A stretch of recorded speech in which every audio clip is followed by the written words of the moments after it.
Pilot, we'll wait for your confirmation of thrust before releasing the ROV. Roger.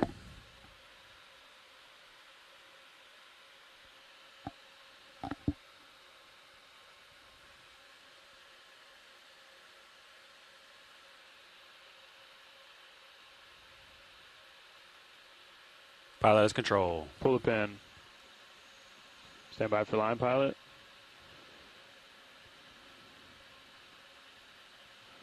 Okay, line's clear. Let's come around to port and then make your way to center line, please. Roger. Turn port. And auto heading in. Pushing ahead. Yeah, it's a good heading there. I think just push dead ahead. Roger.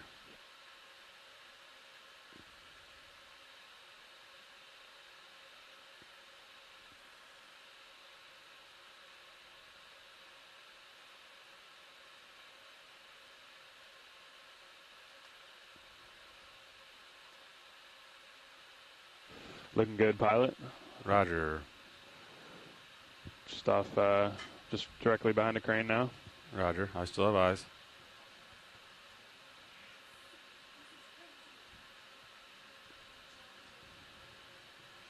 Adjusting heading. Copy. Off stick. Roger, pilot off stick. Lock in auto head if you haven't done so. Auto heading engaged. Inverse of ship. Roger. Stand by for streaming.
Okay, deck, streaming looks good. Listen on Sirius.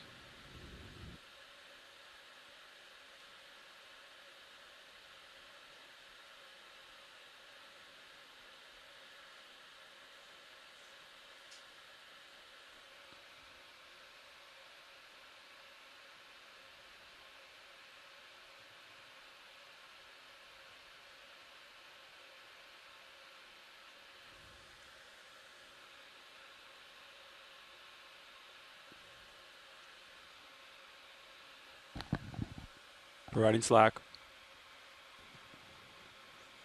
Copy that, pilot.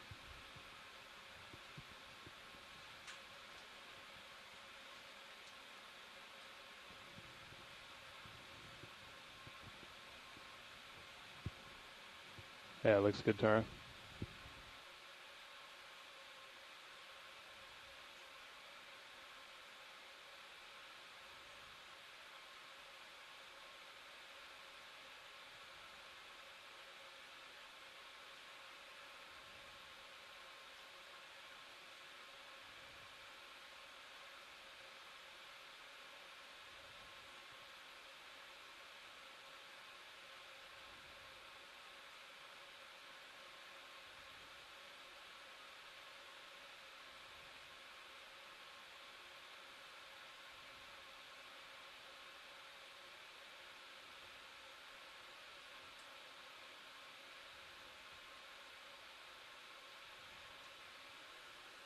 I'm off stick.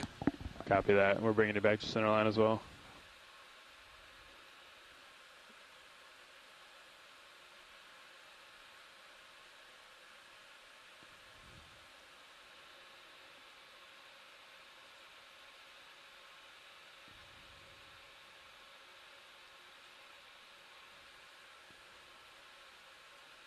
I'm going to push forward a bit. All right, off stick. Yeah.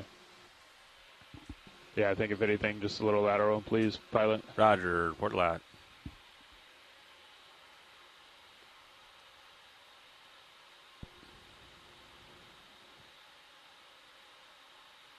Deck disable A-frame, please. And winch 0 the counter. Turn 0. I'm off my lats. Yeah. Off stick. Copy, pilot. Winch 0. Copy, winch.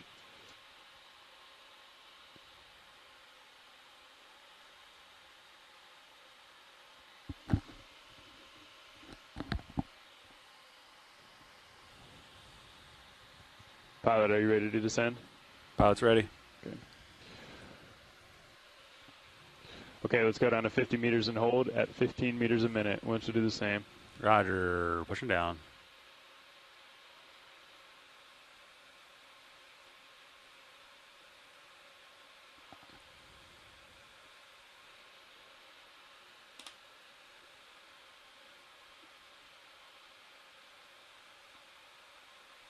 Ready for monitors.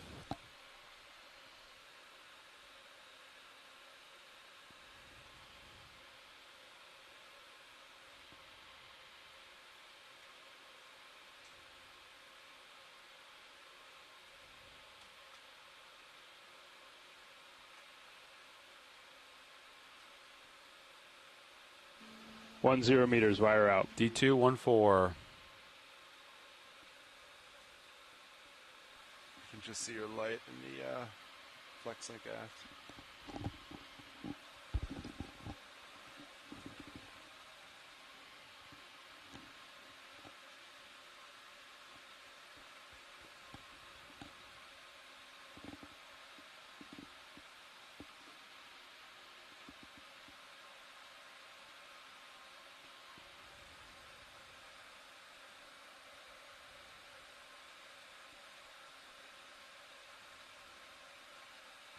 Two 0 meters, wire out. D229, a little ahead of you.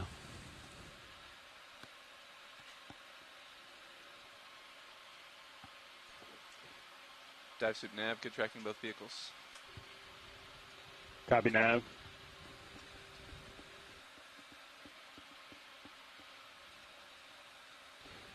Nav, you have to let us know how streaming is. This screen isn't working. Roger that, directly aft at the moment. Copy.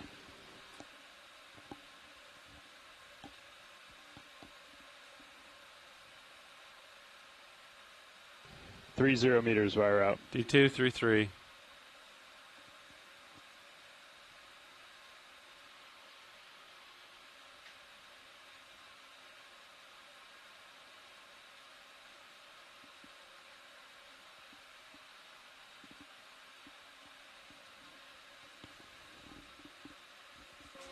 Dive super winch. Go ahead. Winch looks good. Copy.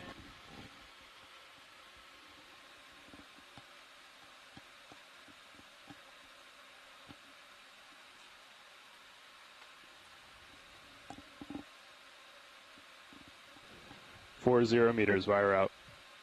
D246.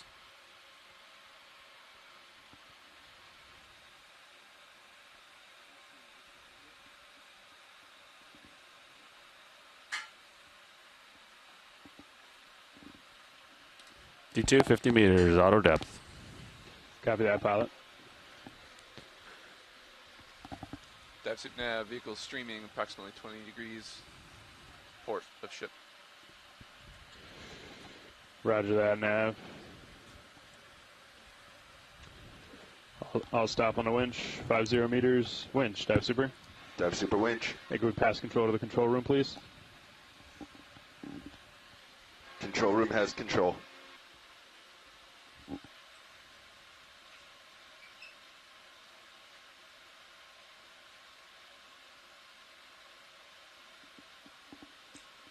Control room confirms good winch control. Copy, co-pilot. Nav, dive super. Go ahead, Dive Soup. Can't see our approach to the waypoint. What are we thinking for coming back to the hold heading? Do you want to keep the vehicles at 50 meters or keep going down? Do it at 50. Yeah, I think we'll do it at 50, main stationary, and we'll go back to hold heading. Okay, copy that. We'll start that. And I think we'll do it at 15 meters a minute. Now the vehicles are in the water. Maybe we'll punch the port prop back in. Roger that, Dive Soup. Be advised we have intermittent comms again, but we have you up on our belt pack here. Okay, Heading change, 15 degrees a minute. Probably to starboard, right? correct. Roger.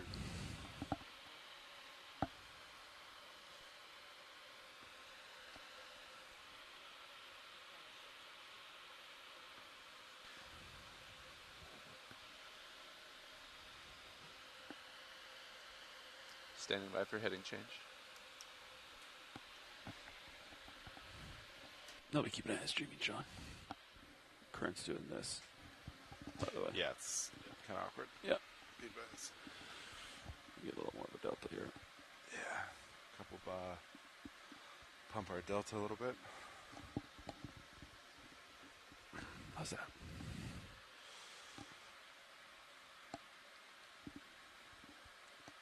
Just do 5. What do you think? That looks good.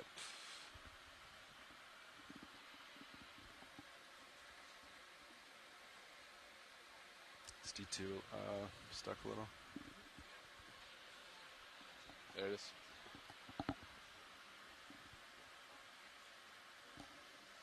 What's surface current doing now? Same? Same. Got it. 1.0 to the northwest. Yeah.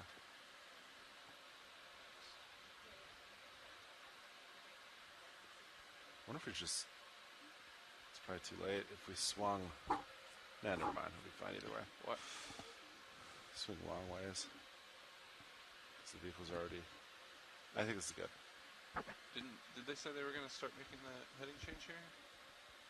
Just dialing it in? It's going now. 203. There she runs 304. No, I don't know that they are turning yet. 205. It's real slow. I think it's turning. 7.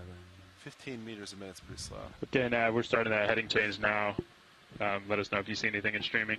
Roger that. Looking good at the moment. Almost directly aft. Nope. Roger that. Looking good for now. Almost directly aft.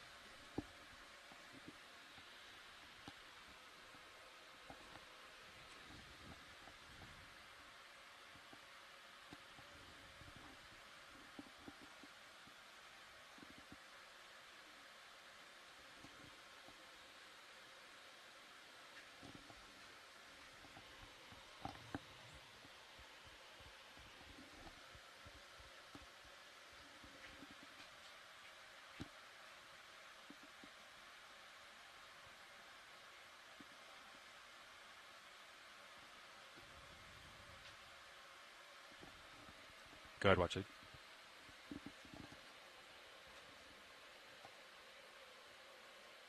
$240. Sounds good, thanks. 240, understood.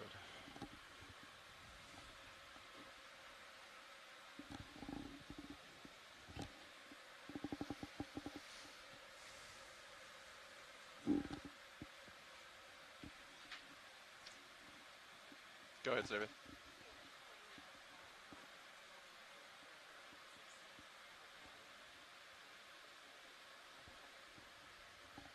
Roger, would you like me to try to drop one approximately? Or?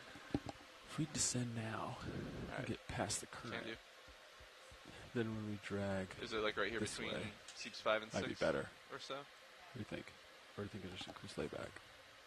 Because right now we're gonna. Copy. Would you like me to put a swing. particular label on it? So the only thing with that is the vehicles are gonna react slower. Okay, copy. More line out, the turn's gonna be sloppier. Gotcha. Right? Okay. Yeah. Sure. There's not. Thanks. I think there's a few ways you could do it. Should have had him turn to port. Kind of thought that, but I didn't want to. I thought it late. It'll be fine. It's gonna be fine. Yeah. Winch, dive super. Go ahead, Dev Super.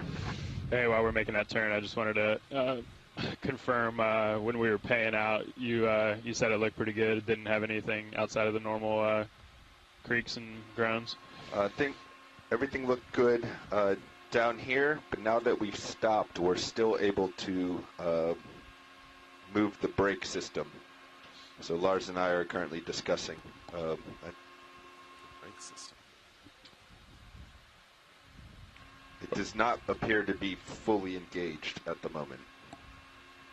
Or if Oh, it okay. is, it does not appear to be tight enough because we're able to wiggle the brake mechanism. Okay, but the storage drum isn't turning, is it? Storage drum is not turning. It is fixed. Okay. Okay.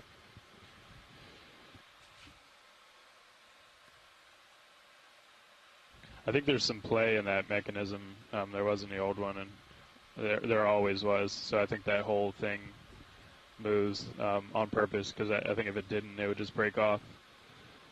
But we can take a look after we get this turn done. Yeah, maybe you come down here before we continue from 50.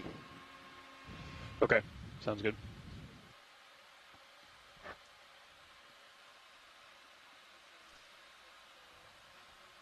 Dive Soup Nav, we see the vehicle, or the ship heading changing. Streaming is good. Copy that, Nav. Yeah, we're keeping a little bit of forward way in as we're making this turn. Copy. I think that's working great. I'm gonna push a little bit out. Straighten that out a little. What do you think?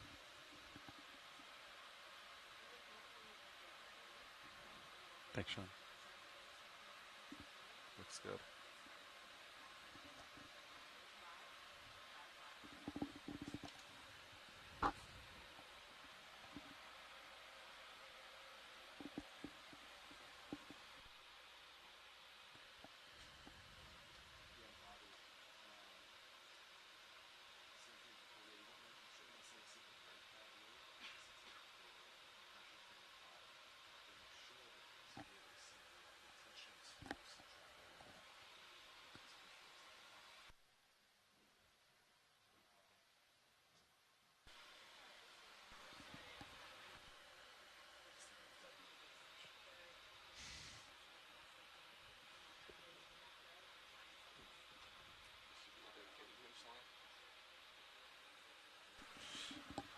Just trying to do it offline so I didn't bunch up comms. I see Lars. He knows that though. He's down there with him.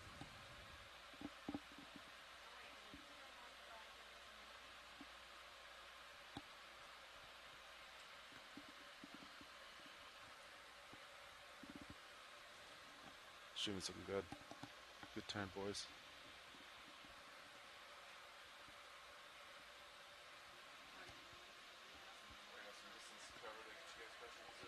Yeah. I'm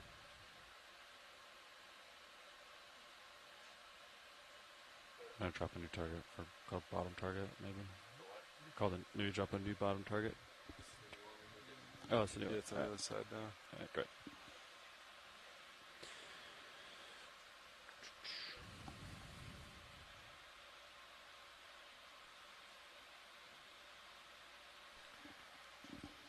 Dive Soup Nav, just an update. Vehicle streaming continues to be good. Copy that, Nav.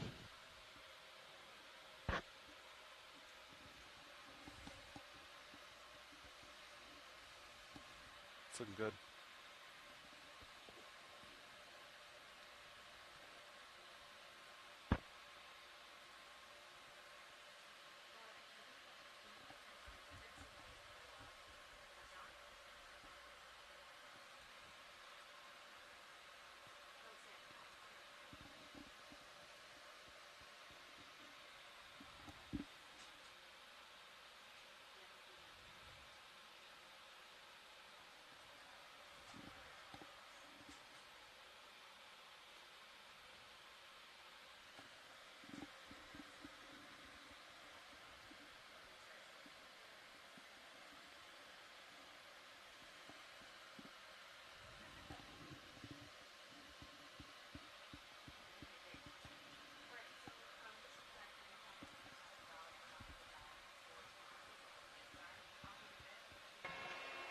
Co-pilot, winch. Go. Winch. Yeah, if this is an okay time, I would like you to come up just a meter or two or pay out either direction. So I come up a little. Sure. We'll keep you latched. Winch is the co-pilot. How do you have me? Co-pilot. I have you clear, co-pilot. All right, copy that. I'm going to come up a couple meters. That works. And Bobby, also same goes. You shouldn't necessarily see the brake pad travel, but the tensioning screw you should be able to see some. So yeah, all right. I'm going to ease into it and come up slow.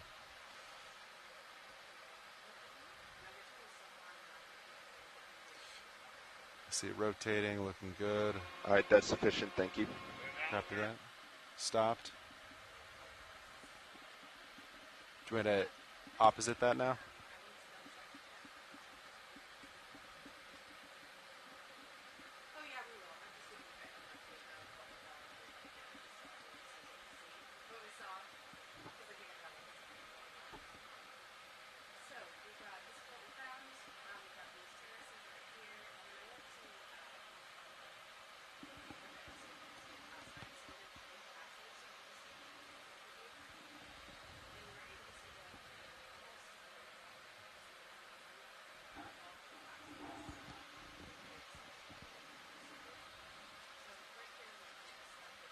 Yeah, if you write down 240 will be our Niskin. 240 meters depth, we'll do a Niskin. Don't let me forget. 240. Copy.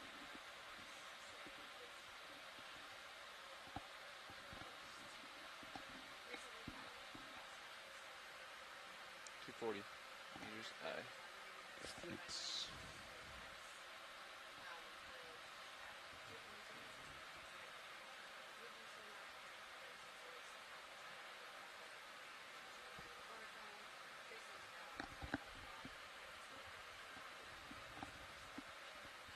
Man, got a little ways to go here.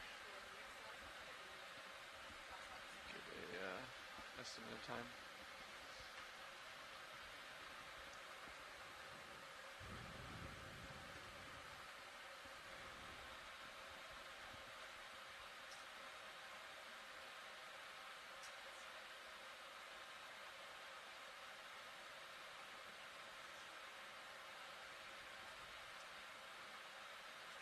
If we can make decimal 3, we should be good. Copy.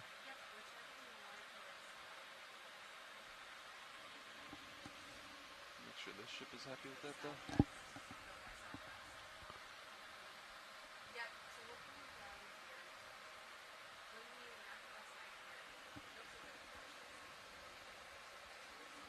Nav dive super.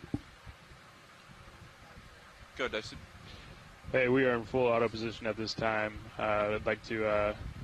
We're gonna pass control back up to the bridge. Just want to let you know. Copy that, thanks. Vehicle streaming directly aft.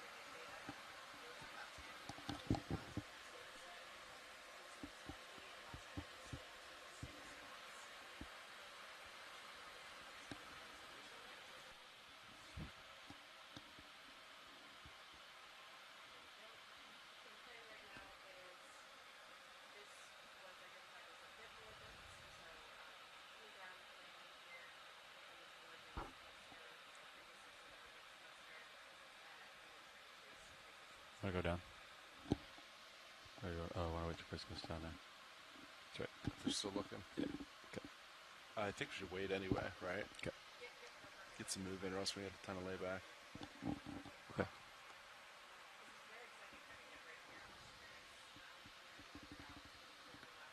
Okay, we're starting to trend towards the current direction now. Streaming northbound. See that? Yeah.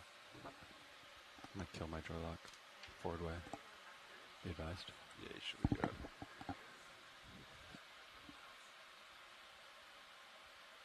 Yeah, I'm thinking about it. Once we torque that tensioning screw down. Nav dive super. Go, dive suit.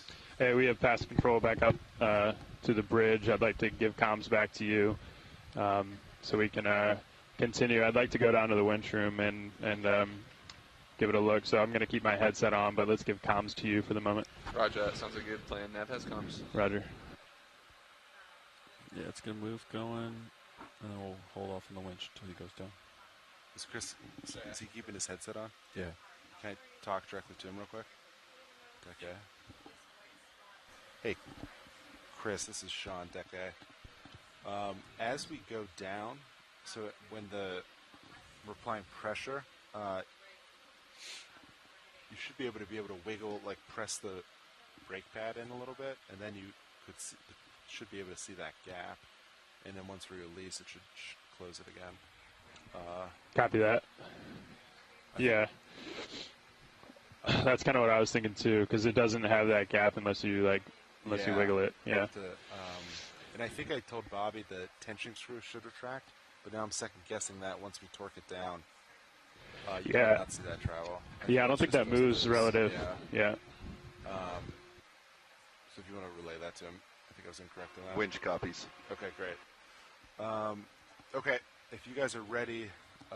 Stand by. It's just me down here. Yeah, we're standing by. Yeah. Headed down now. All right. I think we should go for it. Let's do it. Hold off on winch, but let's get moving. I agree. Decimal 2 or 3, doesn't matter. I say as fast as we can do. Okay. As fast as the ship can start at decimal 2. Say, hey, if that works, we'd like to increase speed. Copy that. I always call moves in at 2, get the momentum, see the momentum, then ask to go 3, and then ask to go 4. At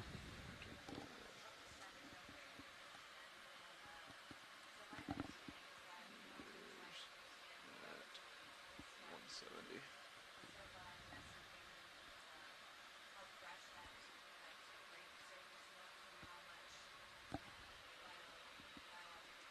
Bridge, RVNAV. RVNAV bridge. Yes, I wanted to just confirm with you that we are stationary in auto position, and if so, request a ship move. I can confirm we're in full auto position. Roger that. Is now a good time for a move then? Are you requesting a ship move? If possible, yes, please. 1 second.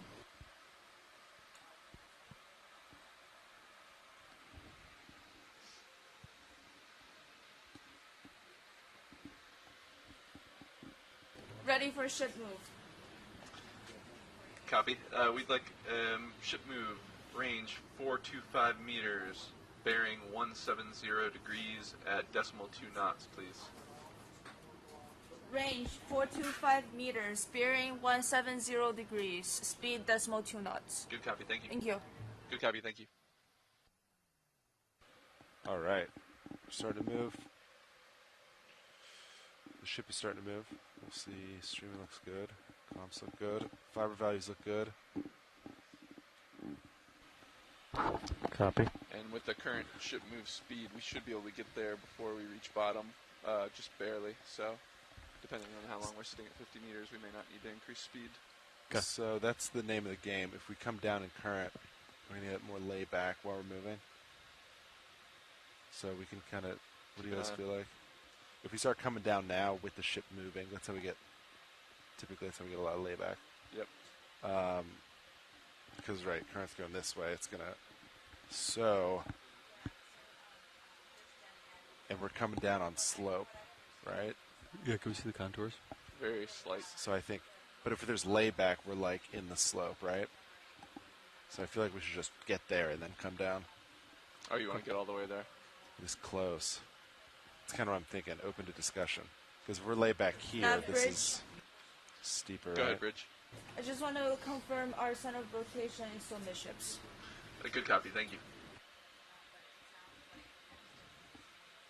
What do you guys think?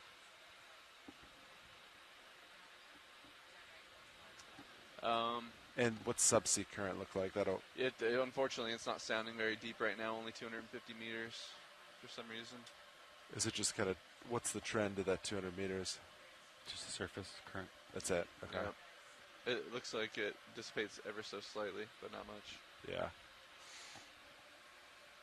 So. Hoping it'll drop off deeper we go, but unknown. So yeah, this is the slope here. It doesn't improve much even over waypoint 1, just a little bit. What kind of slope like is this right here?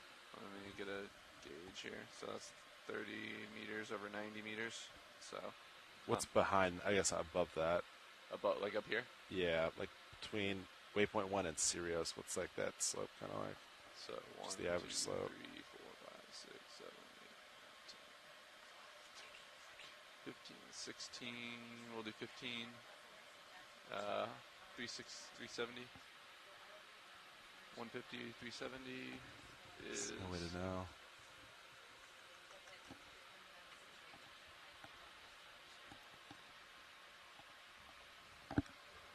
Less than half, so 40%. 22 degrees. Oh, Co-pilot, winch / dive super. yes, go. Hey, I think we're all good here. We might stay down here and watch a few turns, but we'll come up to the control room and talk about what we were just discussing. But everything looks good down here, so I think if you guys want to proceed descending, go ahead. Understood. We were thinking we're pretty far from waypoint 1, and we have high currents, so we were thinking about getting the ship to travel a little bit before we head down. Do you want us to run the winch, though, so you could see it for a little? Yeah, maybe just a little bit. Yeah, maybe just pay out like 5 or 10 meters. Copy that. Our pilot's okay with me requesting ship speed increase. Yeah. Yes. Great, RV nav. Ready, pilot? Yeah. Go ahead, Nav. Yes, we'd like to request speed increase from decimal 2 knots to decimal 3 knots, please. All right, deck. I'm going to pay out slow. All right, Pilot's aware. I'm going to increase the speed to decimal 3 knots. Good copy, thank you. Speed this for is about 5 decimal meters. 3 knots. Copy, thanks, Rich.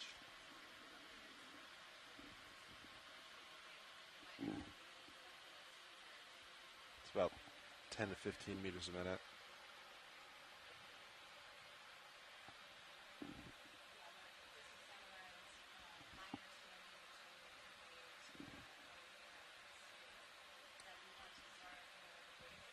Okay. Ship speed increased. I'm going to come to an easy stop. All stopped. I'll come up now, 5 meters. Copy. It's looking pretty good down here, Sean. Yeah, copy that.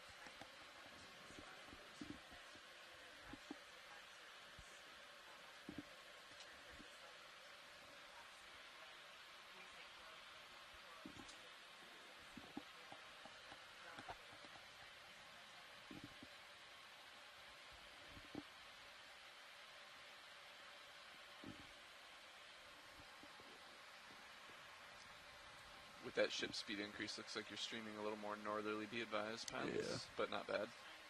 Still looking good. Copy. Okay, coming to an easy stop. Co-pilot, would you guys feel okay going down at 30 meters a minute, just down to like, I don't know, 100 or something?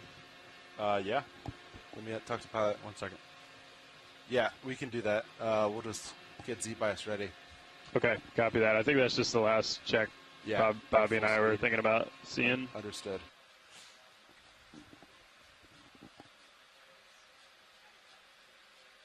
Ready, Sean? Yeah, you ready? Okay. Depth is out. Pushing down. Go. All right. 5. Paying out.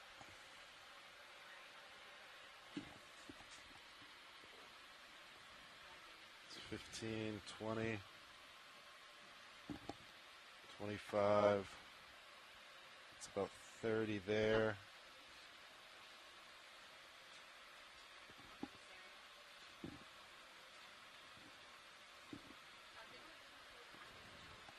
Made at 100. Made it 100. Copy. That's 30. It's about 30 right there. We'll go down 30 more meters to about 100 and we'll stop.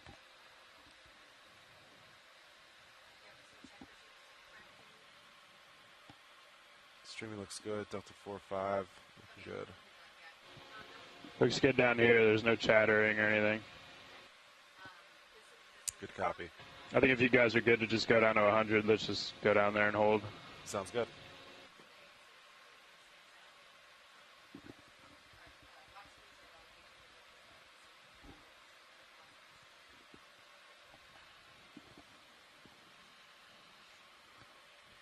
I have 10 to go. Copy that. Do we stop at like 95? I'll just go to 105. Got it.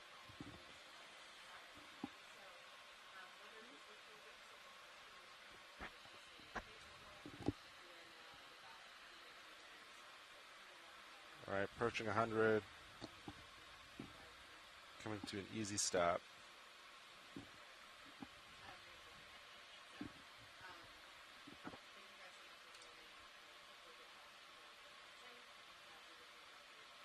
Okay. All stopped. How's that look? Looks good. Looks great, co-pilot. I think you guys are free to continue however you need. Okay, understood. Great work, everyone. Co-pilot Winch. Winch, this is co-pilot. Sounds like you guys are going to be waiting a little bit here at 100 meters until the ship gets closer to waypoint 1. We're thinking about it, yeah. Roger that. I'm going to take a quick bio, then I'm going to get back on comms and watch as you guys go down. Raj.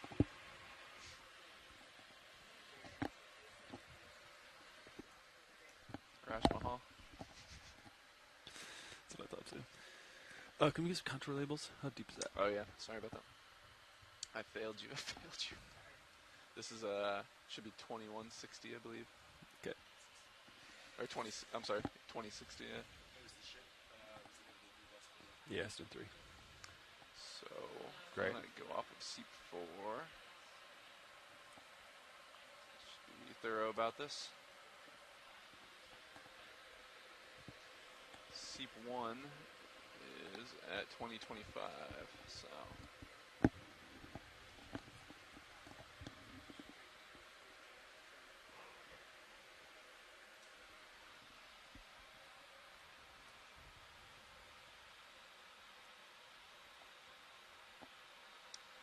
Should be 2100 or so.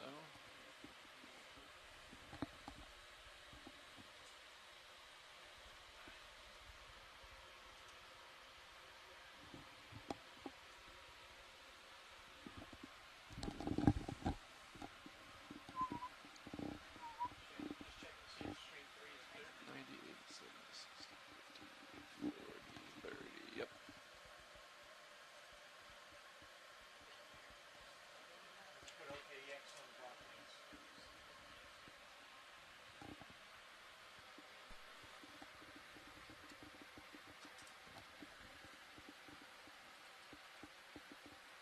Oh, I am doing it wrong. Sorry. So this-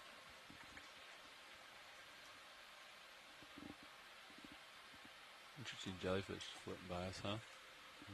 See them in the tow cam? What do you think? You think the ship could do decimal 4? Ship angles look pretty good to me.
Bridge, RV nav.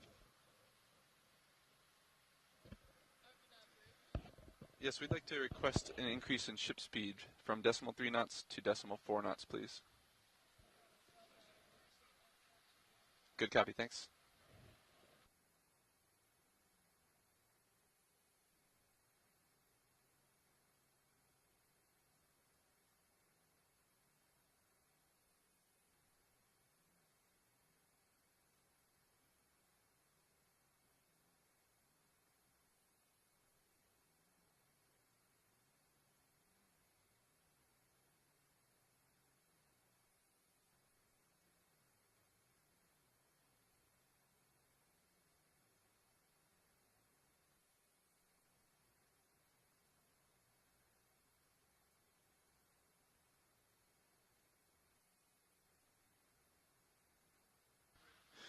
Bridge, RV nav.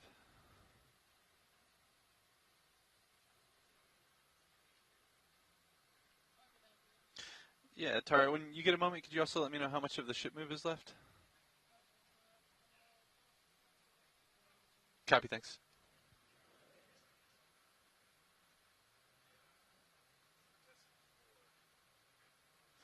We should have, by my estimate, we'll get a refined one when Tara gets back to me, but maybe 24 minutes or so left of the ship move with the new speed.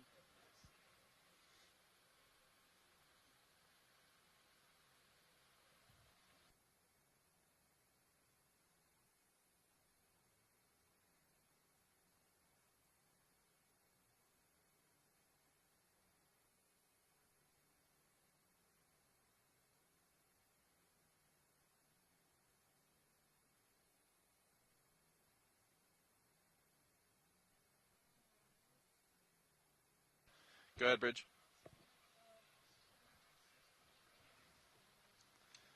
Copy, thanks, Bridge. 22 minutes. All right, what did you say, Sean? Sorry. Bob's on comms. Once Bobby comes back, we can go down. Winch. Nav. Do you read? Go ahead. Just wanted to see if you were back on comms. Back on comms. Copy that. Yeah, let's go. Talk to Looks like you guys are getting ready to pay out. Yes. All right, head below. Good copy. Want to make sure you're feeling good. I think we're feeling good. Gonna head take a Niskin at 240. That's our next stop, and then continue on. Copy. Our pilot's planning to stop at 240 or Stop take at it while we go 240. through? Take a Niskin. Yep. Okay, stop for a while. Winch control, I'm in position. Understood. Pilot, We're ready. you ready? Punching out depth. Pushing down. Pilot's going. I'm starting to pay out.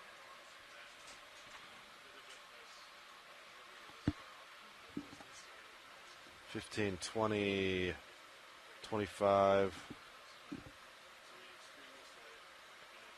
Approaching 30 meters a minute on winch.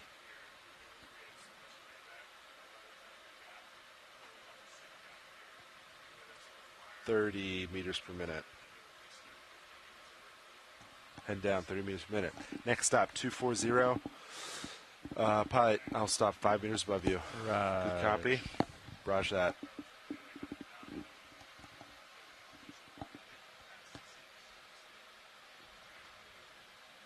Looking good, winch.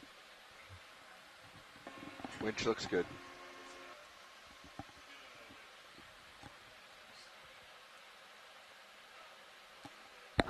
It looks very good from my camera.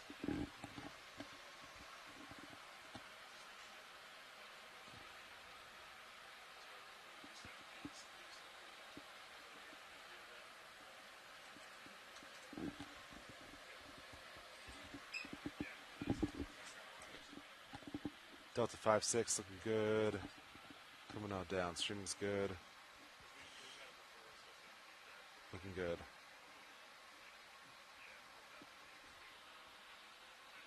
So you towed that one camera down a little bit. So I About should 20 be a degrees. little bit more to the middle of the camera than the bottom of it. Correct. So now you probably want to, that's probably like looks pretty good. Center, bottom, center. Okay. Bottom of this one, center of that one. Delta 5. I think that looks pretty good. Raj.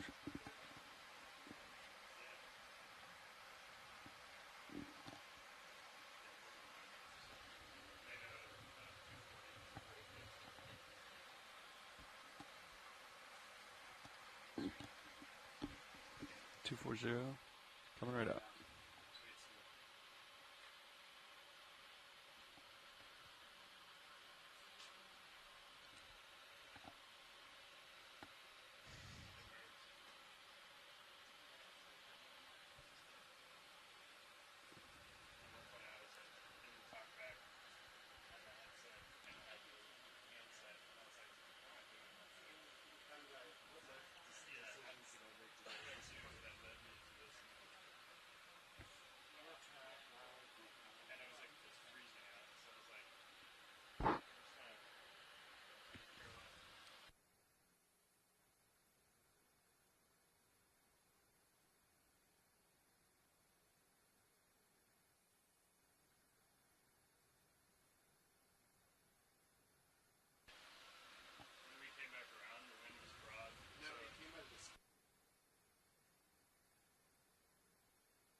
We're getting close, co-pilot. 240.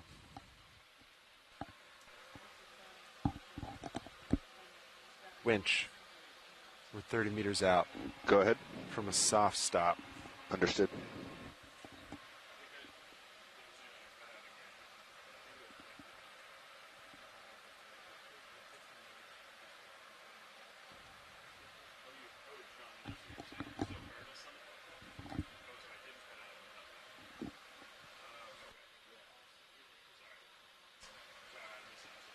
That's all right.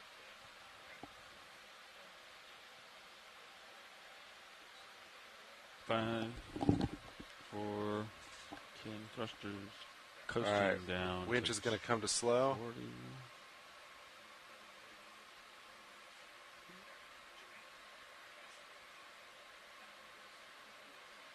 Streaming looks good.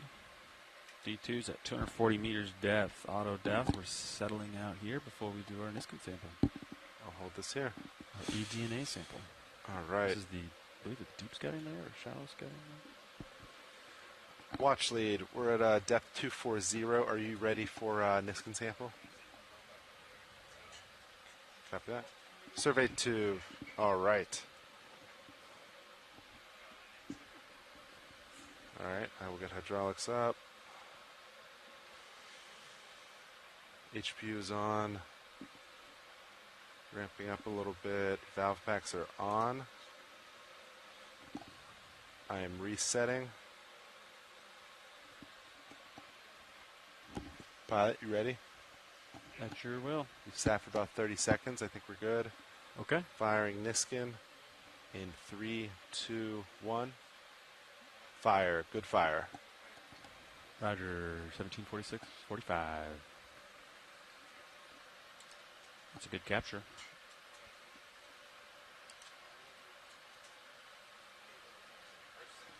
You're welcome. Nice job. Ready to descend? Yep. All right, Bobby, we're going to start winch up again. You ready? Punching out depth, pushing down. Delta 6. Winch is ready. All right, Winch winch is is ready. heading down. So we're just going to plan to keep an eye on layback. Is that correct, pilot? Yeah, it looks great to me right now. Yeah. I think we're good. Sure. And the ship doesn't have that much more to travel, so the most layback we're going to get would just be that. 32.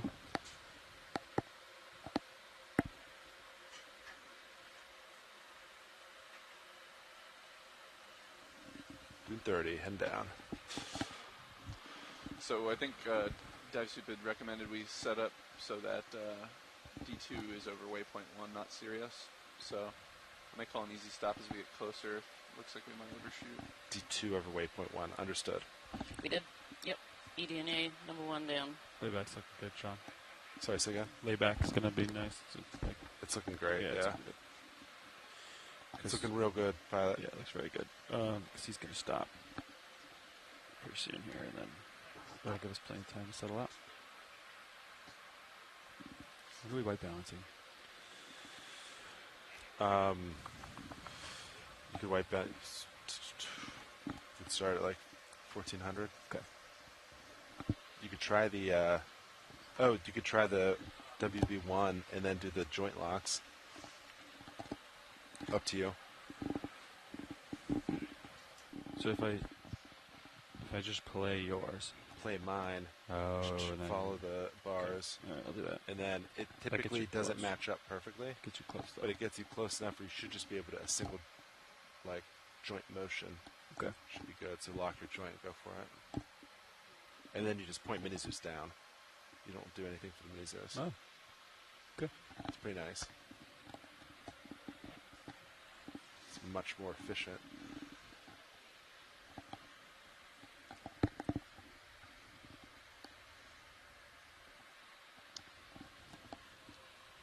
We may be able to see those seeps once we get within 100 meters of them on the blue view. Just be advised. Okay. Spotted in our bathymetry data as high as 700 meters depth. Understood. Big blue view on. It's hunting. Well, we're facing the wrong way at the moment, but you never know. You never know. Always be ready.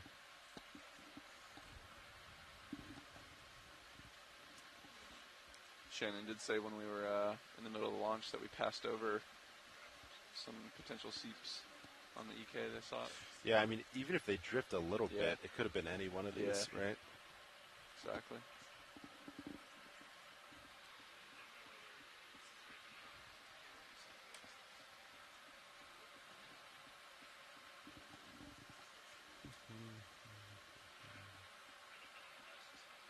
Power values look good. Comps look good.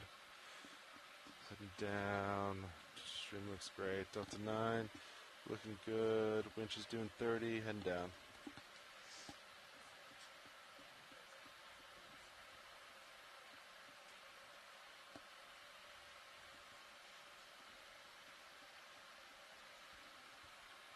Look at all those A lot of life, huh? biologicals, yeah. Wow.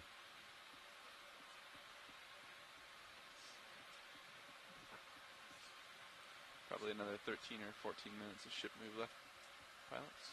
Okay. Understood. Making good time. Layback increasing slightly, but still looks good.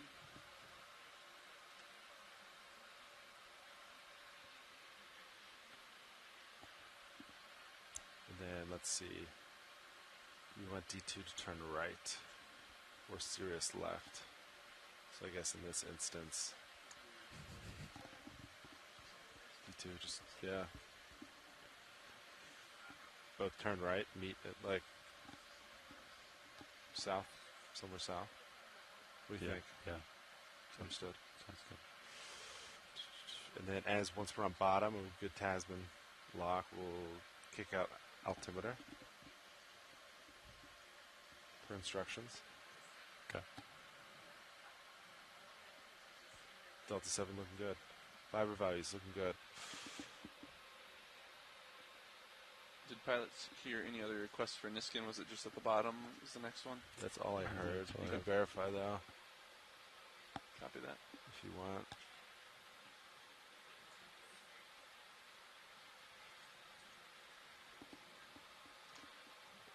Watch the nav.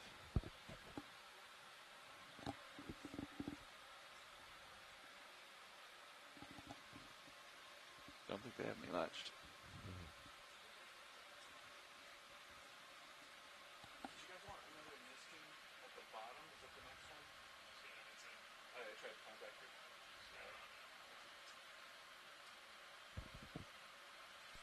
Watch lead nav.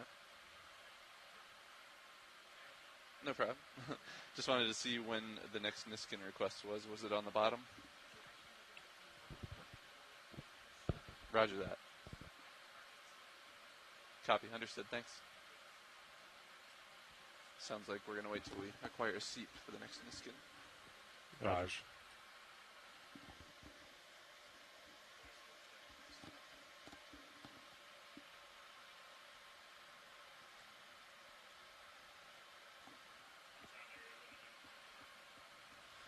Affirmative.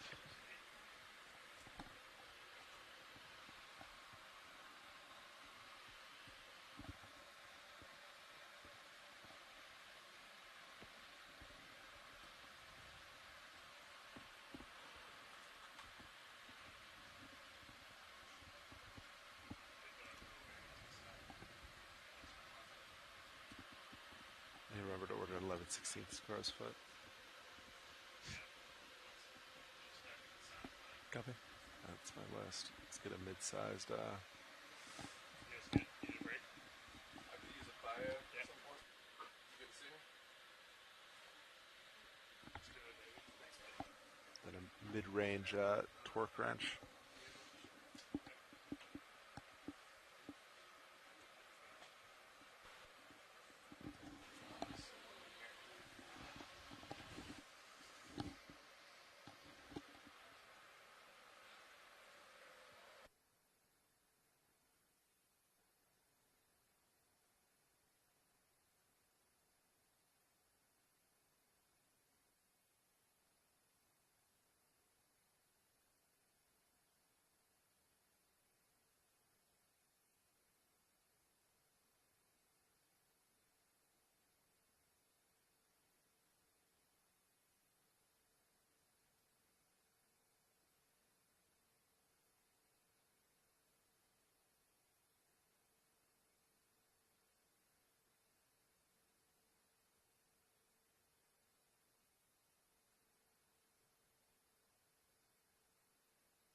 Go for it. Yes.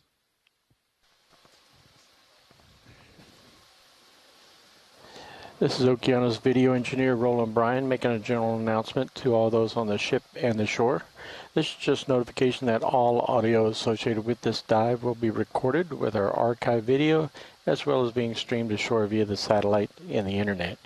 Keep that in mind as we proceed with the dive today, and enjoy the dive. Thank you.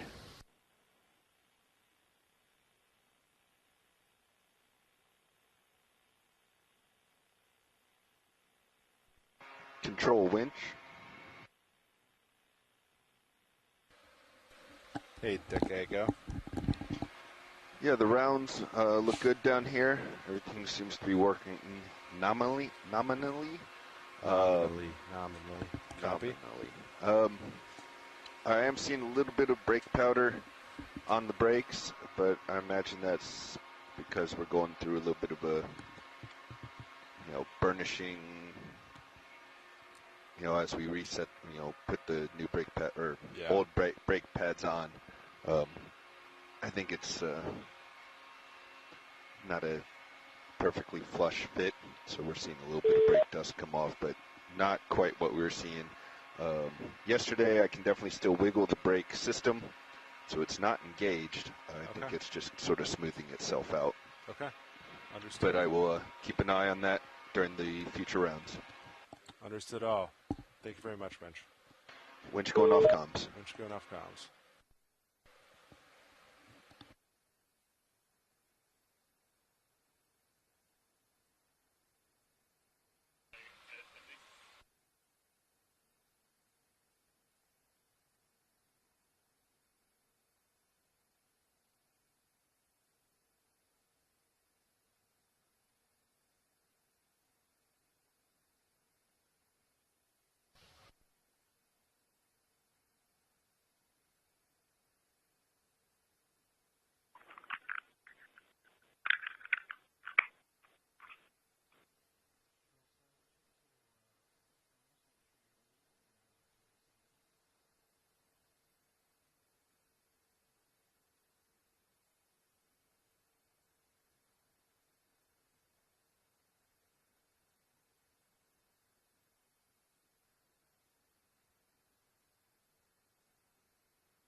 Good morning, everybody. We're going to start with this pre-dive call in just a few minutes.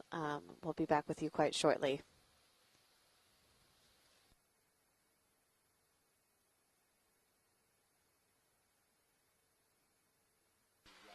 I'm going to stop ship here. Yeah, that's kind of what I was thinking too. You stop it.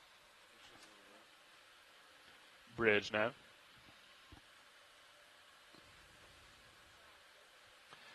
Hey, can we bring the ship to an easy stop here? All right, keep eyes on streaming as ship comes to easy stop. Winch send down, looking good. 9 meter delta, 8 meter delta, looking good. Copy. 5 values look good.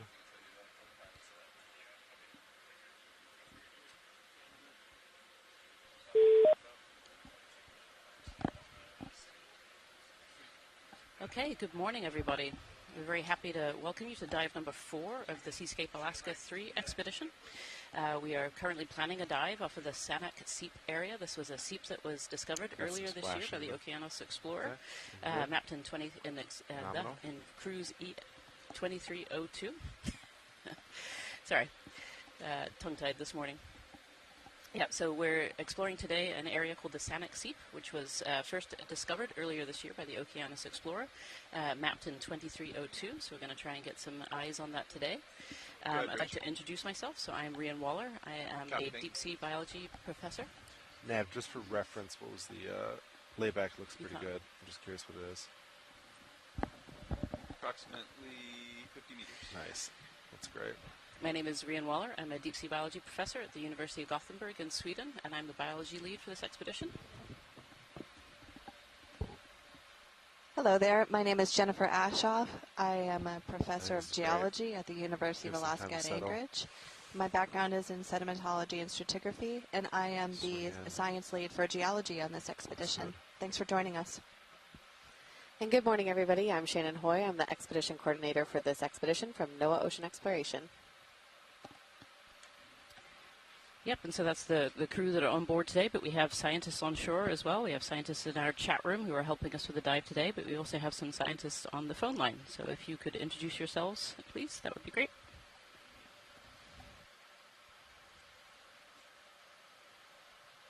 Hi, this is Jamie Conrad. I'm a geologist with the U.S. Geological Survey in Santa Cruz.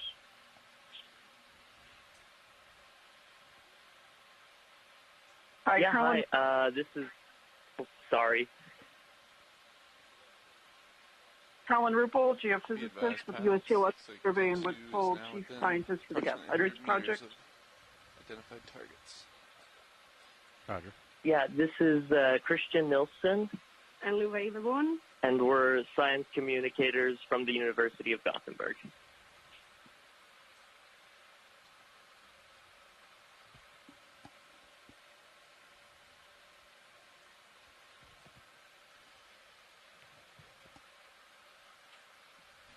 Is there anyone else on the phone line who hasn't introduced themselves? I'll give just a moment here.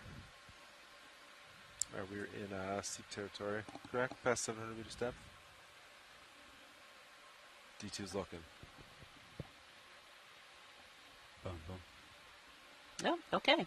So just before we start this dive, we'd like to take a moment just to acknowledge where we're working. So as we proceed to explore the deep waters of the Aleutian Islands, we respectfully acknowledge that we are working within and around the traditional Alaskan native homelands of the Sugpiaq, Alutiiq, and Inongan. We acknowledge the native homelands and honor the indigenous knowledge and heritage of these coastal communities and their relationship with the ocean. We will work with care not to disturb Alaska native uses of the ocean environment, and we look forward to building upon this indigenous knowledge to add to our collective understanding of the oceans. And so with that, I will pass it over to Shannon Hoy, and she's going to take us through a little bit of spatial awareness of where we are and the dive today. Yes, good morning, everybody. Okay, if you join me on stream 3, I'm going to show you guys some maps to let you guys know where we are operating today, and then show you some of the bathymetry of the exact dive that we're operating on. And it's quite exciting from an acoustic perspective, so we'll get there shortly. It's a pretty big delta. All right, if you're on stream 3 with me, what you're seeing right now is an ArcGIS map showing where we have been and where we currently are. So I think about 5 or so days ago, we left from Kodiak on the 14th, steamed all the way over here for that first dive of this third expedition from the Seascape Alaska campaign. That first dive was that water column dive where we saw some really great, interesting features. We moved on against this shelf break, or the slope, south of the Aleutians to dive 2 at about 2,300 meters to explore some of the benthic geology and benthic fauna in this region. We then kept moving over and attempted to dive yesterday for dive 3. We only got to about 83 meters, and then the seas and the conditions just worsened, so we had to pull up, unfortunately. But the seas are better today. The weather is looking better. We are in the water at about 800 meters right now over here at dive 4. So you can just see as we've been progressing west along our movements here as we make our way around here to Unalaska for our final port. I do have 2 other things on this map to spatially orient you, and I'm sure Jen will talk more about this later, but we are experiencing some very fun and exciting seismic activity around us. So this yellow star right here, that was the earthquake that was experienced, I think, 2 days ago now, 2 or 3 days ago now. That was a magnitude 7.2 earthquake.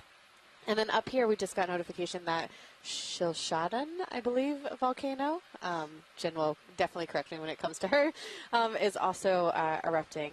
So just orienting yourself so that as we come down here in dive 4 to see where we are, as it is an exciting time. All right, I'm going to move on over to a Fledermaus scene now to show you more of the 3D bathymetry and orient you to the world that we are exploring today. So this is Fledermaus, a scene showing the 3D bathymetry as we go through. You should be seeing the same thing. So we've got that line of our track line so far. These white dots are the 3 previous dives as I walked through them, and this red dot is where we are today. I will zoom on in here and show you a little bit of what we found last night, and then I'll pass it over to Jen, who's going to give us more geologic context of the region. So what we're operating on today and what we're targeting is a seep, so some gas plumes that are coming out of the seafloor that were identified during a previous expedition, EX2304, just a couple of months ago. Last night we did a survey with our multi-beam sonar and our EK sonars, so that's our fishery sonars and our bathymetry sonars, trying to see if we could still identify those seeps. And excitingly, we were able to identify them. So let me turn off some layers here for you and show you a little bit what we found.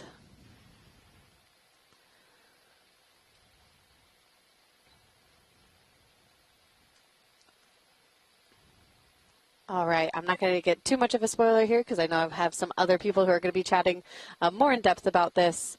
But just a little bit showcase of what is to come as we are landing right here now to explore these seeps as we have identified them. All right. I think I'll back out now and let Jen take away a bit more of the broader context, and then we'll zoom on in, and hopefully Carolyn can join us to talk a bit more about the seeps, and I'll show some slope maps and different views as we get to that point. Zooming out. Thanks, Shannon. So this is a very exciting expedition, especially geologically. But maybe that's just because I'm a geologist. I find it particularly exciting. We are exploring an area of an active margin, an active tectonic margin. There's about 45,000 linear kilometers of subduction zones that exist on planet Earth. And the one we are looking at, the Aleutian chain, is 4,000 kilometers long.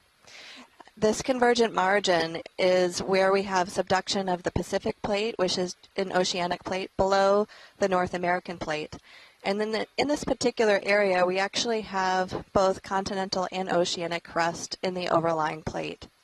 So these active margins are very important for a number of reasons. And one of those reasons is geologic hazards, which we have two that have affected us during our journey on this expedition. So Shannon alluded to a magnitude 7.2 earthquake that she's pointing to with the star right now, and that was not very far from our last dive site. That earthquake occurred 32.6 kilometers down into the Earth's crust, which is very deep. That would be essentially at the interface between the subducting oceanic plate and the overriding plate. It's a very deep earthquake, and it was quite large. And luckily for us, it didn't generate any tsunamis, and it did not affect any of the local communities. But it is a hazard that's on our mind, and it's one of the key reasons why we're really interested in surveying this active margin. Additionally, this morning around 7 a.m., a volcano called Shishaldin volcano started to erupt. It's been on watch for the last few days from the Alaska Volcano Observatory, located here in Alaska. This volcano has intensified in its eruption, and it's now spewing ash into the atmosphere. There is a volcanic cloud, and the height of that is unknown as of this morning, but it could grow rapidly. Sometimes these eruptions are eruptions that can interfere with air traffic travel, and sometimes they don't. Eruptions are very common in the Alaska Aleutian Islands. So on this active margin, we have a number of geologic hazards that are related to the subduction zone, and the earthquakes are one of them, of course, as the plate is subducted underneath the continental, the oceanic plate is subducted underneath the continental plate. And then also during that process, we have volcanoes that form parallel to the subduction zone as a direct result of the subduction of that plate below the other plate. Essentially what happens is that some of the rocks that get subducted are emitting water, and that water comes up through the Earth's crust and helps to generate magmas that come up as volcanic edifices when they reach the Earth's surface. So just to give you a broader view of why we're here in the first place in this really interesting tectonic margin. The other thing you see a lot in active tectonic margins are faults. And so zooming in on today's dive, you'll see on this, I think Shannon had, there's the dive site. If we zoom in even more to that Fledermaus image you had, Shannon, you'll see a series of faults that are sitting here. And in this image is actually quite nice. You can see the edge of the continental shelf, which is a flat area, and then this very complex looking continental slope. And so we're sitting on the continental slope, which is segmented by numerous faults.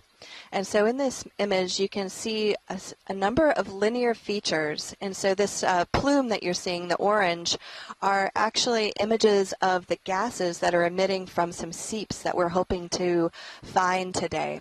And in this image, looking parallel, you can see a series of en-echelon, meaning that they're subparallel linear features. And those are faults. And so the seeps tend to occur along those fault lines because because the faults, as they break the Earth's crust, tend to generate fractures, and that becomes a weak zone for fluid migration, such as methane gas, sometimes water in the case of a spring on land. But here you can see a beautiful image that she has constructed showing these different fault blocks and the position of the seeps appearing to be right along one of those fault blocks. And those fault blocks, again, are a direct result of some of the tectonic activity in this area.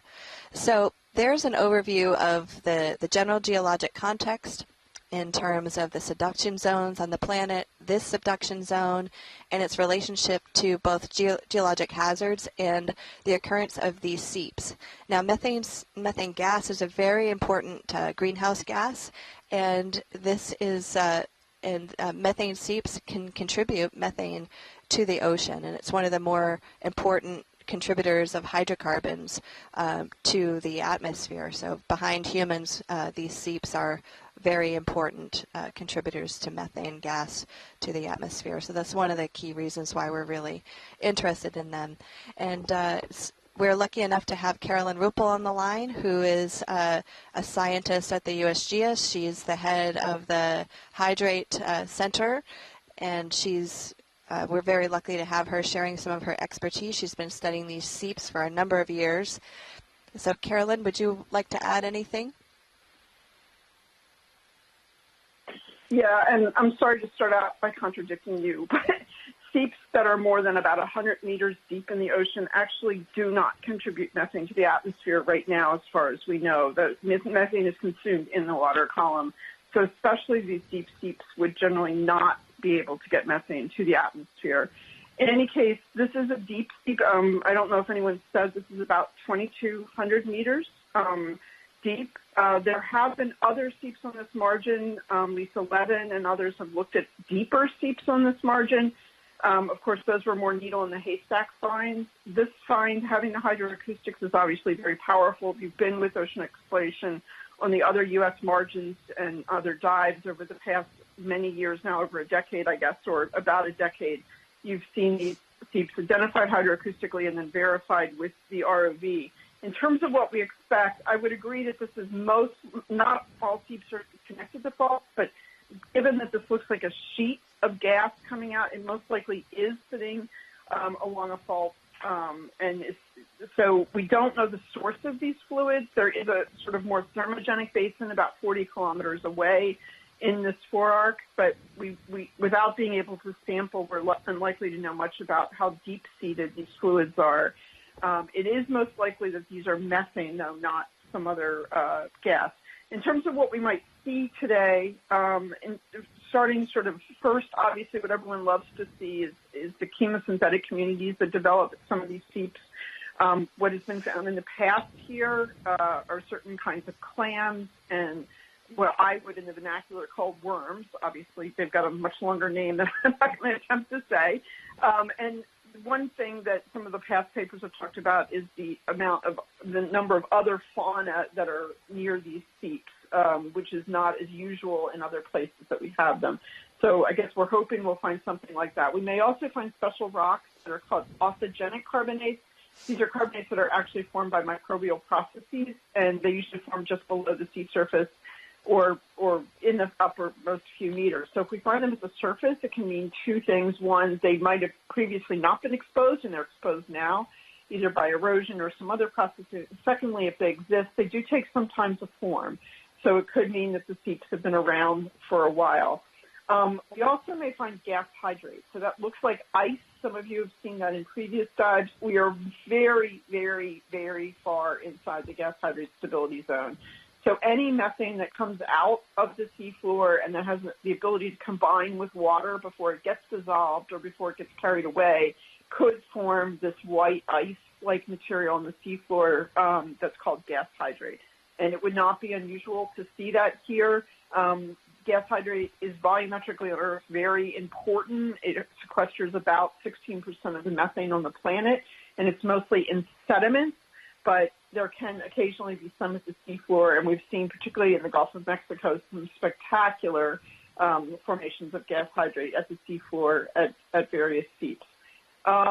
trying to think if there's anything else I should say right now. I do want to say that, as Shannon knows, I was super excited this morning to get the image that these seeps were still active. So as far as I know, this is the first time we've been able to dive on an OER find on this margin for seeps. And seeps sometimes shut off. They shut off because of barometric pressure, tidal pressure, even quite deep ones. But the deeper they are, it seems to me, I've mostly observed anecdotally that they do remain active because they've got a good source of gas that's really flowing in and keeping them active. And I think that's all I'll say for now, Shannon. Thanks, Carolyn.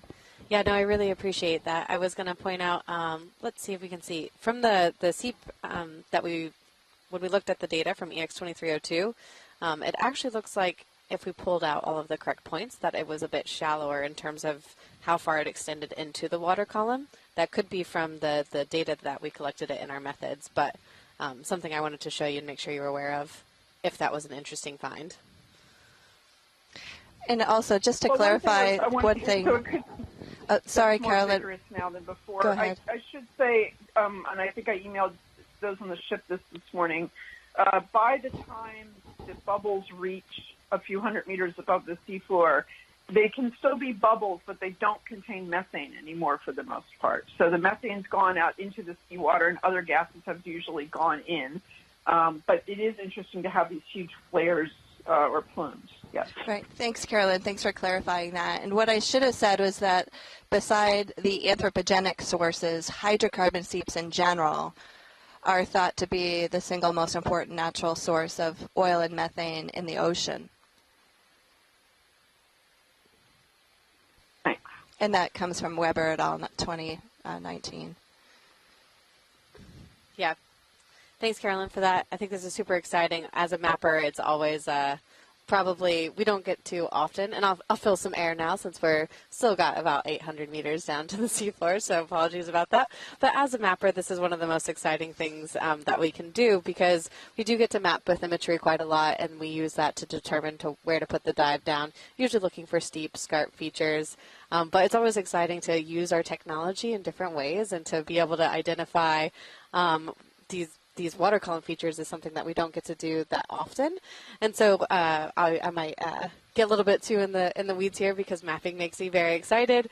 But something that I was unaware of was how accurate we could position these plumes as they come out of the water column. So something that we did last night was we passed over it 3 different angles, 3 different directions, going about 6 knots, so pretty slow for surveying speeds for us. And in all 3 of those passes, we were able to pretty much line them up in the exact same spot, which was just good sanity check, I think, on the ability of our sonar. So if anybody would like to see, I will show you guys about how close those matched up because I thought that was pretty cool. We do have people overnight always mapping, making sure that the data that we collect is of high quality, and working through the night to be able to pick out these point clouds. So I'll just show you guys right now a time series of the data that was collected. So here is the data that was collected during EX2302. You can see a bit more spaces between the plumes, or between the point clouds here, and that's actually just an artifact, I believe, of how fast the ship was going. So we were transiting when we first found these, going probably about 10 knots or so. But for our focus survey last night, we slowed down to try to resolve these plumes or these water column anomalies a bit better. So I'll show you right now. That was 2 months ago from EX2302. Wrong button. Turn those off for you. We then went over it last night. Here's pass 1 with the orange.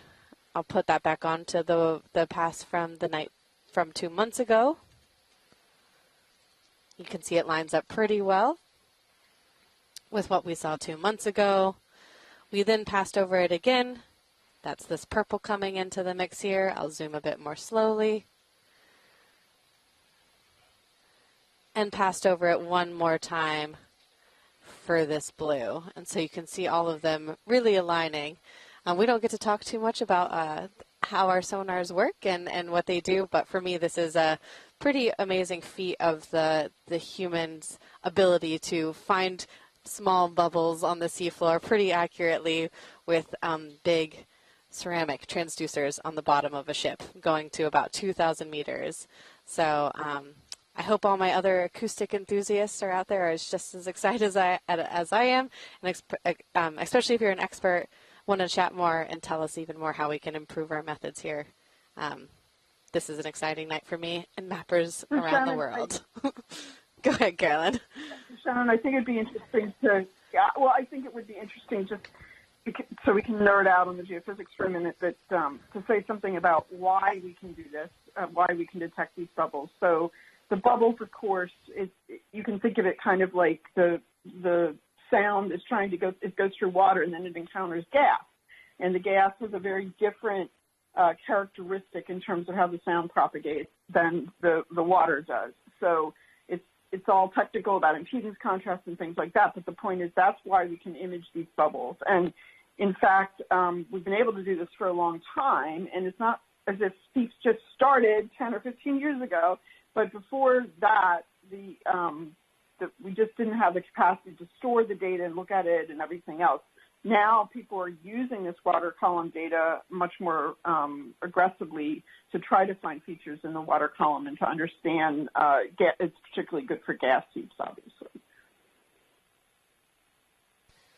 Yeah, thanks for that, Carolyn. I'll be here all day if anybody wants to pull back in and talk more about mapping and acoustic methods and things like that. But I hope that we're find these seeps and have some other things to talk about. So, yep, exciting day for us mappers back here. Thank you all. Yeah, so something I should have said at the beginning, of course, this is actually a combined extended dive today that we're doing on the Sanak Seep area. So we're going to go down to the benthos now, down to the sea bottom, and have a look around, see if we can find those seeps, all those wonderful organisms as well, as Carolyn was alluding to. So we should be hopefully finding some tube worms and some clams. But then once we've looked and explored around the benthos, around the seafloor, we're actually going to come up and do a water column dive as well at the end of this. So we'll be doing a transect at about 50 meters off the bottom, 900 meters off the bottom, 700, 500, and 300 meters off the bottom, our standard mid-water transects. But the neat thing about today is we're actually able, hopefully, to try and transect through this wonderful plume that Shannon is showing us on the maps, and try and get some signatures, see what organisms kind of live right above the seep area. And this is something that I hear from the folks who work in the water column world, the mid-water world, that this is something that really hasn't been done, hasn't been looked at before. So it should be really exciting. And during those, we'll be taking eDNA samples as well, just to see if we can catch some signatures from the organisms that are living around these seeps. So a really exciting dive today. We're super excited. For me personally, this is the first time I've ever dove on a cold seep area, so I'm super excited for this dive today. So once again, just welcome to dive number 4 of the Seascape Alaska 3 expedition. We're diving today on the Sanak Seep area, which is about 2,000 or so meters deep. And this is a seep area that was discovered just a few months ago during Ocean Exploration Expedition EX2304. So for now, we're going to go a little quiet as the pilots start to set up a little bit. We're sitting right now at about 1,440 meters or so depth, so it'll be a little bit of time before we reach the seafloor. But once they're all settled on the seafloor, we'll start again with our narrations. All right, looking forward to it. Bye.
Watch leads. I'm going to put the sonar full screen on stream 3.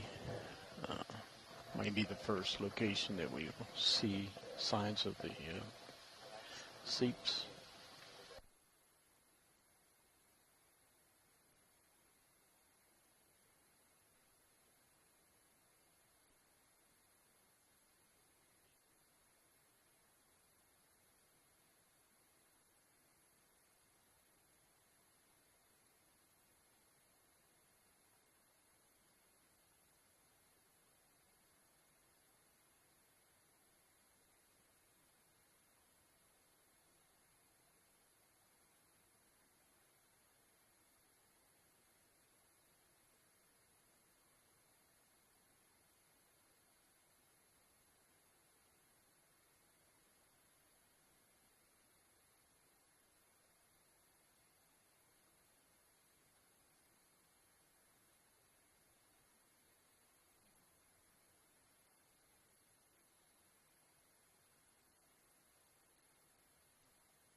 Watch lead here.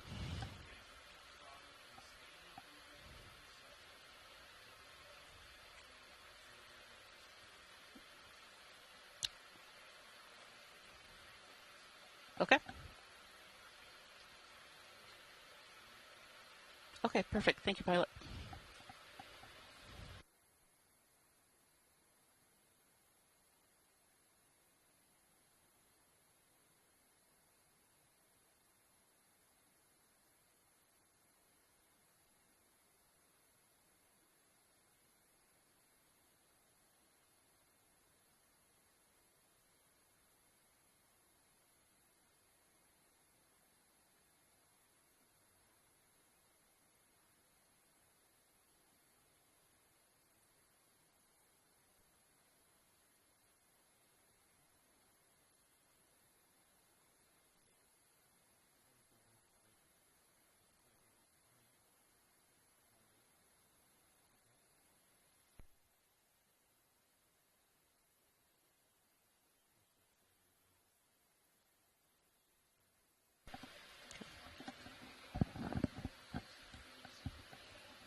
All right, good morning, deep sea explorers. I'm happy to welcome you. Well, we are all happy to welcome you here today to dive number 4 of the Seascape Alaska 3 expedition.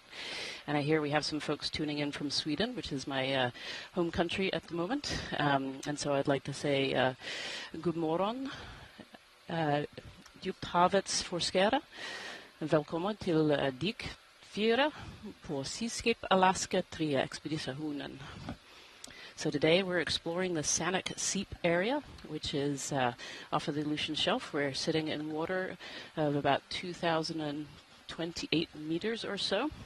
This is a new seep site. This has never been visualized before. It was just discovered on a previous expedition just a few months ago on Okeanos Explorer 2302 expedition. It was found by the mapping team on that expedition in the maps, and so we're trying to visualize it today. So it'll be a really exciting dive. So we've landed in this area of really thick sediments, and already I feel like we're seeing some debris that could be just a key that the chemosynthetic community is maybe just uphill of here. So what we're looking at right now is a clamshell. We know from seeps, other seeps in the Aleutian chain area, that these seeps tend to have a lot of clams and a lot of chemosynthetic worms, polygoniferen worms. And so seeing some of this debris downhill is maybe a good sign that we might be coming upon this seep fairly soon. So just to introduce myself, I'm Rian Waller. I'm a deep sea biologist from the University of Gothenburg in Sweden. And right next to me, I have our geologist. Hi everyone, my name is Jennifer Ashoff. I'm a professor of geology at the University of Alaska, Anchorage, and my specialty is in sedimentology stratigraphy. Thanks for joining.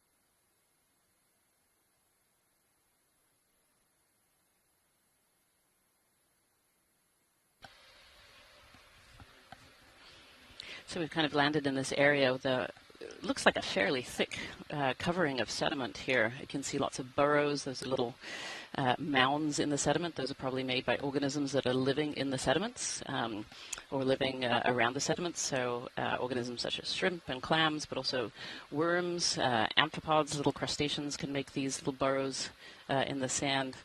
And just here we're zooming in. This is a little sea star. Sea stars are in the Echinodermata. So they're related to sea urchins, and they're related to sea cucumbers. And in the foreground there, we see what looks like a worm tube. Now we know from cold seep areas, particularly here in the Aleutians, that they're often dominated by communities of tube worms, these pogonophorine tube worms, which are chemosynthetic communities, and also by clams. And so far, we've just landed here. We're just about to start our move up towards what we think is the seep area. But we're seeing lots of debris that could really indicate that there's a seep really close by to us here.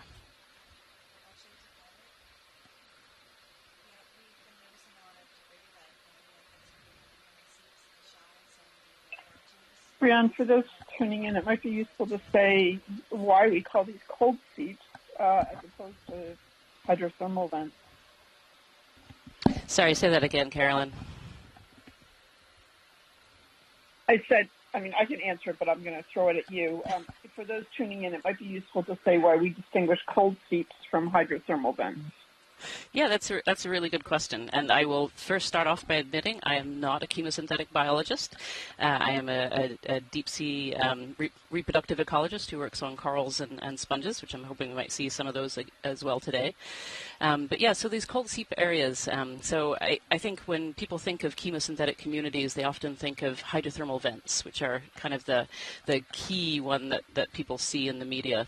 And these are these really tall plumes spewing out thick black hot water, coming out at several hundred degrees up to 400 or so degrees Celsius, and just laden with minerals that make them really, really black. These cold seeps are a little bit different. Instead, these seeps are fed by hydrocarbons and other chemicals deep underground, and so they don't come out hot, they come out cold, but they still are able to support these bacterial communities that create these chemosynthetic communities. So we call them chemosynthetic communities because when we think of the general deep sea, most organisms in the deep sea actually feed off of what was once living in the upper ocean, so living off of these food sources that were photosynthetic, so plankton living in the upper ocean, photosynthesizing, dying, falling down, and creating food for the deep sea organisms that live there. But these chemosynthetic ecosystems are a little bit different. They actually feed off of what we call autotrophic bacteria, so bacteria that are creating their own energy, not from photosynthesis. And so some organisms have developed really special strategies to be able to deal with this. They actually are able to incorporate these bacteria into their bodies, and the bacteria then are getting energy out of these waters that are coming out laden with minerals and chemicals. And then some organisms eat the bacteria itself, but kind of live around these chemosynthetic communities. And these chemosynthetic communities in the deep ocean are what we call hotspots of biodiversity very often. In the deep sea in general, there's a relatively high biodiversity, a relatively high number of species, but generally very low biomass, so low numbers of each of these species. But where we see these chemosynthetic communities, we see a lot of life gathering around them. And so we will see a lot of different species there. But from a geological perspective, I would love you to give an explanation of cold seeps versus hydrothermal vents as well, Carolyn. So I'm going to throw the question right back at you. Well, generally it's pretty straightforward. So hydrothermal vents generally happen at mid-ocean ridges, so places where new crust is being formed. Essentially, so these are very hot areas. You can think of it as sort of two plates moving apart, and think of hot material oozing out. It's not exactly like that, obviously, but they're warmer places generally. They can be very, very warm, in fact. Whereas cold seeps are generally, they can be within a plate. They can be in other settings on passive margins, places where there's no active plate boundary. These are cold seeps here because we're not at these sort of mid-ocean ridge areas. We're in a different tectonic setting. So by definition, the features are cold, if you will. So. And would I be right in saying that these cold seeps are often found in these subduction zones? Is that correct? Actually, so the surprise and one of the big discoveries that came out of, that was not a slow-pitch question, out of the NOAA ocean exploration endeavor over the past decade or more has been that we didn't think they used to exist in a widespread way on passive margins of places where there weren't subduction zones, for example, but they do. And, a big discovery that came out of NOAA's Ocean Exploration and Research Program about a decade ago was that there were hundreds of these seeps on the U.S. Atlantic passive margin, which is not like, for example, the Gulf of Mexico, where there's a lot of interesting tectonics going on, even though that's also a passive margin. And it's not like this area we're in now, which is a subduction zone. So the big surprise has been, as we've gotten better at the hydroacoustics, that as Miriam Kastner likes to say, we find these seeps everywhere we look. That's really great. Thank you, Carolyn. It sounds a bit like deep sea biology and deep sea corals, where wherever we look, we actually find them. And but 20, 30 years ago, we didn't think they were in places where they truly are.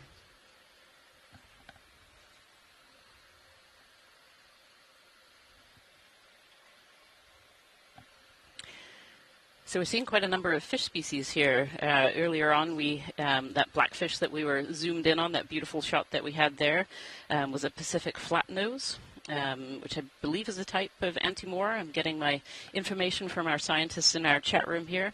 And we've had a couple of rat tails. We saw some rat tails on the way down as well, which was really, really interesting.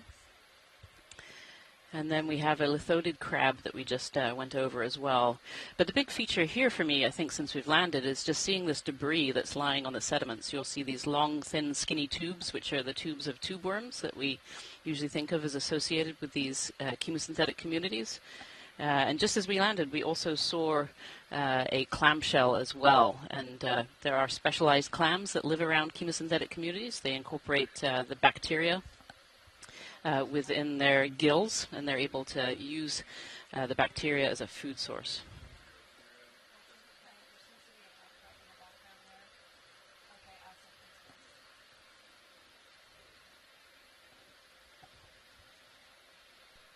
We can also see a lot of trails and burrows across the sediment here, which is really interesting. Yeah, and here's one of those rat tail fish, those grenadiers. It looks like it has something interesting right on its eye.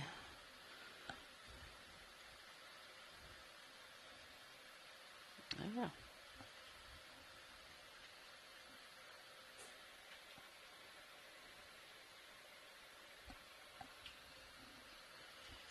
So this is probably a good time to say that though it's myself and Jen that are here on the ship, we're actually supported by a large team of scientists on shore.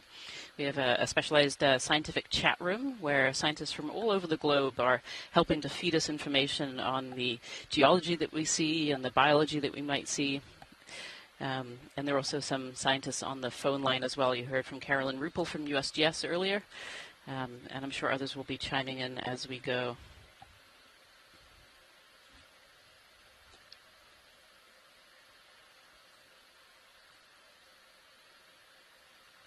Those lasers that you see there in the picture, they are 10 centimeters apart, and that helps us to scale things on the seafloor, which is incredibly important for scientific information.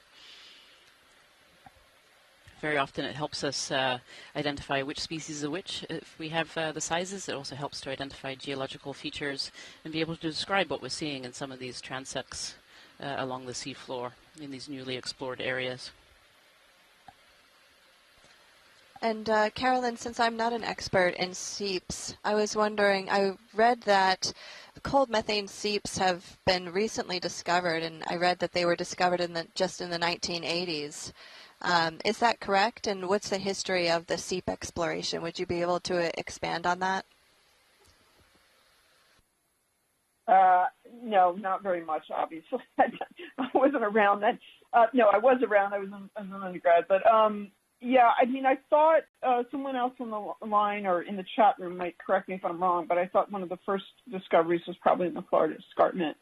But I guess one thing I would just emphasize again is that the modern era of seep exploration has really kind of exploded with the ability to find them remotely with geophysical methods, hydroacoustic methods, before it really was a needle in the haystack. Like you had to hope that you got the geology right and had a good guess in order to find them. So unfortunately, I just don't know about the deep history very much.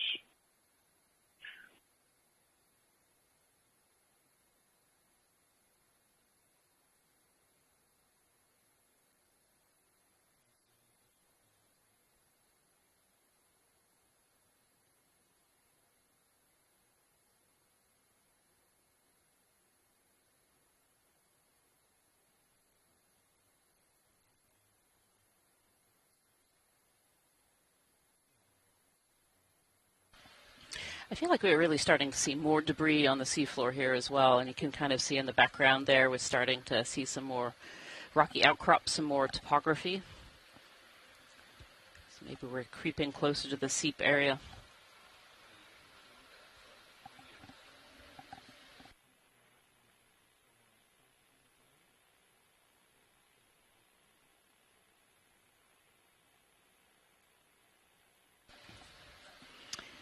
So if you look on our video feed 3 at the moment, you can see a sonar system. It's called the Blue View sonar. It's a relatively new addition to D2, just the last couple of years.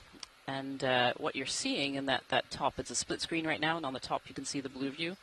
And what you can see there are actually the methane bubbles coming up in the sonar, and that's what our pilots are using to help orient themselves and try and see if we can find this seep. And we're also following the debris of various chemosynthetic organisms. Yeah, there's a big debris pile we've come across right now. And these outcrops here look a little bit like carbonates to me, and we are also looking for some of these methane-derived authogenic carbonates. And for those of you in the public, authogenic carbonates are ones that are precipitated after deposition, and in this particular case, their precipitation is driven by an anaerobic oxidation of methane and sulfate reduction by sulfate-reducing bacteria.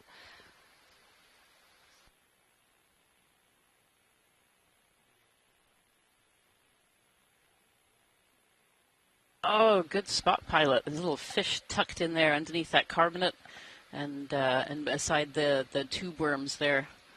Oh, and some of these tube worms are actually alive. I can see just beneath the back tail fin there's a little piece of red sticking out of a tube worm.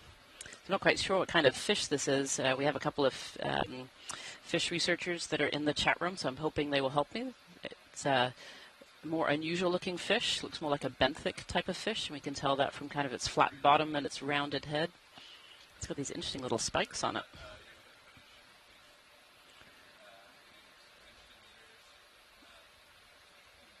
Kind of tucked itself underneath this carbonate area here.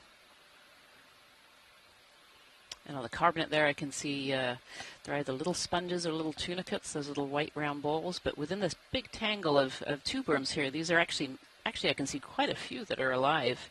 You can just see kind of the red plume sticking out of the top. Kind of this white area in the front. So a lot of these tube worms are actually still living.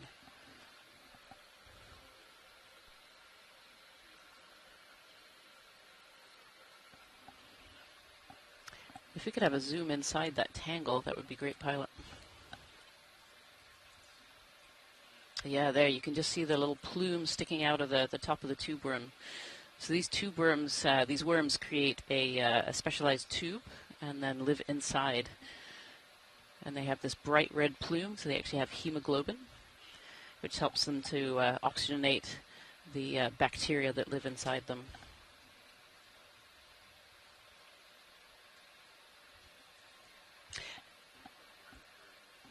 And I fully admitted at the beginning of this dive, this was of course my first dive on a cold seep, but I feel like when I've seen pictures of these tube worms before, they're far more out of their tubes than what I'm seeing right here.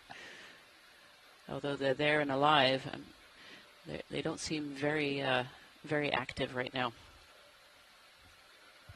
So you have a potential ID on that fish. I think it from Elena Jorgensen, who's from the Alaska Fisheries Science Center, NOAA Alaska Fisheries Science Center, thinking it is a blob sculpin.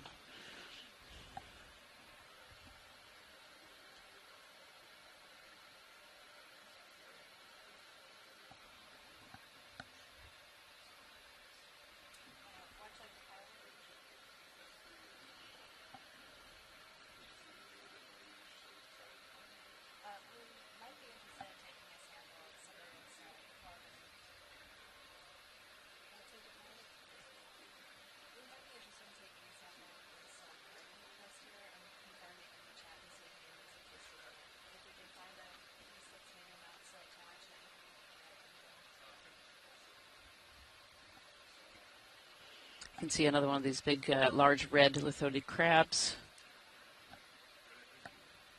And another big tangle of these tube worms.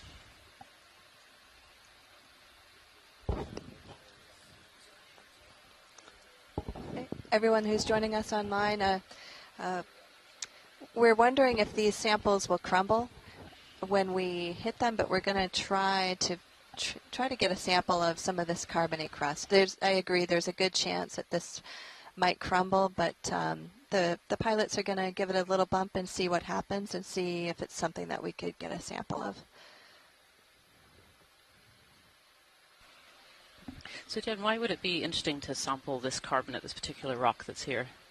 Well, just in the way it's formed is really interesting to geologists, and there are some carbonates like this in the rock record that have been proposed to be formed in environments similar to this. So, you know, the modern really is the key to the ancient, and so understanding how these types of deposits form in a modern setting and the conditions and the organisms that are there really help us understand what's happening in the geologic past. And then also we can get oxygen isotopes from these carbonates, and that can give us, in other geochemistry, that can give us an idea of the age of the deposits, which gives us an idea of how long these seeps have been going for, when they started, why they might have started, and then how they developed over time, and how long they've been developing. So it can give us a lot of information. But Carolyn Ruppel is suggesting we might wait a little bit longer if these particular deposits are a little crumbly, which they may be. I actually don't see a very good. Are they? Okay. Okay. I have an update from the pilot who says they're actually quite hard and stiff. So my sense is if we could get a chunk of something that's not crumbly and hard, it might be useful.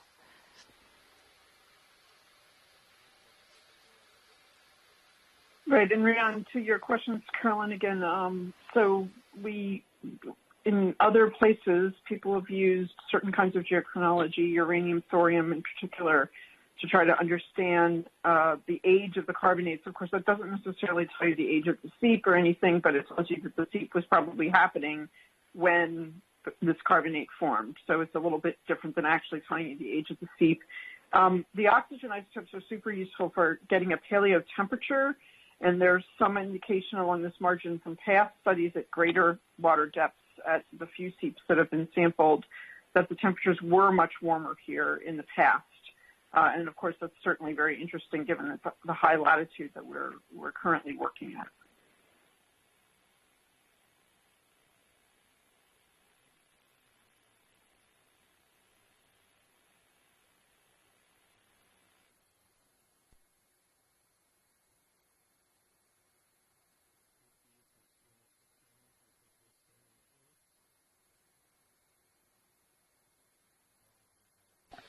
Oh, wow. Look at this massive tube worms.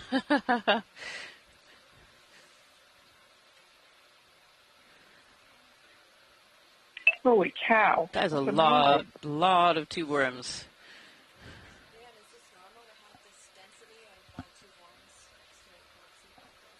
Well, I'll probably refer that to the chat room with scientists who are much more familiar with seeps than I am, but I feel like this is a very, very large area.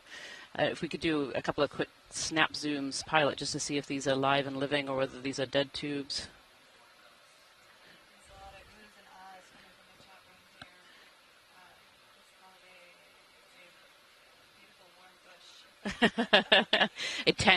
I heard a tangle of tubes earlier. Yeah, so these are living. So you can just see the red tips sticking out of the tubes here. Thank you, pilot. That was a great snap zoom. Great to go back to wide. That's wonderful. It's really amazing.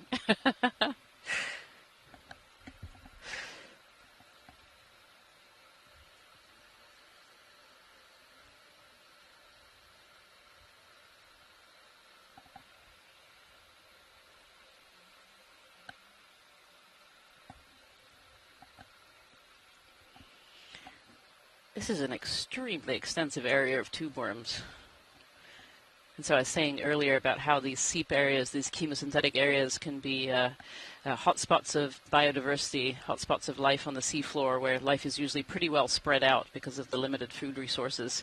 And you can see here with this sheer number of tubes that we're seeing on this image right now, there must be a lot of food resources in this area. So, Leanne, conceivably the seep is underneath this giant bush of tube worms and it's slowly feeding this bush. Could these bushes be diffusing some of the melting bubbles so we're not seeing? Oh, that's a really great question, and that's definitely one for the chat room, whether they could diffuse the bubbles. I mean, the fact that we're seeing the bubbles on the sonar suggests they're here somewhere. The seep are definitely here. So these tube worms do not occur outside of chemosynthetic areas, and they're several different species, slightly different species at different seeps sometimes. And we have another species at hydrothermal vents, Riftia pachylyptia, which is the big red tube worm I think everyone thinks about when they think about hydrothermal venting and chemosynthetic communities. And this is the version of that we see at these cold seep areas, these pogonophoran worms, they're called.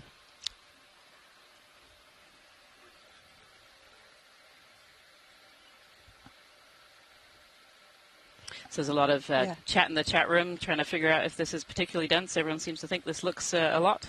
Mm-hmm. Right, yeah. Carolyn Stays said, no, I haven't seen a lot of seeps with this many worms, given mostly work Gulf of Mexico. Yep, and from Scott France, this looks particularly dense. Yep. Right. So I'm definitely wondering if the seeps are underneath this mass of tube worms here, and the bubbles are being diffused. Screenshot. Yeah, what was interesting, though, is that we did see distinct flares. So I'm a little, I do think they're probably feeding off of diffuse fluids coming out of the sediments, obviously. But I do wonder why we're seeing distinct flares in the water column. Because usually when we have diffuse seepage, often it's kind of like this low stuff that just kind of sits across a whole bunch of seafloors. So I don't know. It will be interesting to see what we find here. Is that bacterial mat there, or what is that? Here we actually see another, here we have clams, bivalves, and this is another indicator species for chemosynthetic communities. And the pilot has pointed out a really good view from Sirius that shows an overview of this giant bush of tube worms and clams. Yeah, and so Sirius you can see on camera feed number 2. If you switch over to 2, you'll be able to see Sirius is the eye in the sky of the ROV system, so it's the second part of the 3-part system, and it's looking down on top of D2 right now, and it is an amazing view. You can just see all of those worms completely surrounding us.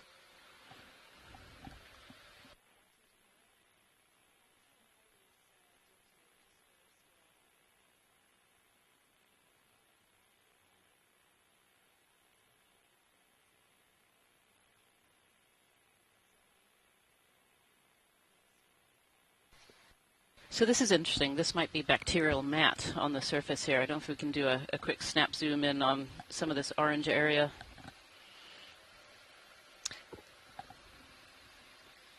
And for those of you looking at screen 2 at the overview of this big mass of tube worm colonies, D2 is about 7 feet wide for scale there. So this is a quite extensive mass of tube worms. Yeah, look at this. This definitely looks like a bacterial mat.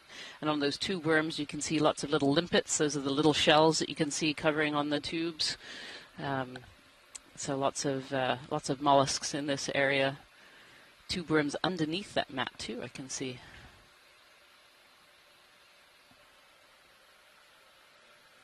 Oh, actually from the chat room, we think that maybe that's a sponge covering it rather than a bacterial mat.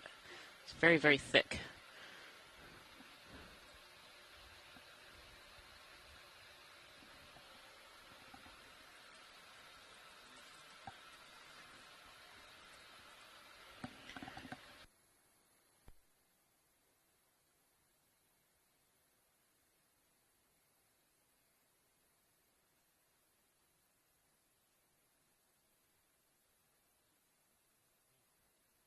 So, Rian, can you explain what we're looking at here? So we see the live tube worms in the foreground. We see what you think is a sponge, but those little circular things we're seeing in the background, are those also tube worms?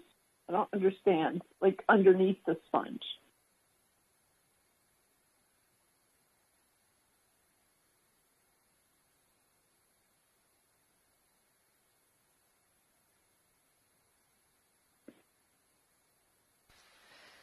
Yeah, it looks like carbonate to me below that encrusting sponge. Yeah, but it's interesting how there are actual features in the carbonate. It's very strange how it's eroded.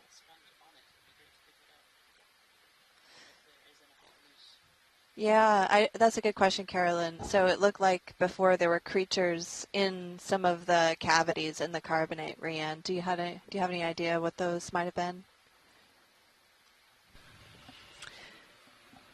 Yeah, so when we zoomed in there just now, we saw some of these tubes that were underneath this orange potential sponge. And it looked almost like there were like worm tubes or amphipod tubes or something underneath that as well. I didn't get such a good look there. But it's really, really curious. The pilots right now are kind of scoping around to see if there might be something they can pick up. But it may not be possible in this area. It's all pretty flat. From the video perspective, that looked like an area where maybe the bubbles had come up through the surface.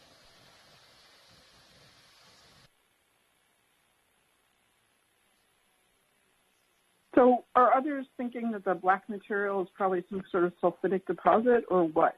It's hard for me to tell from here. I'm sorry, say that again, Carolyn? As you can imagine, there's a lot of excitement in the control room right now.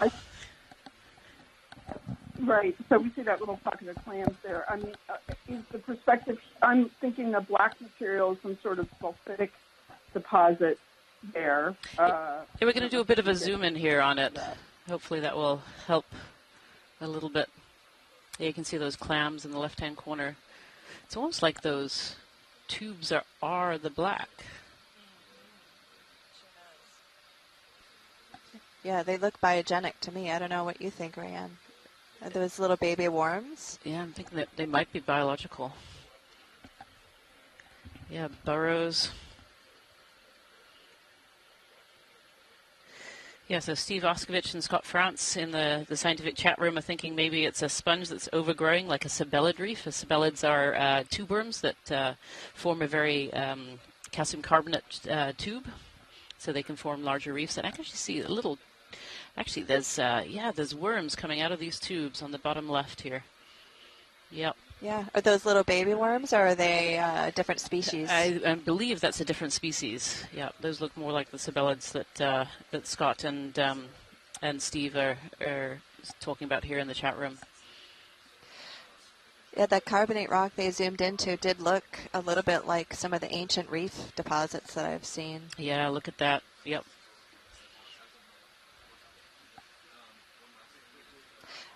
We see here that one of the biologists, Tara Luke, has mentioned that the smaller ones are a different species. Yep. Yeah, I believe those are the sabellids. They have long, long tentacles. So very different from the tube worm that we're zoomed in on right now. You can see this one has kind of a rounder, more fluffy tube proboscis here, whereas the ones sticking out in the background have these long, thin tentacles. So I believe that's what we're looking at, is this is a reef system created by tube worms that's now covered over with the sponge and also by these other pogoniferan worms, these chemosynthetic community. Mm-hmm. See anemones in this view as well as limpets and other snails of the gastropods. Mm-hmm. And also it seems like there's a discussion about whether or not the orange mass is indeed a sponge, so to be determined. Yeah, it's very, very hard to tell. Sometimes these sponges really encrust and so are hard to see, and then sometimes there's something completely different. It's very, very hard. I'd say the pilots are kind of looking around a little bit to see whether there's something loose they can pick up, but honestly it's looking like this is just a flat mat. I don't know if we'd be able to sample this particular area.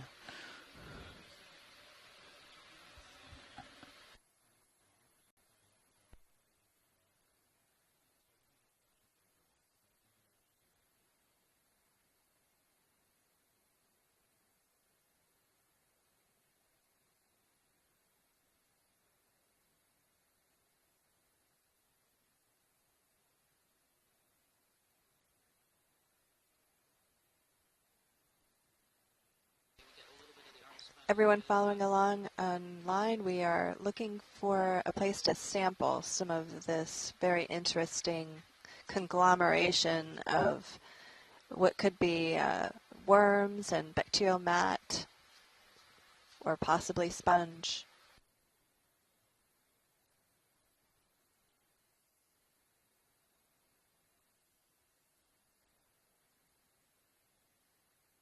Yep, the pilots are just going to get set up to sample, so we're going to just take our notes down here for a moment.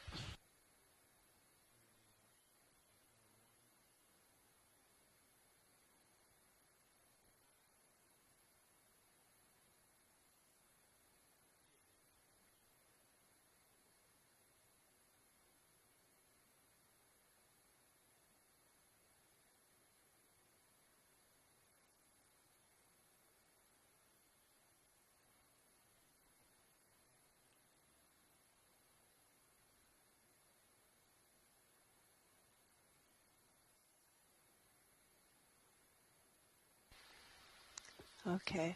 If you switch to screen 2, I believe, you can see the arm going out to capture a sample of this mass.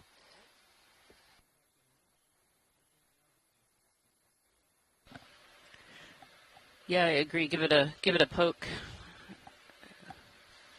So the pilot's going to give it a little nudge and see what it's made of before they try to sample it.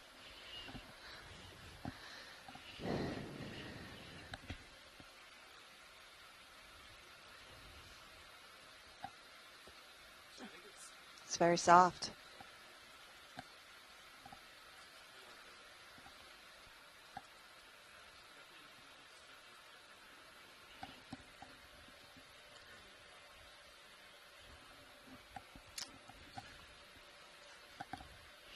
I think a suction sample would give us a little bit of everything, so I think that would actually be a great way to sample.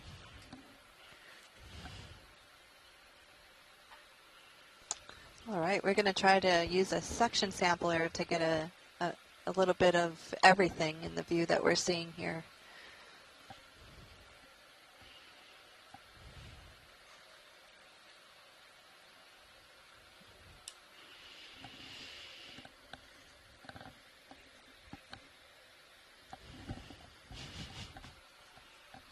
This is crazy. Crazy habitat.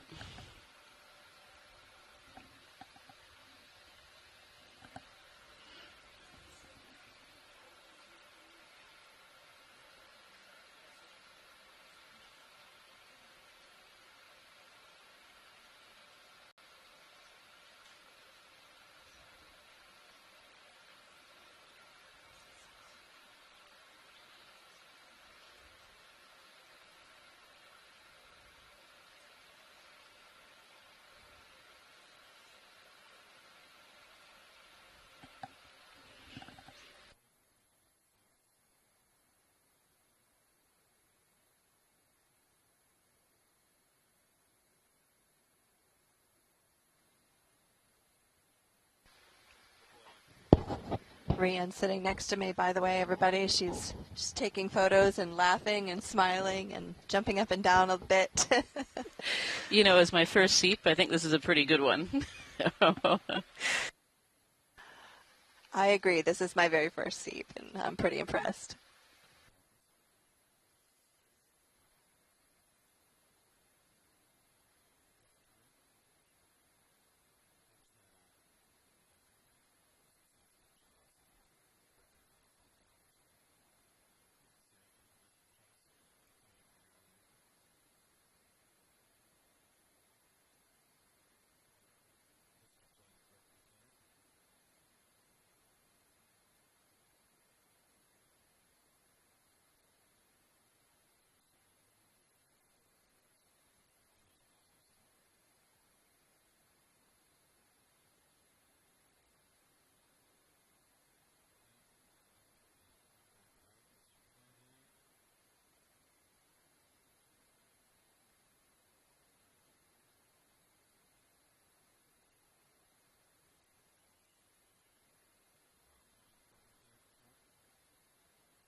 Unfortunately, the muscle was too big for the suction tube here, so the pilot pushed the muscle out and is going to try to attempt to get a different sample spot here.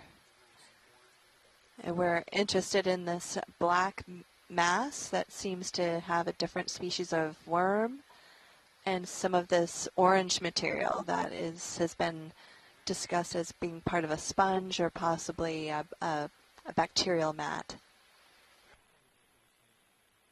Yeah. Oh, yes, it's there. I see it. I see it. Perfect. Haven't turned off the suction.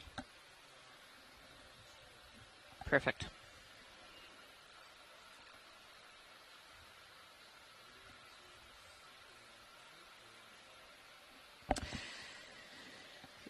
I think if we could sample that mussel, but put it into one of the bio boxes as sample number 3. Yep.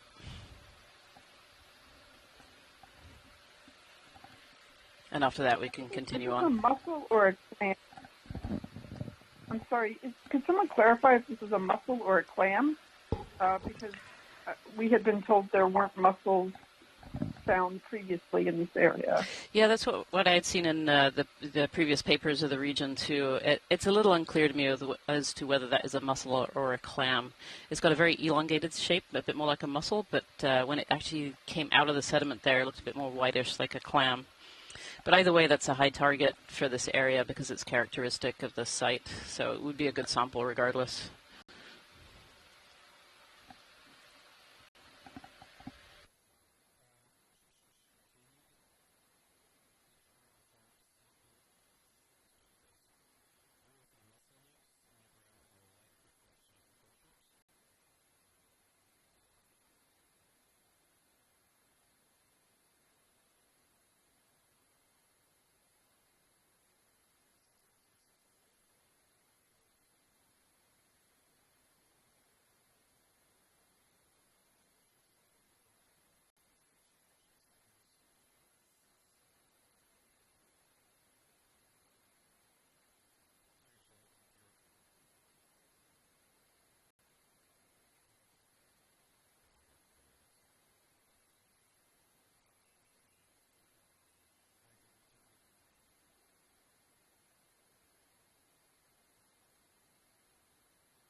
That looks great. Yeah, we'll take the tube worm too if it's coming with it.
gotta squish that one in there.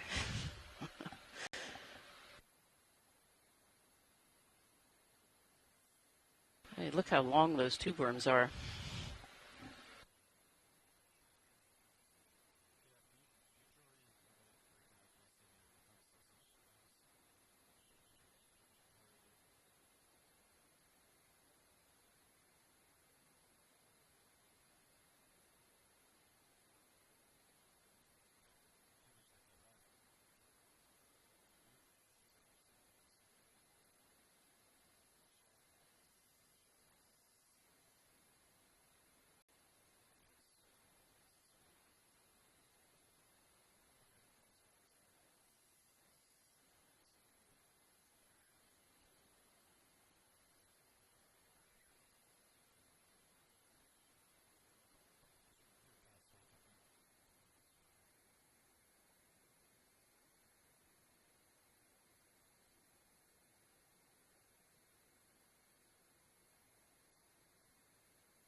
Thank you, pilots. That was a great collection.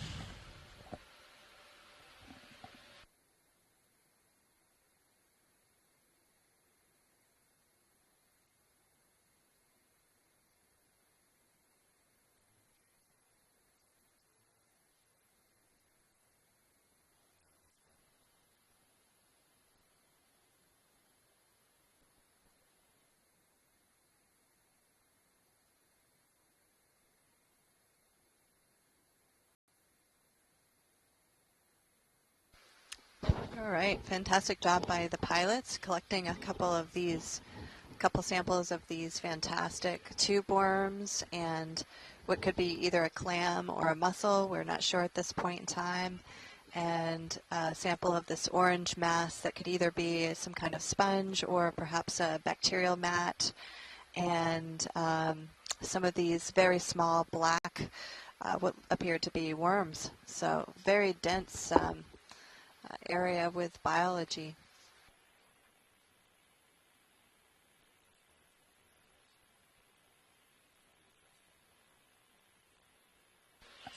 If you're just joining us here today, we're currently on the 4th dive of the Seascape Alaska expedition, and today we are investigating an area called Sanak Seep, which is an area that was discovered on a mapping cruise through the technology here on board Okeanos Explorer.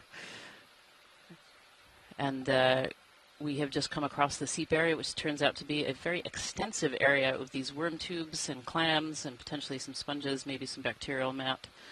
And we've just finished taking a sample and going to settle back down and continue our way to try and find some of these bubbles, looking for the source of this chemosynthetic community.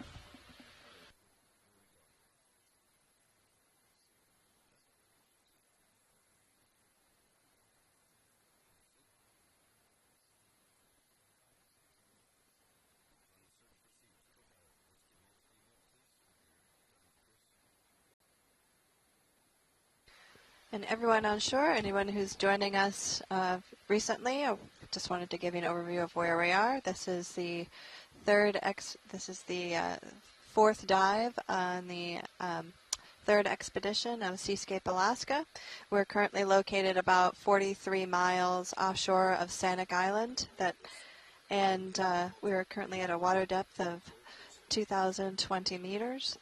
We're on the search for cold seeps. These are cold methane seeps that are coming out of the seafloor here, and we're sitting on the continental slope, and we're looking at right now a group of chemosynthetic worms and either mussels or clams and a variety of other very small black worms and potentially a sponge or a bacterial mat, which is a bright orange in some places. So if you're just joining, we're at Sanak Seep and on the search for more organisms and more seeps in this particular area. So thank you to the scientists in the chat room. We have a bit more information about these pogoniferan tube worms. So Karen Ruppel has posted from Chuck Fishers, who's a scientist in the U.S., his 2002 NOAA mission log for a Gulf of Mexico expedition where they were looking at cold seep areas.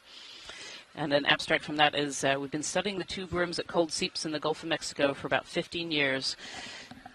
And I've learned that these tube worms are, in some ways, even stranger than the tube worms found around hydrothermal vents. The cold seep tube worms grow fairly quickly for about 10 years, but then grow very slowly for a long time. A middle-aged tube worm will grow only about 1 centimeter per year. We discovered that by staining the tube worms blue and then coming back a year later to see how much they had grown. And after that, they did that to hundreds of tube worms over the course of several years. And these tube worms can easily live for more than 200 years. So some of these tube worms could be potentially extensively quite old. Yeah, and Scott France here in the chat room is also elaborating a bit on how they did this experiment, and they deployed a bag around a clump of these tube worms and introduced that blue dye that stained the tubes. And then they went back later to see how much growth the tubes how much growth had happened with the tubes after the dyeing, and then being able to calculate a growth rate from that.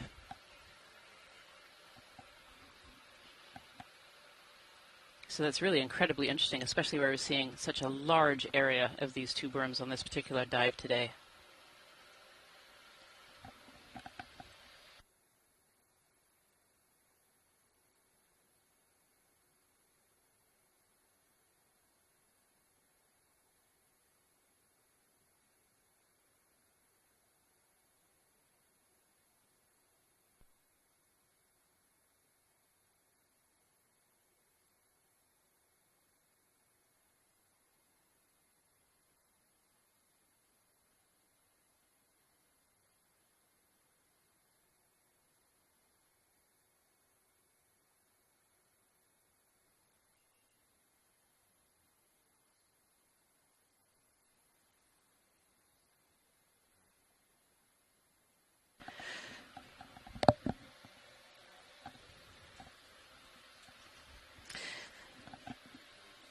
So if you'd like to go to your video stream number 3 right now, you'll be able to see what's called the quad screen. And in the bottom right-hand area of that quad screen, there's a sonar readout. And that orange there is what's called the Blue View sonar. It's a relatively new addition to D2 in the last few years.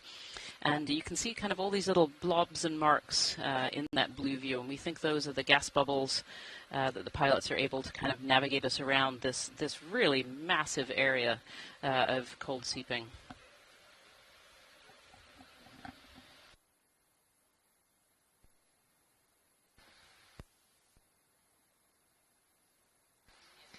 And you can see on the seafloor here to the left that there's some shell debris there, and a lot of that shell debris was really helpful earlier in trying to find our way to the seep. These would be shells probably from some of these chemosynthetic clams or mussels.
And Rian has just taken a break for lunch, and so in her place we have Anna, who I'll have introduce herself.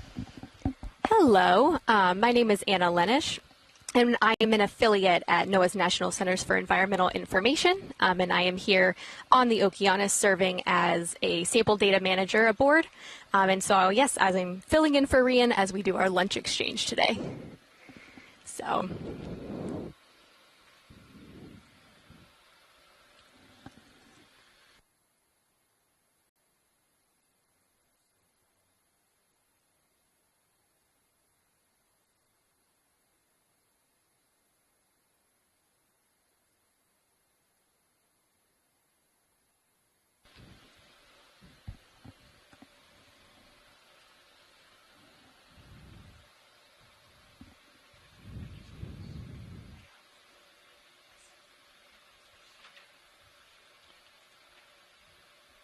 As we continue onward, it looks like there's even more shell debris down here.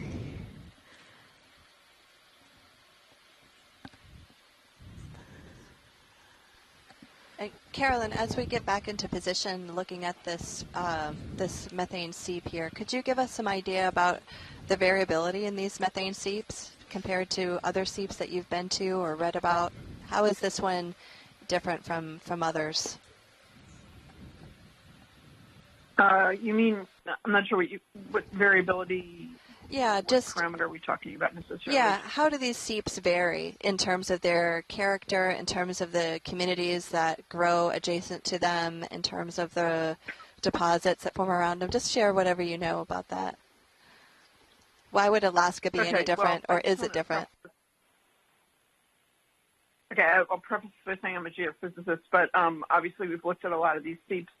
So one thing that, and I wish some more of the biologists were calling in instead of just being in the chat room. One of the things is that you'll see same types of organisms often as the seeps, but not necessarily the same groups of organisms. So one thing we've been talking about in the background, for example, is a colleague of mine pointed out that mussels have generally not been found at a lot of these Pacific seeps, whereas they're more common on the East Coast, for example, at the seeps there. Tube worm, these big clumps of tube worms, we haven't seen those on the East Coast. They do exist in the Gulf of Mexico at cold seeps. That may be significant. It may mean something about the source of fluids, for example.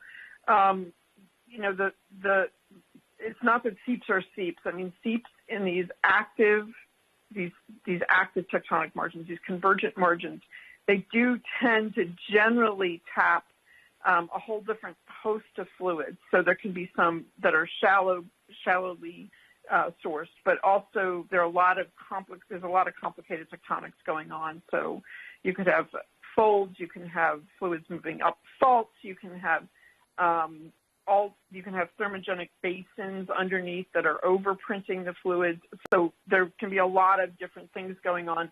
Whereas on sort of old, cold, boring places like the U.S. Atlantic margin, the seeps there are sometimes deeper sources of fluids beneath the seeps, but there aren't as many possibilities for causing the seeps. One thing that I know Cindy Van Dover and I were interested in about 20 years ago when we were working together was trying to use the organisms on the seafloor to really map the fluids and the physics underneath the seafloor. And you can probably imagine that here in the place we are today, the tube worms primarily want to see where sulfides are, whereas there are other organisms that we see at some other seeps that really like to be where the methane is in the sediment. There's all kinds of questions about whether one organism will deplete what it wants. Maybe it'll deplete the methane, and then it'll become a sulfidic system. Those organisms will get poisoned, and some other organisms will move in. And I don't want to go any further into biology, but so there's a lot of interesting ways to use the biology to try to understand the underlying fluid flow and geology system. Thanks for putting me on the spot there. No, I'm sorry to put you on the spot, but you have a lot of knowledge. I just want to hope that we disseminate that knowledge. Thanks.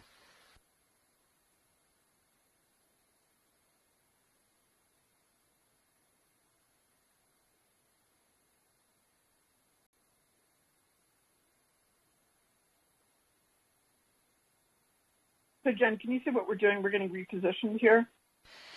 Yeah, we are getting repositioned so that the ROV will be pointed back towards those outcrops we were just on.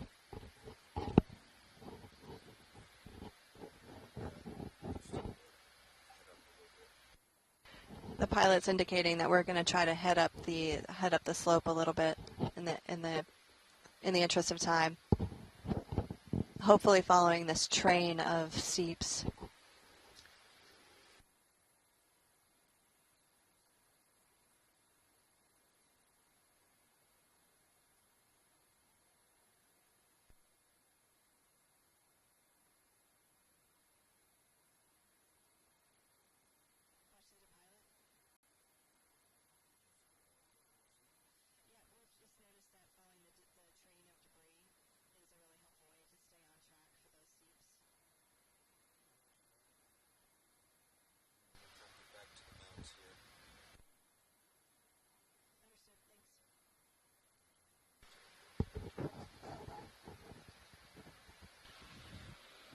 It looks like we also have some disturbance in the soft sediment in what looks like lines. I'm not sure what would cause that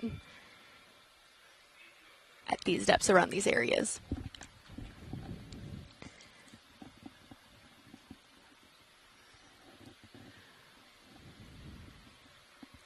But we've got more of our tube worms and yeah, thanks, Anna. So the organisms that you're seeing are tube worms, and then what we're discussing as either mussels or clams. And this rock that's in the outcrop, the rock that's in the background here is most likely a carbonate rock, and it's one of these carbonate rocks that is formed adjacent to the seeps as a direct result of some of the biology next to the seep. And it's called a methane-derived authigenic carbonate. And this crust is formed by anaerobic oxidation of methane and sulfate reduction by sulfate-reducing bacteria. So it's a very interesting type of crust, and that's what we think it is. And in the background there, you'll see two lasers, and those lasers are spaced 10 centimeters apart. So this is interesting because it gives you a frame of reference for how big some of these tube worms can be. And earlier, if you didn't catch it, the biologists were discussing how big these tube worms are, and just how voluminous they are, and forming these giant masses adjacent to the methane seep. So these are growing right on top of the methane seep, we believe. And these are cold seeps.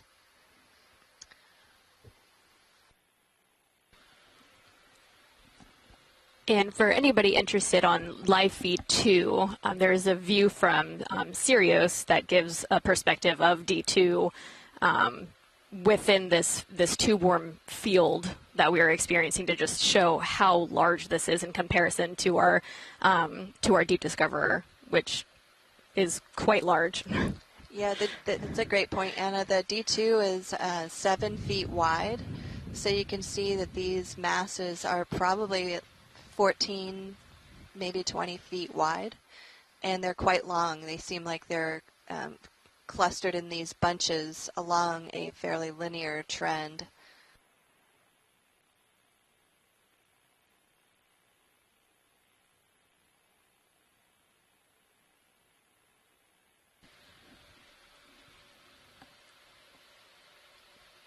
We've got something orange floating through the water right above the tube worms. Looks like a siphonophore. Yes. We have confirmation that's a siphonophore. Looks like it might have seen better days. The biologists have said that it's been gently chewed up.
Oh, it looks like we have a crab.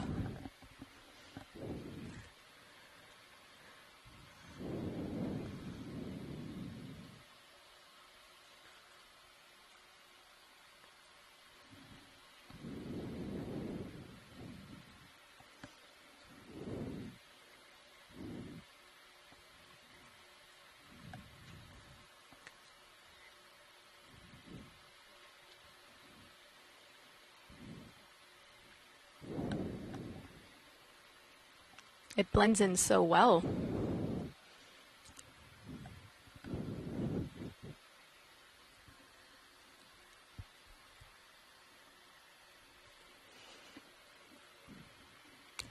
So there might be a fish on the left-hand side, or something at the base of one of the tube worm collectives.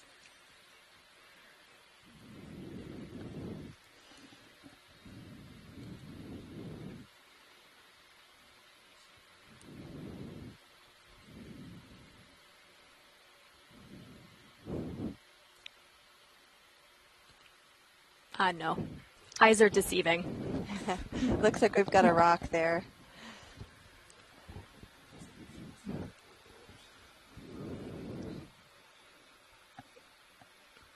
Looks like there's a large collection of shell debris up ahead as well.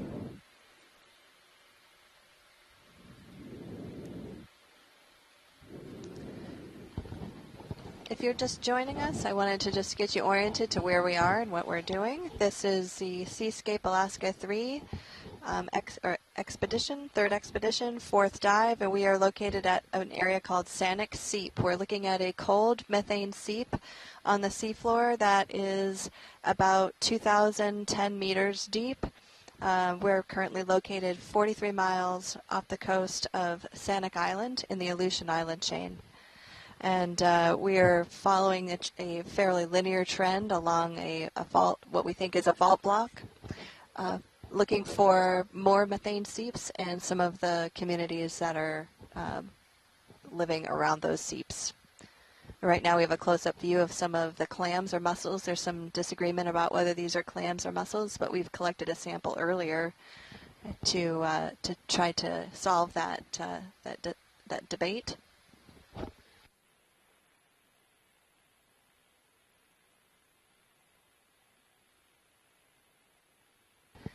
So for those of you who aren't familiar with seeps and their difference from hydrothermal vents, these seeps are cold, so the temperature of the water isn't very elevated. Cold seeps are places throughout the global ocean where natural hydrocarbons escape from cracks and fissures in the seafloor, and sometimes just from the sediments. At the seep sites, you can have fluid escaping or gas, and they often are found to have temperatures close to or right at that of the surrounding seawater, so that's why we call them cold seeps. This particular seep was discovered on the 2302 Seascape expedition, and this particular seep is thought to be a methane seep.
If you are just joining us today, we are on dive number 4 of the Seascape Alaska 3 expedition, where we're exploring areas just off of the Aleutian chain in Alaska. And today we had a dive planned on a site that had been found by mappers during expedition EX2304 of the Okeanos Explorer. And there in the maps they had found some plumes suggesting that there were cold seep environments here. And so we're visualizing those for the first time today. And if you just tuned in, you'll see this big mass of tube worms and clams. Indeed, we've come across a really big area, certainly for biological chemosynthetic life.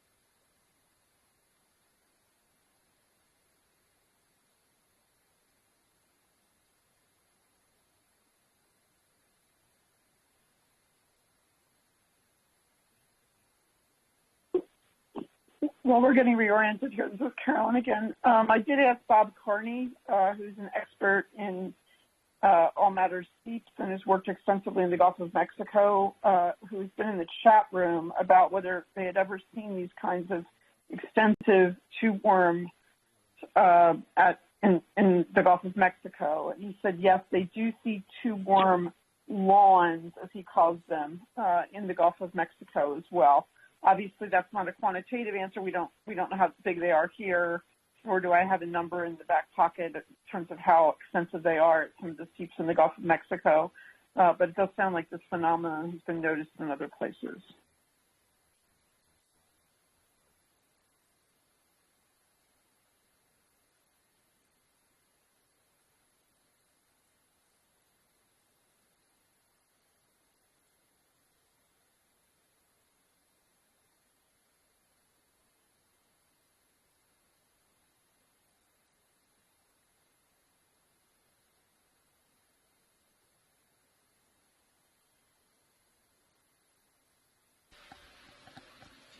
Okay, everybody, just to give you a little update on what we're doing here. As you saw, we were in that large worm patch of these pogniferan tube worms that are chemosynthetic. So what we're doing now is we're still trying to search for the source of this cold seep. So looking for that bubbling water that we can kind of see in the blue view sonar. If you go over to camera number 3 and look in the bottom right-hand pane of that quad screen there. And so to do that, we've turned our heading towards where we think the bubbles are coming out. And as a consequence, we might see kind of a bit of blue water here as we move. But we are trying to follow those bubbles and see if we can find the source of this chemosynthetic community, this massive chemosynthetic community at that. So far we've seen just a ton of these pogniferan tube worms. And these potential clams and mussels. There's some debate in the chat room as to whether we have clams, whether we have mussels, or whether we actually have both. So we'll try looking a little bit closer at that as well.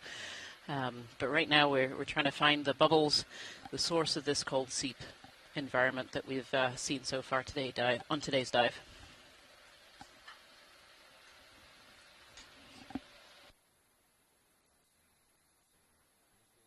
And it should be added that because we don't see bubbles here, obviously there are a lot of fluids flowing underneath this system, or we wouldn't be able to sustain these chemosynthetic communities. So there's a lot of fluid going through here. It's being processed, if you will, microbially, and most of the organisms we've seen so far today really like sulfide-rich environments, which is something that often coexists with methane. Yeah, that's a really good point there, Carolyn. The organisms we've seen today are chemosynthetic organisms, so they need that seeping, that chemosynthetic source to be able to survive. We wouldn't see these anywhere else on the seafloor, so that's a really good point there. So this is a skate here that we're imaging, kind of laying flat in the sediments there. And Dougal Lindsay thinks this is a Bathyrraja.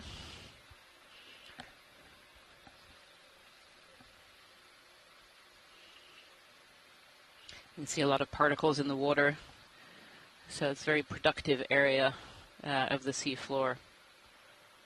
So here's a question for you, Carolyn. So when we were looking at the maps this morning, Shannon showed us that beautiful series of plumes all kind of joined together. And now here on the seafloor, we've seen this massive tube worms, really much more extensive than we were potentially expecting to see. You know, is there a potential that this plume is kind of diffused by all of these tube worms and is kind of coming through and maybe not, emanating as bubbles? Would it still show that in the multibeam, in the sonars? Or would that specifically only see these bubbles? Well, in my experience, you have to have, you don't technically need very much methane to create an anomaly that you could detect, but conversely, you probably do need real bubbles to make the kind of I'll call it a sheet of apparent bubbles, bubble anomalies in the water column. Also, we did see things that look like distinct flares, and I mentioned earlier that and they go quite high in the water column. So normally, when we have more diffuse flow, we may detect a diffuse flow, but it generally will. I'm going to say it very, very non-scientifically. It'll look more kind of like a blob near the seafloor. So I don't doubt that there are fluids coming up through some of these areas. The worms are probably intersecting a lot of the fluid flow where the worms are, but I still would expect, even if we can't find them, the needle in the haystack problem on the seafloor, I still expect there are areas of actual bubble emissions somewhere here. And we have many dives in the past where we know we've got a decent flare and we just can't find it at the seafloor. So it's just, that's the luck of the draw, basically. Yeah, it's really like a needle in a haystack. And actually, I have Shannon has come back and sat next to us. I thought this was a great time to go over some of those maps for those who haven't seen them yet. If you turn over to camera stream number 3, live stream number 3, and press play there, you'll be able to see how these cold seeps were discovered.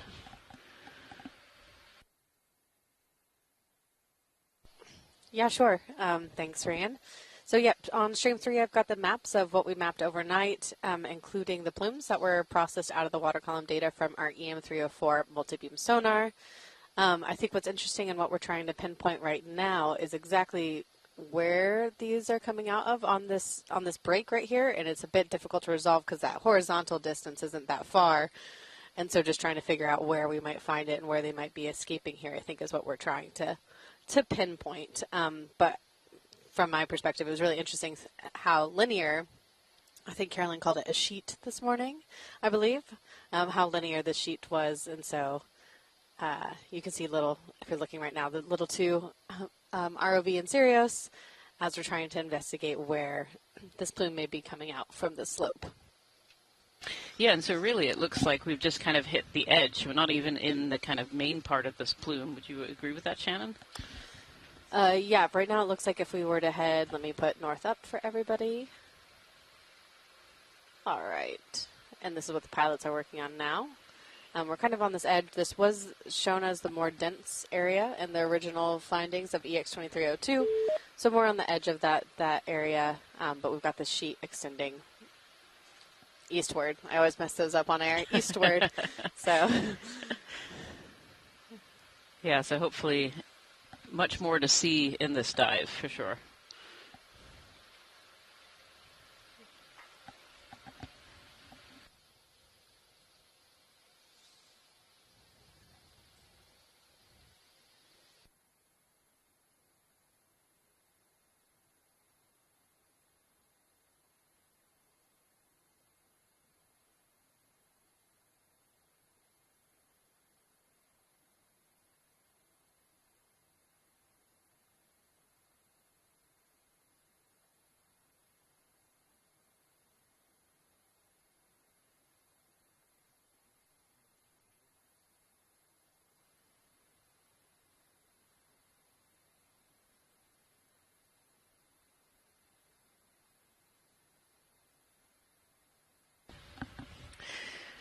So it looks right now like we're right on the edge of kind of this, in the murky background there, you can just about see potentially some of these more tube-worm masses that we were seeing earlier, kind of skirting around the edge. And in this heavily thick sedimented, which is very similar to what we landed on at the very beginning of this dive. Lots of burrows and some dead tubes and clamshells that we can see on the seafloor that have obviously come from this big, massive chemosynthetic community, the Seep community that we were seeing a little bit earlier in this dive. So we're just moving a little bit now to see whether we can get ourselves more into the center, try and find some of the bubbles that are coming out of the seafloor that will tell us a little bit more about what exactly is driving this cold Seep community. And if you go up to live stream number 3 and take a look, Shannon is right now driving the map around. You can see the little white square in there is D2 and the blue one is Sirius. And then all of those mapped bubbles that were coming out of the seafloor. So right now we're just trying to find this this area of bubbling.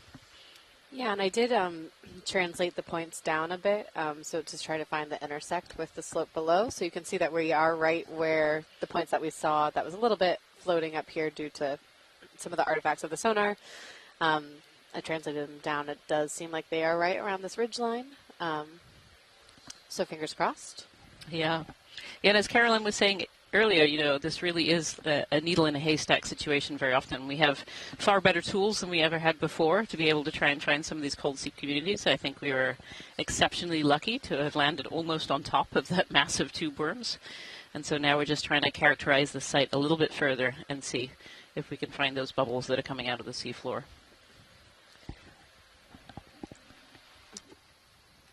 If we were to find bubbles... Carolyn, for those who are tuning in on... Go ahead. Tuning in, I just want to say that the visualization that Shannon has up on camera 3 is fantastic. Just understand where we are in this dive, where we are relative to those orange dots that are in the water column, which would be the gas, and where the vehicles are. It's amazing. So I do encourage you to go there and look at that. Yeah, and I definitely agree with that, too. It's really an amazing visualization, amazing map that the team here on board the Okeanos Explorer have managed to put together with the sonars. I was going to also take the time to maybe explain the colors that we're looking at right now, because this is a slope map. So some of you guys might have seen bathymetric maps before, which I'll switch to right now. Maybe. All right, so this is a bathymetric map. So we're getting colored by depth right here. And so the warmer colors, that's going to be the shallower points. The cooler colors, that is the deeper points. So you can see, we can see that there's like a feature here, but it doesn't stand out as abruptly as if we put this into a slope map. But when we compute slope, instead of seeing the depth, we're seeing the angle of slope. That's what's being colored right here. And it really helps us target these flatter areas and these steeper areas of where to put the vehicle down, because as we know, a lot of fauna and seeps and things are going to be characteristic and found in similar places on the seafloor based on the morphology. So really this bathymetry, this shape of the seafloor, is helping us pinpoint where we want to investigate for specific observations. And so all of these tools that we have, the bathymetry, the slope, and even if we go further into the backscatter, which tells us that relative hardness or softness of the seafloor, we use all of that input to figure out how to make the most use of putting our wonderful robots 2,000 meters below the seafloor.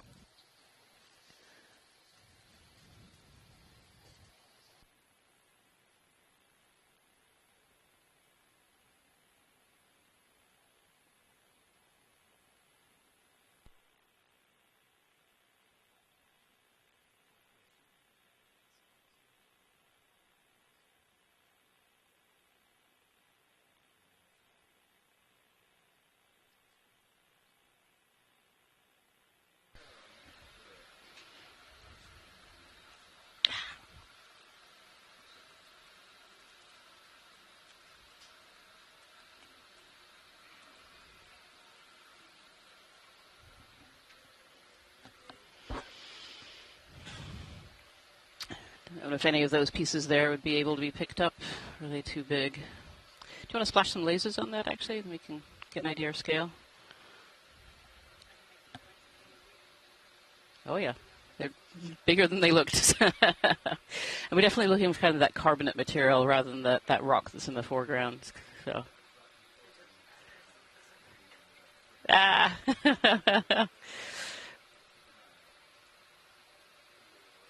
I mean, some of it might be relatively loose, having fallen off of the plate there.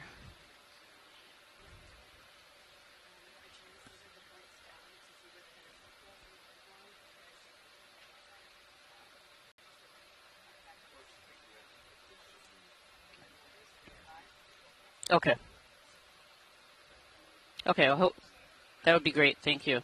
Can we do a snap zoom on this gray patches that we see, kind of these lighter patches in the seafloor there? Just as we go by, those might be the bacterial mats that we were searching for earlier.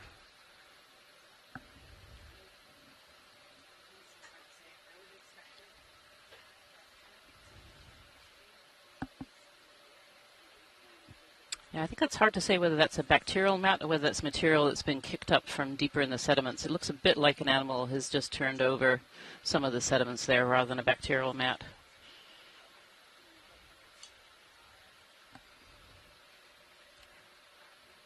Thank you, pilot. We keep searching for those bacterial mats.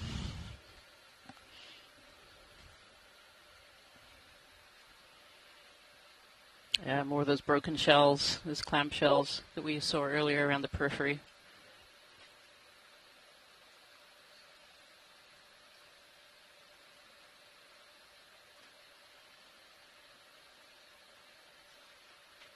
Some hydroids and some tunicates covering that little rock there.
So right now the pilots are taking a look to see if we can sample some of this carbonate rock.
Right, everybody, we just recovered a pretty good sized sample of one of these carbonate crusts that's adjacent to the methane seep.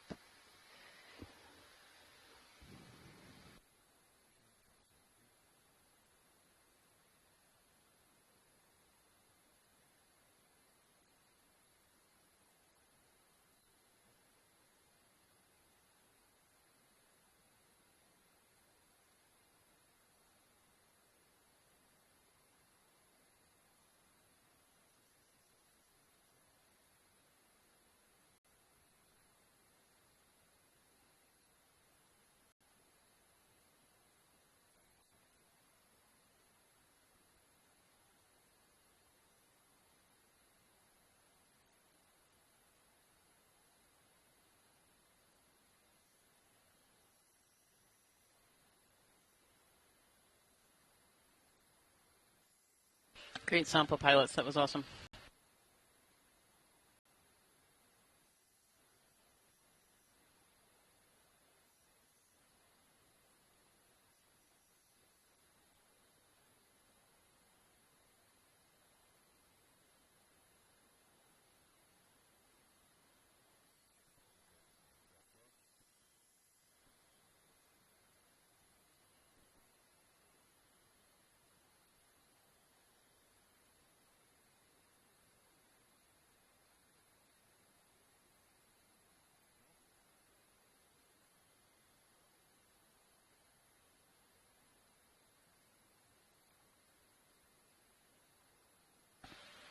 So if you just joined us today, we were just taking a sample of the carbonate rock system from this area called Sanak Seep. We're on the 4th dive of the Seascape Alaska 3 expedition, exploring areas off of the Aleutian chain. And today we're exploring this area called the Sanak Seep, which was first discovered by a mapping team on board the Okeanos Explorer during Expedition 2302, just a few months ago. And so far, it's been a really exciting dive. We found kind of a massive area of tube worms and obviously this cold seep environment. We found some of this carbonate rock, some mussels, some potentially mussels and some potentially clams. We haven't quite figured out what they are.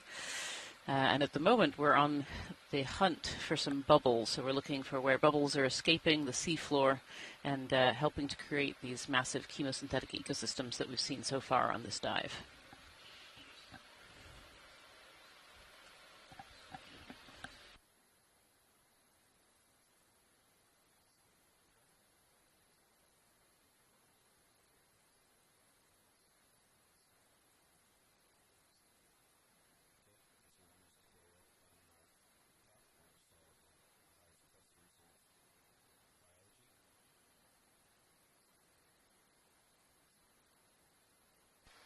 And everyone following along, you'll see in the distance here there's a few rounded cobbles, and we saw these rounded cobbles on dive 2, but one of our scientists in the chat room also mentioned that he believes that these are ice rafted cobbles, and I agree with him. We saw lots of them on dive 2, and occasionally when you look through this white carbonate rock, you'll see rounded, almost perfectly rounded in some cases, cobbles. And given the position, these are probably ice rafted or perhaps somehow funneled through the from the continental shelf down into the slope.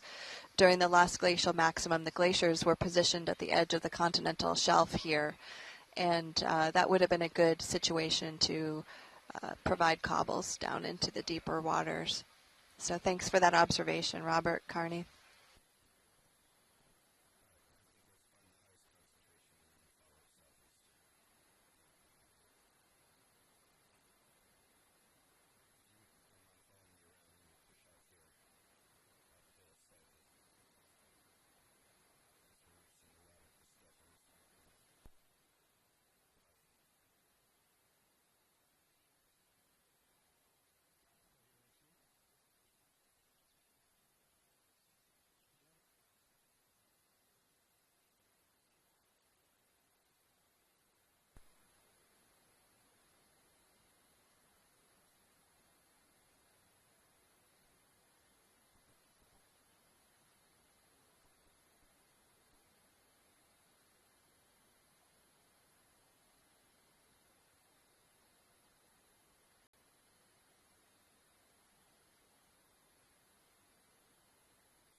And for those of you just joining us, we wanted to give you an update of where we are and what we're looking at.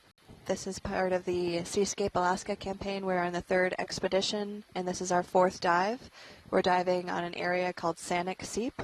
We're located about 43 miles to the southwest of Sanak Island, and we're currently at a water depth of about 2,015 feet. We've been following a trace of different methane seeps with various biologic communities growing on top of them for the morning. That is Alaska time anyway. It's getting late though. And for those of you who aren't familiar with seeps, there's a great document available on NOAA's website that explains some of the different types of seeps, but I'll just explain a few of them here since I'm not an expert on seeps. Cold seeps are also known as hydrocarbon seeps. I have actually worked with some hydrocarbon seeps, but just not these methane ones in particular. But cold seeps can be methane, they can be brine, they can be oil seeps. They're different types, and they're classified based on the chemicals that come out of them. And so these different biologic communities really thrive on chemosynthetic communities thrive on these seeps.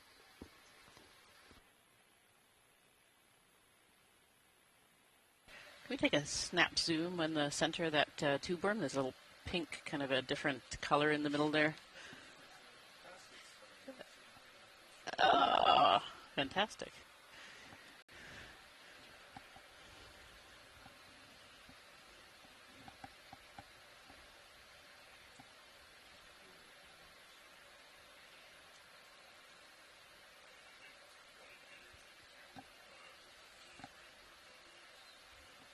So this is a mass of those tube worms that we've been seeing throughout this dive. These are pogonophorine tube worms. They're a worm that build this tube around them and live only in these chemosynthetic environments. And what we're zooming on here, this is a basket star, otherwise known as a Gorgonocephalus. And so it's closely related to those little brittle stars that you've been seeing in the sediment with those 5 arms, but this one has some extra arms. So they're known as basket stars. It looks like it's using this tube worm here to get itself up into the water column. So these Gorgonocephalus like to pick particles out of the water to eat.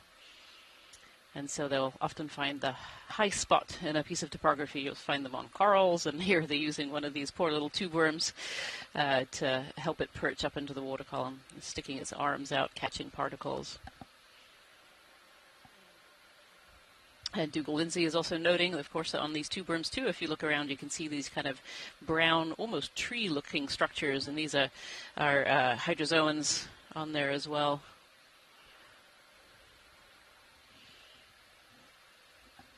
You can see the current running through the arms of the Gorgonocephalus here. Beautiful.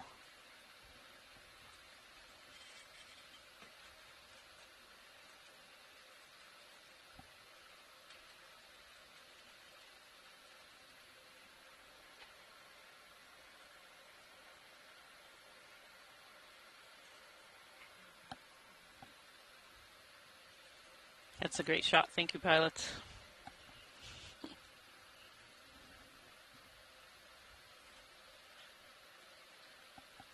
Yeah, and you can see all those hydroids, those kind of brown tree-looking structures all over the tube worms as well. And they're pretty opportunistic in where they grow. They'll just find a spot that's clear and not covered and take over relatively rapidly sometimes. We saw a lot of them on some of the tube worms earlier as well. Now, what I'm not seeing on this massive tube worms that we did see on some that we zoomed in on earlier is I'm not seeing the little limpets and shells that we were seeing on that last set of tube worms.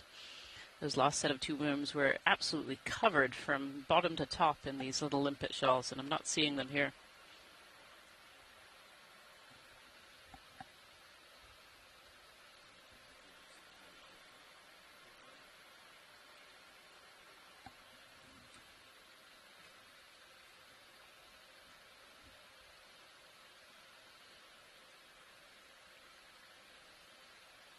Rianne, you were talking earlier about how long these tube worms take to grow. Could you explain that one more time for folks who might just be joining us? Yeah, I can. It's I think Carolyn Ruppel had posted in the chat some work done by Chuck Fisher out in Florida and Gulf of Mexico, cold seep areas. These tube worms actually grow relatively relatively fast for the first 10 years, and then they start to slow down a little bit. But some of these tube worms could be, a couple of hundred years old, and so might have been there for a very, very long time. And it's actually one of the big differences between these cold seep environments and the hydrothermal vent environments that people often think about when they think about chemosynthesis, is that hydrothermal vent environments are on these mid-ocean ridges that can be relatively fast. So they appear quickly, but they also disappear quickly as their ridge moves away. Whereas a lot of these cold seep environments can be much longer lived sometimes. So some of these tube worms, which are incredibly long, if we look in the video, could well be a couple of hundred years old. Yeah, thanks, Brian. That's really interesting. Also, I've been noticing that there seem to be different bands of organisms in these seep areas, like worms and then clams. Yeah, it's really interesting. Here we're coming across kind of one of those transitions a little bit here, where we have these clams sticking out of the sediment. And then earlier, too, we found clams actually, and potentially mussels, deep in the sediments, right amongst all the tube worms as well. When we kind of looked all the way down to the base of those tube worms, we saw them sticking up from the sediments. But each of these organisms, of course, has different requirements to be able to live. And so, some organisms could be on the periphery of some of these seeps, some are in the center. Mm-hmm. They require the different amounts of hydrocarbon that's coming out of the seafloor. Yeah, that's very interesting. Thanks. If we could do a snap zoom on these. Yes, so we've used that concept a little bit to try to think about how to sort of map the organisms into the underlying hydrology.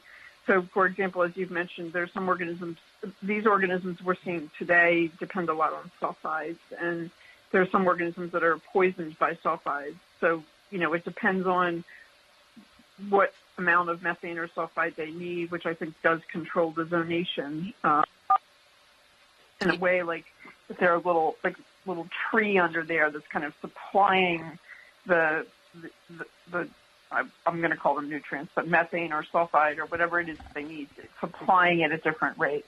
Looks like there's a bit of a bacterial mat there on the upper right. Yeah, that does look like bacterial mat. We were just looking at that now.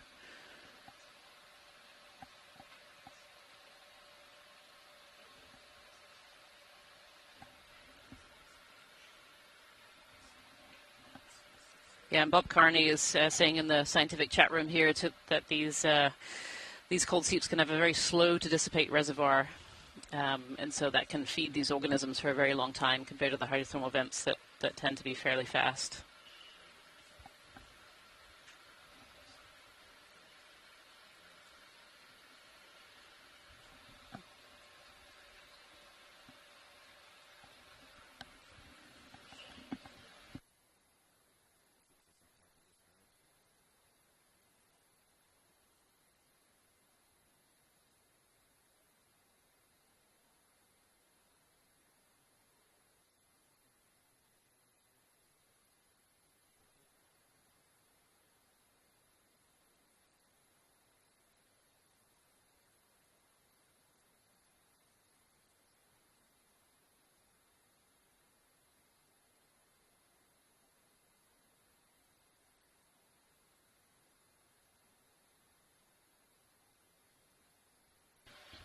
I think it's good to mention, too, that, we're in this cold seep environment, this chemosynthetic environment, and we have these very specialized animals that live here, like these tube worms and these clams, mussels, maybe both.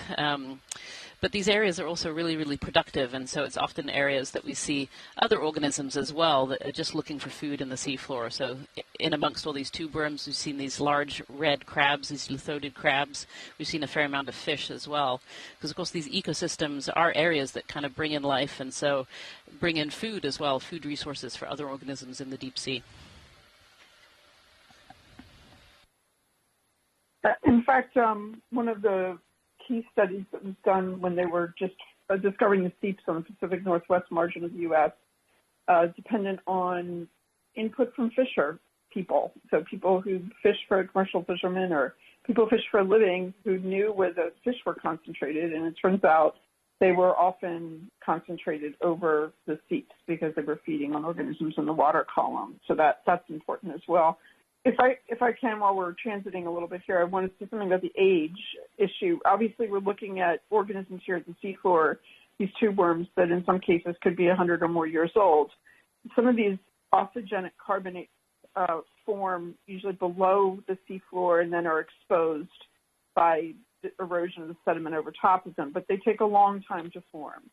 So that would imply that this area is not new. It didn't just start seeping a few years ago. It probably didn't start seeping 500 years ago. It's probably been seeping, maybe not continuously, but off and on for probably a few thousand years. We don't know exactly, obviously, without more scientific evidence. But so what you're looking at today is actually probably a very vibrant community that's evolved and changed as conditions have changed over possibly up to thousands of years.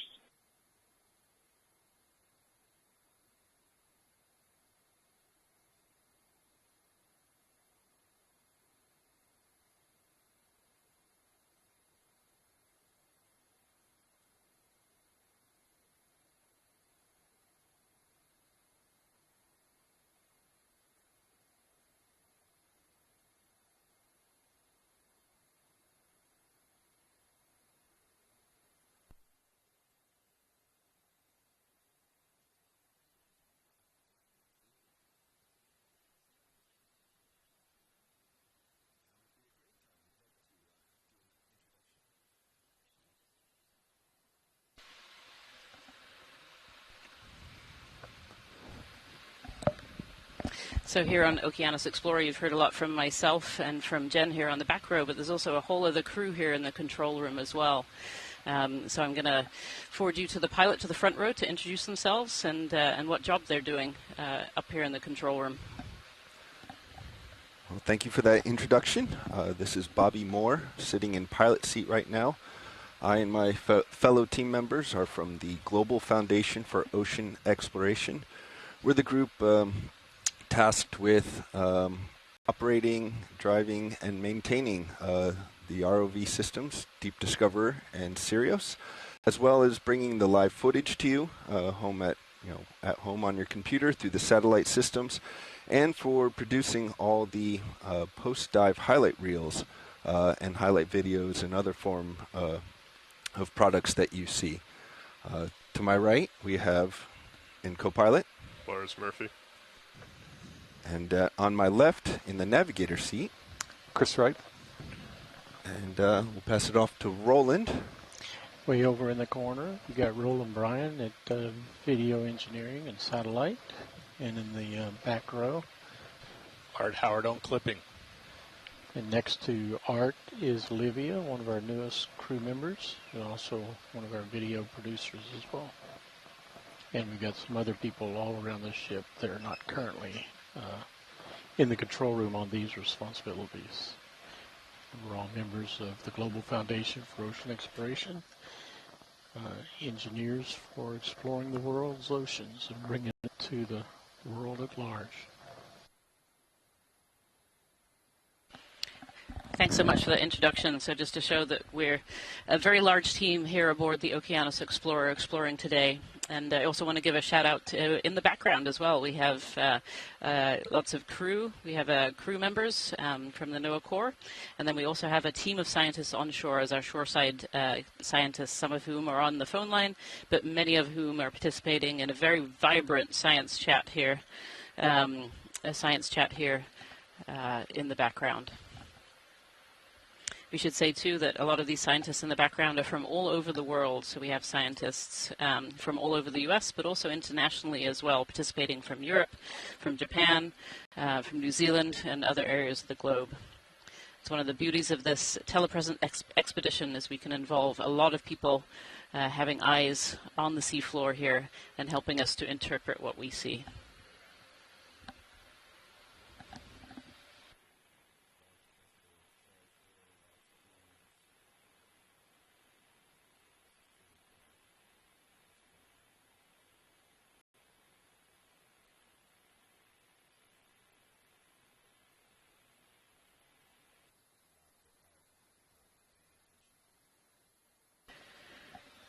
having some interesting information coming from the science chat too, just talking about the science chat in the background here from Dougal Lindsay about these really interesting masses of tube worms that we're seeing here today. So Dougal says he believes that they ingest the symbiont when a larvae, so horizontal transmission, and then the symbiont reproduces and lives inside the trophisome. And the symbiont there is this chemosynthetic bacteria that's able to utilize the chemicals coming out of the seafloor. The worms do not have a mouth once they are adults. So they can't eat once they develop, so they absorb the methane or other chemicals from the thinner end of the tube, which is deep in the mud. And I believe I've read as well that these particular ones around these cold seeps can sometimes have really long roots, and so they're actually able to utilize this source long after it actually stops seeping out of the surface. That allows them to live these periods where Carolyn was mentioning. Sometimes these seeps go on and off. It allows them to live for even longer than these seep environments.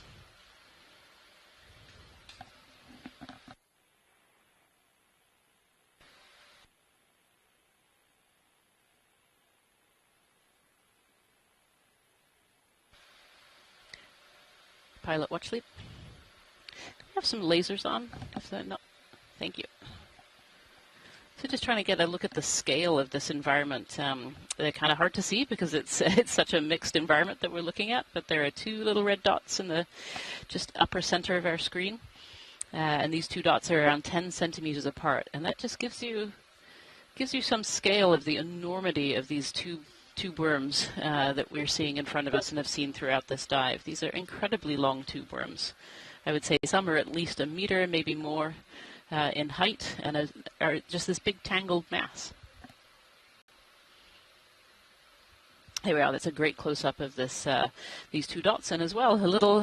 Is that an eel pout sitting down there on the ground?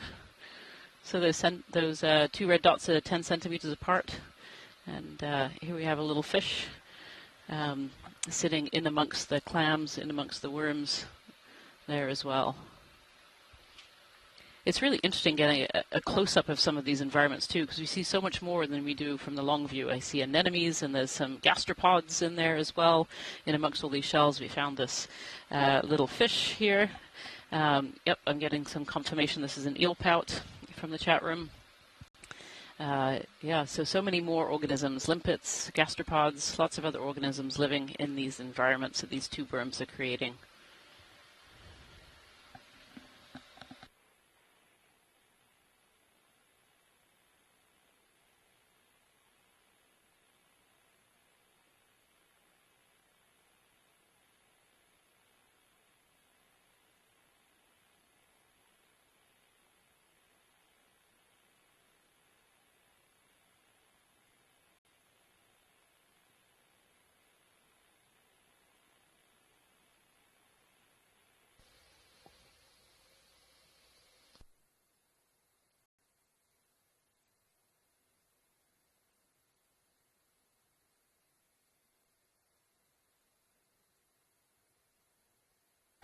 Even more great facts about these tube worms are coming through on the science chat. So Bob Carney says the thin-walled buried section of the tube worm can be as long as 5 times the length of the harder exposed section.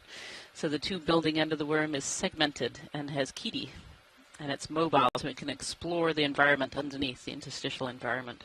Thanks so much for that information. That's great.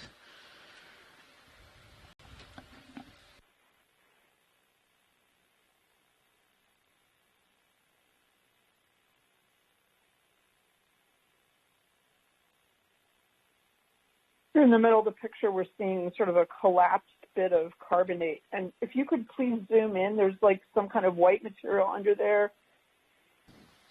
Okay. Yeah. Finally. No, that was right. That's what I want. Yep. Could you get that, please, again, if possible? Okay, so the lasers are 10 centimeters. So if those of you who can visualize that white material underneath of there, this methane hydrate, gas hydrate, so that means there's active methane. For this to be this solid, there have to be methane bubbles down there that are forming, are combining with the water as they come out and glomming on and forming that big mass of methane ice. So methane hydrate is a combination of water and gas. It is stable at these pressures and temperatures. But if it were just exposed to the seawater, it would be breaking down because the seawater is so undersaturated in methane. And you can see here, it looks like ice. That's a wonderful shot. Thank you so much. That is beautiful. So this is being formed by the methane coming up from below. We often see it under overhang at these water depths because you have like a local environment that's super saturated in methane, and therefore you can form it and sustain it. So most methane hydrate is very disseminated in sediments. Here we have a big solid block of it, and that's because this is probably sitting right over a gas emission point. I know we may be a little bit disappointed not to see bubbles, but the fact that we're seeing the hydrate here means and it's in this form, means there is free gas, there is vapor phase gas bubbles down there that would be forming this hydrate as it comes out. So another thing that Bob Carney and I've been going back and forth a little bit about, and I didn't want to bring it up until we actually either saw bubbles or hydrate, is that this environment we're in is very sulfidic, and that's what's sustaining probably both the tube worms and the clams. They like sulfide, not necessarily as much the methane as the sulfide, which is a byproduct of the microbial processing of the methane. And so in this kind of environment, you can, in fact, have hydrate right below, and it's sort of slowly breaking down. And that can, with the microbial processes that are happening, say in that thin veneer right on top, that could be providing the sulfide that sustains it. In an area like this, it is very likely that there is hydrate right under the seafloor in a lot of places, just because of the water depths we're at and the fact that there's clearly a lot of methane here. And I'll shut up now. Thank you. No, please don't be quiet, Carolyn. We really want to absorb your knowledge on these since you are the expert on these types of seeps. I was curious, Carolyn, if you think that black mat-like material that's sitting right on top of the hydrates, if you think that's bacterial mat.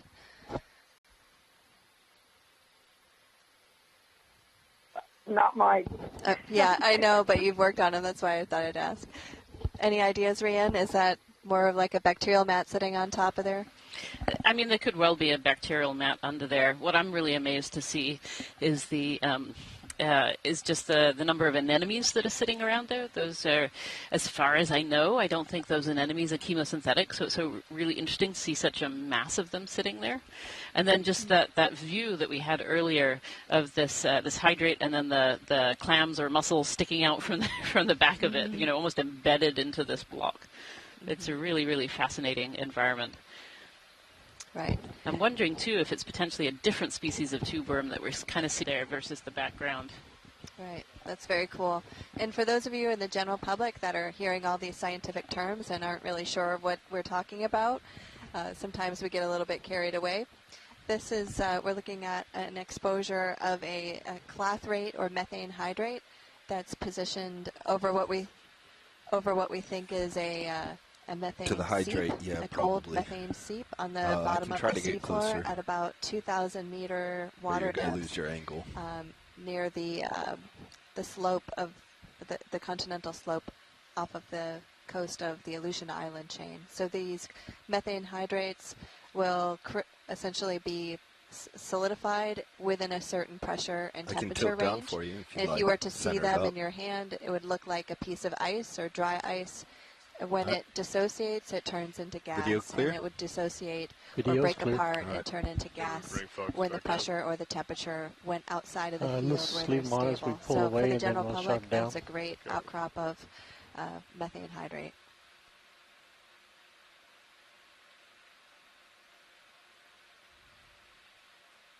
So I can't be for sure, but I appear to be seeing a few bubbles coming out of that area. And so just to remind you that the technique that was used to find the seeps is very, very good at detecting small amounts of gas. And so it's very possible that there are a number of places along this I think we think it might be a fault or a line or something, there are a number of places that are slowly leaking methane out, and that was enough to make that sort of sheet of flares that we saw. But this is not unexpected, but it's always very, for me, as grab a someone piece who of it, Bobby. works in hydrate science, it's always fun to see this at the seafloor. Okay, we're going to try to stabilize right here on this side. Yeah, we have a bit of confirmation in the chat room that maybe there are a couple of different kinds of tube worm here. Oh. Some of the bubbles and biomat off.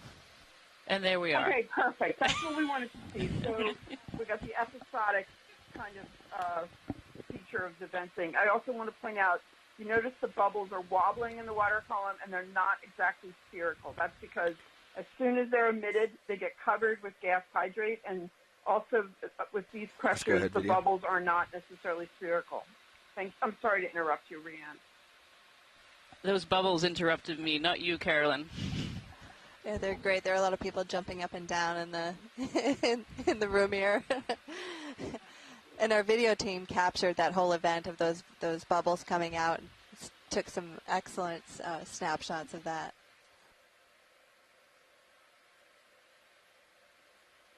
Thank you so much. I think we should poke it. So I have completely lost my train of thought of what I was probe on in it. about before. But, yeah, what an amazing sight, that little release of bubbles there. It was amazing. And these are some really great close-ups that we're getting here as well as the environment. So we were just talking in the chat room a little bit about these anemones. Anemones like to live in areas where there's just a lot of particles, a lot of food in the water. And so you assume they're kind of on the ridges. It's really interesting to see so many of them. They are not chemosynthetic, so they don't necessarily live just around these chemosynthetic environments. So it's just really interesting to see so many just sitting right here. In this scene, too, there is actually a lot of different species here as well. There's lots of these little limpets as well that we can see on the seafloor, as well as these tube worms. See these smaller ones in the foreground. And then, obviously, in the back, there's a massive of tube worms that we see, those bigger, bushy ones. Out. We see some snails as well, some gastropods. Just lots of different species living around this hydrate here. And as a sedimentologist, I'm going to point out all the rounded cobbles over on the left-hand side of the screen that are integrated into this methane-derived althogenic carbonate, which is the kind of white, prickly-looking rock that is surrounding some of those cobbles. Those cobbles are rounded, and they are quite likely ice-rafted cobbles that fell down into this this slope area during the last glacial maximum. And they've been integrated in with some of this carbonate crust here that was formed adjacent to the methane seep. So the carbonate is from the methane, and these cobbles have just been sort of cemented in with it. Anything more in this area before we keep scouting?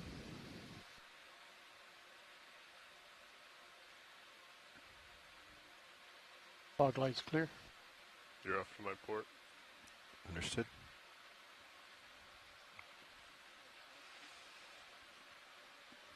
Fog light's coming off.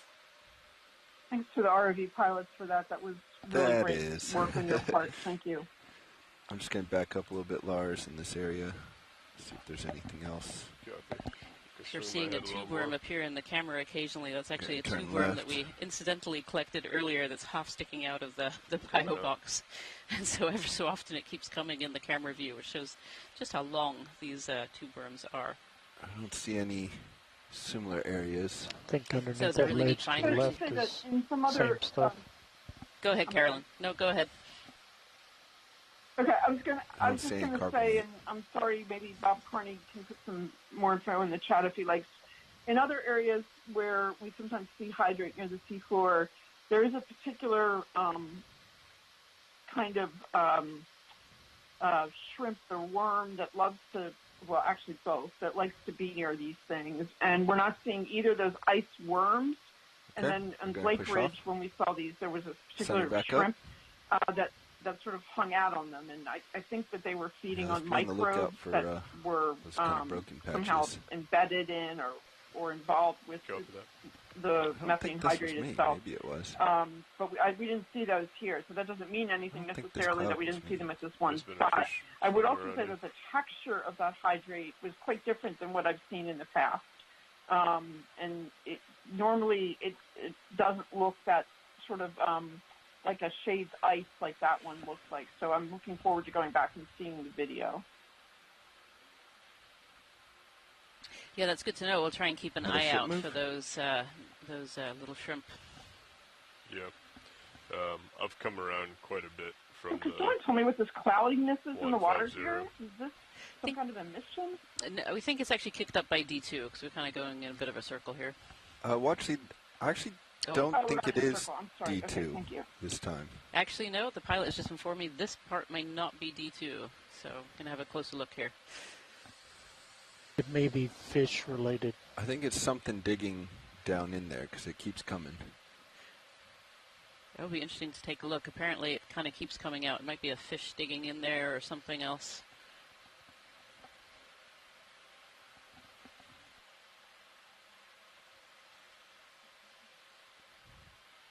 Can't really get around the other side without stretching my tether.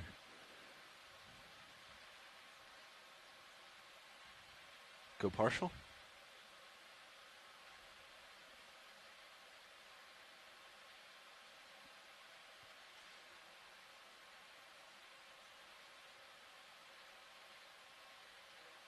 I suspect it was a fish that ran into that and then swam off. Maybe, yeah.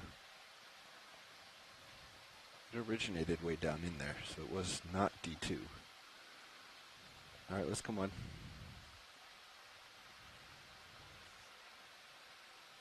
I came to port about 50 degrees chasing you as I came over the top. If you want to line back up on a 150.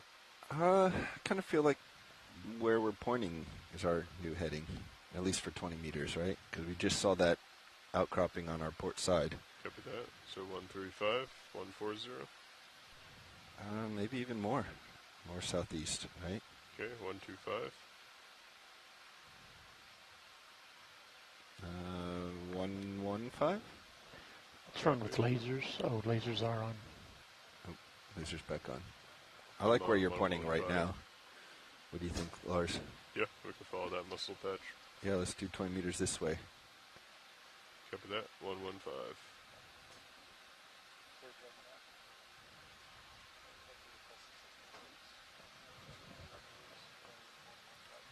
I'm going to cut across your screen. Just see what's over in this area. Copy that. Sort of mow the lawn.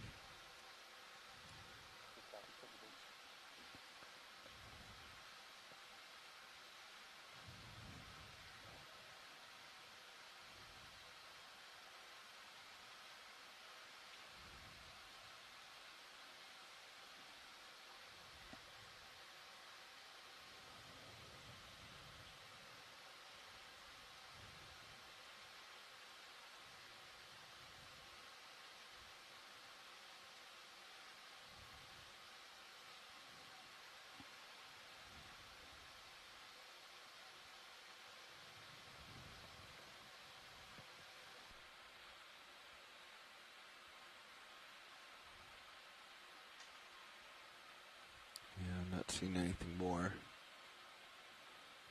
uphill from this. Coming back around. Copy. I think everything was offset and we're on that strike now. Yeah.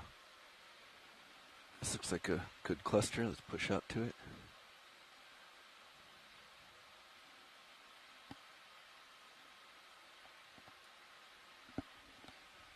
Fish. Okay. Gonna come to port. Are you there at 4-5? Keep mowing the lawn. Oh, here's That's a good cluster. Yeah. Seaweed? Let's get a... We come back around, back off a little. This is really interesting. Actually, looks like a piece of Seaweed, kelp yeah. almost. A seaweed on the The seafloor. snap. I think that's what it is. Yeah. Yep. Probably sunk from the top. A lot of crabs, though. They found it. Those crabs like that. Let's come on. Gonna continue mowing the lawn.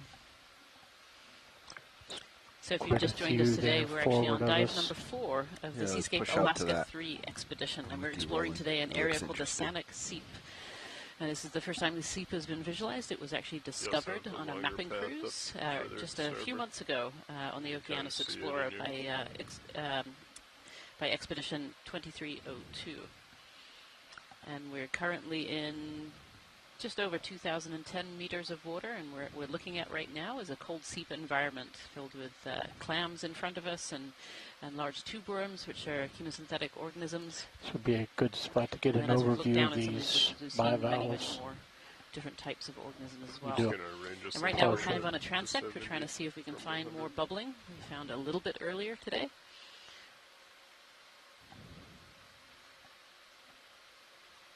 And so we're trying to find if we can find the source of these big plumes that the mapping team on that Going previous back to cruise port, and on this cruise to have, the other side have of found. the mound.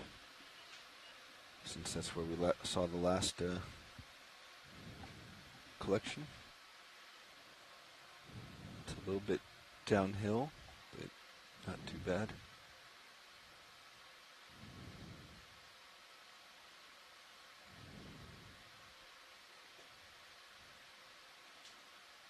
Let's give a look off to port.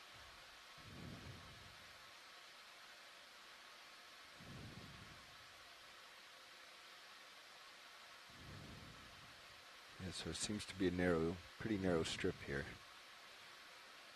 Okay, you're off to my port. Yep, coming back to right, to starboard.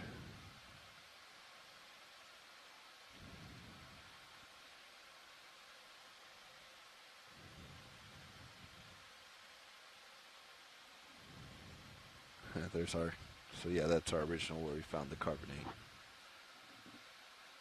It's right in that cluster.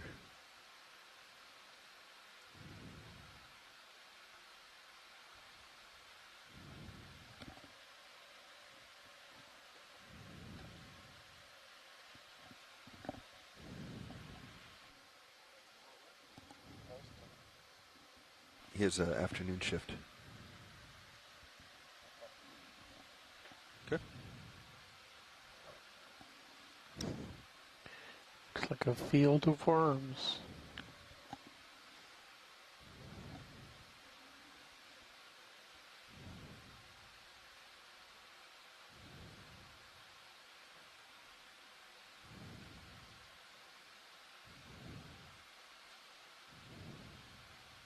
You can lose the skids if you want.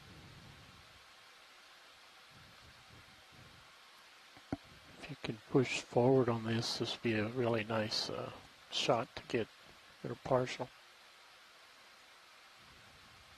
You have a very large mussel bed up to starboard. Up to starboard, heard.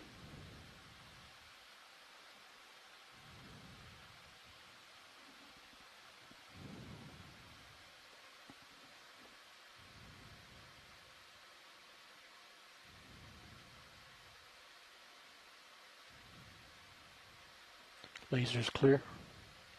Ooh, squat lobster. Very small one. Galatheid crab sitting in the middle there. It's really so interesting to see such a dense aggregation of these tube worms.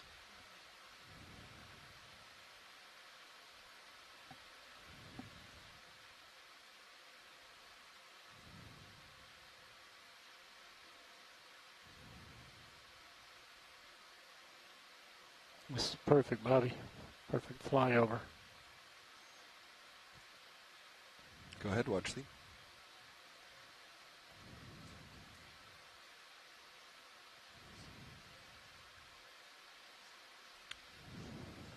Roger that. We will keep searching. Try to pick it up a little bit.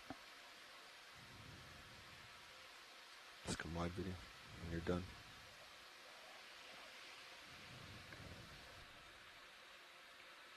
These all look pretty buried. Lars. Yes.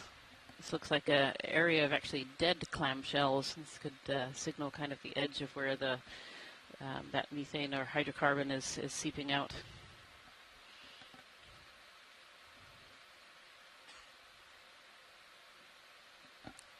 The bivalves, the clams and the mussels that we potentially seeing here are chemosynthetics. They actually rely on chemosynthetic bacteria inside their bodies, usually inside their gills, to be able to produce most of their nutrition to be able to survive.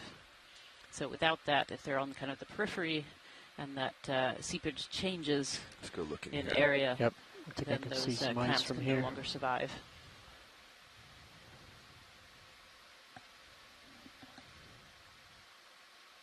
Maybe not.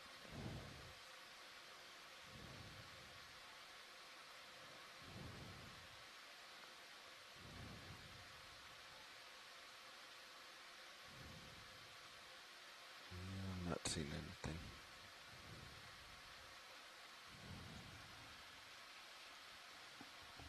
All right, continuing on. I think let's keep the ship moving. Okay.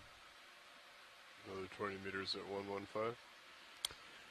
I think even more southeast now, right? Because you're pointing towards that dead, the buried mussels, right? Yeah. Do you Sorry. mean more east? Sorry, yeah, more east. Copy. It's more to your left. Come over to 100. Yeah.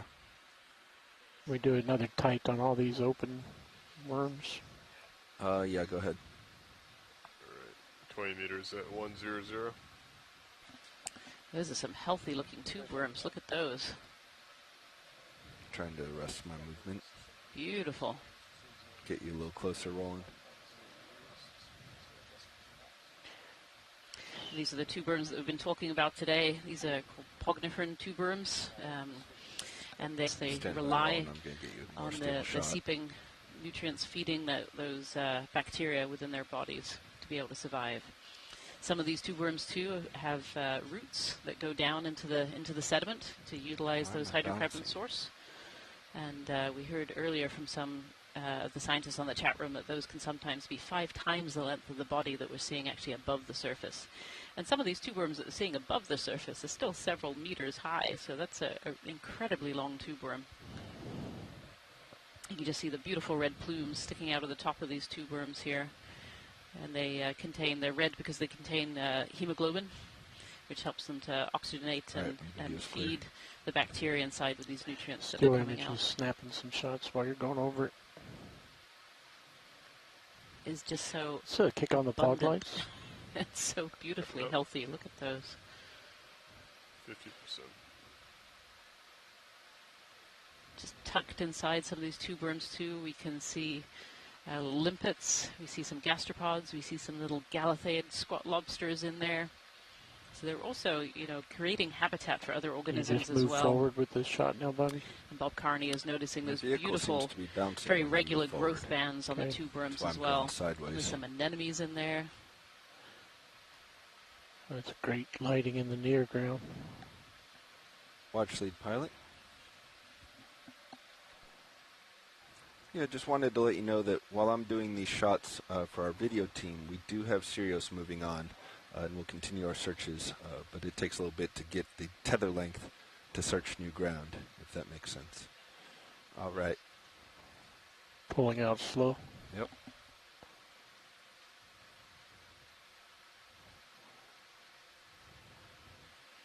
All right, let's get back into bubble mode.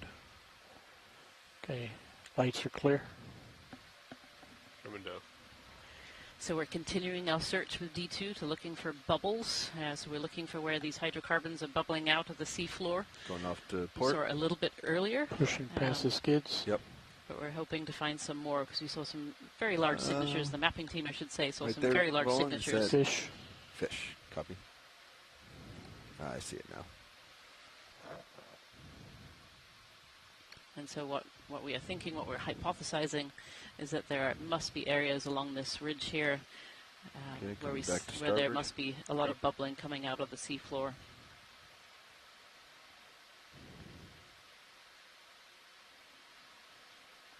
A little tilt up.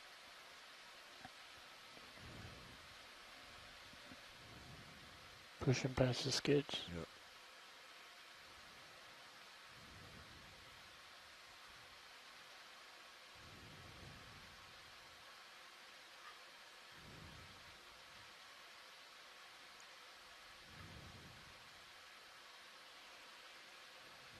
Pushing forward, see what's up here.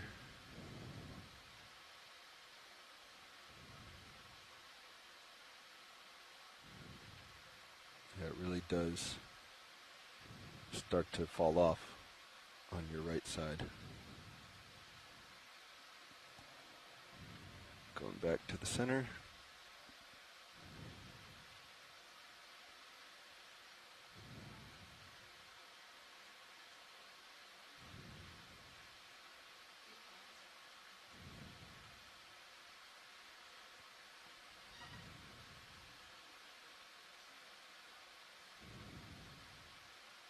There's that cloudiness again above those features we just saw it a minute ago, if you saw it.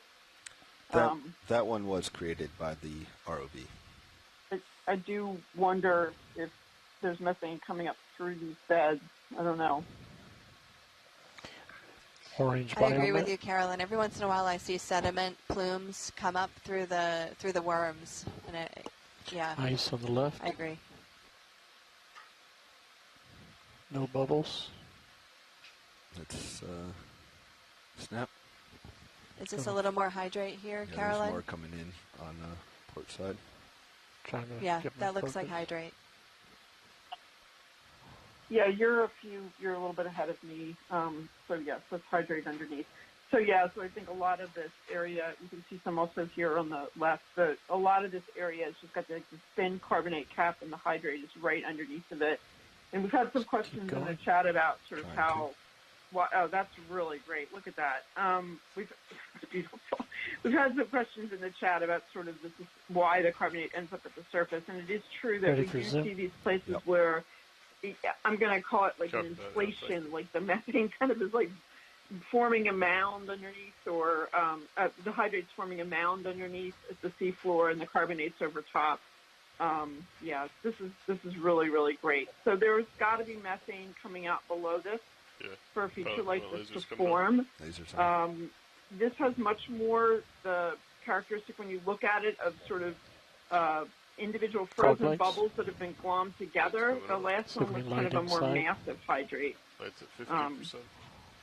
Really great. Thank you very much.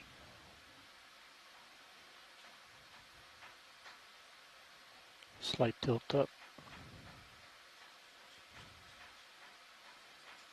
I think we're clear with this spot. Okay.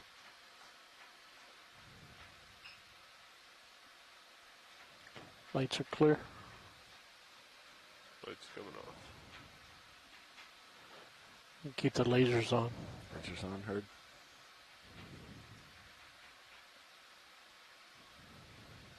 So for those listening, the temperature here at the seafloor is about 1.8 degrees Celsius, so it's actually, it's obviously very cold, but it's for this substance, methane hydrate, to be stable at these high pressures, it doesn't have to actually be that cold, which is why, for example, you find this on the floor of the Gulf of Mexico, which is much warmer in some places. But it's still very interesting to find it. It's always fun to find gas hydrate at the seafloor.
So passing over more areas of these really dense tube worms.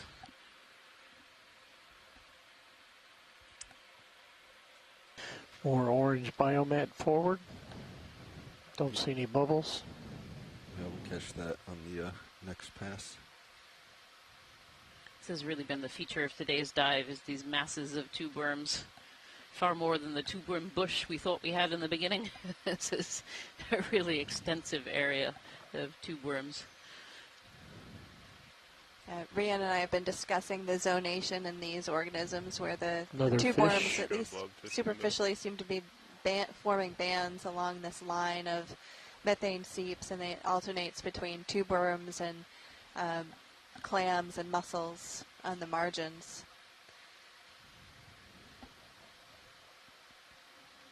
And in some cases, we're having a hard time finding exactly where the seeps are because there's so many tube worms in the way. Biology is getting in the way of geology again.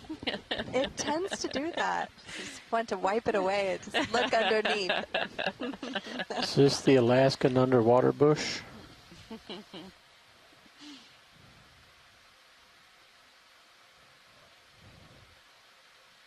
Yeah, you wonder how many of those hydrates are underneath there, underneath these bushes of these tube worms that we're seeing. True, and under the sediment as well. Yeah, it's quite possible there's a bunch a whole of bunch of tail hydrate cam under with there. our bubbles. That's completely possible. And as I said, I think that's roughly where Roland pointed out the orange mat. sorry, to I got the cut left off. there. Often in these deep water seeps, we actually think that, Hold on position. with these locations, we actually think it's the whole area. If you just sort of scratch the surface, there's probably hydrate underneath it there. So I don't see it.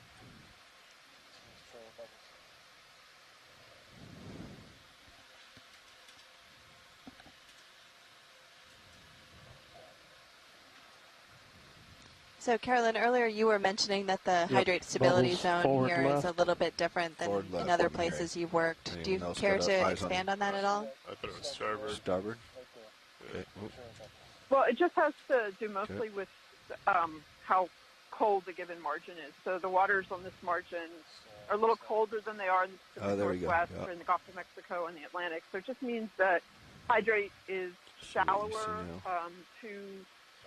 hydrate is stable to a little Big bit bubbles. shallower water depth. bubbles straight ahead. Maybe we got about bubbles. 100 meters more shallow than on the east coast of the They United showing States. up in multi-beam? Not to interrupt you, Carolyn, but we have bubbles.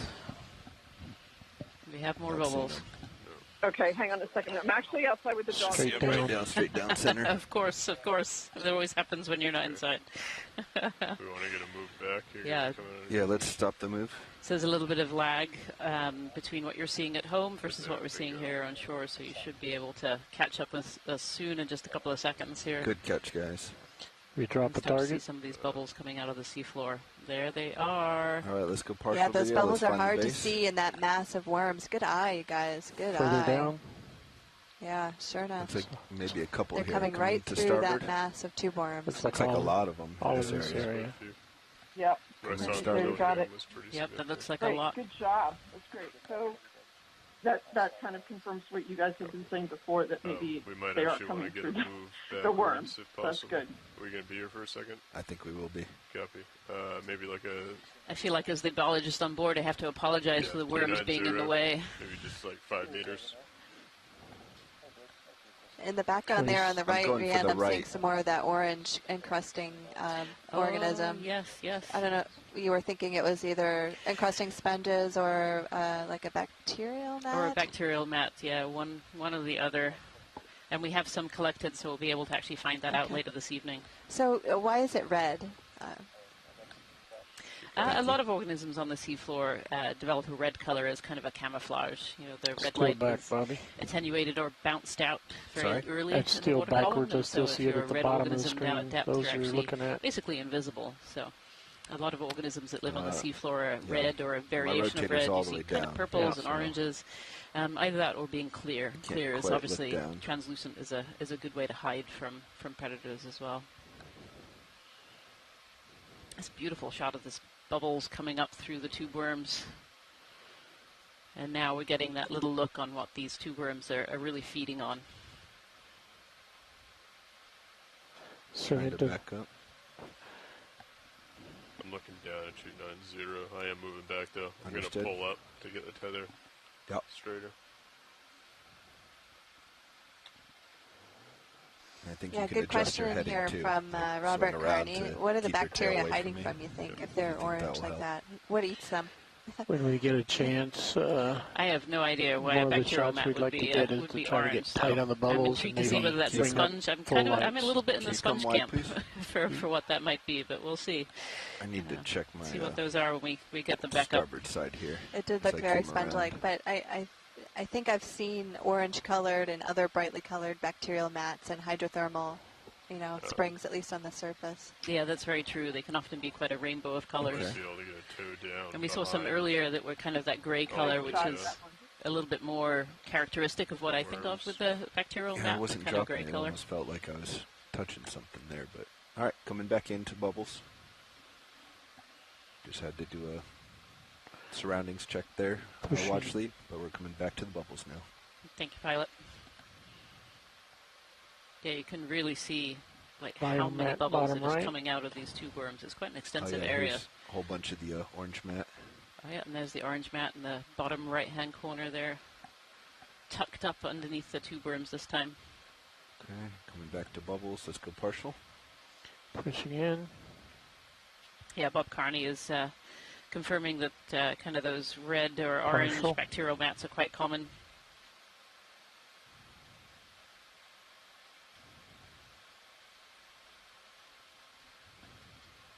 It's going to be hard to get tight on the bubbles here, Roland. I don't have a good foot anywhere. Good copy. Thank you, Nev. What kind of hover mode can you get in?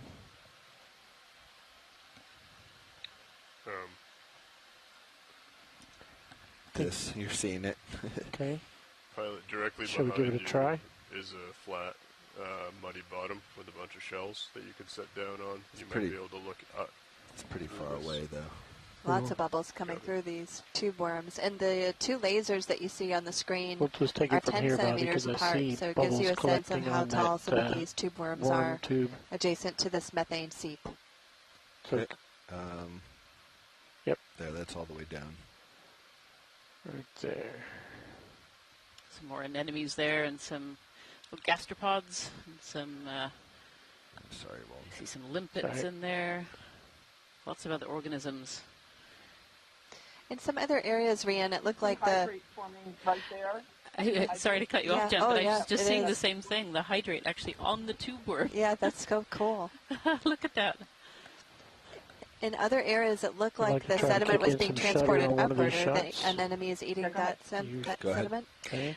They're probably not eating the sediment itself, but if it has particles in the sediment, then for sure, anemones don't tend to be very picky. They'll eat almost whatever comes by. Yeah. It is beautiful. That's a great way to visualize the bubbles. That was a great shot, team. So you can see the bubbles don't look like bubbles. They look kind of like flat discs, and they're forming hydrate around them again as soon as they hit the seawater, and then they're rising up through the water column. And so one of the things is, see how flat, it's very cool. Those are great pictures. So the point is that Hold that shot, trying to focus on the bubbles. with gas hydrate, as these Let me are, get you in the then the water idea column with them. might be that they could I'm survive right now, I'm just the trying to shallower gain up, depths so of the you... water I need you to column, come and wide, also sorry. that the methane might take drifted in longer towards to them. get into the water. What you We saw haven't was lots of found that it shutter on strengthens the and amount gain of time up. it takes the methane to diffuse out of the bubbles that much. It's not enough to get the methane to the sea air interface, Roland, for I lost example, my but it's footage. still obviously very interesting about where you're injecting methane in the water column, because obviously methane is an important source of carbon. I don't think I can get a toe in on the left side either. All right, let's try again. Okay.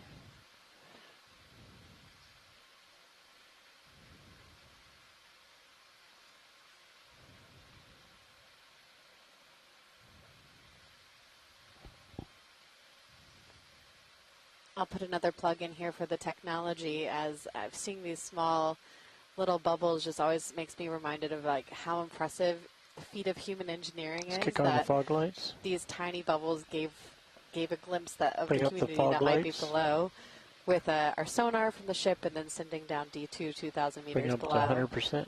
and to be able to visualize this amazing community. Yeah, the technology is really phenomenal. I say this is my first time looking at a cold seep area, and so seeing some of those maps with the bubbles that we saw this morning coming out of the seafloor and now being here on the seafloor and being able to see it for ourselves, it's really, really quite amazing.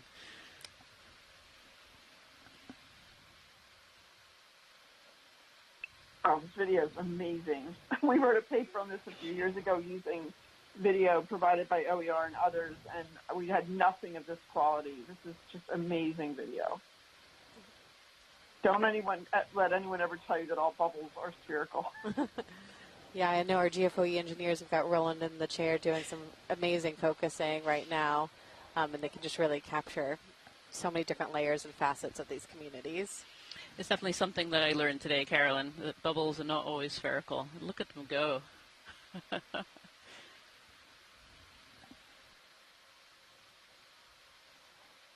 Can we slow them down? Having a hard time getting them to focus and stay focused. All right. I'm going to pull out.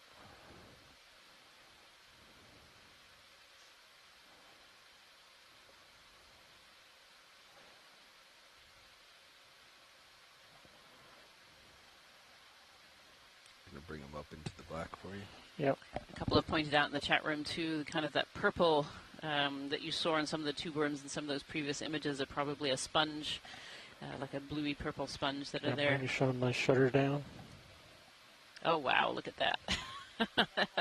What a great shot.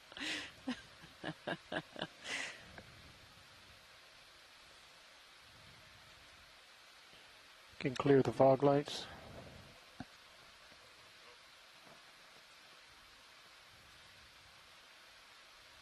There are those bubbles, waiting to ping on a sonar. Thank you. I wanted the bubbles.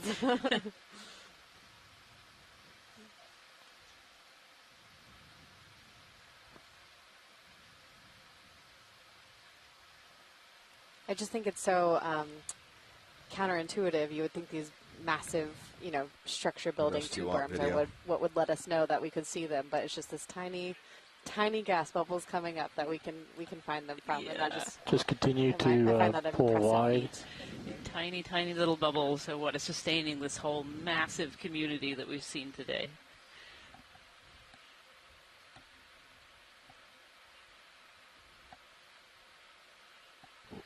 And Carolyn made a couple of comments on the chat about how pretty much anything you do to capture the bubbles would cause hydrate to form right away, and I thought it was really interesting. In a couple shots previous, we could see almost like drip-like features of hydrate forming on the underside of some of these tube worms here. Do you want to try and get it to form on the craft? Yeah, I wonder how the tube worms really feel about having hydrates on them. Are they very cold when they form? I mean, it looks like ice. I think it's the same temperature as the water, but that's a great question for Carolyn. I bet if we put the arm out, it would catch on the bottom. There's an exothermic process when they form, but that's only a little pause of heat. I don't know. Suck it up with the tube, see if it raises the vehicle. Create ice. All right, video. Are we clear of this area? Video is clear. Watch leads. Are we done with this area? That may affect them. You can lose the skid. Yeah, and obviously there's a lot of them here, so it must not affect them too badly when that happens. Let's go in here.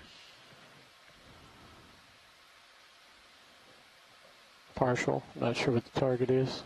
Well, I can say there's a lot of excitement up here on the Okeanos Explorer today. And I'm tilting seeing up. those bubbles. Actually, we'll raise up with them. I know, and I think we've just scratched the surface. Seems like quite a massive area, as indicated by what we found last night. So. Can I try matching their speed? Yep. Unexpected, I think. I would say. I think so. Laser's clear. And it was so hard to see those bubbles too, so I actually wonder how many of those little bubble areas we've actually passed over already, looking through this massive area of tube worms. All right, I think let's come wide. Very hard to visualize. You're full wide. Watch lead, are you okay to move on? All right, moving on. Let's find some more. Maybe I need to shake the ones on me first. Good spot, Chris. That was our chief nav, spotted those ones.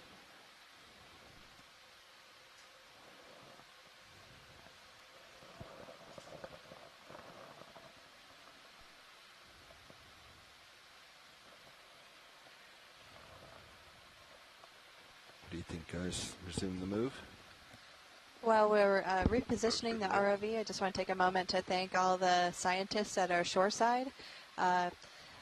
Dr. Waller and myself are very thankful for the input from these scientists. Obviously, none of us can be an expert in every topic. And so even though I'm a geologist, I've never seen one of these seeps up close, and I personally appreciate all the input that we've had from our shoreside scientists, Carolyn Ruppel, Robert Carney, and then a number of the biologists.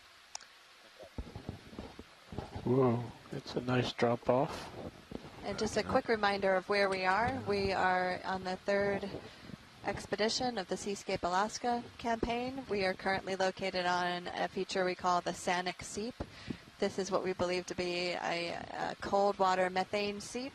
This is our fourth dive in this expedition. We're located about 43 miles off of the coast of the Sanak Island in the Aleutian Chain. Push past the skids. Our current water depth is about 2,010 meters, and we're following the trend of a series of methane seeps around here. So far, we've seen bubbles that we think are methane, and some outcroppings of methane hydrates, as well as a wide range of organisms, including all these tube worms that we're seeing in our current view.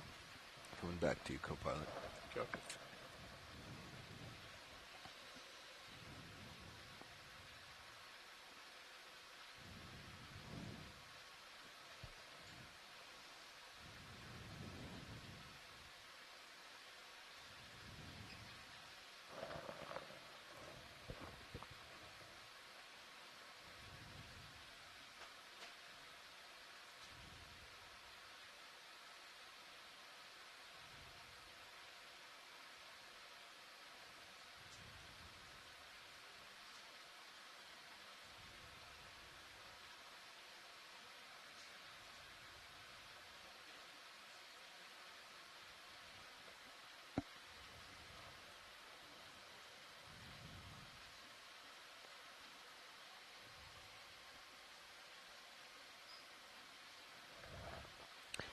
Purple bio, lower right.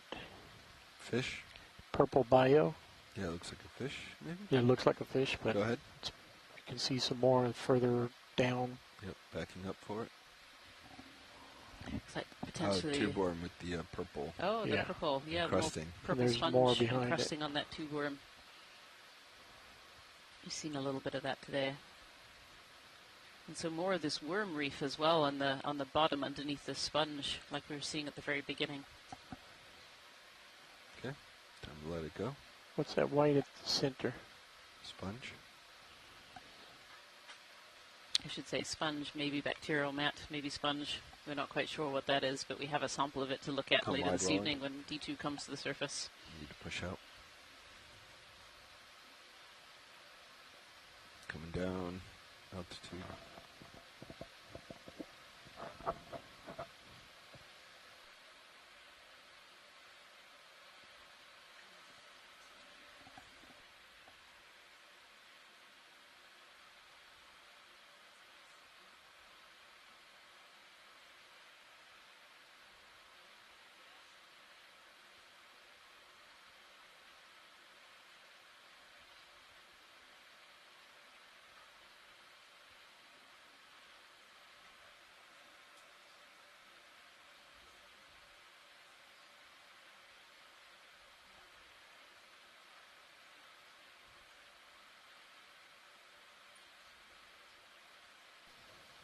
Swimming jelly upper right. Yeah, I wish. Today's a bubble day, though. Swimming jelly. Can we look at that white stuff? Yeah. Yep.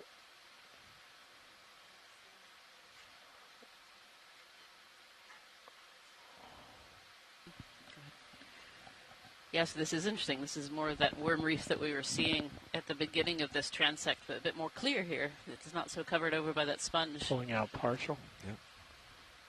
It's all kind of encrusted and aggregated together. And it's not the same worms that you're seeing in these big tube worms. It's a different species of worm that creates these worm reefs.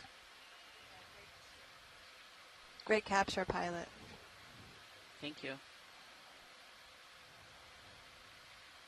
tell us a little bit more Setting about off what the a worm reef is? Coming What back to is port. it that we're looking at? Is this a living mass? Is this raw? I don't understand what we're looking at.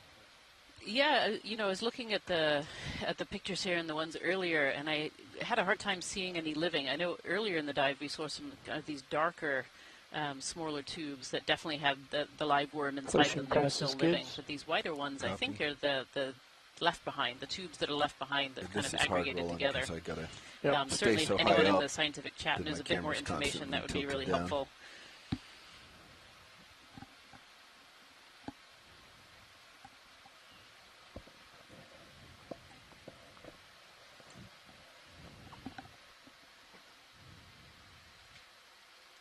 Let's go to the right of this bunch.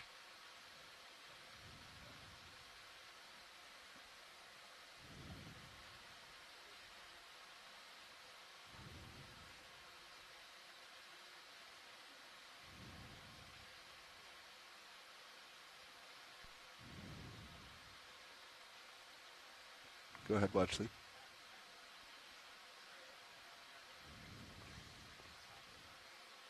We can do a Niskin now if you'd like. All right.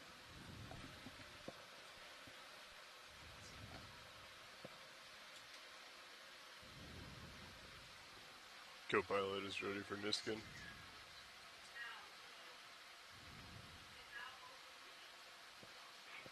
Waiting on.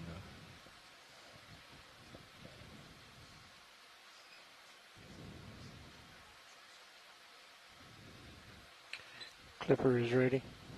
Yeah, we're Dive Super speaking with Nav. So we're holding. What is this here, Roland? See anything around this section? Nope, but it would be a good spot for it. I'm pretty far out from it, so it's going to look awfully dark. I'm just looking for vertical rising stuff.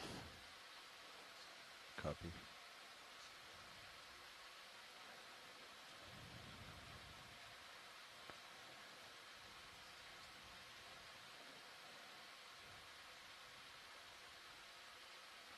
Let's come wide.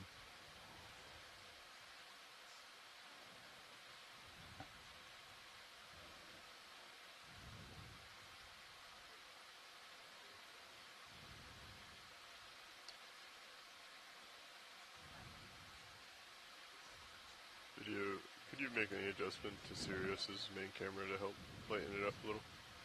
Perfect, thank you.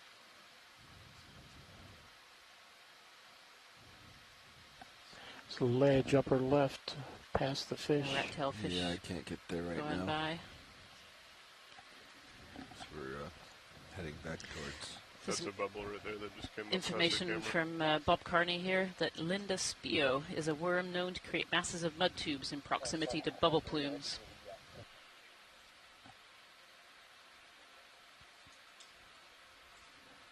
Holding here. So this could well be one of the culprits, or the culprit of these masses of aggregated worm tubes that we're finding at the See base of anything, some of Lars? this. I don't know, I just I think it may have been one caught on me. So we're just setting up right now to take what's called an environmental DNA sample, or eDNA. Nav, you ready for a Niskin? And this is where we take a water sample for DNA analysis later, which will give us an idea of the diversity of animals that are living in and around this water mass. Okay, Clipper, you ready? Alright. And Watchley. Watch lead. Ready? Copy. Resetting. And 3, 2, 1, firing. Niskin bottle number 2220230. Thank you, pilots. Copy. Signal range for you.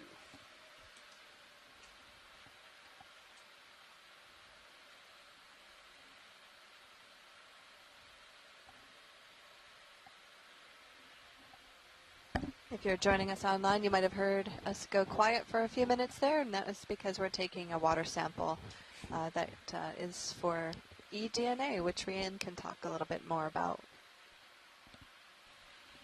Yeah, so eDNA is it's a relatively new technique where we can actually take water samples, and it runs off the idea that organisms kind of leave behind a DNA trace in the water mass that they are touching or around. And so by analyzing a water sample and getting the DNA out of it, we get an idea of the diversity of different animals that are either living in or move through a different water mass. And it's a really neat technique because it has a lot of potential for going out to areas where we don't have a lot of resources, being able to take a water sample and have an idea of what the organisms are that are living in that water mass. And this is particularly true for the deep sea, where there are not that many resources to go out and look at the deep sea like we're looking at today with D2.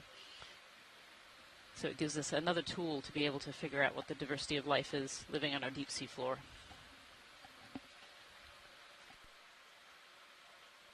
Go ahead.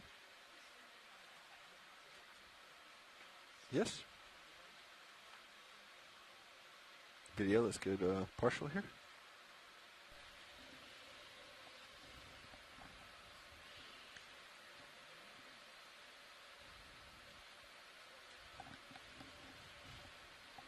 So just taking a closer look at this patch of clams. I think they're clams. There's definitely been some debate as to whether they have mussels, clams, or maybe both in these patches. I always think about mussels having kind of this darker coloration on the top, but then these are very white as well, which look more like clams.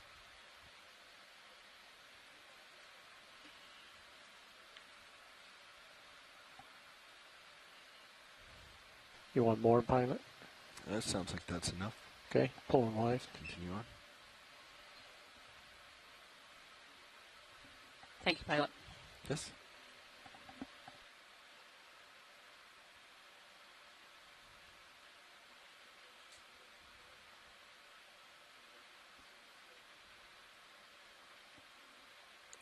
Probably get another move in when we're all comfortable.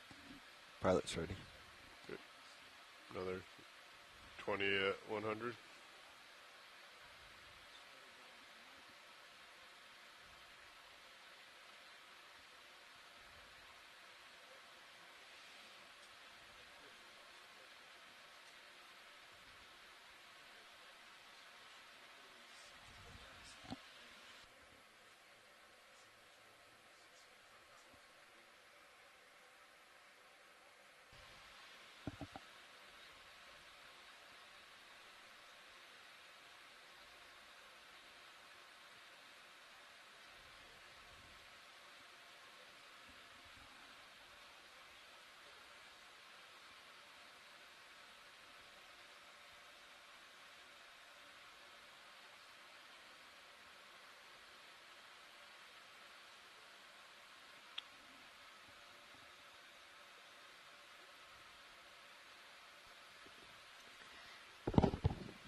Thanks everyone for joining, and since folks tend to pop in and out to these broadcasts, I thought I'd take just a quick moment to remind the audience of where we are and what we're looking at here. This is the third expedition in the Seascape Alaska campaign. We are on our fourth dive during this expedition, and we're at a place called Sanak Seep, which is a cold methane seep on the seafloor located roughly 2,020 meters under the seafloor.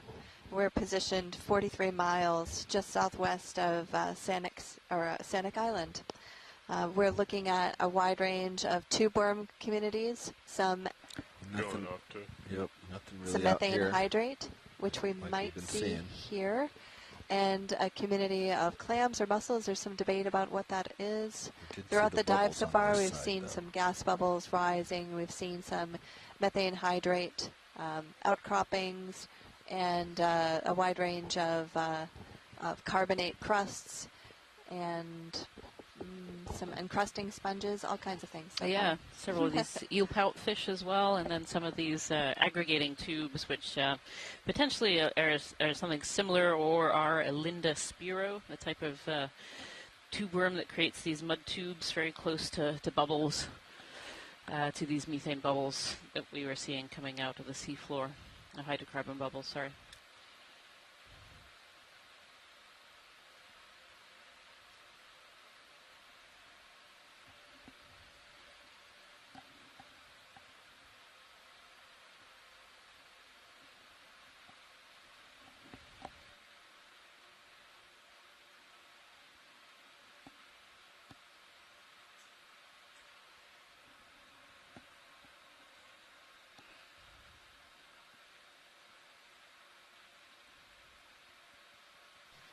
That's a whole lot of bivalves.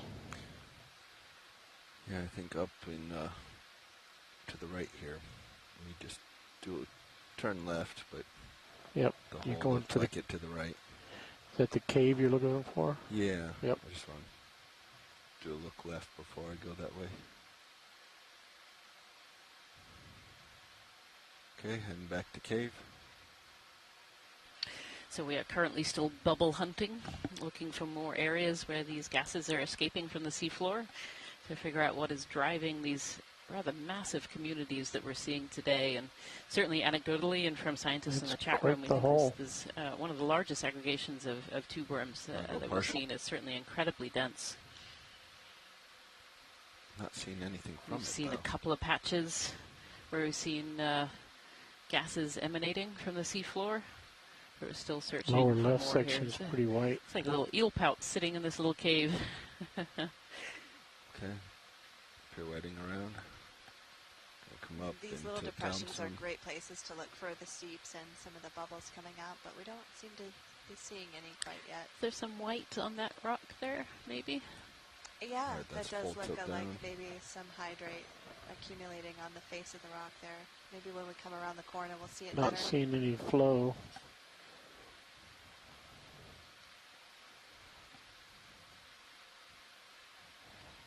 Throw on the fog lights.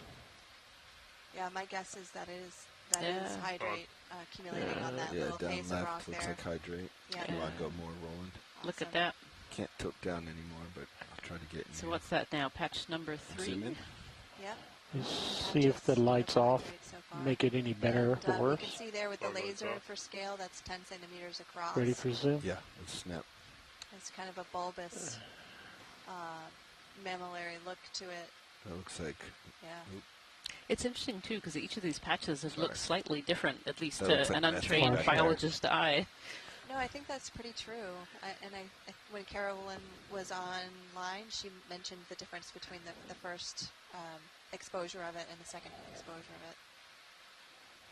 This one looks a little bit more bulbous or mammillary. Let's move on. Yeah, I'm still here. I'm just sort of watching. Okay. Yeah. What do you think? What do you think the differences are between the three patches of hydrate in terms of their morphology? Is that an indicator of anything important? So it looks like we might need to change your next sort of move. the microenvironment it's forming in. As I said, that first one was really massive. Yeah, a little bit to right. Sometimes that'll happen like when it's been accumulating for a long time because the hydrate that forms around bubbles eventually collapses on itself to make a mass. Right now. The second one was 120 or much so. more porous. This one seemed to have even a different habit. So I think it's just sort of the microenvironment it's occurring in.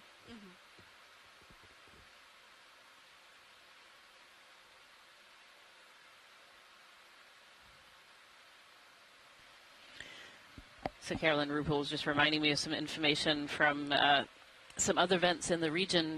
Two cold seeps in the region, and two other cold seeps, one at Unimak and one at Kodiak, were found to have fairly small communities of very mixed number of species. Fairly high biodiversity compared to the background. And so that is really what I was kind of expecting when I came in today, having read some of those papers and learned about some of those communities. And yet we found something really quite different. This is a very extensive and large community, cold seep community that we're seeing today.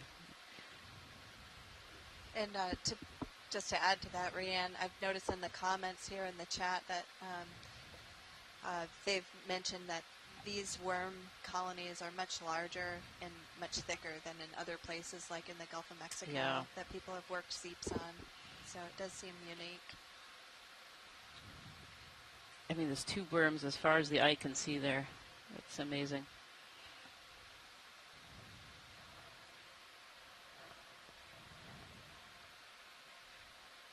Is that the little cave we just looked inside? Yes. Yes, that's the same one.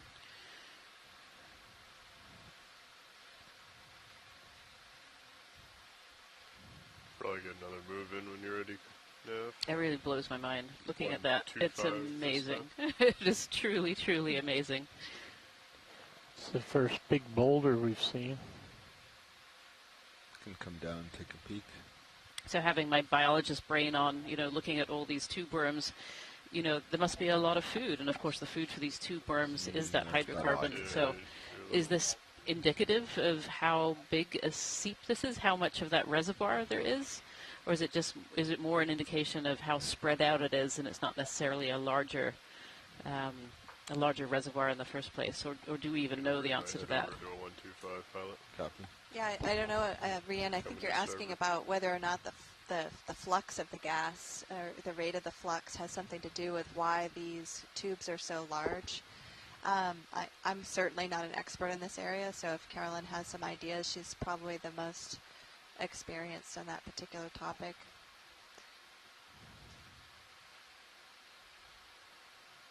I'm not going to conjecture anything about why the tube worms are the way they are.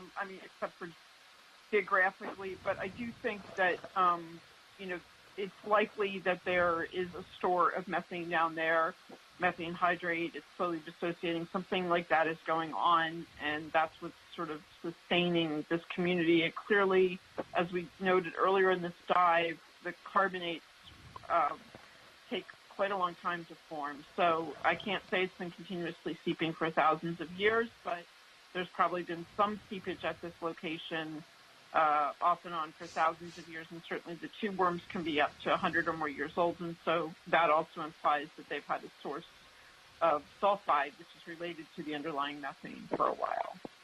Mm-hmm. Yeah, that's interesting.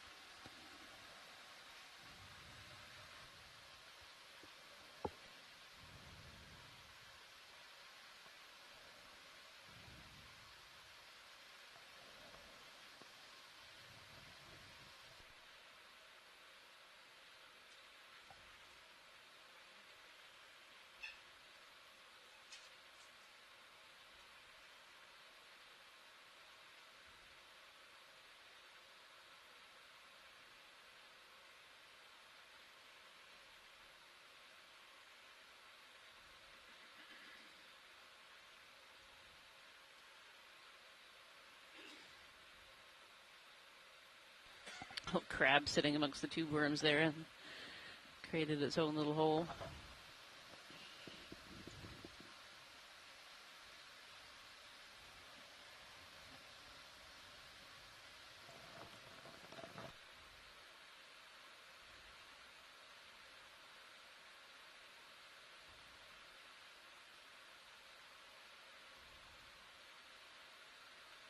In case you've just joined us, what we're looking at today is a chemosynthetic community called a cold seep community. And this is where hydrocarbons are bubbling out of the seafloor and feeding this community that we're seeing. And this dive today has just uncovered this massive tube worm habitat along with clams and lots of other species living in amongst these tube worms and clams.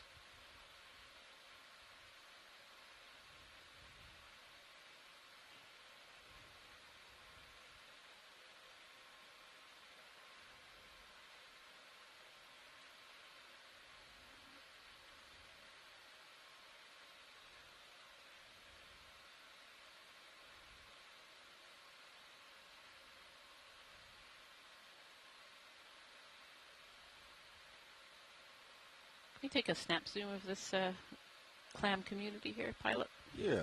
Thank you.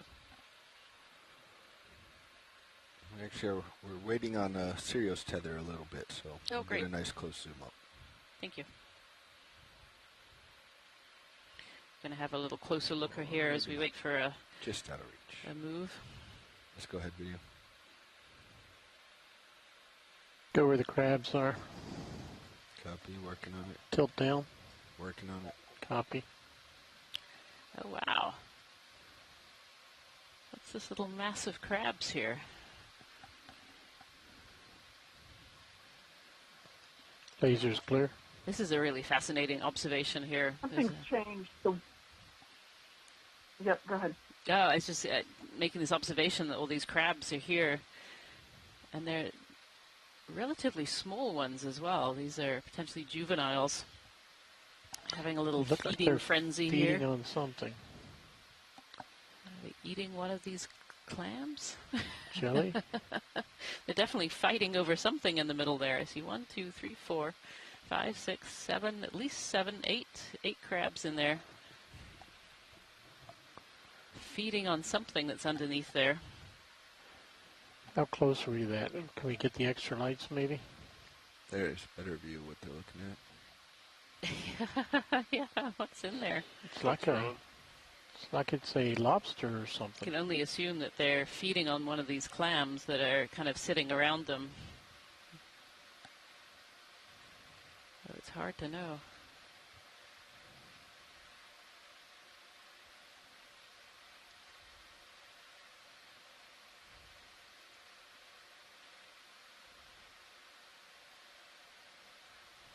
It's a great shot. Thank you, pilot.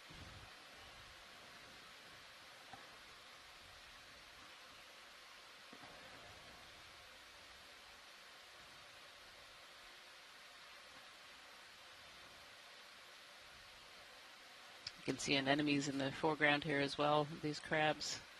Trying to get a little bit of a side look as to what they might be feeding on. But there's so many packed in there. But I think they're inside one of these clam shells. They've pried it open, or the clam has died and they're eating what was left behind. It's a really fascinating observation.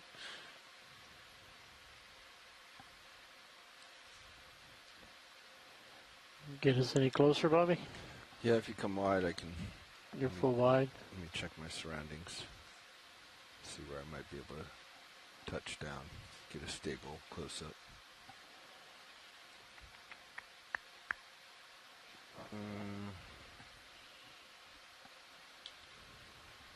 It's going to have to be over here. Alright, I think I'm going to turn almost 180 on you, co-pilot. Copy.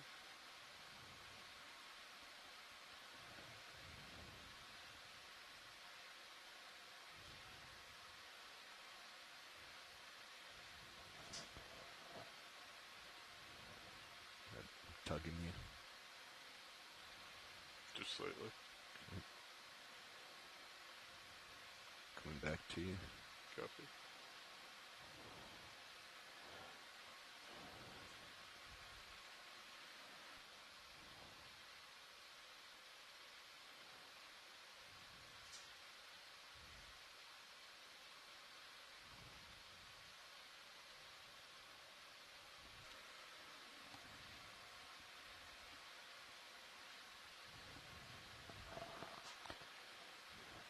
Go ahead, video. If you wanted to sample crabs, this would be the place to do it.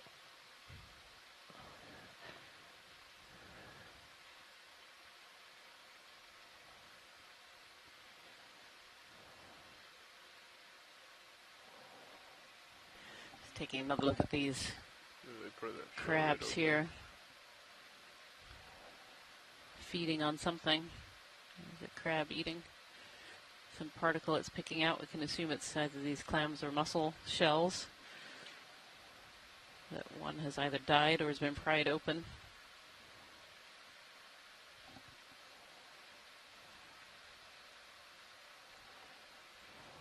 I have no idea what it is. It's one of those shells. There's a few more of them that are open that have that similar pattern. Green with stripes. Okay, we'll get a full screen of them.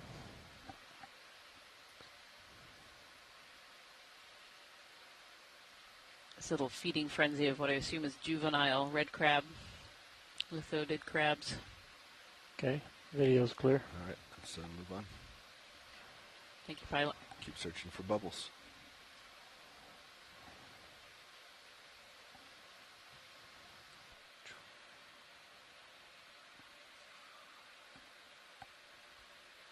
Can't get you too close, Art. It's a good view on Sirius of the D2.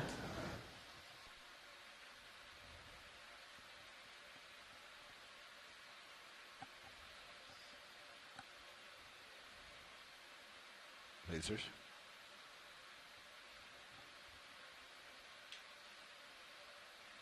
If you're interested in looking a bit at the extent of this tube worm, this cold seep community, you can have a look at live stream number 2, video feed number 2, which shows the view from Sirius. So our main cameras here are looking out the front. That's from D2. And then we have a second part, which is Sirius, which is kind of the eye in the sky looking down on top of D2. And then Sirius is the part of the ROV that's directly connected to the ship. Let's find some bubbles. You want fog lights off? Yes, please. Okay, coming off.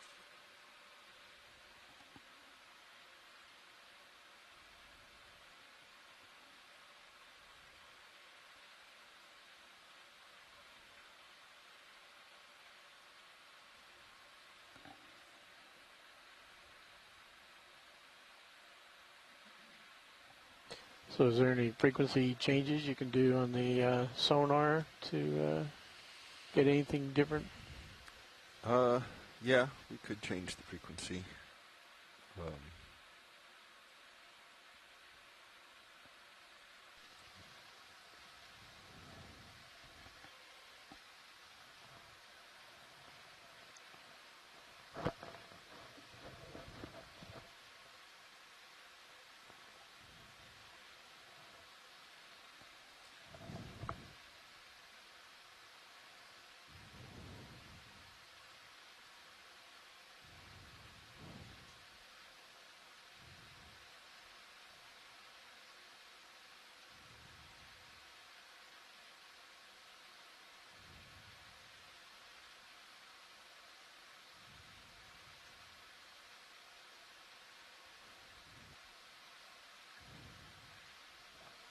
I think past this clump that you're doing now, I may have saw a fat fish.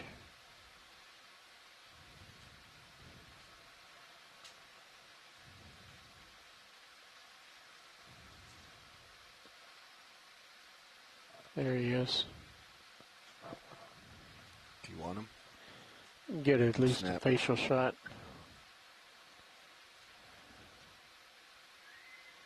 Lasers on.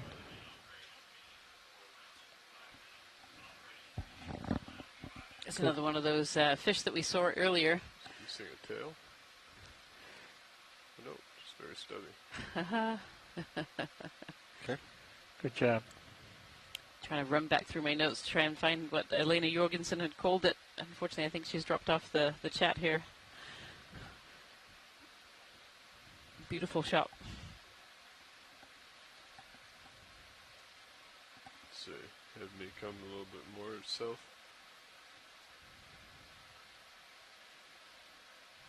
These worms look extra healthy. Let's come to the right here. And look at those white bulges on the kind of worm outcrop tubes here. also. Yeah, so this outcrop here is a form of authogenic carbonate. Boost the skids. This authogenic carbonate forms adjacent to the seeps. It's considered to be a methane-derived authogenic carbonate.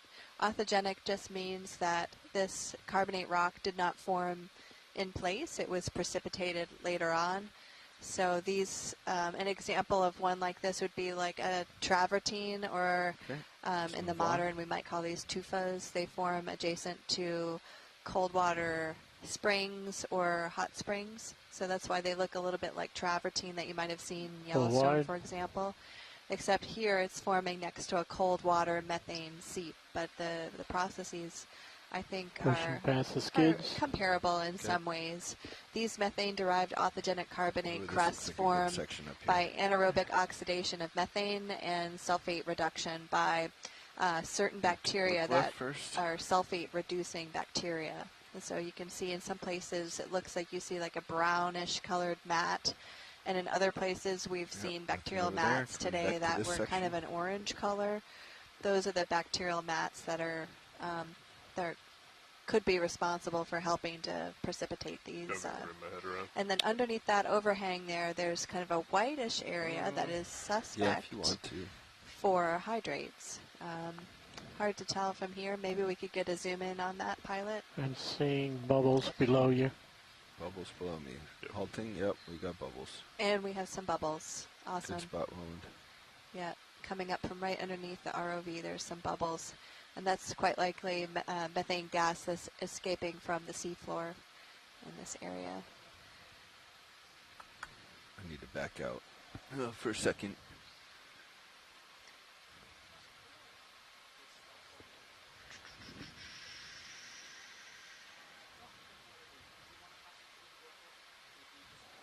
So those of you who are just joining might not understand what hydrates are. Hydrates are kind of ice-like assemblages of gas and water that only exist during certain high pressures and or low temperatures. It is a very specific field of pressure and temperature where they exist.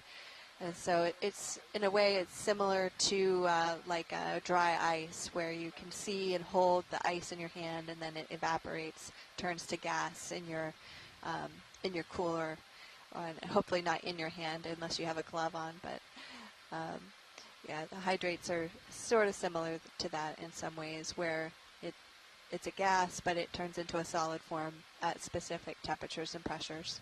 Can you give me a little bit more, Lars? So we've seen a few examples of hydrates today. Hold here, Carolyn, sorry. Yeah, I was just going to say, actually, it's fine to put it in your hand. If those of you, I'm going to date myself here, but if you grew up with sort of pop rocks that kind of fizzes in your hand and leaves a little puddle of water, because it's a combination of water and gas, kind of loosely bound by Van der Waals forces. So, yeah, so you can hold it. It won't hurt you or anything like that. Sort of all I see for that's source. Good to know. So it's better for your skin than dry ice, it sounds like. So the other cool thing about methane hydrate is that because it's made out of methane, it is combustible. So you can actually, it'll catch on fire. And so there are some images of methane hydrate burning all across the web. So it's kind of an interesting substance. And feel free to expand upon why hydrates are important, Carolyn, if you want to share any of that information. Well, the sort of trinity of hydrates that's always mentioned is there's the potential energy resource as a potential geohazard, and also as its interaction with the climate system. Just slowly tilt up into the black background. It is shallower than conventional oil and gas and contains a huge amount of methane. So some countries like Japan that have no domestic hydrocarbon supply are definitely very, very interested in hydrates. Yep, I concur. The Department of Energy and Japan and the USGS Gas Hydrates Project and the Alaska North Slope Native Corporation are in the process right now of doing a drilling and production test on the Alaska North Slope. There's another reason it's potential geohazards, and the evidence there is weaker about whether gas hydrates contribute to the development of submarine landslides. And then finally, there's just the issue be ready of if you sit down, you suddenly get a big air pocket to lift you forward, lift you up. Greenhouse gas, there's a little synergy there. In fact, deep water methane hydrates, even if they dissociate right now, at least the methane would not reach the atmosphere. But on the other hand, there are some places in the oceans where hydrates are definitely dissociating right now due to warming seawaters. And those would mostly be at, say, water depths 400 or 500 meters on the continental margin. 100. Right, and hydrates also are held within the permafrost on land, from what I understand, and those hydrates are dissociating in certain areas as the permafrost melts. Is that correct, Carolyn?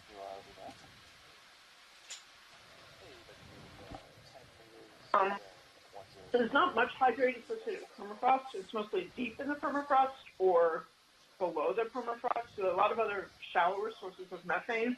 The only exception is under ice sheets.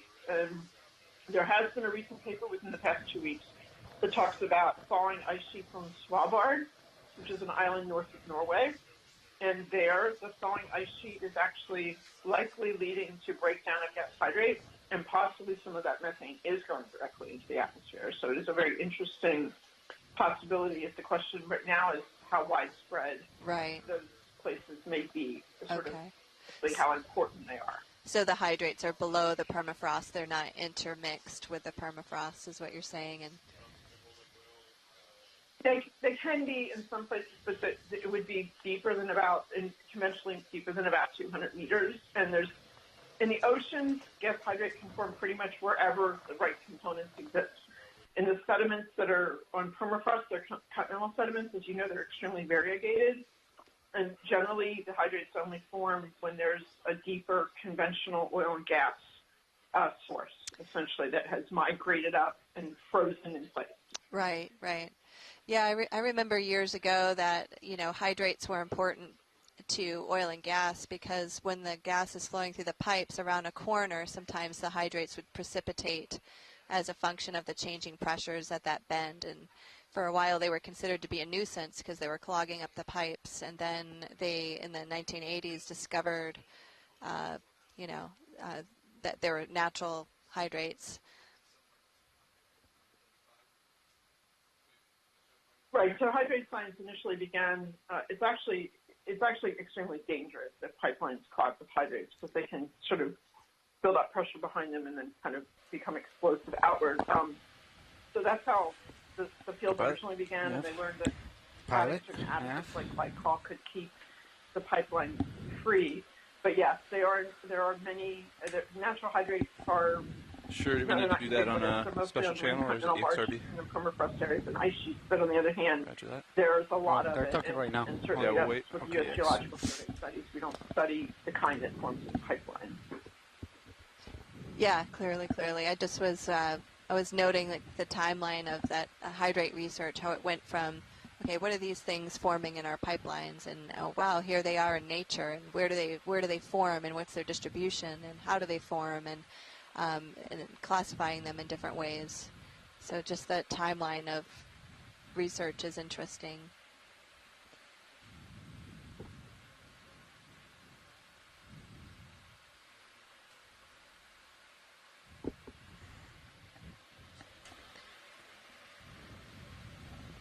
Copy that. Right, so we've got a good, thorough view of this one outcrop of oxygenic carbonates. And we did have some gas bubbles rising up from just under the ROV a few minutes ago. Roland, is now a good time, or do you want to wait? Copy that.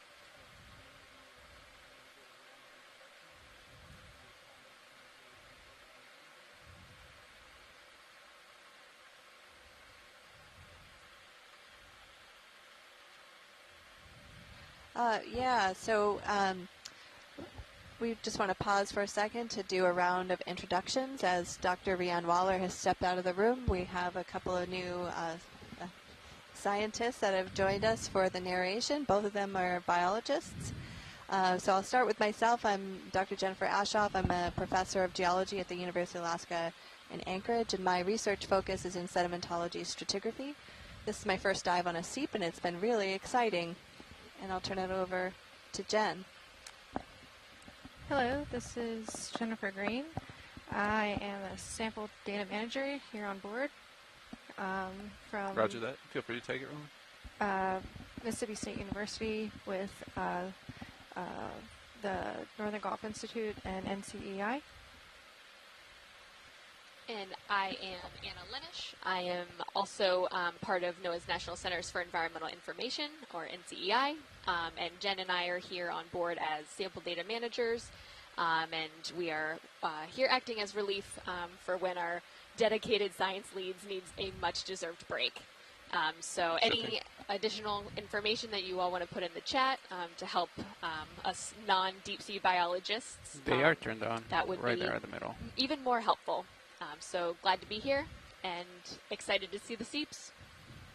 And in the front row, you've got the Global Foundation for Ocean Exploration. This is Roland Bryan doing video and satellite engineering, and to my left, my co-pilot. This is Fernando Aragon. To his left, Jonathan Mefford, sitting pilot for the shift. And on the far left, Levi Unima, sitting navigator. And in the back row, in our clipping chair, I'm Art Howard with the Global Foundation for Ocean Exploration.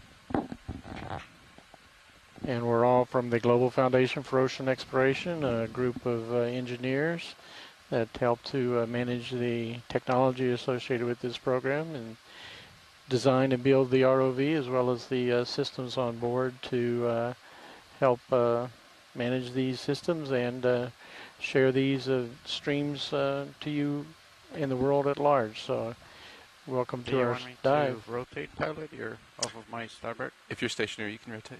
I think I'm still moving.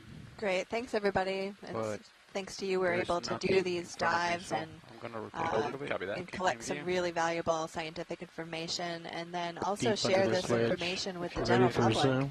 And I'm really excited for kids out there that are watching this dive and joining us. We're zooming in right now, and it looks like there's some hydrates that have precipitated on the underside of this little cave. Can't quite tell if there's bubbles, but it looks like some of the sediment might be moving upward. That might have been one that just floated by. But essentially what's happening here is the hydrates are precipitating on the underside of this cave. Actually, lasers are good. Let's leave lasers on for this shot. We haven't done that under one of these ledges yet. Comes out of the seep as gas. It will precipitate on the underside of these caves as the bubbles come into contact with that surface. So this rock in the background is an authigenic carbonate. That word authigenic sounds big and scary, but it really just means that it precipitates well after the sediments have been deposited. These particular types of carbonates, you can see some faint layering in them actually. And these carbonates are methane-derived authigenic carbonates, and so they're formed by anaerobic oxidation of methane. Video's clear.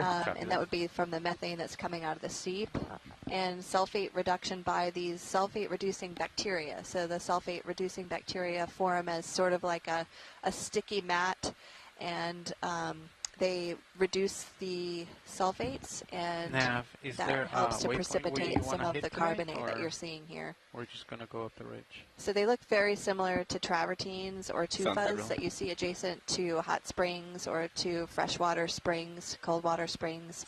But these particular carbonates are forming in the deep ocean adjacent to a methane source. So they're a little bit different in that sense, but they are formed in kind of a similar fashion where the bacteria are helping to precipitate some of the carbonates. And we've been seeing clusters of clams, clusters of mussels possibly, and makes sense. And some of these chemosynthetic worms, tube worms that have been growing along the margins of the seep. We've been seeing those all day. Oh, there was a bubble that just went by the camera, and there's some bubbles over there in the corner, I believe. So this is pretty common. Last I heard, it was direction 100 or 110. And just to give you a regional perspective, we are located on the Sanak Seep, which is a methane seep at dive site number 4 of the third expedition of the Alaska Seascape campaign. And we are positioned for about 43 miles offshore of Sanak Island. And we're currently at a water depth of about 2,008 feet. So we're slowly gaining a little bit of we got bubbles straight ahead of altitude here coming up off the seafloor. We started our dive today at 2,020 meters and worked ourselves up a little ways. And we've just been tracing the trend of this line of different methane seeps. And early on today, Shannon showed a really nice map that illustrated some of the bathymetry on the seafloor that showed a couple of en echelon or parallel faults.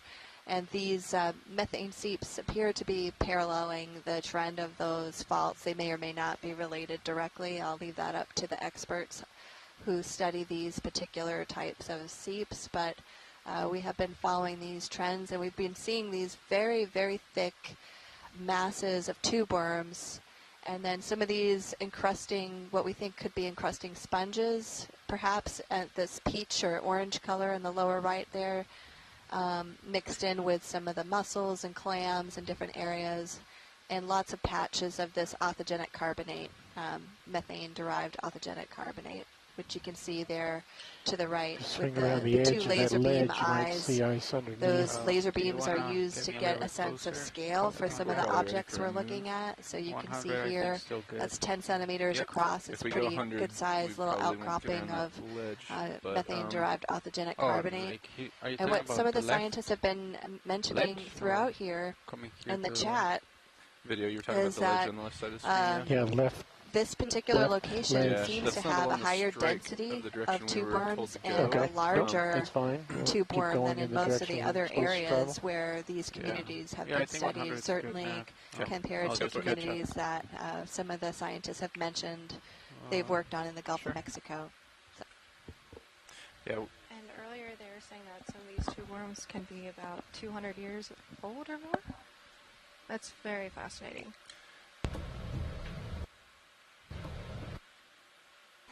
Right, so Dr. Waller was saying earlier that the tube worms tend to grow quite fast at first, and then they eventually slow down. So they can be We may quite get a peek old, at it which yet, is Roland. really, We'll see after really this move. interesting.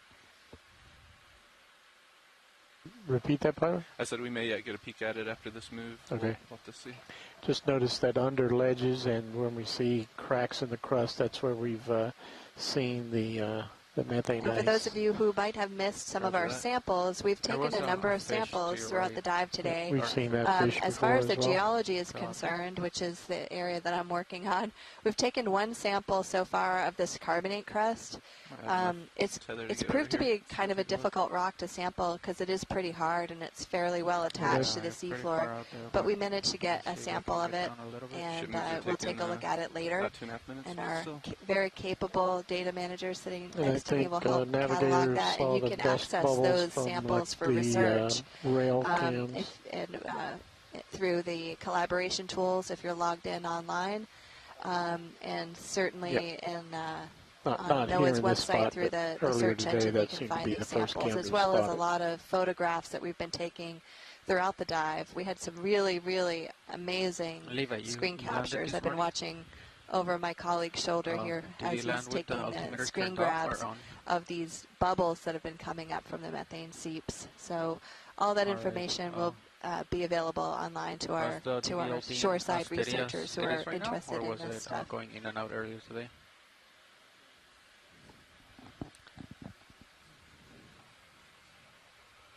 And we're on the search right now for more bubbles. Oh, it did drop out. Okay. And one interesting but thing is so that we've as noticed a expected, like, zonation in you the lost biology bottom log where and it disengaged. it seems like right along the crest of where the seeps are positioned, we tend to see some of this authogenic Oh, okay. So you carbonate, engaged and then it. surrounding that is this mass of tube worms. And then on the margins, we see more the communities of the clams and the mussels, and sometimes in the low areas I feel like in the seeps, you see could- those mussels could or have extended clams. that There's move kind of a another 10 debate about years. whether I think they're so, mussels or 'cause clams. But it's we have there. taken a sample, and we'll be able to make that determination sounds when good. we have a Makes look sense. at the samples.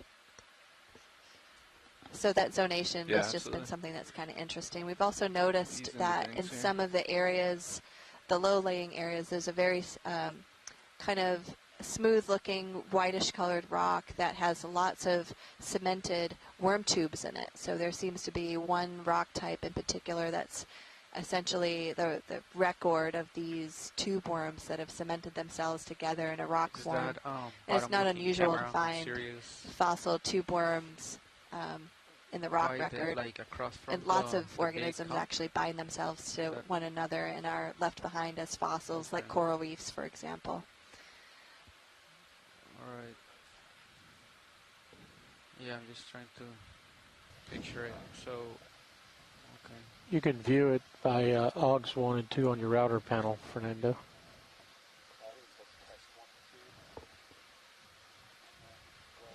Oh, I'm sorry, you're talking about Sirius. Yeah. Yeah, sorry. Okay. It's fine.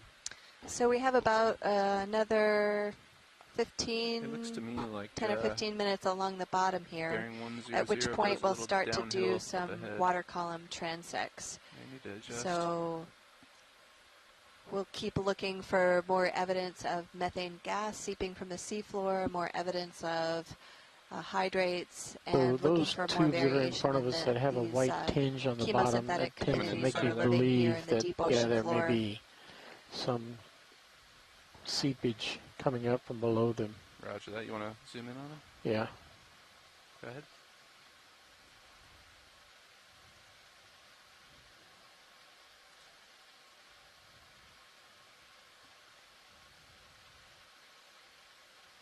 So let's look at this map, lower right.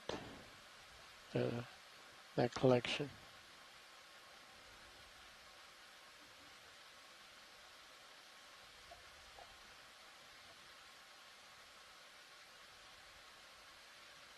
Actually, just the navigator speaking, we have about 42 minutes left on bottom, and we're going to transition to water transfers. Not seeing any bubbles, so if you want to continue on. Roger that. No, that was quick. Those 10-meter ones don't take too long, do they? All right. What do we see? Anything on sonar, Copilot? I don't see anything on mine. You can maybe come up a little bit. Thanks, everyone. Just been updated by my navigator, who said that we have roughly another 40 minutes on bottom. Is this somewhere along this ridge here?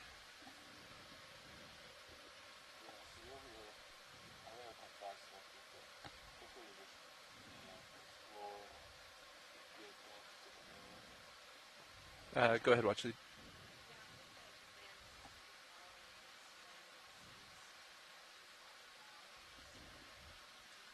Roger that.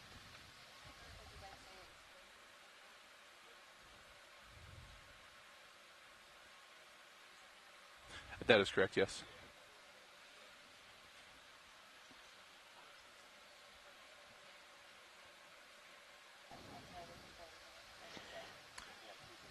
Maybe another method, we could pull off the bottom a little bit and maybe gain up the sonar, see if that'll detect anything. What Charles' experience with the sonars say? I don't know. Have they said they've been able to see bubbles in sonar today? Yeah, not yet. That's why I was wondering if we pulled up and gained them up, if we might see something. Yeah. I say let's move along this path here. Maybe change our bearing a little bit on this next move.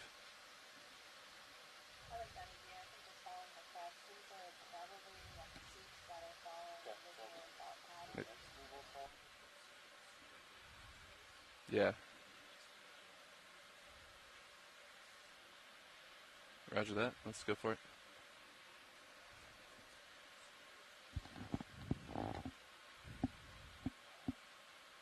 Yep, 9.5, yep.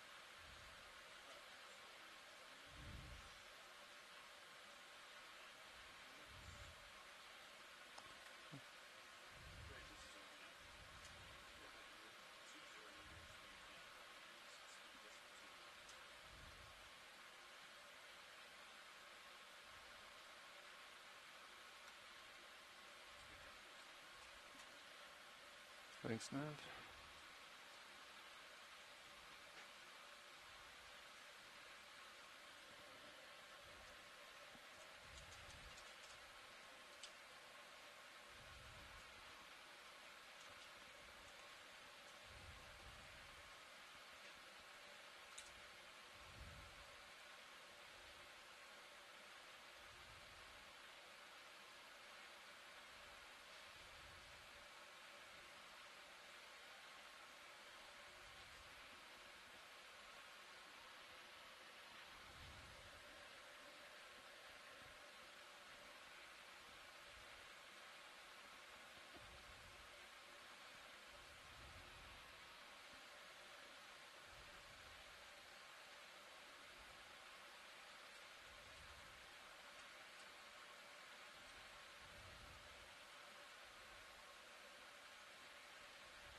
How many transects are we doing now?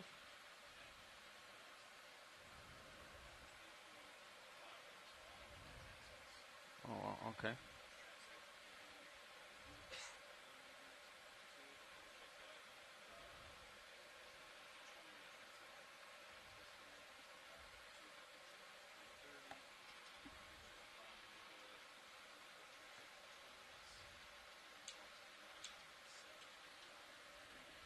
Okay.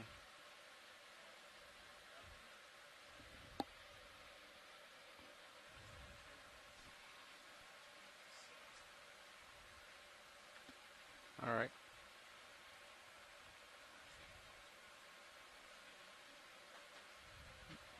Roger that. You have 10 minutes of setup time for both sides total. Like, so 5 setup, 5 breakdown. Okay, that sounds good.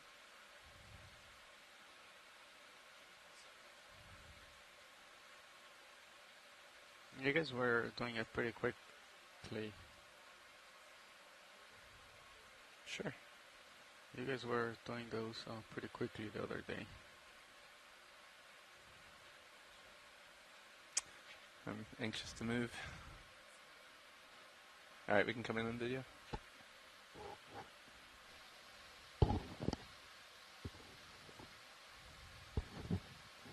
Yeah, my rotator is at 28. Roger that. Slowing down here and taking a look. All right, so we've just zoomed into a patch of this whitish colored, probably consolidated sediment or possibly rock where it looks like some worm tubes have been cemented together. Possibly with a few of these clam or mussel shells. I'm losing light. Yeah, pretty stationary here. I was just stabilizing. Push forward for you.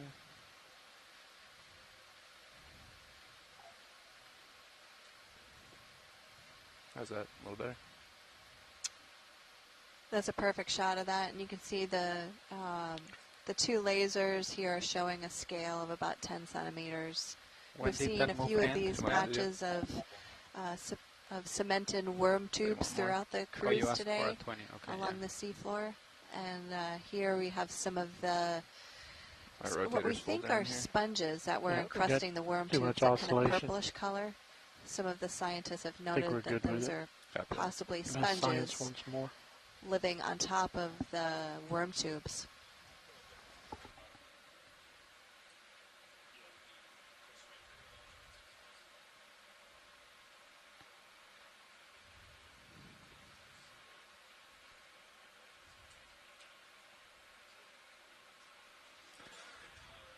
Well, we'll keep taking a look here while we wait for Sirius to catch up.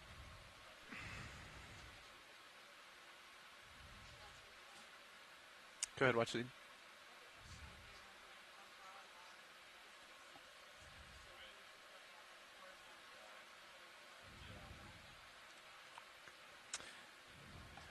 That might be a good question for Navigator, actually. He can measure that out for you with our track.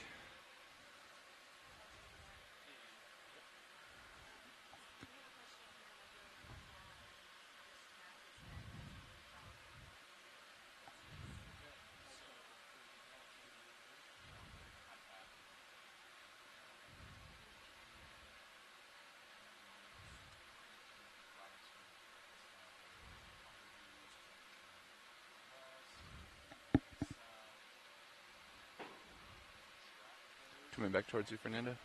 Copy. Get your camera pointed down a little more. Sounds good. Yeah, great question on the chat from Carolyn Ropel of the USGS, wondering how far along that set of seeps is. And you can see that on stream 3, Carolyn. But the Navigator just showed a measurement showing that length that we've traversed, and it's about 200 meters long so far. So for the public joining in, these the worm tubes seem to be growing on the crest of the cold methane seeps, and they're growing in more or less a linear way and along about 200-meter segment so far, and it looks like it extends in both directions. Pretty close to so yeah, great question coming in from the community. And then we can head in that direction. I like that. Maybe another 20 meters. What do you think? Sure. Let me rotate to 120 as we had said. There you go. That should be about 120. And then, yeah, if you want to move ahead. Sounds good. We'll wait for him to be ready, and then we'll clean him off. No, pilot, I think we're ready for another 20-meter move at bearing 120. Thanks. Thank you.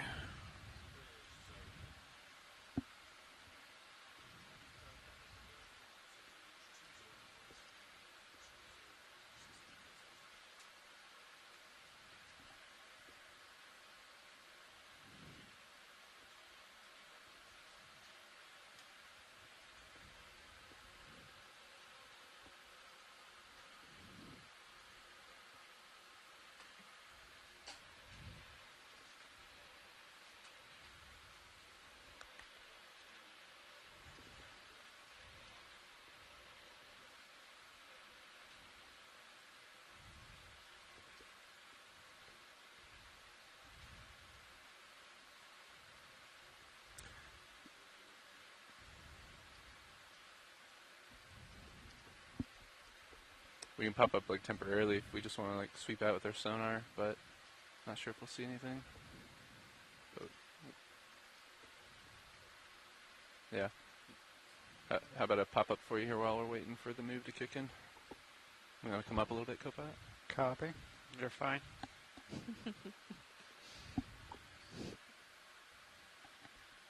So many tubes. Everybody, there are so many worm tubes down here. It's amazing. All right, that's about 5 meters off the floor there, Roland.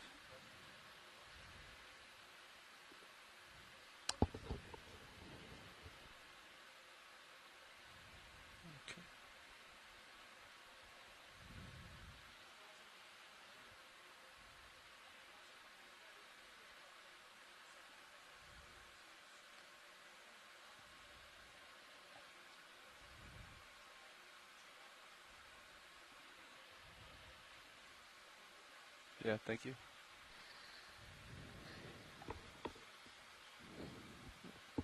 Mm.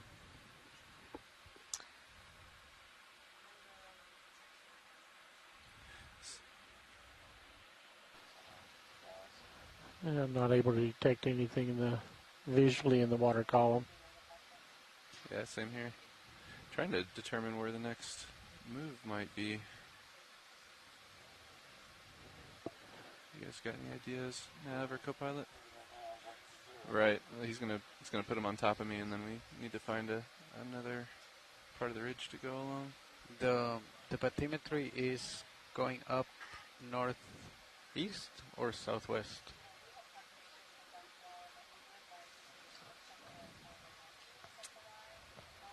Oh, sure. Yeah, we can definitely get you one of those. If you see a particular one you like, feel free to call it out. Copy that. I'll drop down a little bit and we can find White ball straight ahead of us. Sounds good. How's this one coming down into view?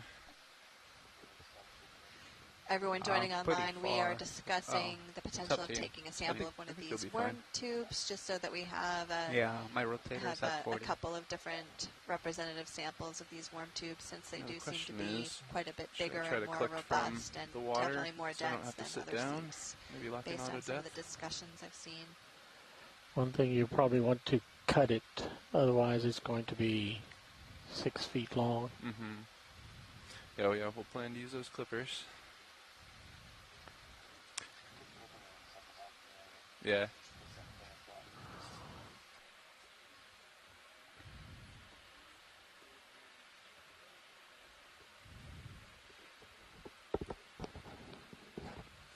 Pilot watch lead pilot. You might hear a little bit of silence as we start to set up for taking this sample. Hey, watch lead. Is there any particular are any of these viable for collection? Ah, red poke on the top.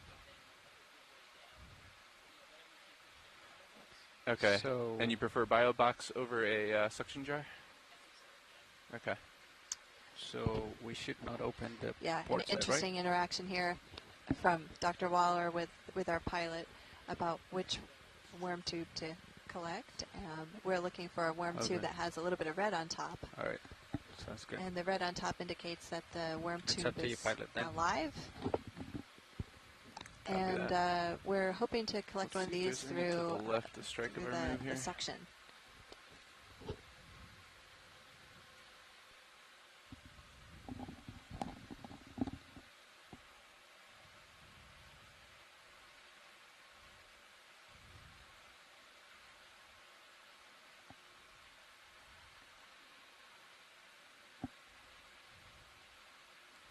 Can't tell. Is this one? This one's not alive, is it?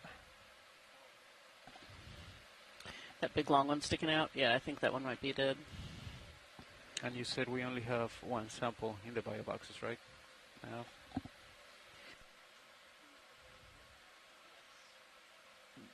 Right there in the between the skids. Copy.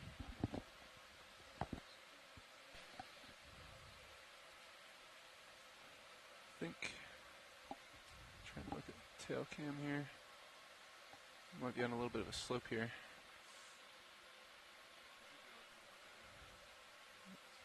Yeah. Like that plan. Mm-hmm. Let's see if we...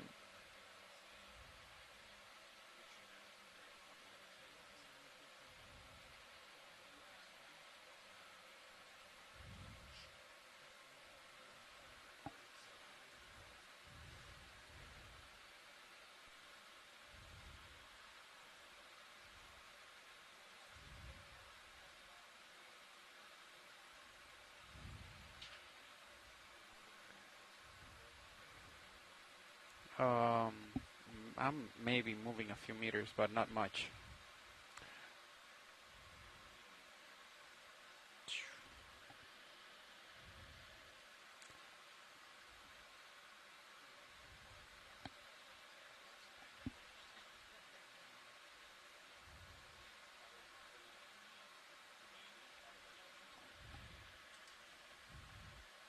Got the auto heading, a little downward thrust.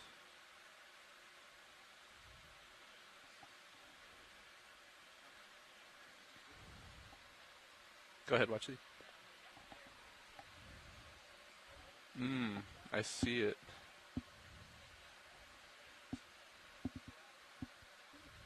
Let me perform a little shuffle here. I think so.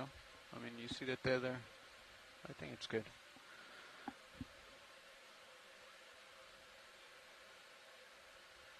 Port manipulator. Okay, I'll do it in a second. Reach inside the bush here and see if I can grab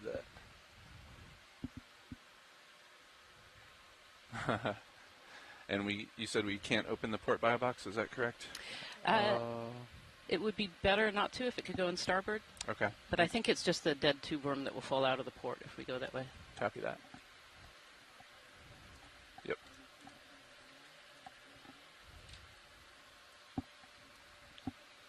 I didn't hear that pilot. Slide in a little bit. Stand by. Yep, stand by.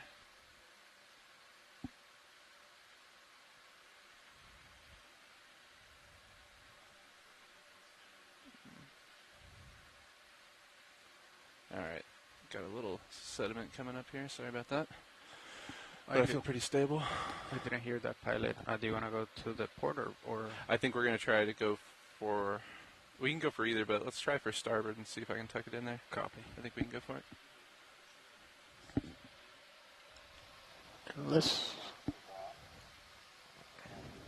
Can we get a zoom before you do your trims?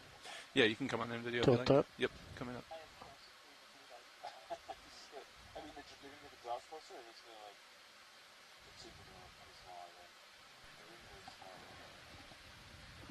Now that's a really interesting view. Look at that. I was calling it a sponge, but I don't think it is. I think that's an egg mass. Tilt up.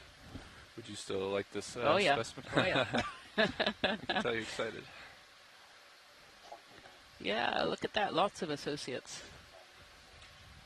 And a snail, amphipod. So I don't have any views to take the Orion out. Say again, Kabbat? No. That's a beautiful shot of the egg mass there. Do your thing, pilot. Roger that. Do we have hydraulics spin up? Everything's ready. Perfect, Can we kick on the extra lights? Copy that, I see it. You have to lose the lights. No good. Watching.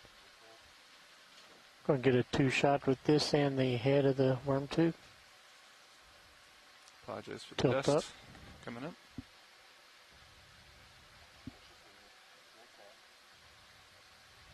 Hold there.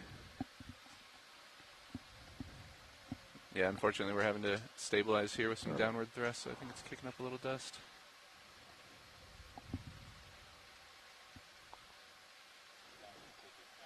And one more tilt up. We'll just get the head of the tube. Oh, no, we won't. We heard you. Okay, video's clear. Copy that. Okay. Yep, there you go.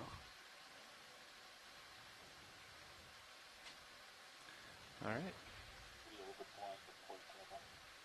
Copy, deploying the port. I'm going to Hogs 1 correct. Are you good for me to go ahead and collect this while you do that, Fernando? Yep. Okay, copy that. Hydraulics coming on. Yeah, I don't like that. Thanks. Appreciate that. Arm coming on.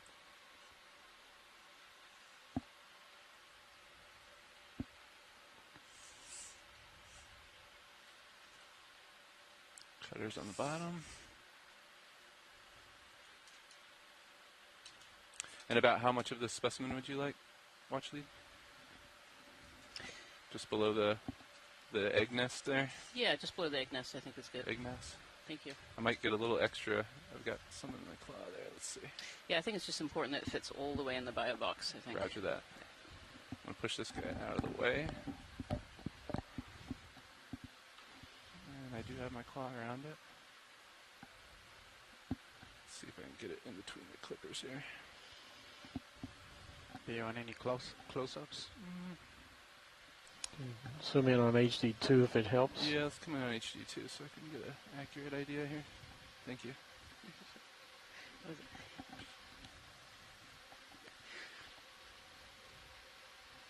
about as low as I can get. Partial. The elbow there. I'm just going to see. I think that's probably sufficient there.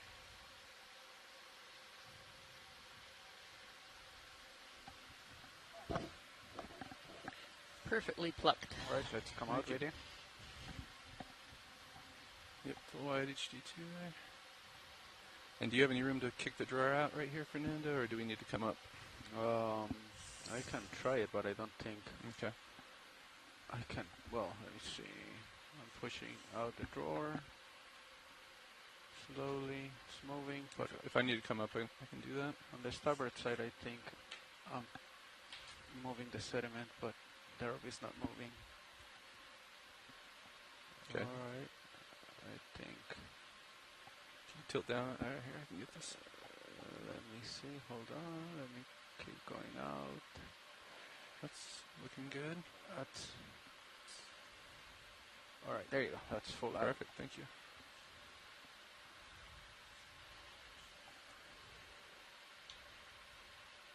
Good view of the arm here.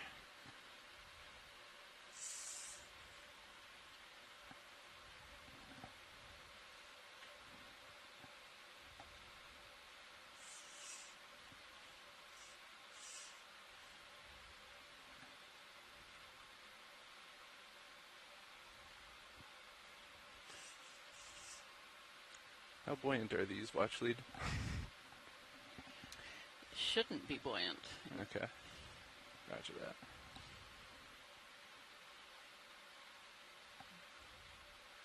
I think that is mostly in. What do you think? Yeah, I mean, if you probably open it a little bit, yep, and it's not buoyant, it should go. There you go. There it goes. Nicely done, pilots. Perfect. Thank you. Stowing the drawer. Copy. Arm clear. There you go. Thank you. Oop. And off stick. Well, there's a few there with snails on them. I got the beginning, so you can mark the end. Yeah. Good. For the assist co-pilot. Thank Nice you. job.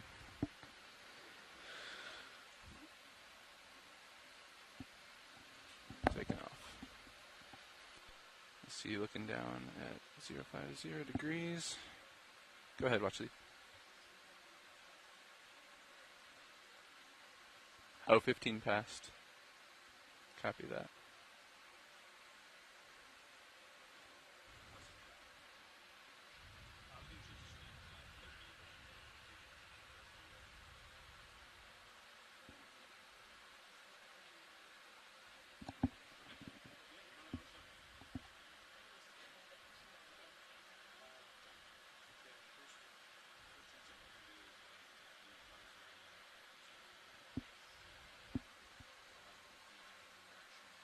Shake off my tail here.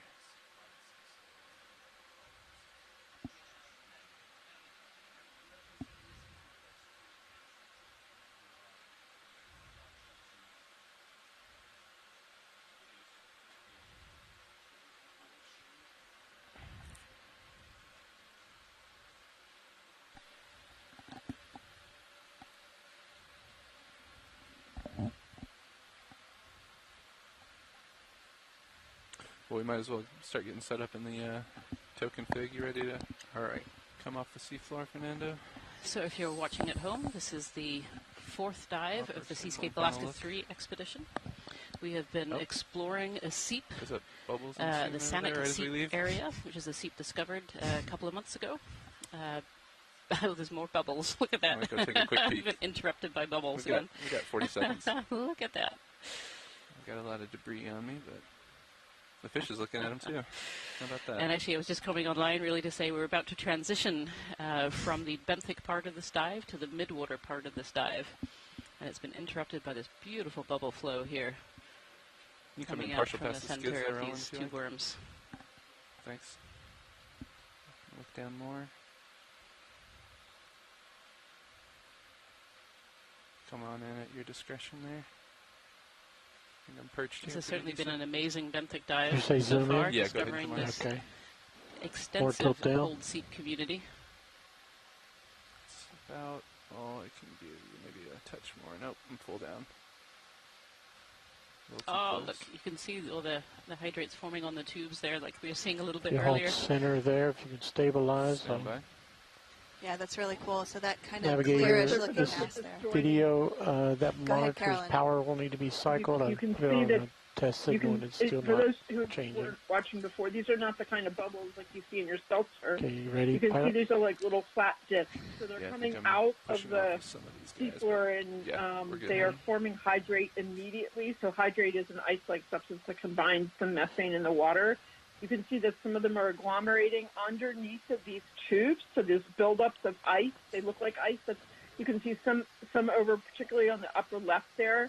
You can see literally bubbles that have glommed It's all the way together. outward and then still, right? For the lower That's swing the arms? hydrate, and eventually that sort of will collapse into itself and make a more massive kind of hydrate. This Tempted to only quote you and forms say, at rack, rack, rack, relatively high pressures and low temperatures, and this is the expected phase for methane at this pressure and That's the temperature. hydrates. The fact that it exists as gas Yeah. coming out of the seafloor is actually the It's kinda odd part clumping of it up, all. yeah. And it's probably because mass. the flux, the supply of methane is so high that it's kind of overwhelmed the capacity to form the know about you, but I hydrate feel within pretty the hydrated sediments. right There may not be enough water down there, believe it or not, to form the hydrate. So it's just coming off like this. These are great shots. Thank you very much.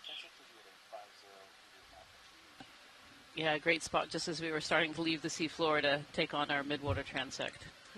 I can't really see You can the definitely edge see it. of It the really does rail look like cam. all these bubbles joined So- together on the bottom of this tube worm. I'm just gonna It move does. to It looks like an agglomeration of little tiny bubbles. Okay. Okay. on We'll the do a bottom of slow that, pull out. worm tube. What's this little worm sitting on top? Yeah, so this is one of these mud arms are stowed. mud aggregating Thank you. worms. These are what we saw at the very beginning of our dives. There you go. They were at the beginning, and now they're at the very end of this Hold the benthic portion. focus. And they're the ones Roger that that. we Feel think free have to been rack kind at of your cemented discretion. together that created that kind of platform that we're seeing underneath the orange sponge. So it's a different kind of worm. And then on these two worms too, you can see all of these little shells, these little limpets, and also some gastropods as well. They're the ones with kind of the twisty shell, and some anemones, and lots of other organisms living amongst these two worms.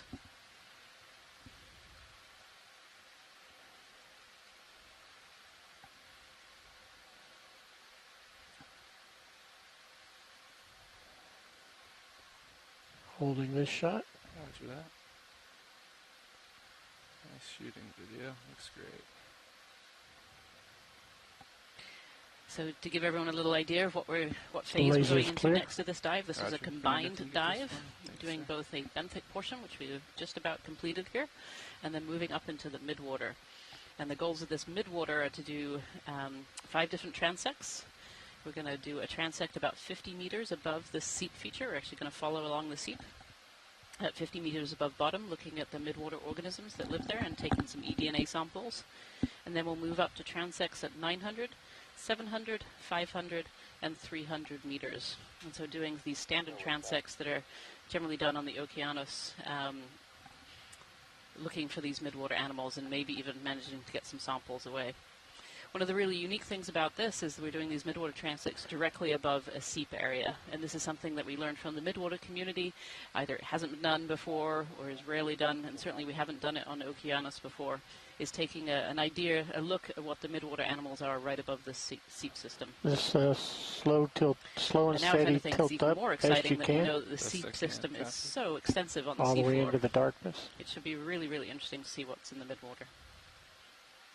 Yeah, earlier the navigator came on and gave us an approximate measurement of the length of this area that contains seeps. It's about a 220 meter long line of different seeps with associated chemosynthetic communities growing on top of them. It's quite impressive. That's really impressive. Just very, keep very going. impressive.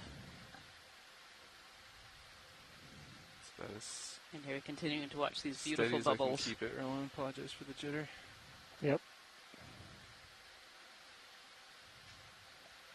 Just to add a little bit, hold even that. from my perspective as a non-biologist about the midwater component of this, I mentioned earlier that in Can I some have another margins, 40 seconds? people, scientists have actually talked Going to commercial fisher people to find out where they find large amounts of fish. Sometimes the fish actually do kind of concentrate over steep areas because of the organisms that live in the water there. It's also true that we saw earlier what we thought was sediment being entrained in the sort of cloudiness in some of the seepage. And if that's true, that has been, when you have entrained sediment, you're actually putting certain nutrients into the water as well. And so they can be more biologically richer areas because of that. You can float up and get a cool shot. Yeah. Yep. Whenever video's clear, I'll do that.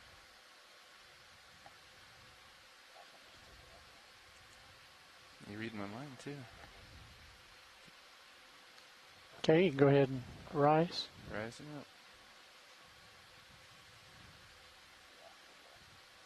As you rise, I'll zoom out. Hold and focus. All right.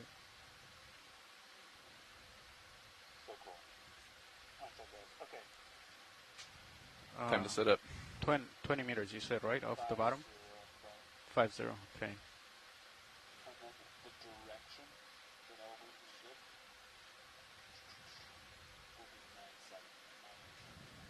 Copy. You're full wide. Copy that. Thanks, Roland. Nice shot.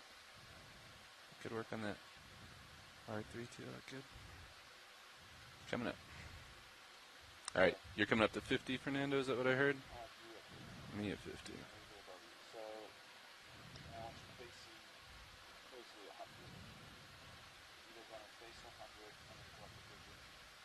Copy. Yeah, I say just here, right? I mean, So our lab in Woods Hole has actually made gas 25, hydrate like this and looked at the morphologies that you get around bubbles. And you can see the little oscillations going on because these are not your little normal spherical bubbles rising up. These are basically methane that's been encased in this methane ice, and it doesn't stay spherical. Obviously, it's kind of more like flakes. Rotating at the same time. Right there, that's 100. Yeah, that's really interesting. Thanks, Carolyn. Okay, everything's looking good. Delta is 16. Looks like we got some excellent video of those bubbles coming up. Got a little passenger here.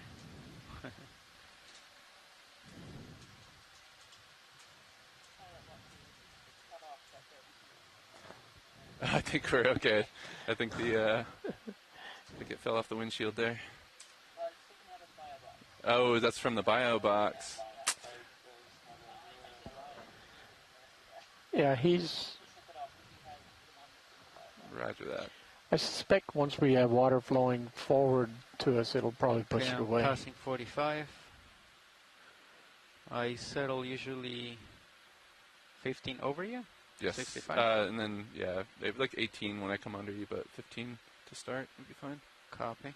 All right, I'm passing 50. Go ahead, watch it.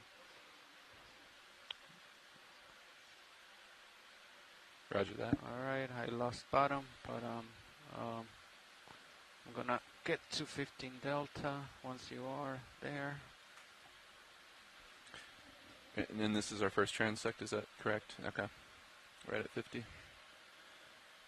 Alright, you're right at 50. Approaching 50. 13 delta. Setting out of depth.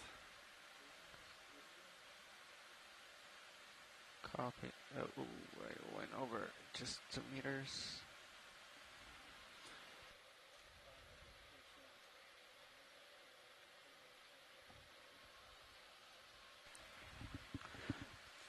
Okay, so I'm facing 102. And we might need to trim this, huh? I can also shake off some of this dust too.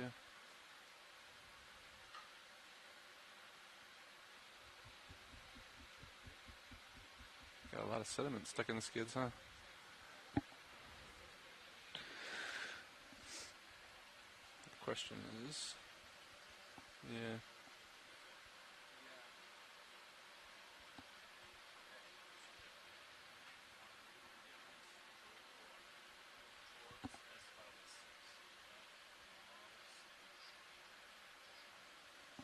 Roger that. Maybe we'll even see some bubbles, yeah.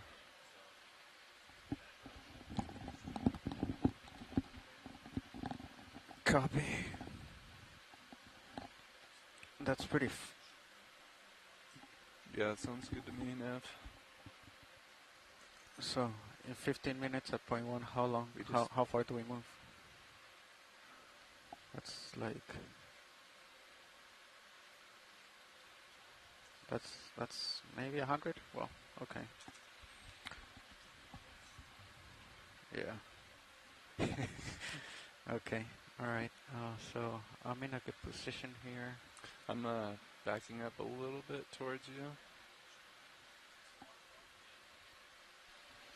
So if you've just joined us today, I know what you're seeing is midwater. We're actually about to begin a midwater transect, having had a fantastic benthic dive on the newly discovered Seep area. And so we're just setting up to do a midwater transect at 50 meters above the bottom to get what we call the benthic boundary layer. So this is the water mass that sits directly above the benthos. And we're going to be running transect lines directly over where we've seen these Seep communities, both from the dive today and also in the sonars.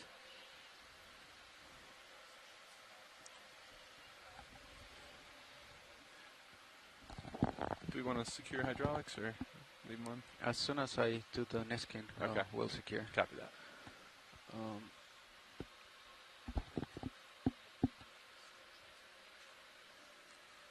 Alright. On top of it. Survey 2. This is Copilot. Are we ready for the Niskin, the water sample?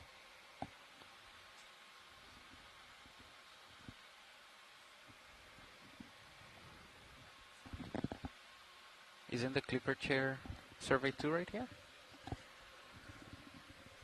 Oh, we're ready. Okay, and then watch lead. This is Copilot. Are we ready for the water sample?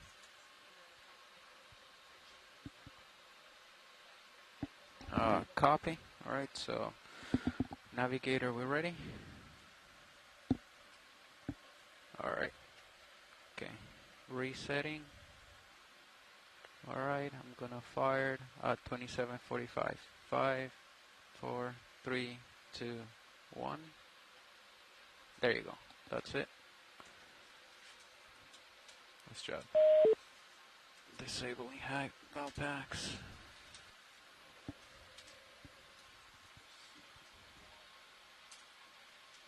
All right.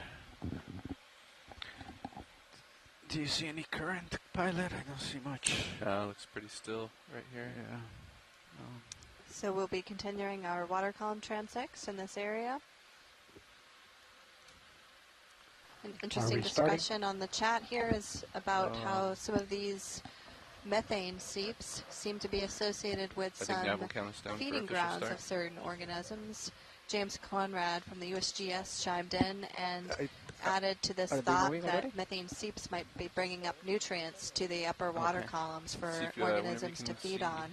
Serious And moving, James creeping up mentioned on me, that let me know. he was on a Fernando, cruise a and, few years ago where there were start blue moving with you. whales within a couple hundred meters of their ship that seemed to be feeding on organisms that were somehow related to the seep.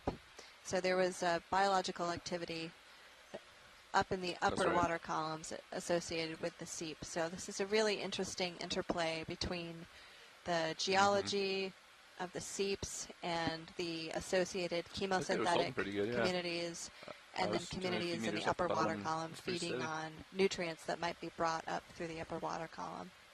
Really, Yeah, really that interesting could make a discussion difference for sure. here with our scientists on shore.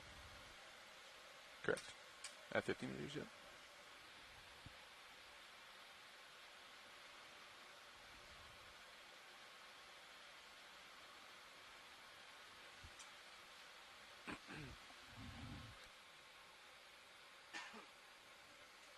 So do you want me to find species or wait?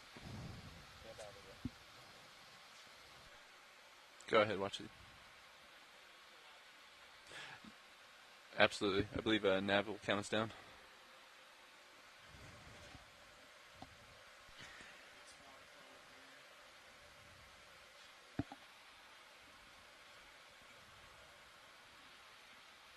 When was when did you put that ship move in? Should be feeling it here in a second. Yeah, we should definitely be feeling it. What was the speed? Decimal 2? Decimal 1. Maybe to get a little movement across the windshield here. Okay.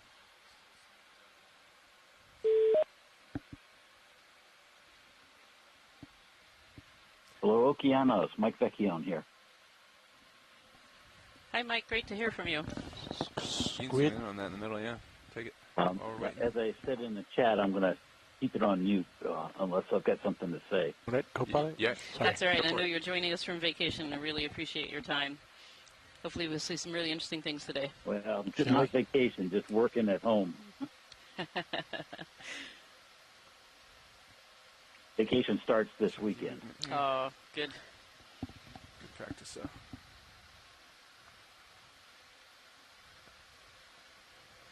So we haven't quite started our transect yet, but already we're seeing I jelly feel like here I'm in not the moving at all. Yeah, feels that way. in the camera. Medusa, Hydra Medusa, Octapodema. Yeah, I see that Dougal is annotating, putting names in. Yep. Yeah, we have a great team on shore here, shoreside scientists who've been helping us throughout the day for the geology, the really interesting geology and biology that we've been seeing in the benthos, and now starting up in the water column as well. We really rely on these scientists that are on shore and, to be able to help us interpret what we see. Maybe that way it'll help us see when you're catching up to me. Copy. Roger that.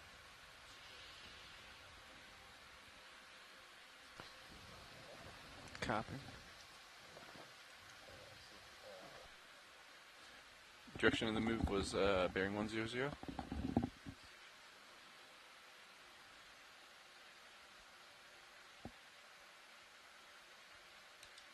Are we also going to be ready for samples? I was just thinking that in my head. You read my mind, Roland. Mhm.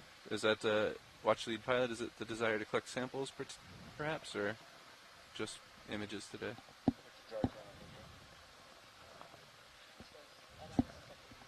Copy that. Jar 2 is our next open one.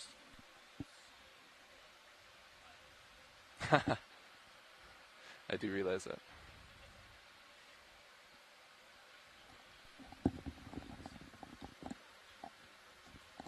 Copy.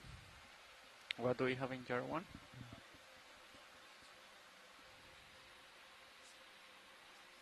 So will it float out or? Okay. Copy. Did you retract the pins for the bio boxes, Fernando? I may need to extend the drawer a little. I don't think I did. Okay. May want to do that just in case. Retract them? So that we don't open the boxes if we extend the drawer. Copy. Just a precautionary measure.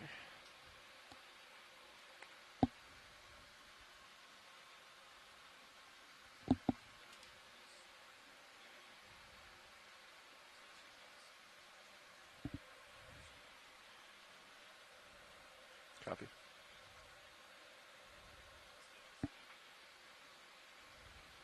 Okay, both pins are retracted. Perfect.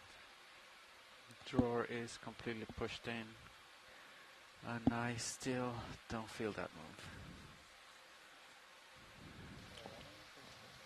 Is that keto on the left a sample device, sample request? Are you calling out the sample request? No, I was asking, is it? I sort of seem to recall Gotcha. that may have been on the list, but I don't remember. Yeah, I'm not sure. Bottom right, a lot of something. Yeah, I do see that. It's interesting.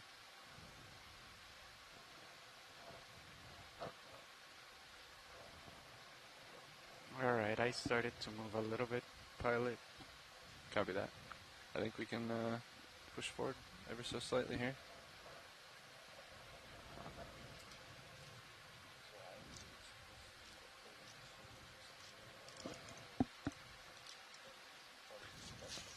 Copy that. Pushing forward slightly. See if we get some movement here.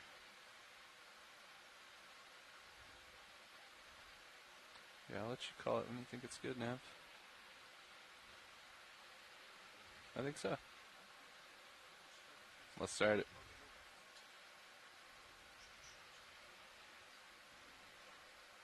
Alright, keep me in line, Fernando. Alright, now Tell me when I can wander and when I can't. Copy. Okay, this is the ROV navigator speaking. This officially marks the beginning of the first transect. We're at a depth of 1964, 50 meters altitude. Current time 23:36. Center. Thank you, Navigator. Take it.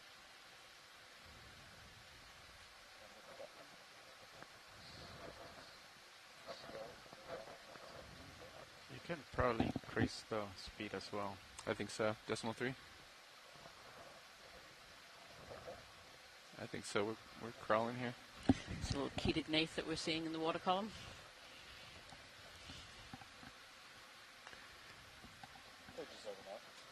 It's going up into the column there, Roland, I think. Thanks. Looking up at my lights.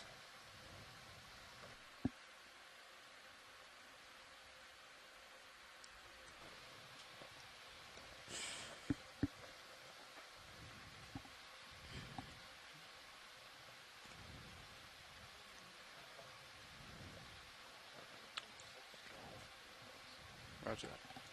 So what's interesting about Center this screen water red. today Go ahead. is talking to the pilots earlier, there's not a lot of current down here. When we were doing the Shrimpy? transect the other day, You there was might be quite a bit of getting a current little going bit to the past right. us. Roger that. That's on the right there. Oh, what's this? We're Moving a through. little far away. And looking up a little bit. Get some lens flare. There's Jelly. Oh, there's a Come on red in. jelly. Oh, this one's really interesting. If that's a type of Atolla. Sure, we'll, again, relying on my scientists, shoreside scientists in the chat room here to help us identify organisms. This is a beautiful jellyfish, big, long tentacles. Aguina grimaldi, Dougal Lindsay says. A narcomedusa that feeds on other jellies. Levi, when you were flying the other day, did you go up and down a couple meters? Okay. Using your altitude rather than your camera mostly? Some more of these little mysid shrimp swimming in and out of view. Right of center. Very similar to our Copy dive that. the other day, Stand by. too. You know, there's a lot of stuff in the water here. This is quite a productive area. Oh, our tube worm is creeping into the shot. Say again, Neff. Roger that. Roger that. Alright, pushing forward just a bit. Don't want to get too far ahead of you. Fernando. Upper right, jelly. Roger that. Come on in. I believe we're going to be doing about a 20-minute transect at this depth. Oh, I don't know if this is the same one or another one. But this looks very similar to the Aegina grimaldi, the narcomedusa that we saw a little bit earlier. Again, not sure if that's the same one or another one that's coming into view. A little up there. Oh, another little Ketognath, I think, wiggling around.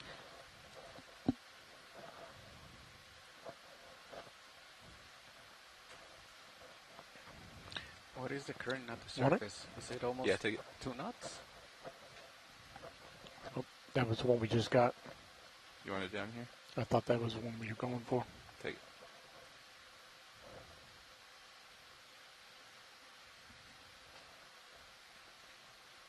Oh, it's a beautiful shot. You can really see the detail on that Ketognath. Just wandering up a little bit.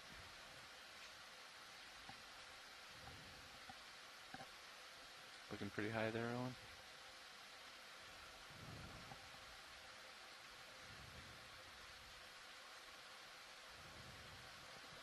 Is that a white shrimp center? Go for it. Same thing. Same thing, maybe, yeah. Yep, see if we can get a steadier shot on it. Another Maybe if you want Ketognath it. there. You want it? I'm looking pretty high here. Let me swing our camera a little bit. They were thinking on that There we go. Ketognath that we just saw. If you Is remember, they a had little swimming white thing dots just all up over the the center? kind of trunk area. And these Top might be of the screen. parasites. On the screen.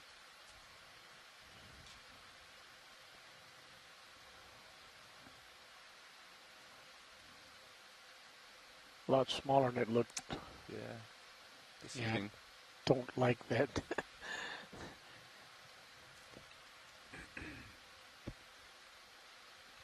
Freebie. Something right in my lens here.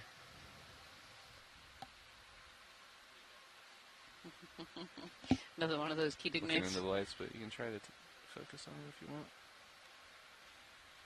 Backing up a little bit. There he's right. Sorry, I had my mic closed. That's as close as my focus will Yeah, go. right. Yeah, I think he's inside of the Zeus housing there. Alright, we'll push forward.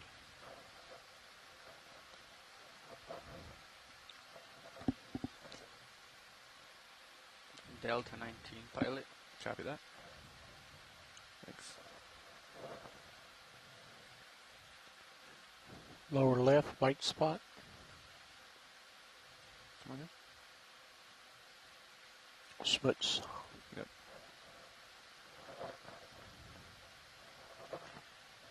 Lots of particles in the water column here. Let's say we're doing a transect about 50 meters off the bottom, just above this cold seep area that we've been exploring earlier today. And if you're just joining us, we're just at the beginning of our water column transects. We're going to do a transect here at 50 meters, one at 900 meters, 700, 500, and 300 meters. And so far in this what we call benthic boundary layer, 50 meters off the bottom transect, so far we've seen a lot of Ketognaths, a couple of jellies. Yeah, and even more of those Ketognaths. Yep. Get that guy? One. Cool, what's that one? That's one swimming along. Oh, he's a fast guy. Off it went.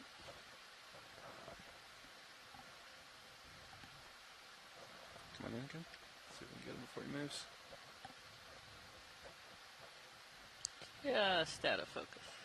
Out he goes. Can't hit him. Yeah, again, kind of covered in those white blobs that our gotta scientists turn on back. shore think Drifting might away. be parasites.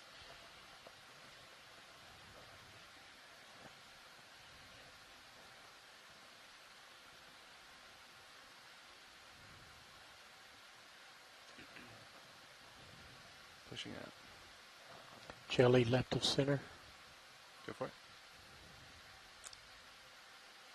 Oh, beautiful.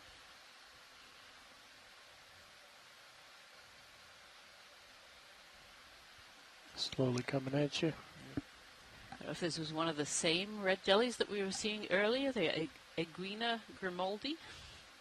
Eginura Grimaldi. I'm going to apologize for my... Backing up. That's not apologize me for my zooming. pronunciation. That's really beautiful. It's a very good As zoom. his tentacles, the ones we were seeing Self-zoom. before, they were moving through the water column. This Hydromedusa. It's And full so the wide. tentacles Copy are that. facing I'm backing downwards, and this slightly. one's You just wanna kind of try hanging to out. hone in on it? It's got his tentacles midway. Beautiful. Yeah, you come back up. This You one can is follow apparently with a the jelly road. eater. Goes around eating other jellies. It's going away from you pretty fast. Sorry, still dialing in the sea bias a little bit.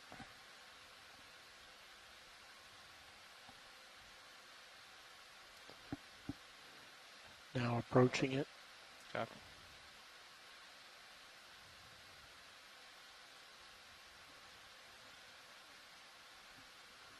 Now That's it's a great stable. shot. Zooming in. Copy. Get in the view for you a little bit. Copy. Oh, steady. Thanks, Leah. There we Nope, are. there it starts to go.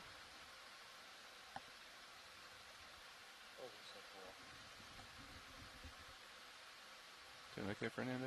Yeah, you're good.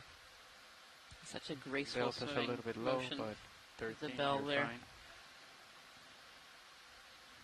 And this jelly is a bright red color. That's a color that's fairly common in the deep sea. It's a good way of hiding Clear. from predators. Copy. Going back down. You're full wide. Thanks. Yeah, you can push Down out a in the little deep bit. sea, there's no Push red out. light. The red light, the spectrum of red light is bounced out fairly early in the water column. Thanks, bye. And so if you're red in the deep ocean, Trying to you're make you. effectively invisible. You captured some good ones the other day. We hear this is a pretty broadly distributed I like species in the midwater. Trying to hone in the Z bias if you had it. That's the second or potentially third one that we've seen so far on this transect. Copy. Stretching out.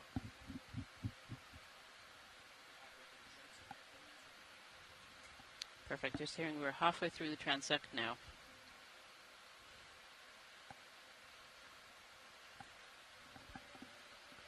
Bridge hasn't called back down.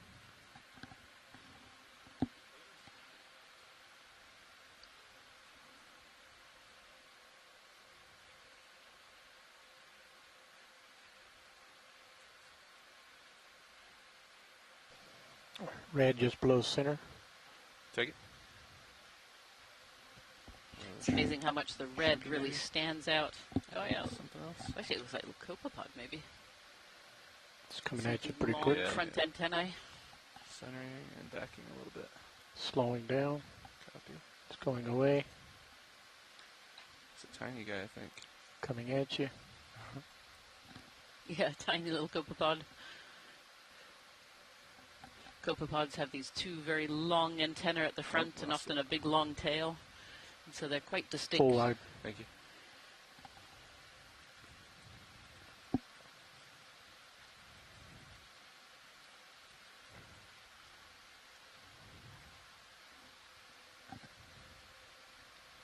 White line upper left. Come on.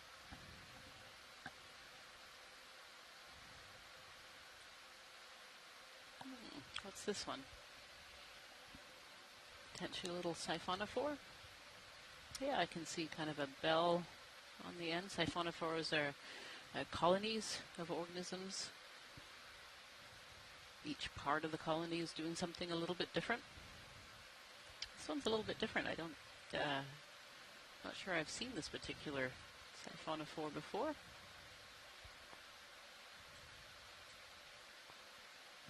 It's a very interesting Sorry, trying to morphology. stabilize it for you, video.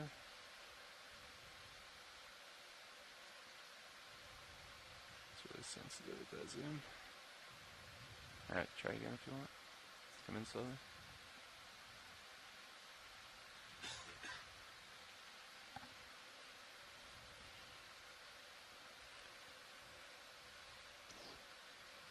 I think it's getting a little too high there. Full wide. Thanks.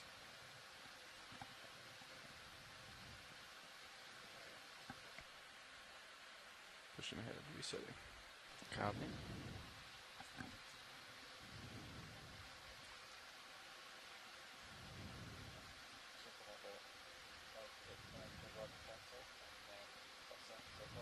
That is correct. More of those Ketignes swimming out of the way. We've certainly seen quite a few of those on this transect so far.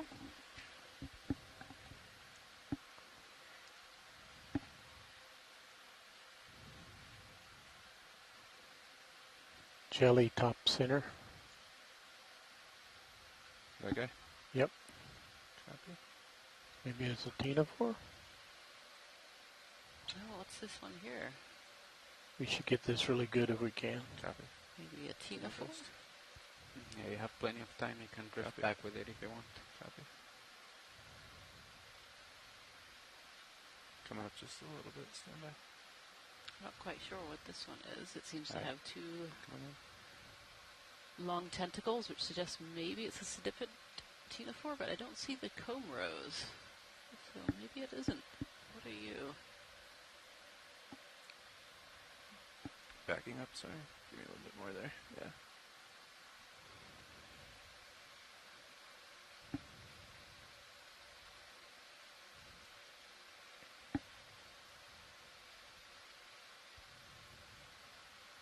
Very good. You're still Yep, good. Mike Vecchione suggests this is a sediped. Oh yeah, just from this angle here, we can kind of see the comb rows there were glittering a little bit. They're very iridescent. Okay, clear. Looking pretty high up there.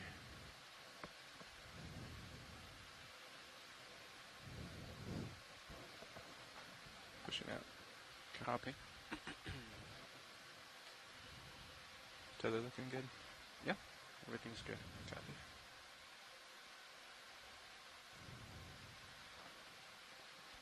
Resetting.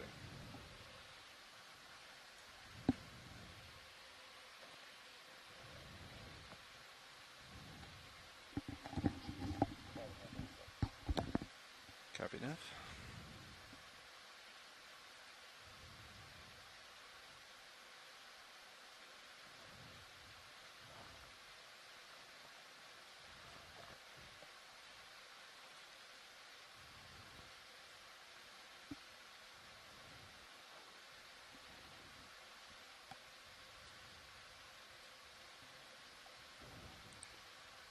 Making some progress. Left over of here. center.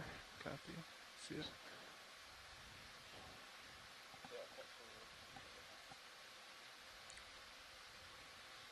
Looks like another siphonophore, this colony of organisms. It's coming at you. Copy. Backing. That might be similar to the one that we saw earlier, if not the same species. Stopping. This one's breaking up. Staying stable with you. Okay.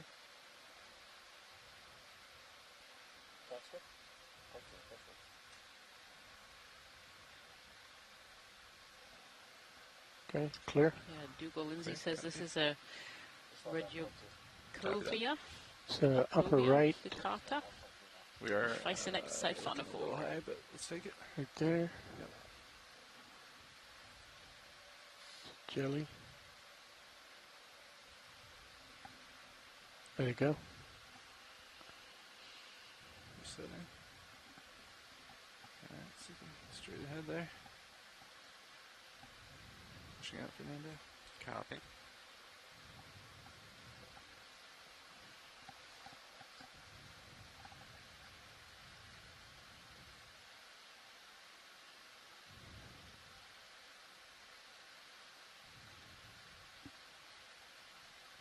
Big jelly. Center, yep.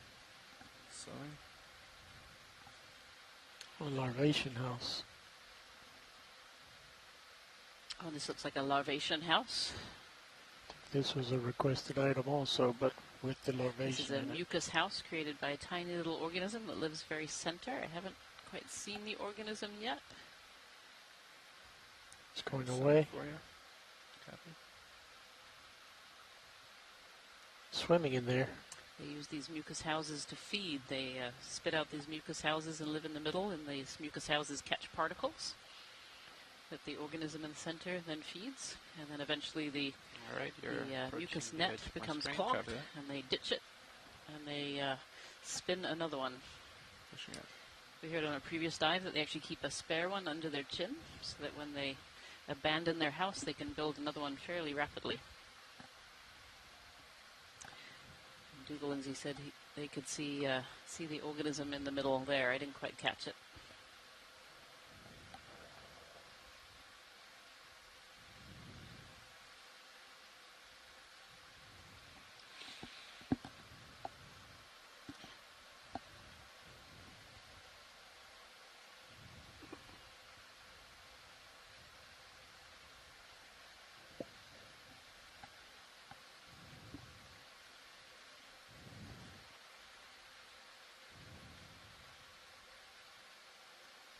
Like something just above center, barely. Oh, lower. Oh, right, they're coming in a few. Yep. Backing. Yep. Mucus. Full wide. Thanks.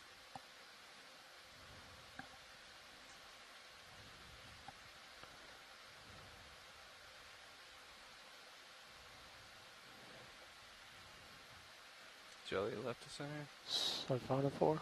Yep. Nope, Ketomath. Oh, the little guy? We're both all I think missed. there was a jelly, but it might have disappeared. Yeah. You're full wide. Thanks. Bridge is over now. Oh, we can slow down to 0.1, please. So one of the reasons that we were excited at looking at the midwater above the Seep area is these Seeps can be areas that are highly productive. A little high right now. Yep. You kind of know that this area in the Pacific is a productive area. There's a lot of upwelling. Copy that. In the area, which brings cold, nutrient-rich water onto the shelf here. And so we saw in our previous midwater dive, which was dive number 1 of this expedition, that this was a very productive area. Lots of food in the water column. We could see lots of these particles. And then we have the Seep area that we've just visualized today, which we saw was just a massive area of Slightly tube going worms away and from you. clams, I'm sorry, a lot of slightly life on the coming towards you. seafloor. And these areas where we get a lot of life on the Now seafloor you're tends to pretty bring in stable. other organisms. Just very, very productive areas to feed. Slightly coming at you. Here's a beautiful jelly. Lots and lots of tentacles sticking out from this one. We've seen a couple of these so far. Still This coming is at you. Octopedema. Backing. Very, very shiny center on that one. Look at this ring. Masses of tentacles. Long, fine, thin tentacles. Going away. Beautiful. Partial.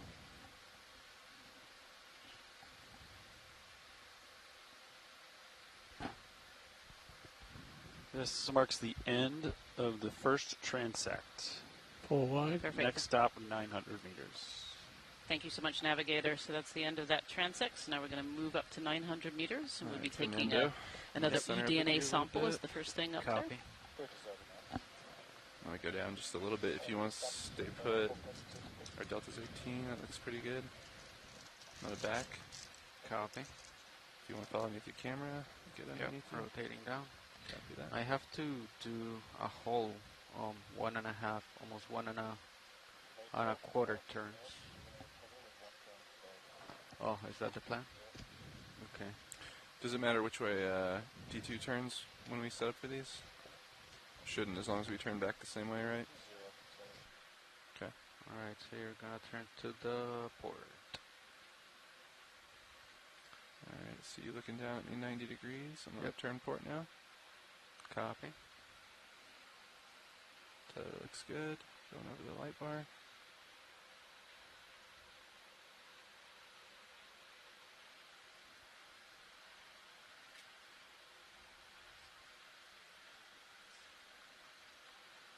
That looks inverse of you. Pushing forward. Copy that. Thanks, Sam. Pushing forward. Go ahead.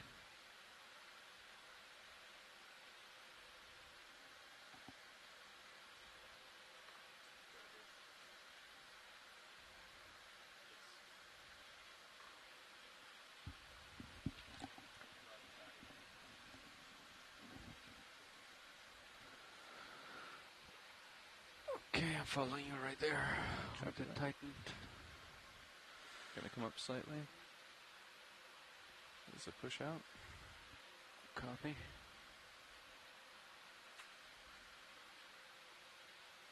And there, I see you on my tether cam. Alright, I still don't see you on mine. Coming up a little bit and stretching out. Copy.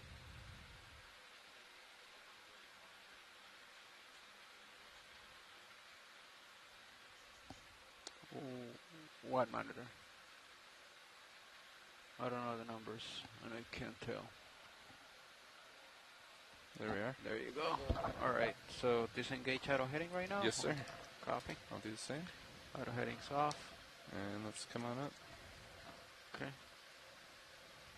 Let me know when to start. Go for it right now. Copy.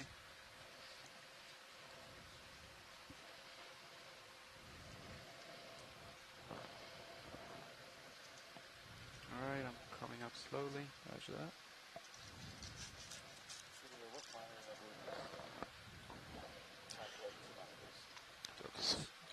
6 and 7. All right, that's about The 30. one to the right of the two manips starts at 4, 5, 6, and 7. And what depth are we going up to, Nav? 900 I.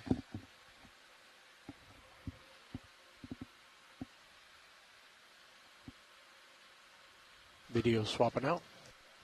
Thanks, Roland.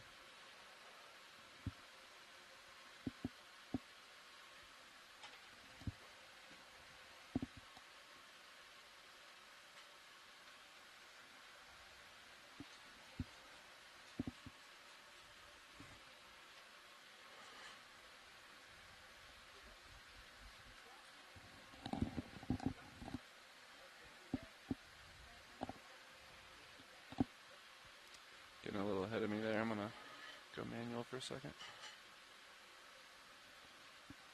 All right, I'm going to slow down. Yeah, you're right. I was. Are you still coming up? Yes. Okay. Yeah, if you could slow down just for a second. Pushing out. I see you in my cam still. I see myself, but you're pretty close. I mean, pretty far down. Yeah, pretty deep still. All right. Delta Z's looking a little better. Yeah, ease into it. Go ahead. All right.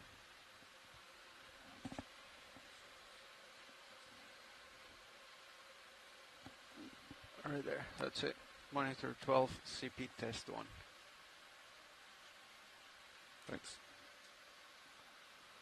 That's all right. better. I see you right there. Yeah, it's looking better.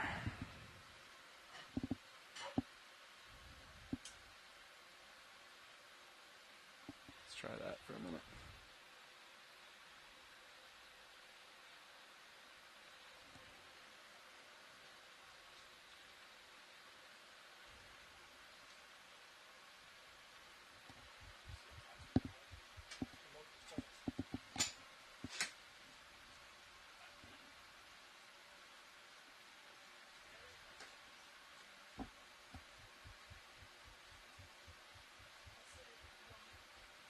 Sorry, now remind me of the depth we're stopping at.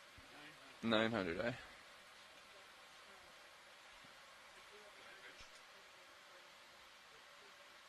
Go ahead, watch lead. Roger that. Thanks. Watch lead. We're doing a Niskin at the start of this one as well. Nev?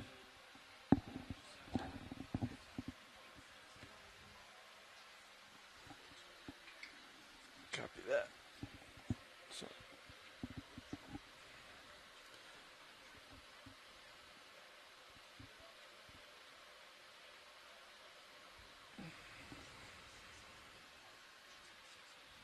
Copy.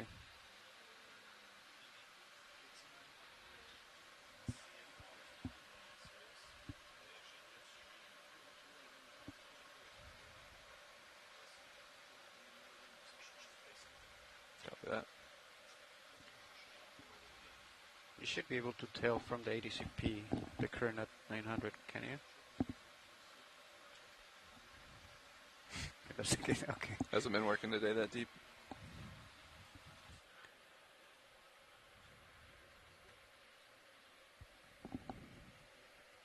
Okay.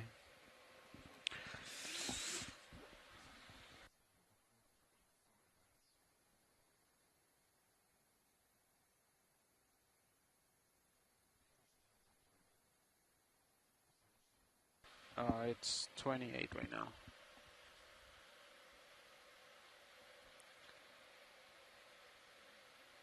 So, what time are we done with that transect? I guess, are we gonna do both transects or the next?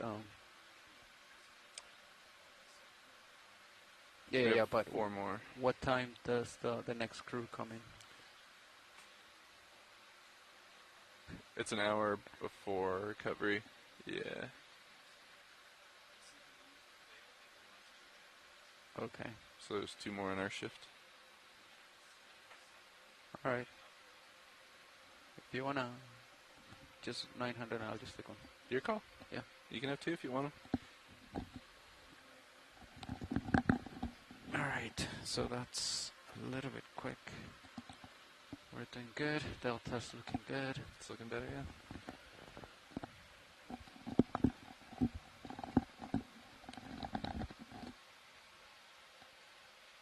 Were you using Z-bias to come up in between and then resetting your Z-bias every time, Levi? That's a lot of cranking of the knob there. Yes, but then you still gotta come up to. And what are you using to come up? Was it 60, 70%, something like that?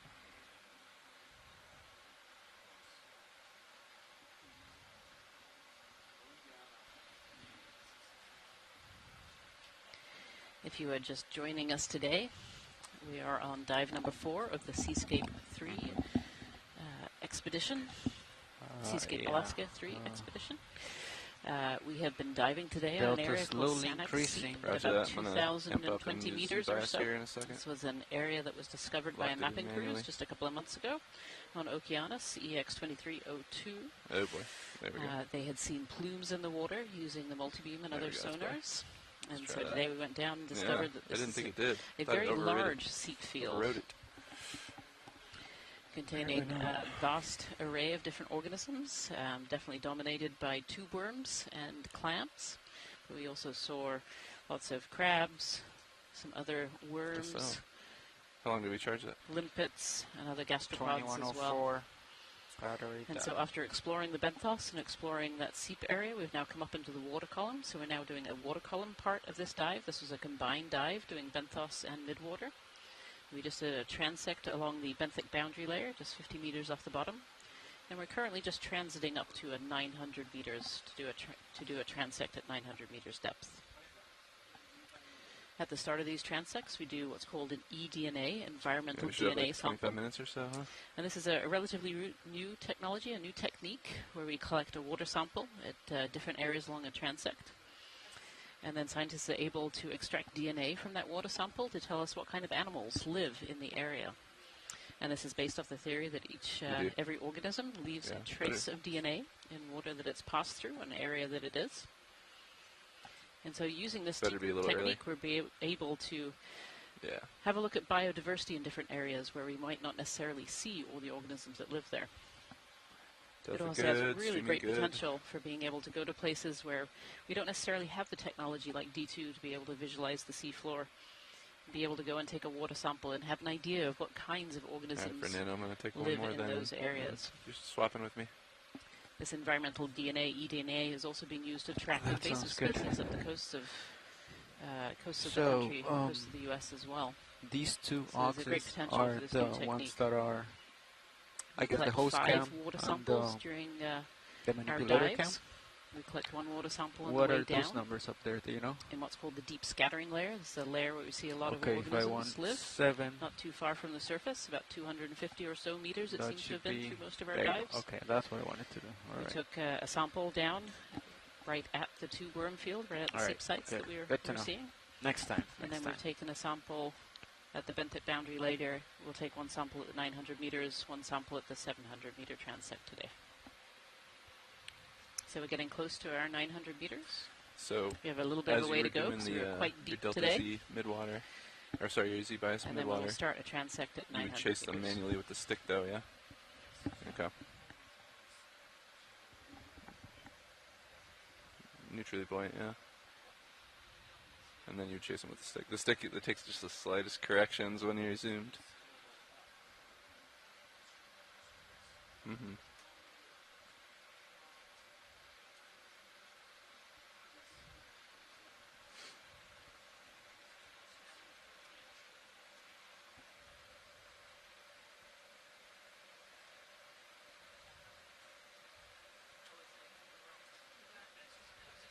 Reducing thrust rather than right. It kind of amplifies a little bit faster, yeah.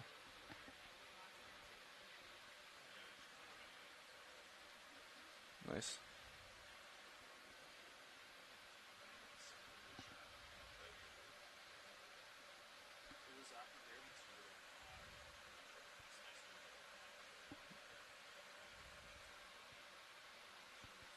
check, yeah.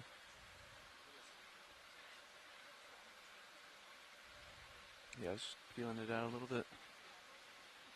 Let's see if we can get some good shots in this one. Kind of bummed we didn't see more bubbles floating in the column. How's our weather conditions on the surface? Oh, the current. That's why they're struggling with the... yeah.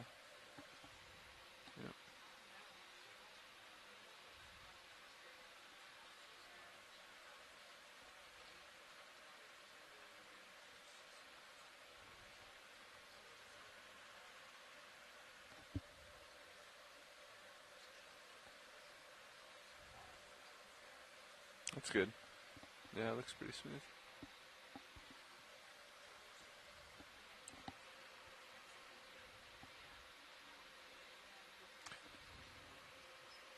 Where's our winches shift? Wonder if they're down there watching at all. Seems to be going well though.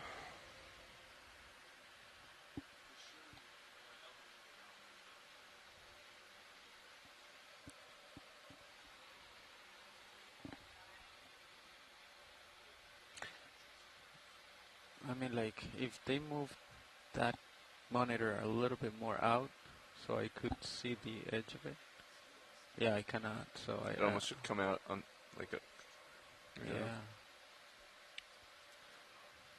It'd be nice to have it extended, like, almost towards the SCS display a little bit, yeah. Delta is about 12. Yeah, I mean... Oh, yeah. Pump it up. Pump the numbers here. Roger that, yep. Oh, you're good.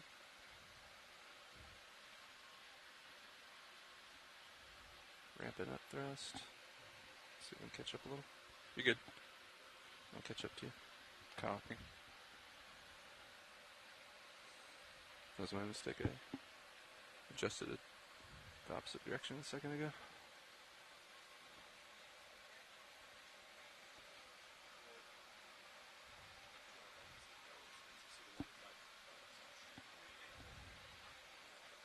Mm-hmm.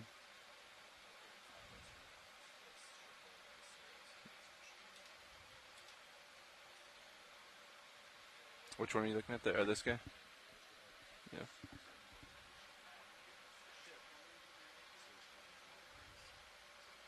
Mm-hmm.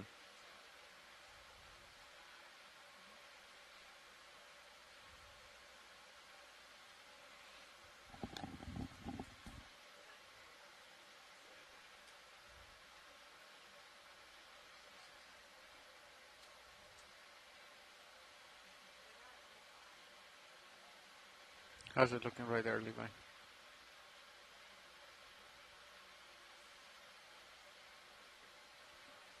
Yeah? All right.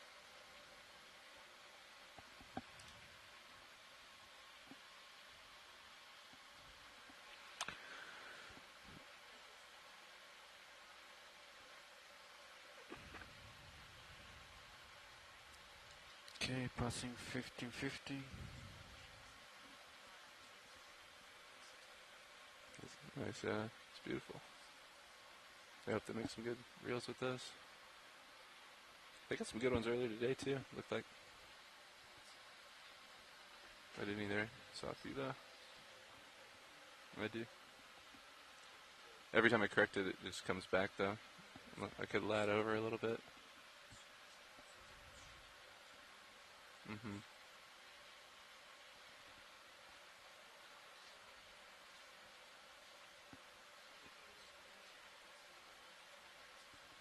Mm-hmm. Yeah, right there your heading's changing quite a bit, yeah. I was doing that manually to straighten it out, yeah. Alright.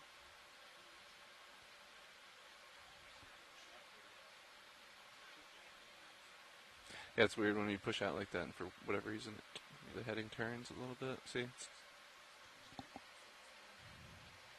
I don't think so. No. I think it's current, like you said.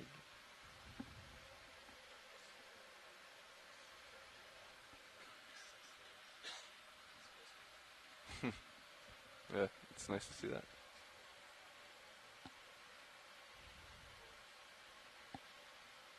When we landed this morning, even, it was kind of bouncing around a little bit.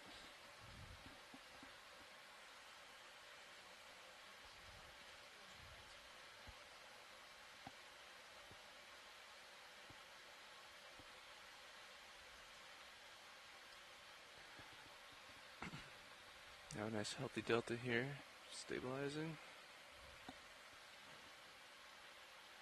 Streaming looks good.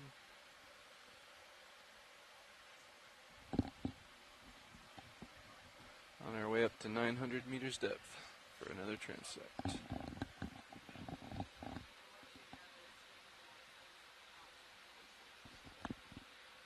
It's cool we found the seeps today. And pretty cool that it was identified with bathymetry.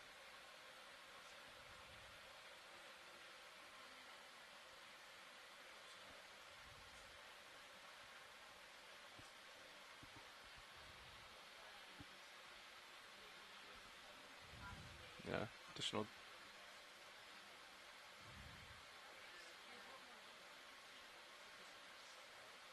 Mm-hmm.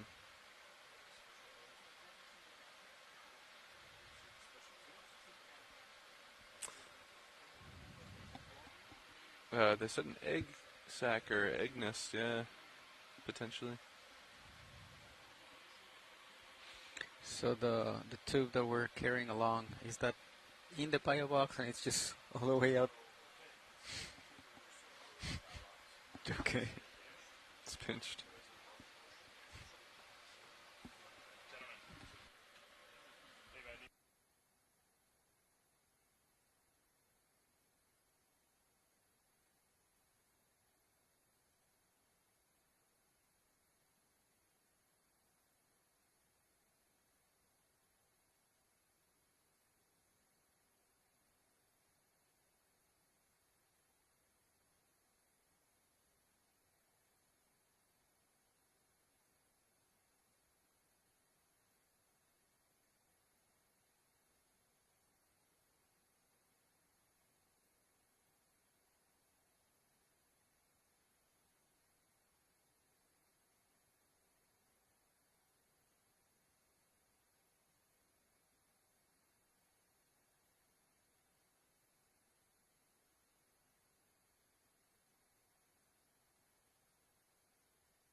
I don't hear anything on my hydrophone channel for some reason.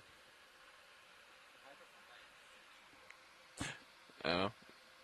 You said you heard... I thought you said you heard the thrusters working. Ah. My mistake. You can hear those bad boys, though, when the hydrophone's on. It's good still. A lot prettier when it's not moving. And I'm not keeping it in focus. That looks good. Like, it's posing a little bit.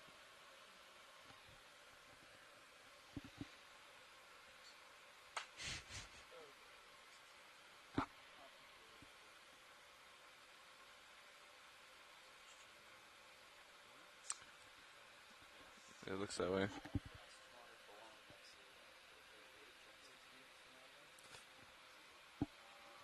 He's looking straight down. It's kind of hard to tell when you're moving up.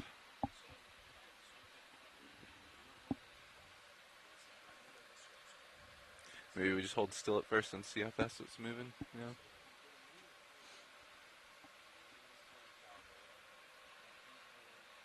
It might be enough. At least at this next one. I bet it's going to ramp up pretty quick as we go north or up.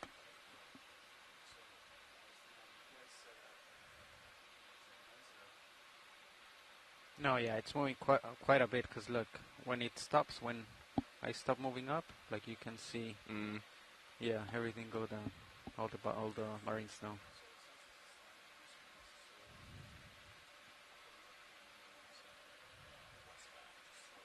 Right. Probably, yep. Especially as we get higher up. Okay. Copy.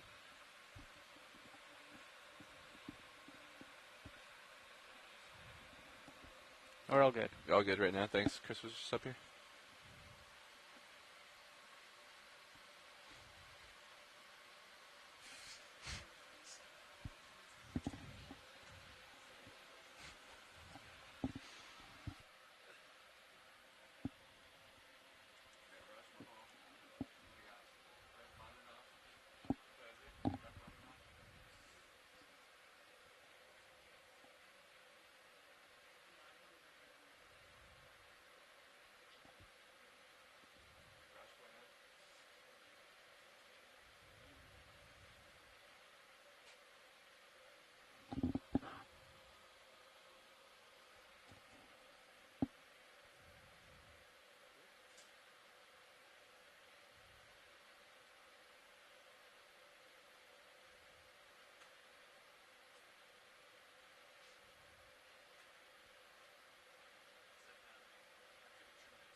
Pretty much the same as I always see them.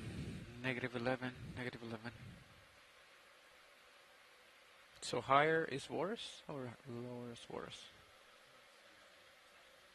Okay.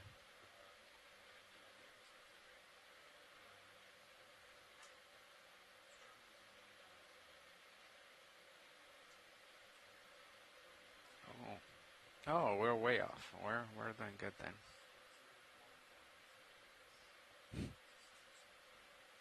Okay.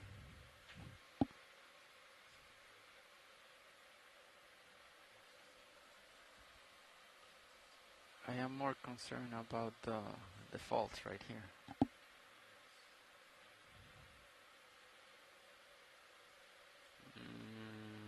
Alarm 1, 1200 k ohm.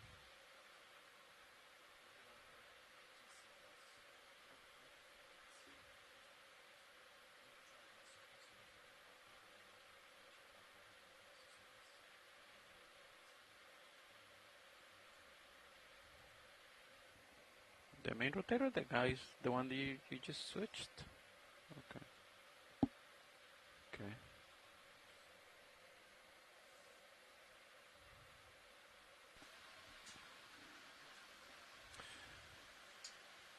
Just over 200 meters to go. So this is a healthy installation resistance. 50,000 k ohm. Okay.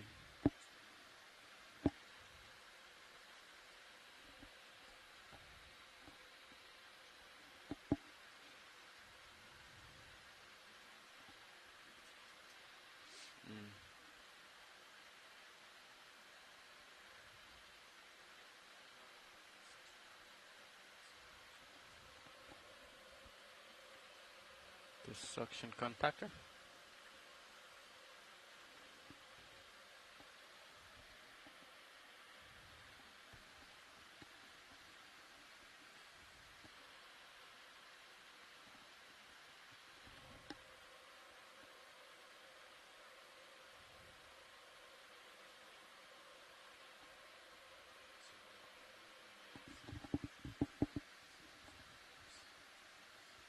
Okay.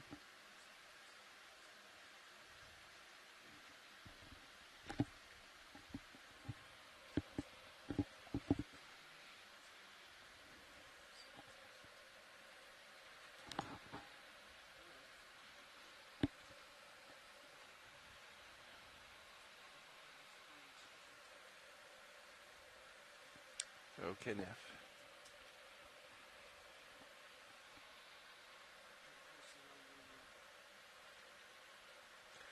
Creeping up. 150 meters to go. Delta 6.1.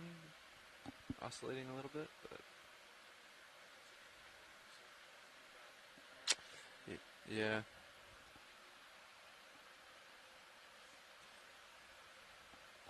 That's been holding pretty good.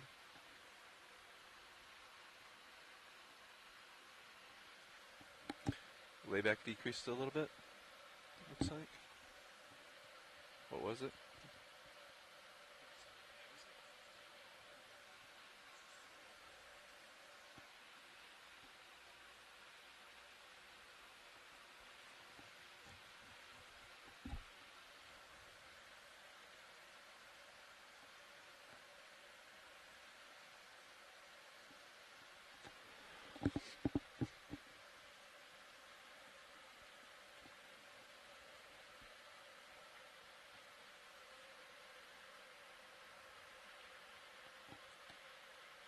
I think the comps have all been pretty good. I feel like the Tasman does whatever it wants, like...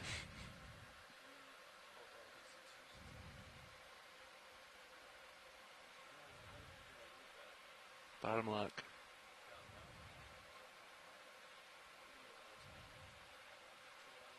Go. Quick. Bam. Right there.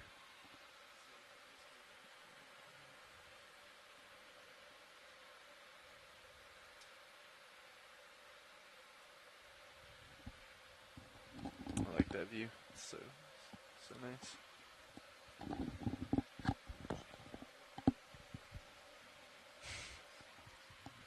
Which one do you want? 112. Test.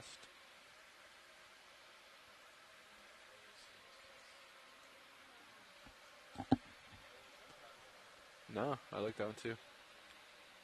This monitor shows so much more than either of those. It does. Wider field of view. Yeah, that one looks tiny. I can't. I mean, I see the hose, but can't tell how far it is past the DVL. Isn't your third monitor there, the blue water one? Isn't that supposed to be your downward one? No. It's nice. I could have sworn we could see the sonar head in that view. I do, yeah. Thanks. All around these monitors.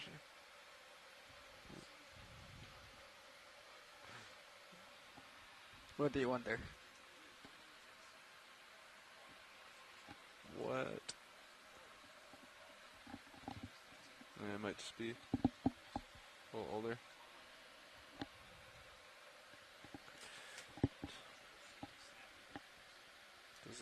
Doesn't like to change inputs.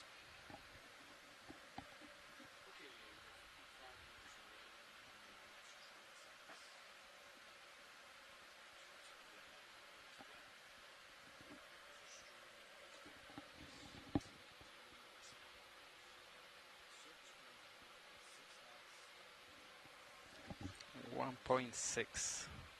Okay.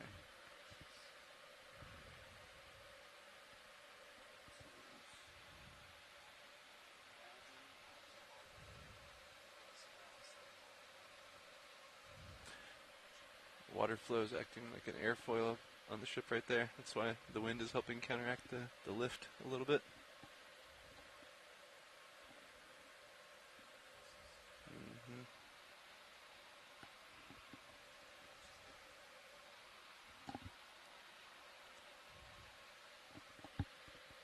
And the length of each transect is 10 minutes? Is that 10 minutes.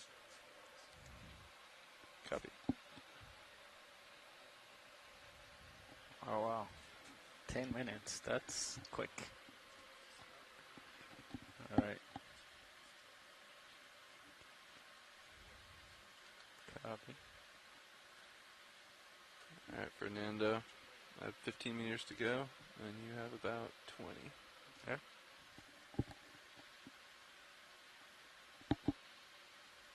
There's no bringing arms, lowers or uppers out. Okay. See if you can do an easy stop as you come off the winch. Copy. Alright, crossing 895.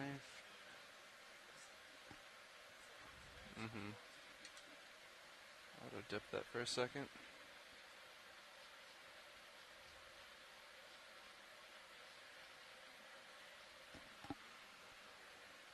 Alright. Electric motors are snappy.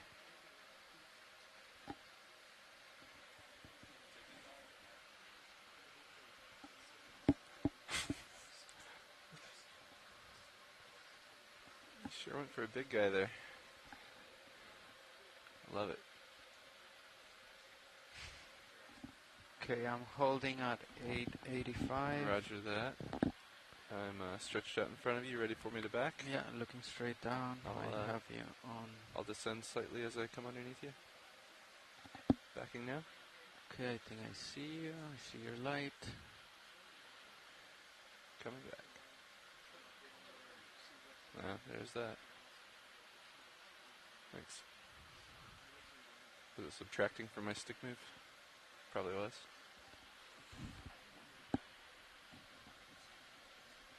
Especially with this current, probably.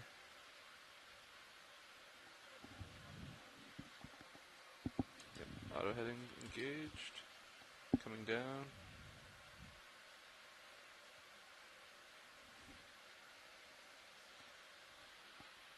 Still tracking me there in Titan? Yep. Yep. You're a little bit to my stop. Oh no, you're right in the middle. Yeah, you're right in the middle now. I see you. Backing slowly. Well, moving slowly, but backing full. Fighting this current.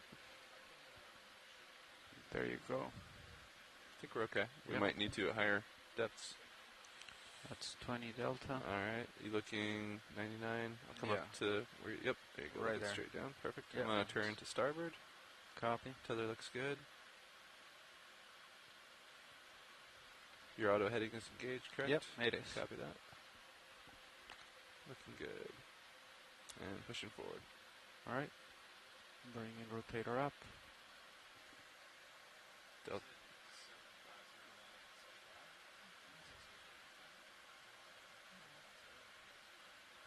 Yeah, I guess look at the current. Oh. Yeah, come to whatever 90. you feel. I'll come to 90. Let's do that. Yeah, whatever you feel. I'll just rotate.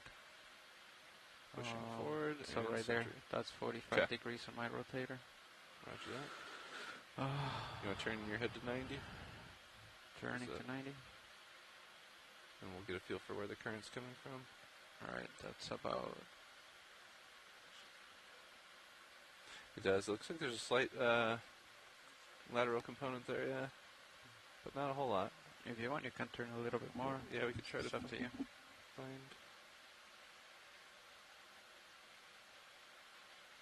Yeah, just find it and then I'll. That's I'll kind of head into dead on. 120. Oh, hold on. Turn back to port. Overshot it. Thought it was good there. Let's see. That's looking pretty good. 110 or so. All right. I'll turn there, and then you can just lateral to Roger meet that. me. Laterally now.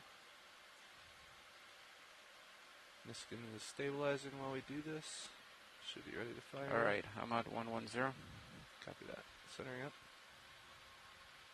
Oh, look at that. Another one of those guys. All right, I have hydraulics enabled. A mucus house there going by. That's a big one. Yeah. For those of you at home, we're on dive number 4 of the Seascape Alaska 3 expedition. We're exploring off of the Aleutian It's up chain. to you, pilot. And we're on a midwater portion of this combined Do you dive. feel We're good, or just do you at want- 900 meters setting up. Yeah, About to take an settle out eDNA here, sample. I think. All right, copy. Survey 2, ready for Niskin. Copy. Watch lead, this is co-pilot. Are we ready? Copy. All right, so Niskin is set. Navigator, we're ready. Okay, so 3910. So 5, 4, 3, 2, 1. Fired. Okay, how do you feel, pilot? Not too bad. I think I'm ready. Yeah. Let me see here. I'm adjusting my Z bias real quick. Feel a little heavy.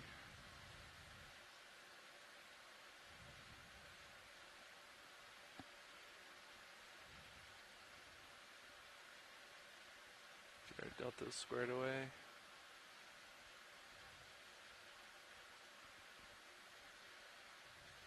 It's looking better. I don't know. I almost could use I think a little more current. Doesn't appear to be moving a whole lot. Copy. Maybe we can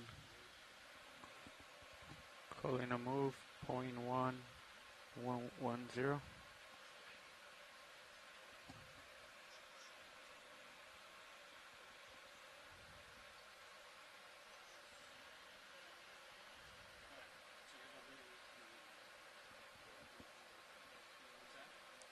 Yeah, let's move. Yeah, let's do it.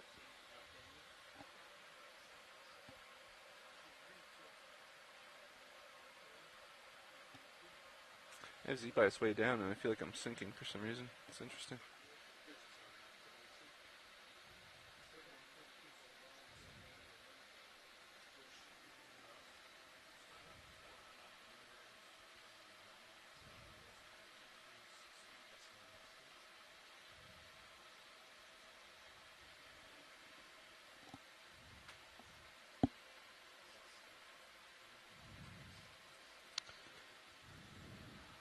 Alright, so that heading change is going to take a while, so. Should be about the A-frame though. Oh, but we don't want to move while they're doing that, yeah? Yeah, they're not going to move. Let's keep an eye on currents here as we settle up.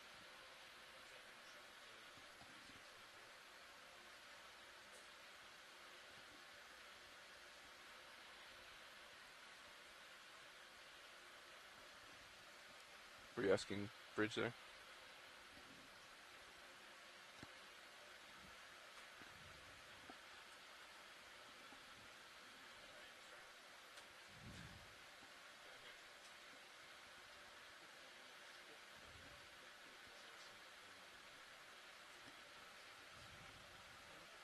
So, yeah, we can do that.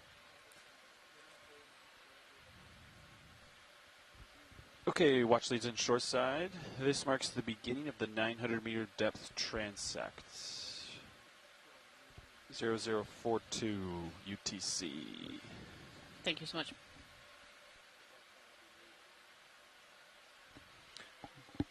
All right, video. How's it going? Going well, pilot. How are you? Doing great. Feel free to call things out as you see them. Okay.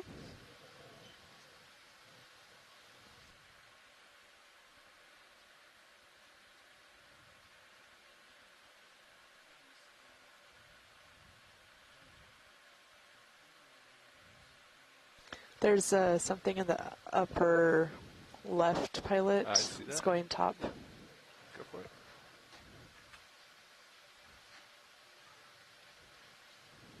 Oh, shaky. Yep.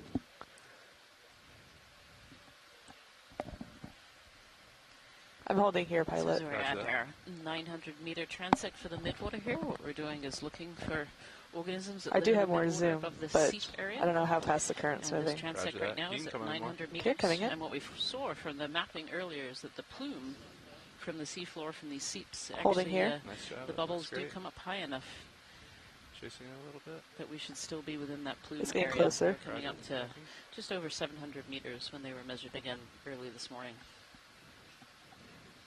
It's beautiful jelly here, Octopodema from Dougal Lindsay onshore.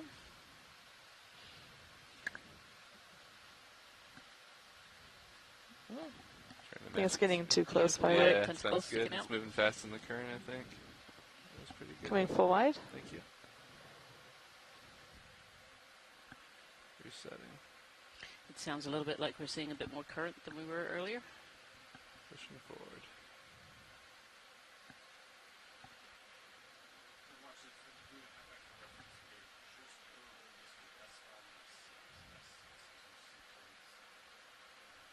Something, Thank you so much, centered, Nav. just coming into focus there. Okay, coming in. Okay.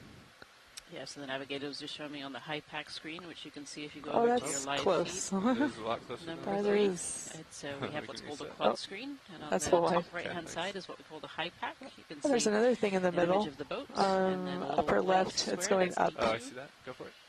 And then marked on the seafloor in green there, you can see numbers, Oh, S5, sorry S6. about that.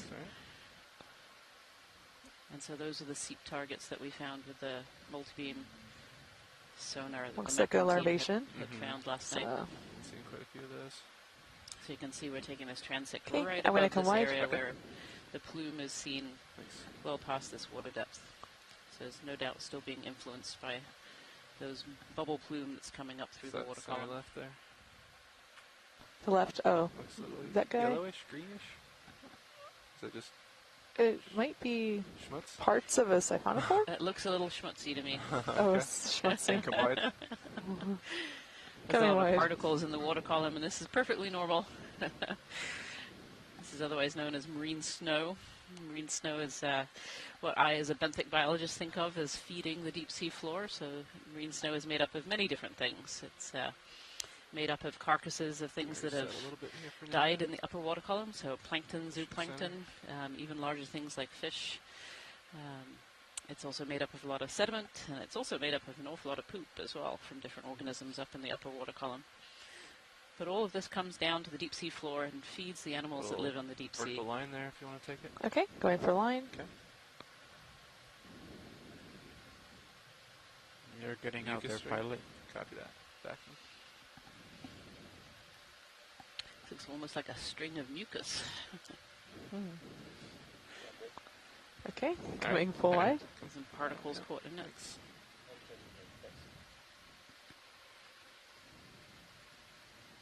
We can get that move in, Navis.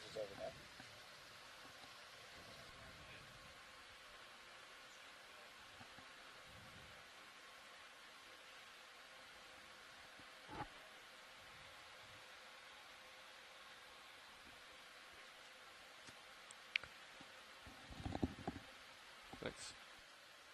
Backing towards you a little bit, Fernando. Centering up. Sounds good. Delta's holding pretty good.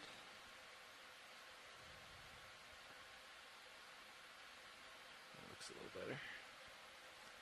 Alright, we're reset.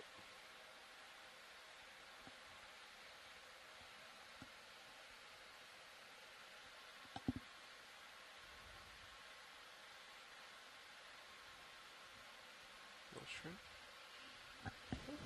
Going on shrimp. Go for it. Little red shrimp or a copepod there. Got more of a ship-shaped body. Yeah, I can see its legs, long antennae there. Wow, look how long those antennae are.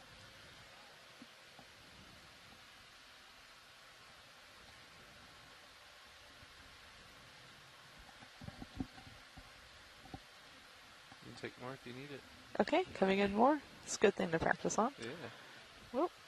Gotcha. Swimming upside down. A little backstroke.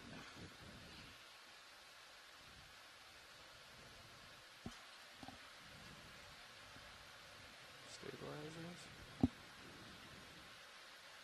That's max zoom. Okay. I think he's a little far away now. Yeah. Okay, coming full wide. Oh yeah, he's quite far.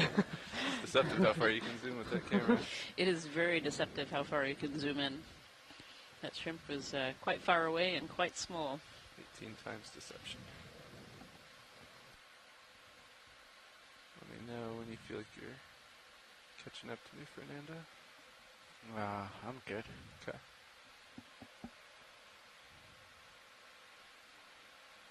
Roger that. Top left corner, something white. Top left, white. Coming in the center yet? This guy. Maybe more schmutz. Maybe a piece of something. And I think schmutz. Yeah. Yep. Alright, full wide.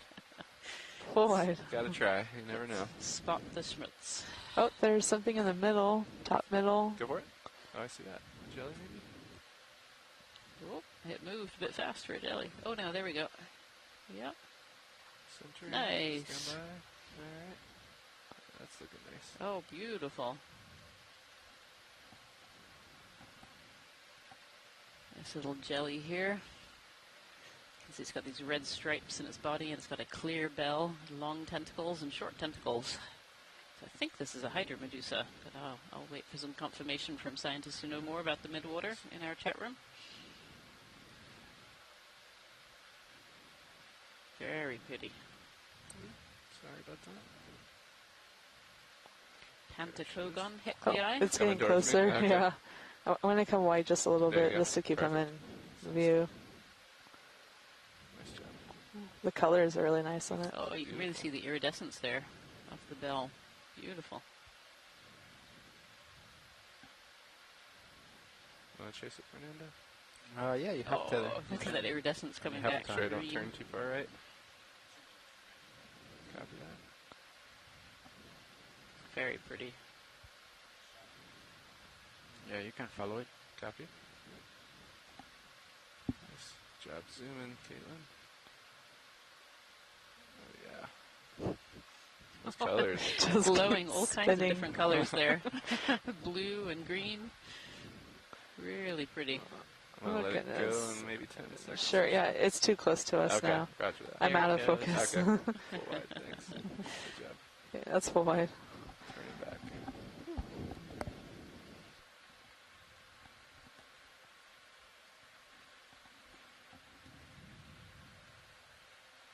See if we can find. You said we had like 2 minutes, maybe a minute and a half now.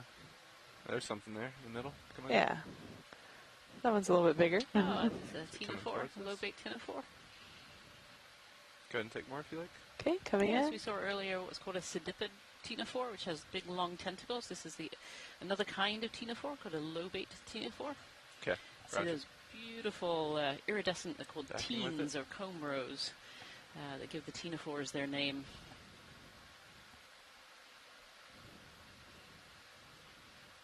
Beautiful.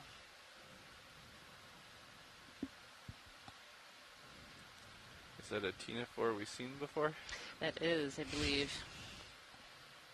Oh, there it goes. Yeah, these low bait Tina 4s have kind of these big wings, and that's how they almost kind of frog kick through the water to move.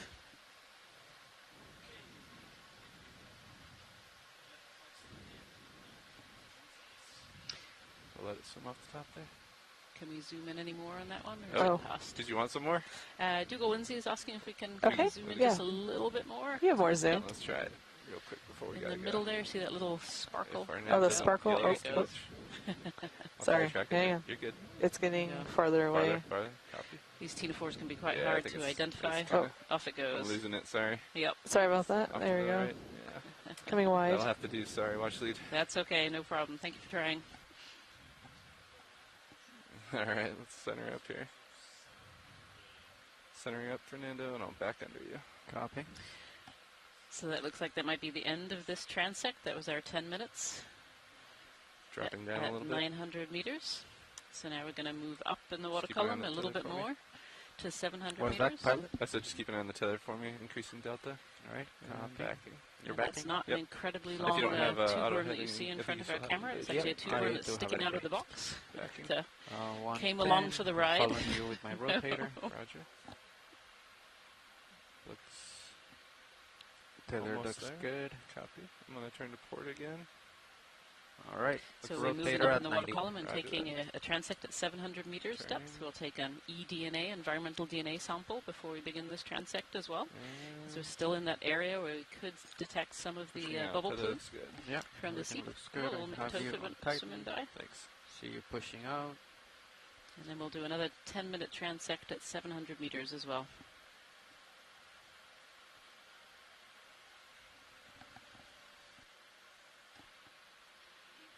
Turning up a little bit. Delta's good. See myself there. Okay, I see you in test cam. Centering Looks myself. nice. Oh, I like that camera for this view. Isn't it nice? Yeah. Yeah, I like it. Alright, I see your light pool. I'm starting to head up. If you want to ease up on the winch when you're ready. Copy, coming out of auto heading. And then you're all the way out there. Okay. Roger that. Coming up at 15.4 now. Let me Copy know. 700, copy. Coming up, Fernando. Yep.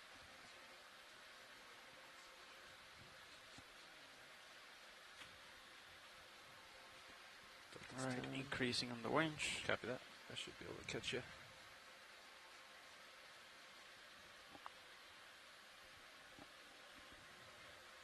We'll get this stable here.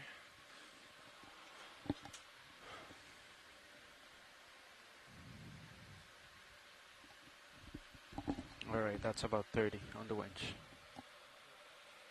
Move Well out on done. time? Off by a minute or 10. two?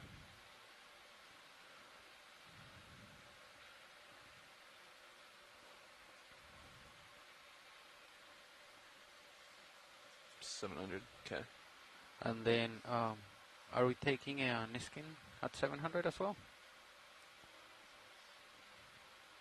Copy.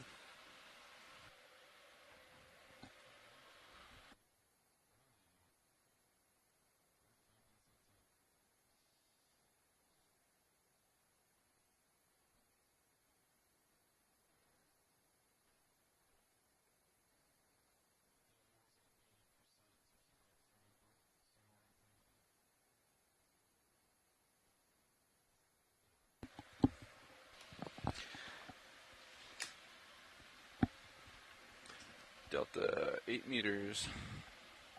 Streaming looks good. Copy.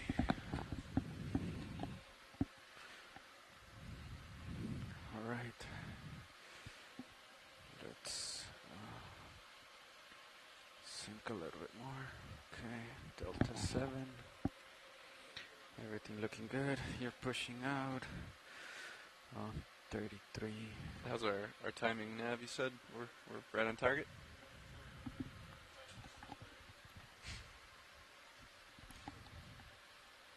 Okay, so we stop at that point. I engage, I put auto depth, engage auto heading,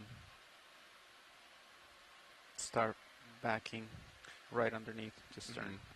I'll stop, if you want I can stop a little higher than 15 meters, or you can just kind of lower your depth as you come underneath me a little bit.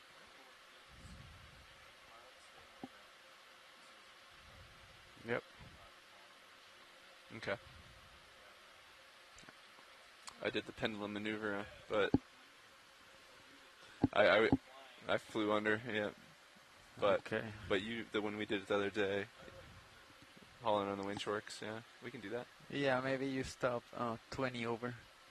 What I'll do is I'll stop 15 over, but as you start backing, I'll come up a few meters. Okay. Yeah. If you're okay with that. Yeah. Okay. The less things I have to think Exactly. about, the better. You can just back straight up. Yep. Sounds good. Yeah, I was going 100%. Copy. And we'll have to see if the current is higher at this depth. We may not even need a ship move. We'll see. Well, that's what I was promised before. We'll see.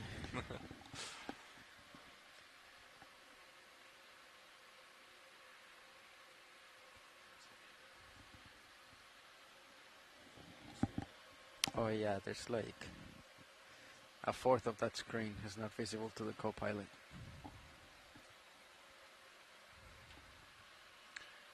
Winch hauling in. 30 meters per minute. Looks good.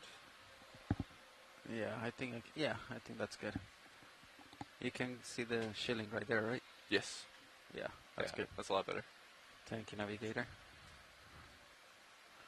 Needed a long arm nav. Alright. This was a short elevator ride. We're going to be there pretty quick. 2 more minutes.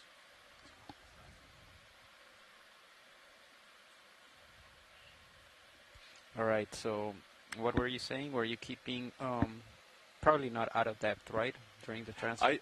No. Yeah, not during the transect, but I used it when we were setting up. Yeah. But during the transect, you were just out of depth, and then just Z bias. Find your Z bias that works for you, because it was a lot less at that last depth for some reason.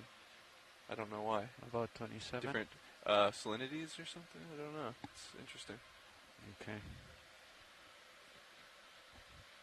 All right. We'll see. At the bottom, it was closer to like 30 and a half.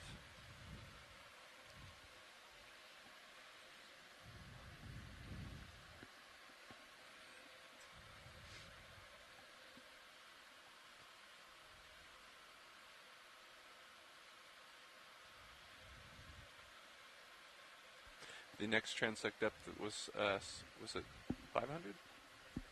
Okay. So we might get to the start of that one.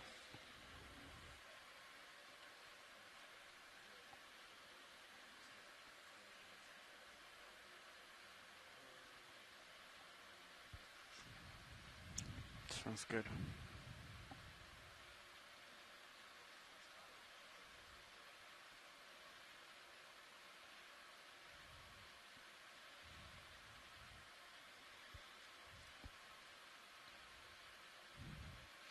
Okay, so when I'm getting there, you said just turn, yep, and let it drift. Okay, and then engage. Sounds good. Let's see. All right, there you go. So those from this morning. All right. Let it drift a little bit. 700 right there, engaging out of depth. Roger. Okay. Easing on winch. Sounds good. Do a nice controlled slow. Stop. Auto heading is on. Holding 700. And then you're all stopped? I am almost all stopped. Yeah, you got a little forward way, be advised. Copy. Alright, winch is all stopped. Alright. Coming out of joy lock. I see you in my Titan. And then engaging my auto heading. We got eyes. Backing straight back. Copy that. As you get closer, I'll come up on the winch a tad. Copy. Delta's good right now. Alright, increasing 85. Start hauling in just a tad. Yeah, you can probably increase all the way up to full back if you want. Copy. Full. Increasing delta. Looking good.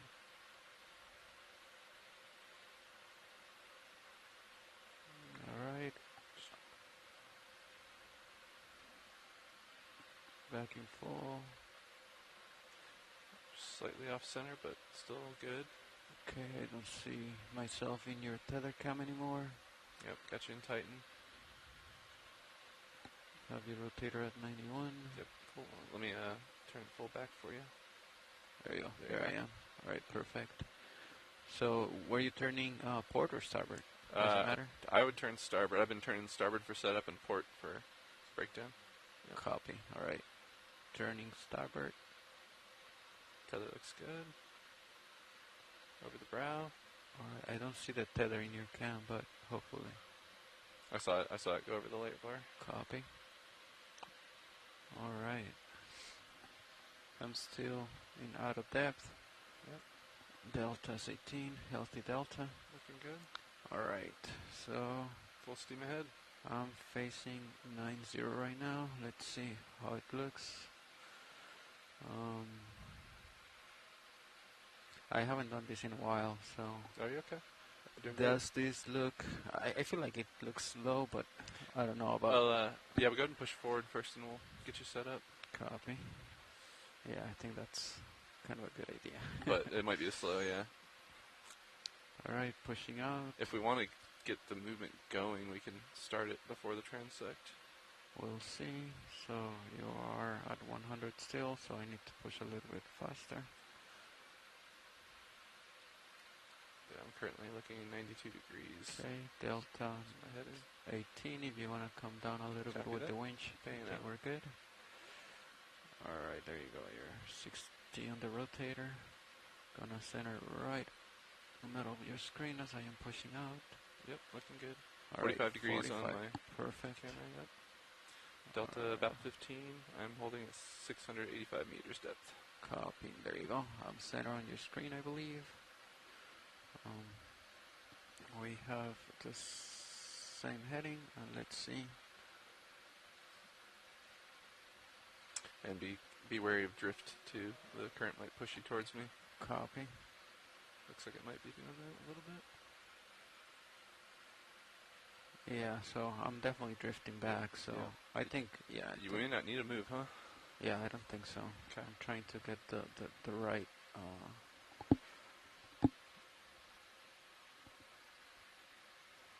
Maybe you can turn a little bit to your port. Copy maybe maybe right into the current, huh? Yeah, 7.6 straight 7.6.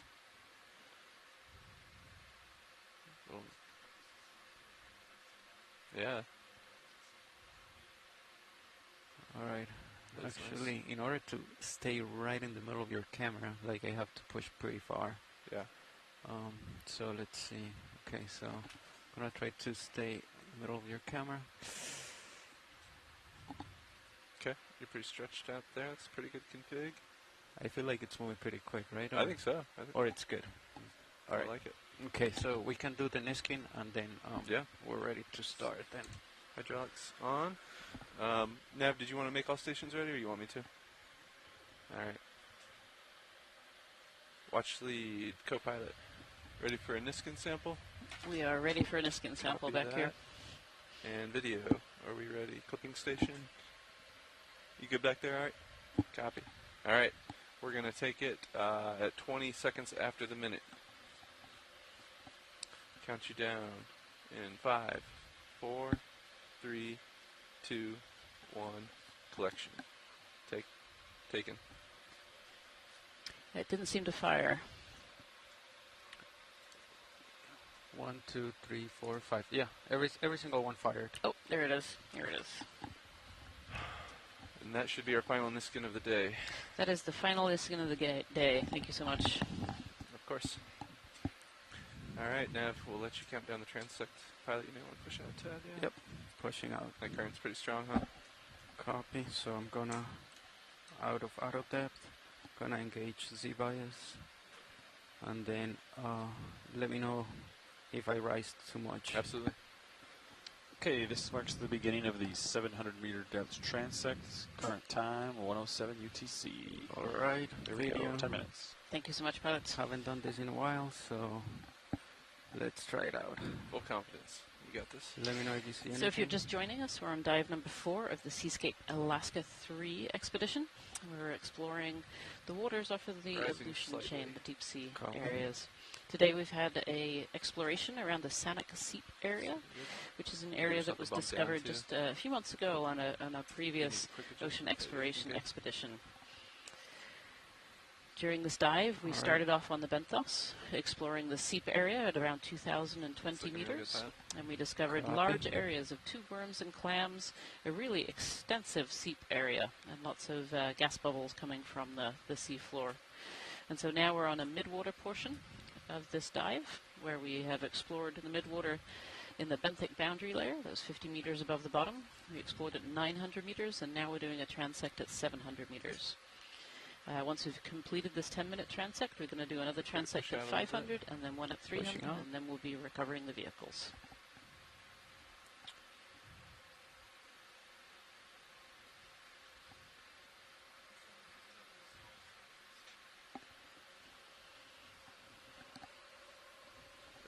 Oh yeah, you may need a little more than that. Potentially.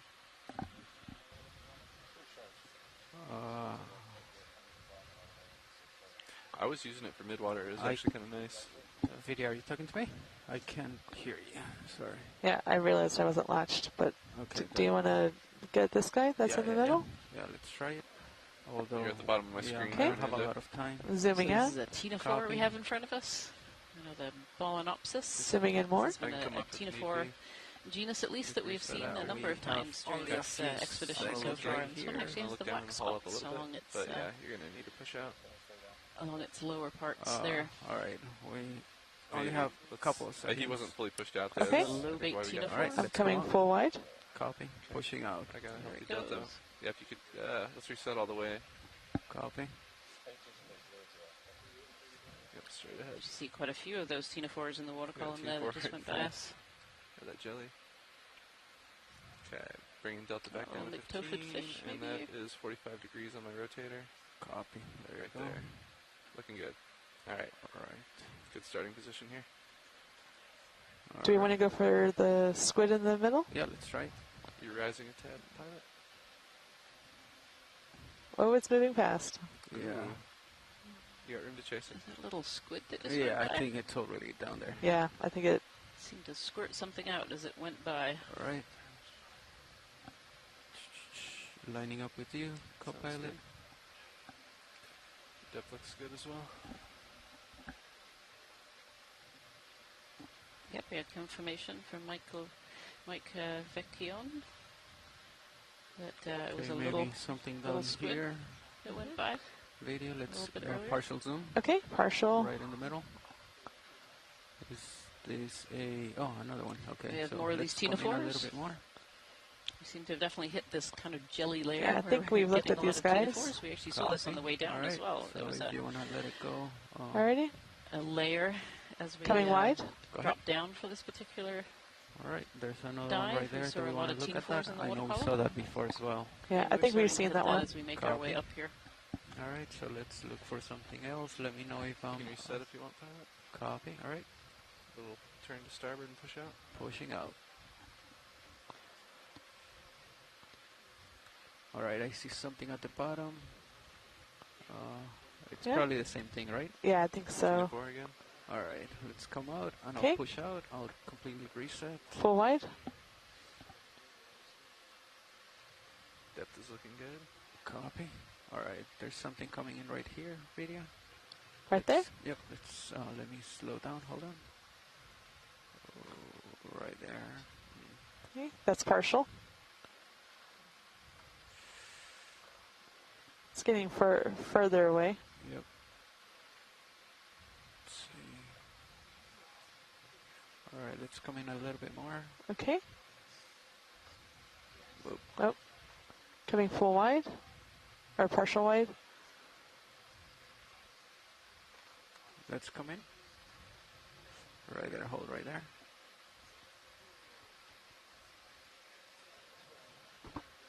Right, I think we can let it go. Copy. All right, coming full wide. All right. Have we seen these ones? Oh, there's two. The jelly. Let's Yeah, there's the jelly in the upper. look. Oh, there's two jellies right Two there. jellies. Good choice. All right. Which one would you like? Fast. Right here. This one right here. This one right here? Yeah, it's moving towards us pretty quickly. Yep. Let me know if I'm too close. Watching. Beautiful red jelly here. Nice. Tilting down. Poralia rufescens. Nice shot. Really pretty. I have more I zoom. think two of them. Yeah, go ahead. Two of them We in one can- shot. You're almost We don't have a lot of time. 90. Oh, beautiful Good, stretching you got 2 more out there. seconds. All right. You can go ahead and take more zoom if you want. We don't have too much Okay, time. yeah, they're pretty far away. They're kind of out of our Call it. Copy. light All right. pool. Zoom out. Then That's I'll full wide? reset. All right. Pushing out. Copilot. Copy. You can go down a meter as well if you want.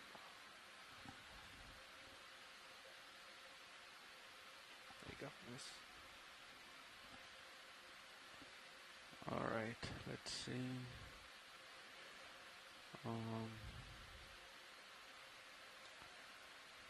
Let me know if you see anything video.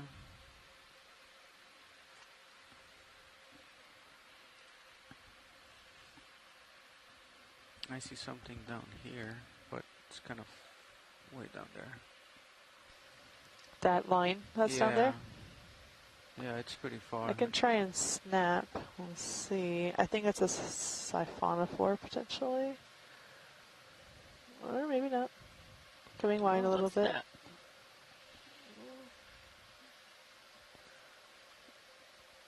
Maybe a sediment. Yeah, it's way down there. Yeah, My it's pretty rotate- far away. Yeah, okay. Quite far away. I mean, we have the best shot, I think. We can get right there. Yeah. All right. Yeah, siphonophore. Okay. Let's zoom out. Coming wide. Tilting up. Speed looking okay for you, Fernando? Let's zoom in here. Okay.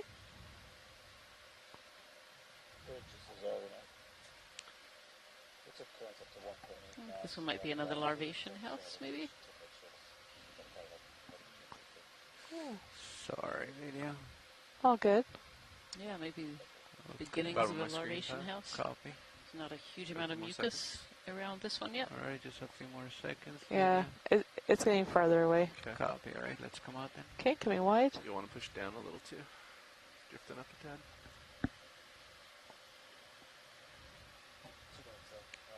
Pushing out. Copy that, Nav. Try another couple shots here, Fernando. Copy. You can go down a couple meters. All right. All right, let's Another see. larvation What house do we going see by. right here, video. The round one? Or, oh, sorry. Which one? Yeah. As Mike Vecchione had mentioned in the previous midwater dive, these larvaceans are actually an important food source for the deep sea because they shed their houses, these large mucus houses. Yeah, coming These center. large mucus houses accumulate a lot of particles, and that's what the larvation in the center is feeding off. You Yeah. can, But as come they in. abandon Okay, their coming houses, in. those float down to the seafloor, and they're a really important source All of right carbon Yeah, I believe for it's a organisms living ctenophore. on the deep Yep. seafloor. Okay. So if you want to come out, we can. Okay. Ctenophore here, another Or one of these Yep. lobate if you wanna- ctenophores, the Balanopsis. Coming wide. Copy. Tilting up slowly.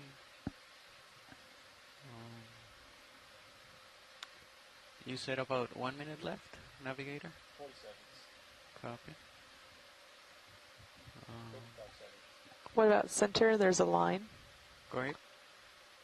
at center. Yep. Okay, coming Like- in. That one, right? Is That one. what you're talking about? Right, has like an orange Okay. center to it. It's getting far away. Yeah. I think everything's sinking. Yeah, let's come up. I'm coming up a little bit. Might be a time to reset now, or we got a few more seconds. But it's This marks the end of the 700-meter transect. Next stop, Looking 500. down on you now, little Fernando. copy. All right. You're Many already thanks, in a good Navigator. So position that to was the end of the 700-meter start setting transect. up. All right. So now we're going to make Coming up a making little bit. our way Got up, it, Delta 18. making our way And up I'm to the looking down 500-meter 80 transect. degrees at the moment. This mid-water Copy. portion of this combined dive today. All Just right. back a little bit. This will be the second to last transect that we do. We'll do another Am one I at centering 300 your meters. screen? A little to the left, but as our final copy. transect. Yeah, you can turn whenever you're ready. I'm looking down 90 degrees now. Copy, and then I want to turn to port. Port, copy, yeah, affirmative.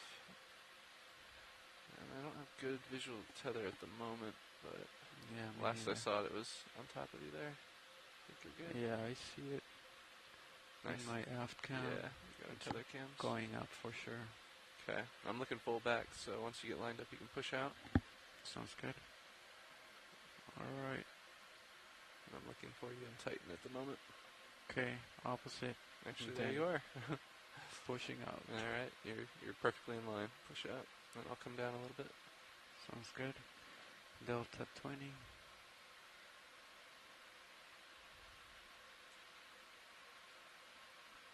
I see my light pole right there. Yep. Pushing out. All right. Looking real good. I'll let you get set up, and then we can come up on your mark. Sounds good.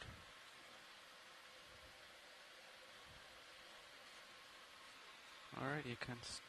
So I'm gonna get out of depth, out of heading, and Z bias starting to come up. Copy that. Tickling the winch a bit. I'm pushing forward a little bit.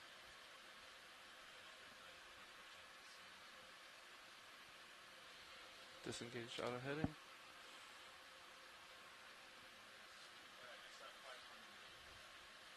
See the delta decreasing a little. I have it on 80 right now. Should it be a little bit more? 80 is pretty good. Okay. I'll let the delta catch up, and then I'll ramp up to 30.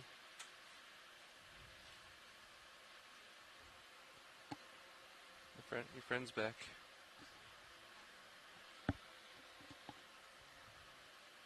All right. Ramping up to 30 meters Yep. per minute. Go ahead.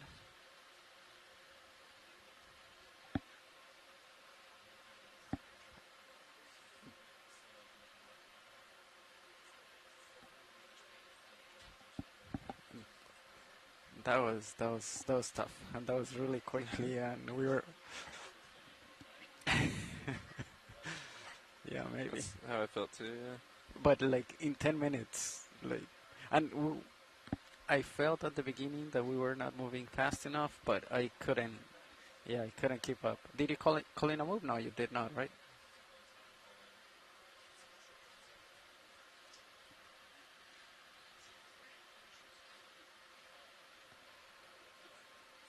All right. 78%. Let's see if I can hold this delta. Yeah, I got. Actually, that just jumped on me. Had a hard time finding 30.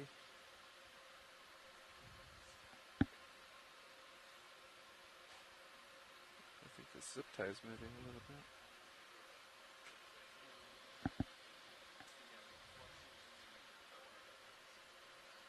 Okay.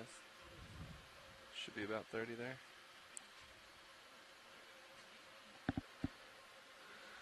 Okay, so 9 minutes. Then the next one is 5 or 600? 500, okay.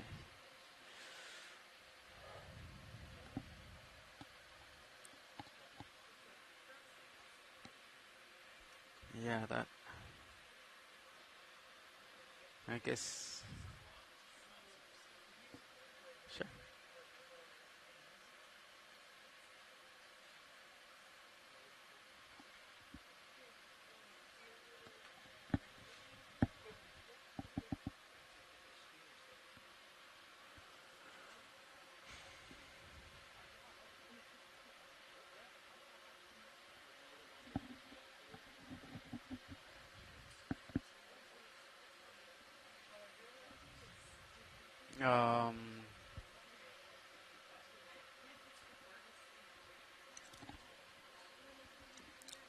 Um, I don't know, cause like right now, when we have this one on, I'm basing the products out of the estimator, which uses either one. So yeah, like I don't really notice when this is not locked, because I'm getting altimeter data. But yeah, like those returns, definitely, like when we're coming down, yeah, it's just like a bunch of noise. Yep. Okay, delta, bunch of jumps. Yeah, but definitely the workhorse does not do that. Like the workhorse is a lot better at that.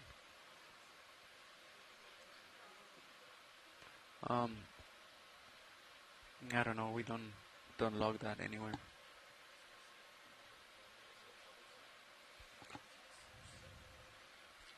I think the depends on the where it sees bottom. Like if it's closer to bottom, because the way it's set up. Yeah, I think the way it's set up is it just sends a ping as soon as it receives. Yeah, I think it's gonna. Yeah, I think so.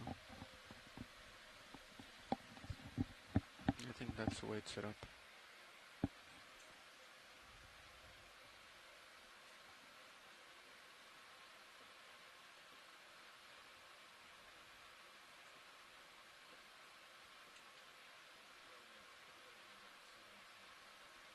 Yep.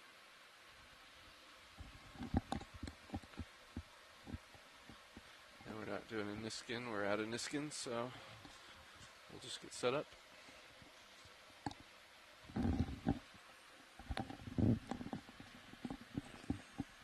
Yeah.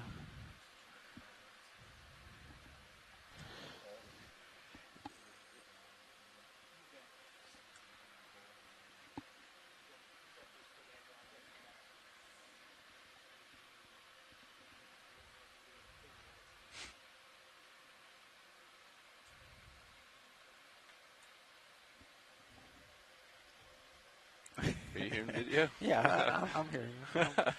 I'm listening. I'm listening.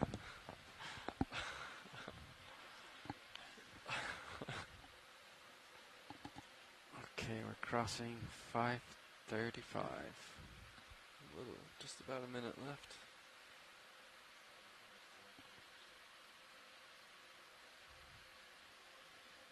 Is that current still due west mostly?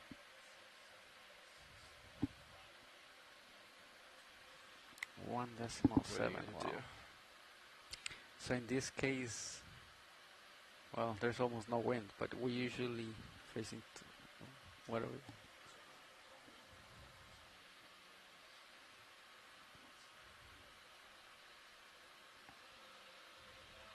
So we're actually gonna turn all the way around.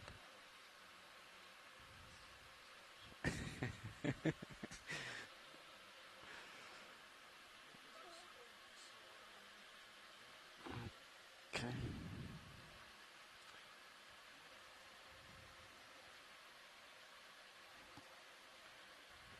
Easing on winch.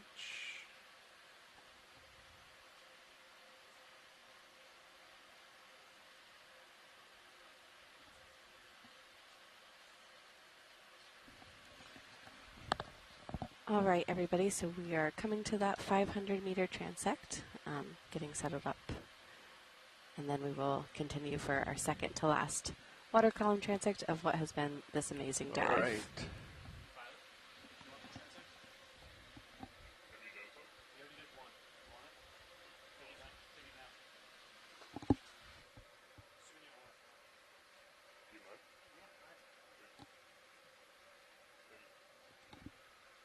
You here?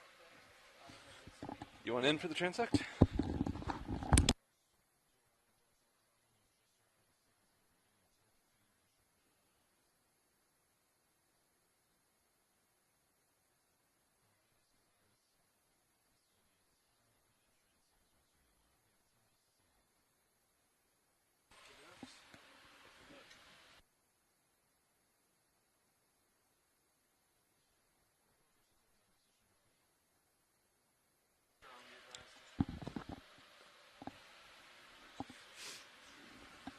Copy.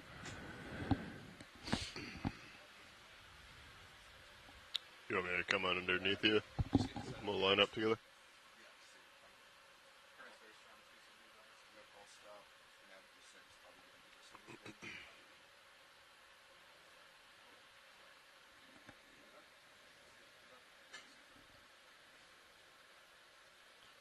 All right, Bobby. If you want to lock in auto heading, I'll come in underneath. Auto head is engaged.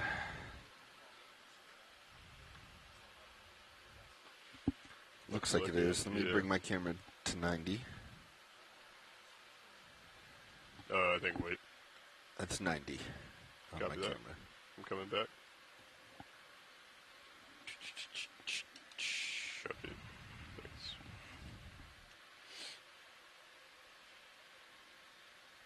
Gonna come down a little bit as well. So since he has tether cam up or over actually, there. Could you come up a little bit?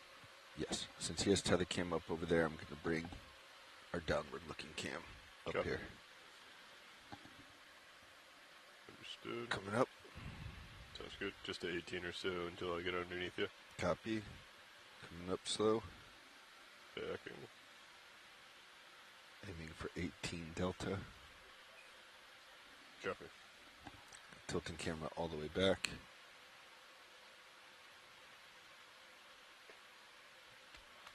Delta 18.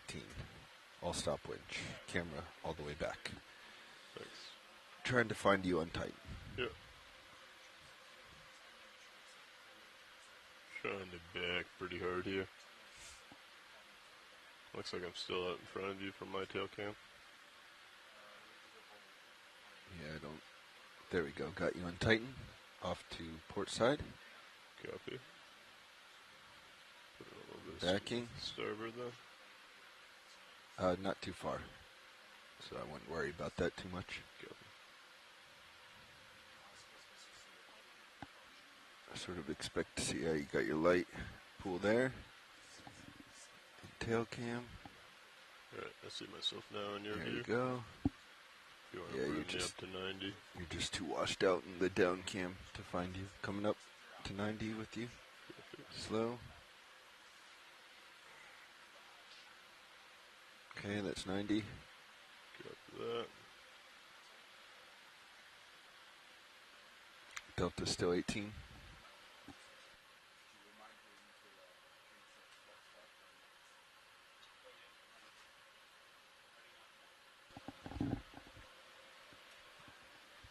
Okay. Coming centered. Kind of looks like I just need to turn around and it should be right into me. Do you agree with that? Yeah, I would agree. Copy.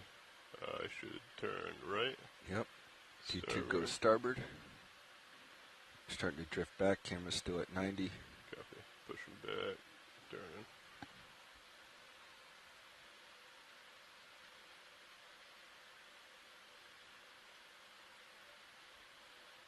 Can bring you Turning. down a pushing little bit forward. just so you can watch Yep. yourself. Thanks.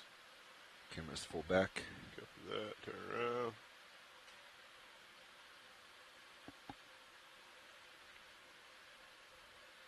Okay. Don't maybe bring me back to 90.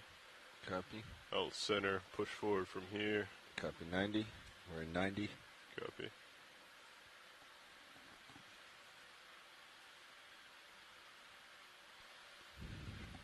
And then follow me up to 45, and then we can go ahead and pushing forward quite a bit. Yep. We might have to Delta get a move 18. in. I would agree with. All right, I'll that just we're gonna remind wanna move. everybody what we're doing today, or It's what we're right doing behind right now. We're just Decimal setting up for our one, last decimal water two. column, Let's start or with second one to or last two. water Yes, column start with transect for this fourth dive of the Seascape Alright, Alaska so 3 I am expedition. looking at pretty This much is a to 080. explore. Right now, we're Camera's looking to at- explore coming right at 10 me. minutes in the 50. about at Camera's at 500 50. meters depth Copy, of I'll the push water forward a little column. more. We've already looked at the benthic bottom layer, about 50 meters above the seafloor, Yeah, right above those that'd be seeps that we perfect, found yeah. earlier today. We've gone to See 900 lots of things meters, floating by. This should be a 700 good one. meters, and now we are at 5 with one Okay, last I'll push forward a little transect bit after over this here. at Flip out. 300 meters. Yeah, if you'd Rian like. is on a dinner break, so I'm going to try to Camera's currently at 50. I think talk about biology could or even call come out down to biology, keep you in but the I light might be pool. It's relying where- on people in the chat wherever you're as we comfortable. go through this Got a fish transect. video? Let's get the fish. Fish. Okay, we can go ahead and Start the transect whenever you're ready. Yeah. We are moving a little quick, so things are going to be coming by while we're waiting for the...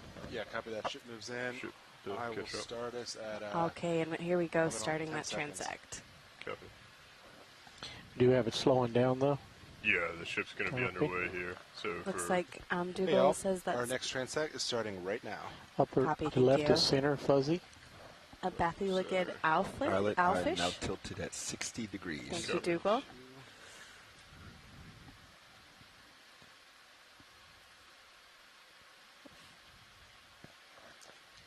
coming up and over video.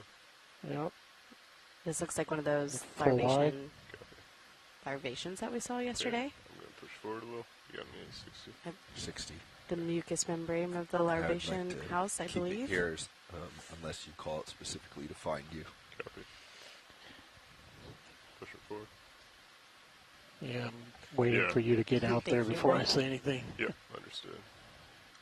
Loved inverts in undergrad, but that was a time ago. Once we get the, once I start feeling that ship move, we should have more time.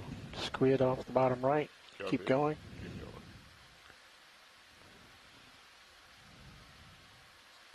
I think we are dealing with some more current, if I can hear correctly, at this layer, which was expected from our Pretty shallow, ACPs, so and I would so maybe pilots are opt doing a to great increase job our trying to speed. get us set up. Yeah, Yeah, we bump might it up to decimal too. So we should be be seeing seeing some things moving we a should bit be seeing faster the moves past very us quickly. due to that. All right, video. I'm back. Okay.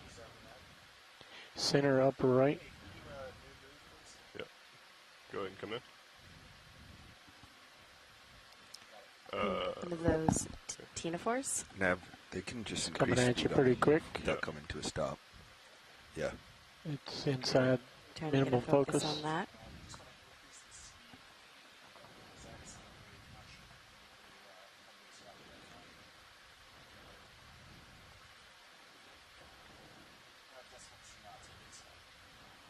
Pushing back out there, video. Yep.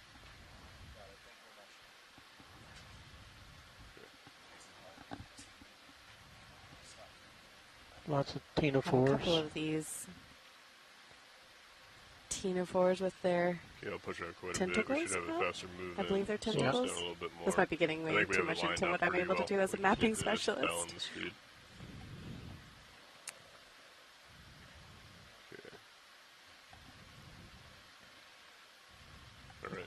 I'm all ears. Oh, look at that weird thing. Copilot. Weird. I don't think I've ever seen something like that. I'm going to lose you. Wow. I don't think I've ever seen one of those. Coming back up. Sorry about that, pilot. No worries. If you guys joined us for Dive 1, where we Just did the above water column center. exploration Translucent. a few days ago Camera now, running back to 60. some of these look a little bit familiar. Tenophore. Or not a Tenophore. Let it it's go. a conifer. You can let it go. Okay. Pull away. Another ctenophore to the right. What is this over here? Ctenophore. This guy? Yeah, we just saw him We just saw this one? something similar, but it looks beautiful. I think we're trying to get it in Full focus, wide. but to have it. Copy. You're falling off screen. Copy. Pushing forward. Sean, I think we can increase to 0.3. I agree. Pushing forward. Yeah. Oh, and I see Rian entering the room again, Tilting down so to find you. we'll Big save you all jelly, from lower my center. attempt at IDing. You can let it go. There's another one behind it. Understood.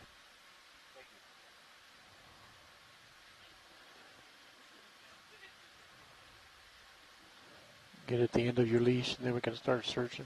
Yep. Following you up. Copy. 60.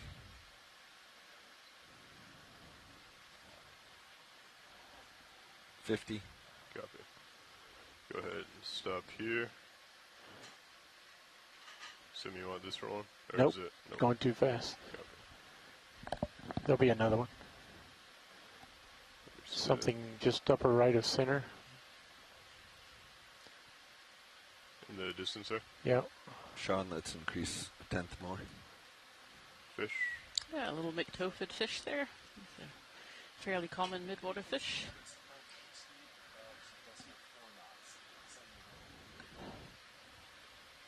Okay. Copy. This is starting to feel a lot better. Yeah, I'm starting to see things slow down.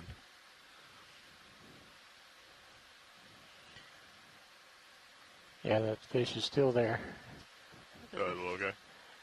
I'm just saying that he is still there. Copy.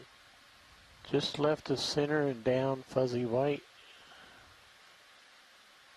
Lead me to it in the background there. Yeah, now red jelly top center. Copy.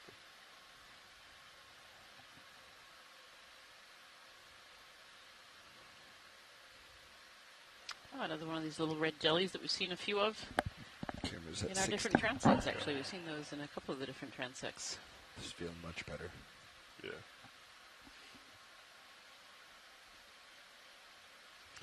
A Guinura Grimaldi. Okay, let go. Terrible pronunciation, I'm afraid. Tino forward above that, unless you want to push out. Go ahead. Fish in the far background. What's that one there? Oh, I know it's another sediped ctenophore. These are the ctenophores with those big, long, trailing tentacles that have these sticky cells on them to wrap around prey. You can see those little iridescent parts on the top left there. Those are the comb rows or teams that the ctenophore get their name for. That's a really beautiful shot of them. Look at them iridescing there.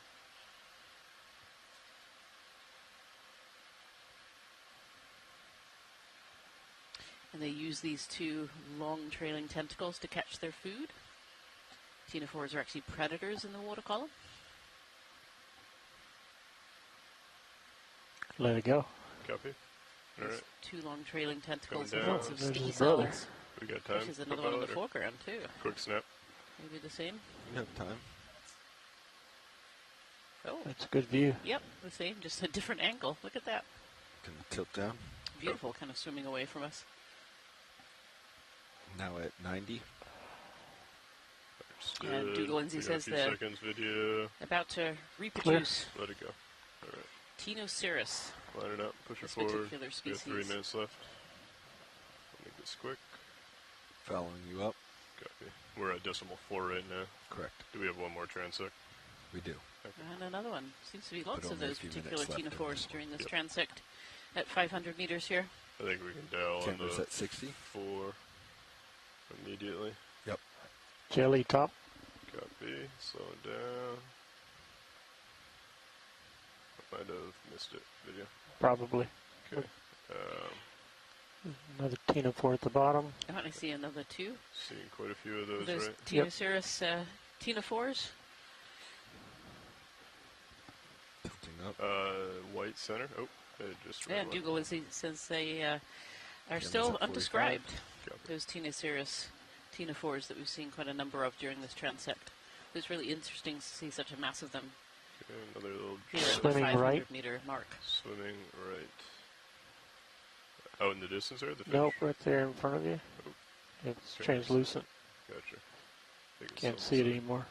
Okay, fish in the background. That's of interest. Look off to the right there. Coming over. Yeah. Fish swimming down. Oh yeah, look at that fish. Diving.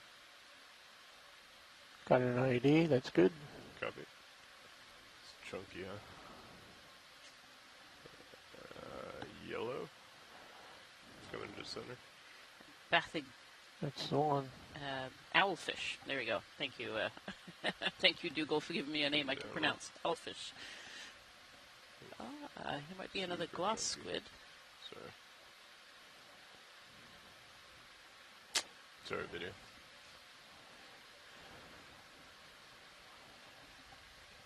Again, another one similar Yep. center. Go ahead. Different guy. But very small. Like a siphonophore that's folded over. Copy. You're muted. But I think I heard it. 45 seconds left in this transect. Copy.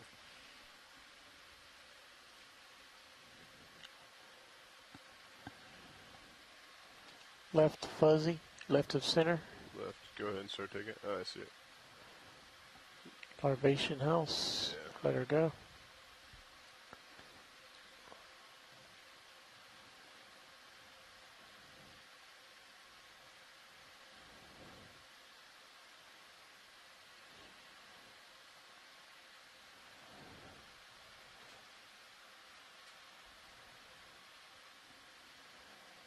Don't have anything awesome for you to finish on.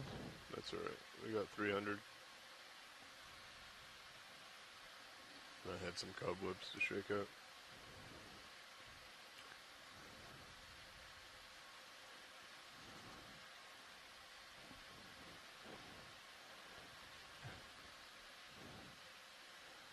See what you're going for. That's another one of those Tina Cirrus, Tina You're fours. muted, but yeah, I heard you. Okay. That sounds like it's the end of it. That's the end of this transect. Distance And there. up to Alright. I'll come back to center here.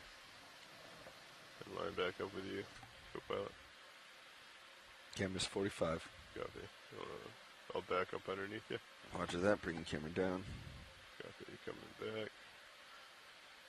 You're probably on top of this nav, but don't forget the transect buttons. And that is the end of our 500-meter transect here in the midwater. And so now we're going to go up and do our final transect of the day at 300 meters. At 300 meters depth. Okay. Camera's 90. Then left. Oops, sorry. Camera coming back to 90. Copy. Can you come up a little bit? Coming up. It looked like you just caught my light bar. Tilting back down. Copy. I'm pushing out. Coming up. Holding at Delta 20. Perfect, thank you.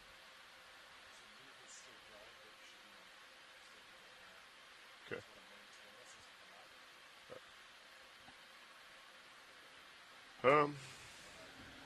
Yeah, I don't see why Camera's all the way back. we wouldn't be able to maintain it.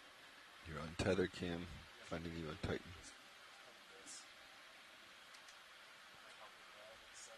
Yeah.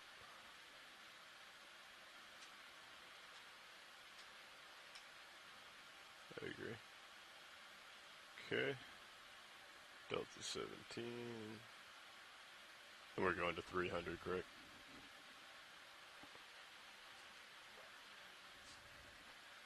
Copy. Might also make the setup faster as well as far Tight as on tether cam. You're just down low. Copy, coming up. Thinking of taking out auto head for me. Yeah. Auto head's out. Thank you. Yes. Yes. All right, you ready to start coming up?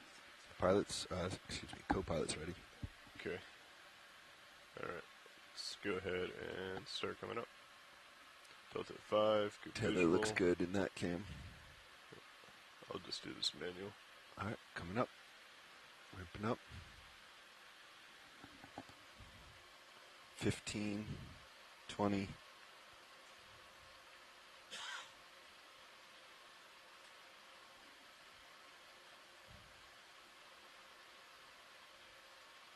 We have 10 minutes for the other transect, is that true? Or is it just whatever's left? Okay. That's tough, having it be so short. 30 meters a minute. Copy. Delta 5. Locked in at 30. Aiming for 282 on the winch. Copy. Tilting camera up.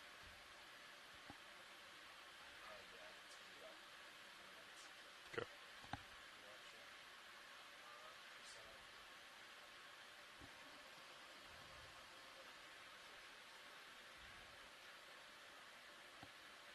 This is when we see the whale.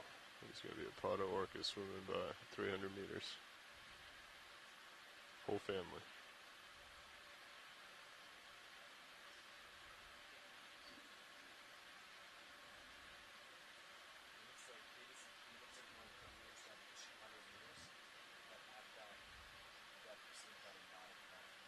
Okay.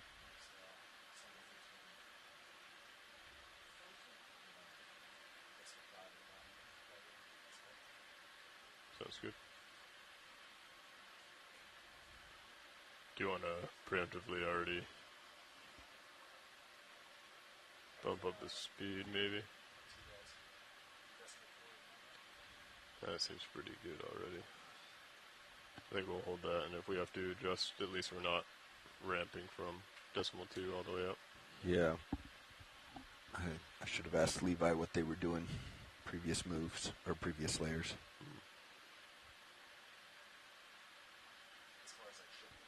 Yeah, we could with read their previous the speed log. was. Right. Yeah, might be in the log. Passing 415.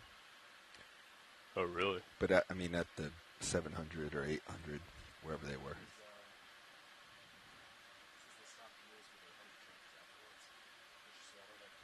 Gotcha. Yeah.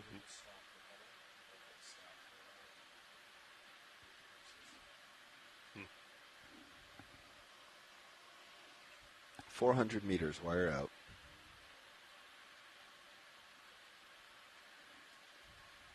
Passing 400 now, continuing 100 more meters. So I'm still moving forward slightly based on what I can tell. I think 0.4 is a good starting so far.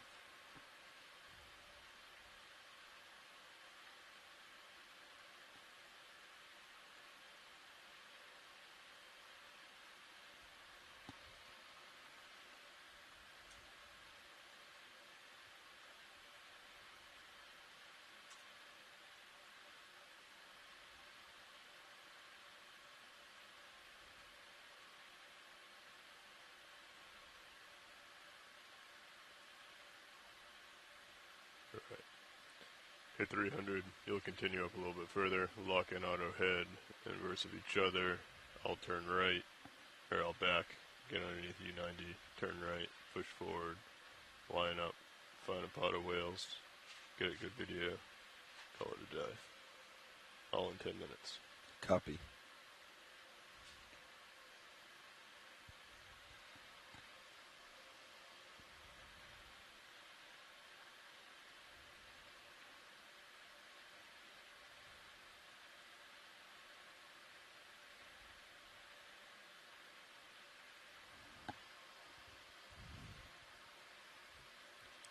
Passing 350 meters, stopping at 282.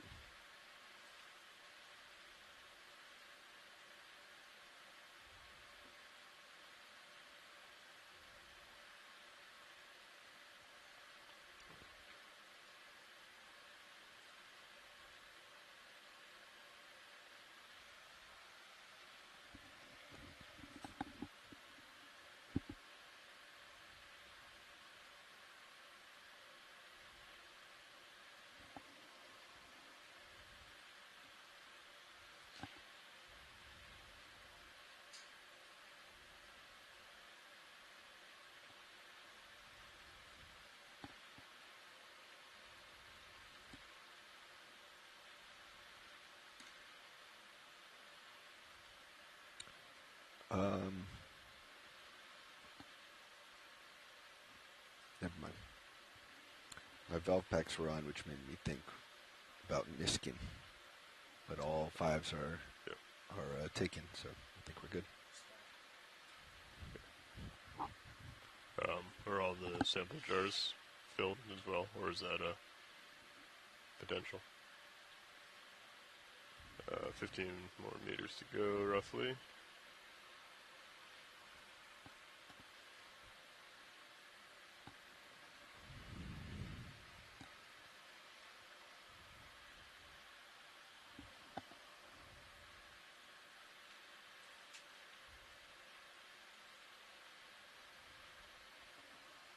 Winch passing 300, 18 meters to go. 305, 5 meters.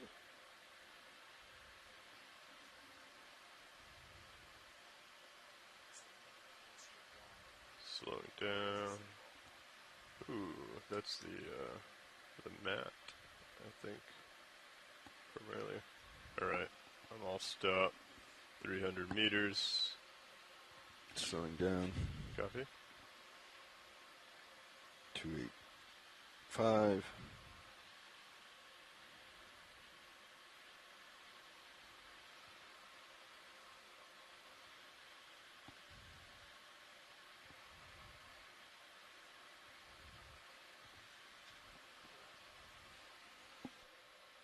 Camera all the way back. Easy stop 282. Copy. If you want to lock in auto heading at this time. Auto head is in. Auto head is in on D2, starting to come back. Finding you on tight. Looking all the way down, we have good view. You just tilted that down this morning, right, Sean? Yeah. Nice. That's good. Sean, I think we can increase decimal 2 on our move. Right back. Yeah, it's ripping by me.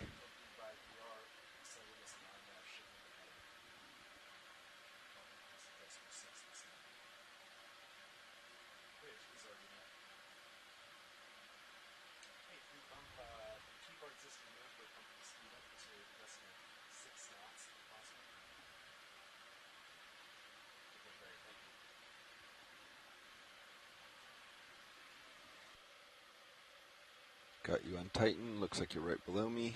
Should be coming into view. Just lost view on the aft cam over here. Again, just off the port side. There you are. Yep. Excellent. Much better on down cam this round. Looks good. I'll center myself up. Okay, rotating to the right. Camera's still all the way back. Copy. I'll back up a little more. You want to follow me to 90. There's your tether in your view. Yep. Delta 16, I'll come up. Copy. Okay. Once you finish coming up, I will start rotating. I think you can start when you're comfortable. I'm coming up still. Copy. Delta 20, following you up. Understood.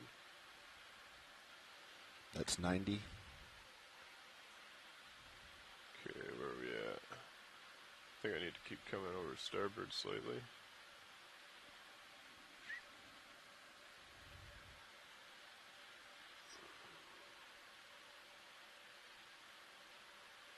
Yeah, it seems to be coming in. Coming around to follow you. Sure. All right. Turning, heading to starboard. Copy. Maybe a tad more. Okay, maybe a little too much. I like it there. What are we? 157. We could call it 160. Make it easy. I'll push out. Coming out. Auto heading is disengaged. Coming to 160. Copy. Tilting you up. I'll get out to 45. Let it Camera's settle. at 75. 75, copy. Ooh. That's 60. Low bait, 24. Pushing. You have a delta of 20. Would you mind coming down a little bit? Coming down. Thank you.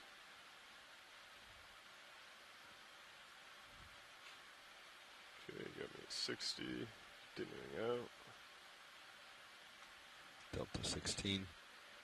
Copy. Camera at 60. Pushing a little bit more.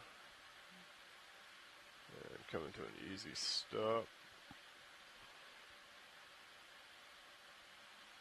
Still looks a little quick. You think they got that decimal 6? Oof. Okay. Yeah. Okay. We can give this a go. We don't have a ton of time, right? Okay. So I turned my heading a little bit. I think that's kind of coming into it. So if you come over to port, I think you'll be okay. Copy.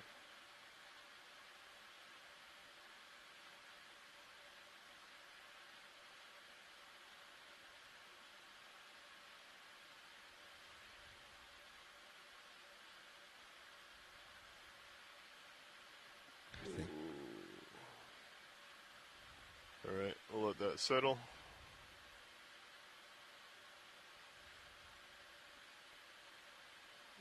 And then we can.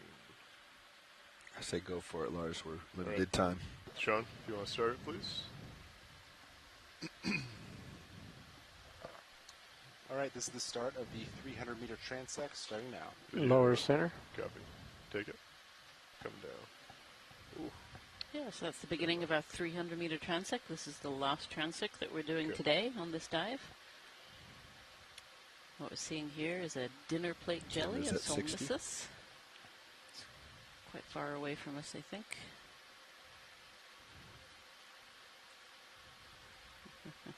Okay.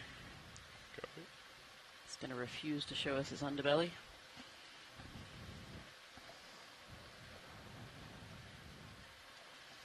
As we were transecting between our two layers there, between the 500 and the 300, we saw a lot of these low bait ctenophores.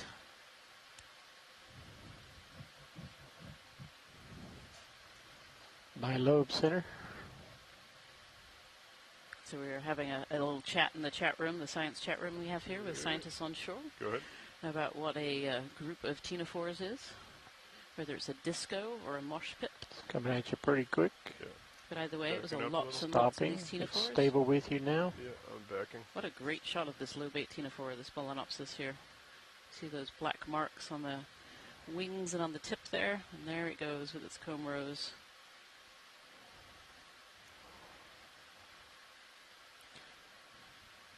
Drifting away. So I don't know if they can change heading mid-move, Sean. Okay. Could try Very going nice. Wide. Push her forward. 270 if they're able to without stopping. Yellow square. Oh, what was that? That was a square of something unusual. Otherwise, I would vote we don't do it. We should.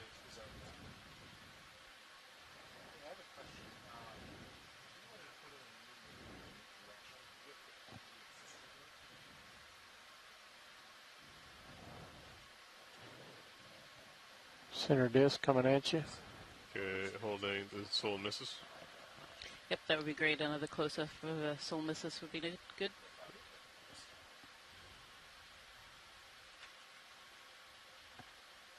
These are otherwise known as a dinner plate jelly.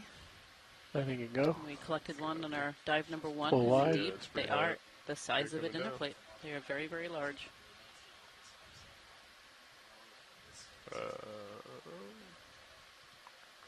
Just one out in the distance there, low.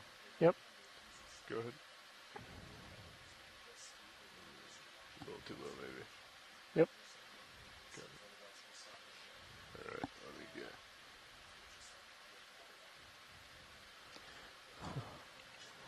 Just left the center fuzzy and down. Fuzzy. Color? White. Am I on it or not? You're not. Lower right. Oh, in the back there? Yeah. Okay.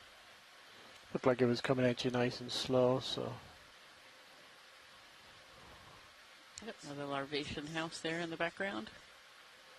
These are mucus houses used as feeding nets for a small tiny little organism that lives in the middle called a larvation. What else you want? Dougal Lindsay making the comment in the chat room here that there must be a lot of gelatinous food around, and we can certainly see a lot of particles center, in the water white column here. line. White line. Upper left. Yeah. Lars wants something other than a dinner plate. What? Left of the dinner plate. Left of dinner plate. Copy. My zoom. Gotcha. My zoom did not stop when I did. This here? Yes.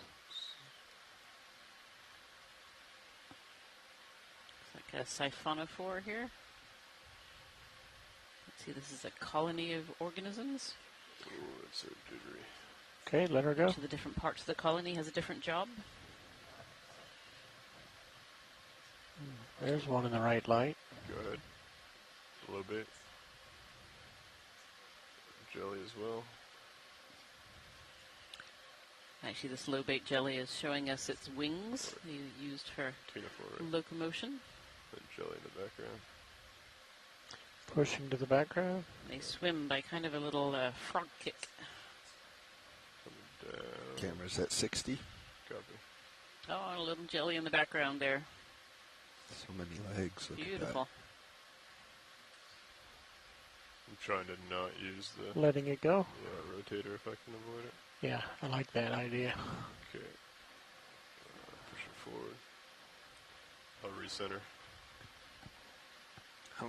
Just at 60. You got some time.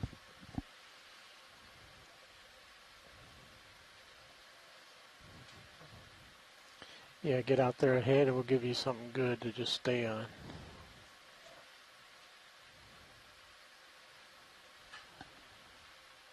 Following you up. Got it. 50 and 45. Perfect, thank you.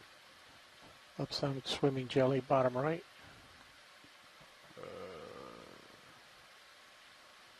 Dinner plate. Oh, what's this one? Is this another solstice? But it's seems an inverted. It's more like a dinner bowl. yeah, more like a dinner bowl. Our pilot says. I quite agree. He's getting close to you. What's going on with that one? Sorry. Minimum focus. Yeah, he's up there. Might be a jelly. Okay. Off it goes over the top of us. Full wide. It says, Dougal Lindsay says it's a solstice eating a Balanopsis. Oh. So, predation event. Yeah, a predation event there. Orcas. Upper right, lots of arms. Diagonal. Now right side. Tina 4.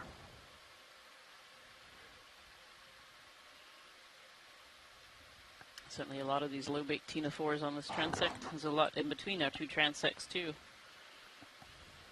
What is that next to it? This one again kind of has its wings out. Right or left? The right with it. Lobes. Maybe it's just They swim one through of the its water column sides. by doing kind of a frog kick. You've probably seen some on the video previously here. There it goes. Clear. This is. What do you want? Oh, sorry, I'm just Okay. seeing what's out there. Center now. Siphon 4. Never mind. I think we've seen quite a few of those. Your jelly's coming back. Okay. Or these dinner plate jellies and Tina 4s. Tilting down. Copy. Camera at 60. Clear. Full wide. Copy.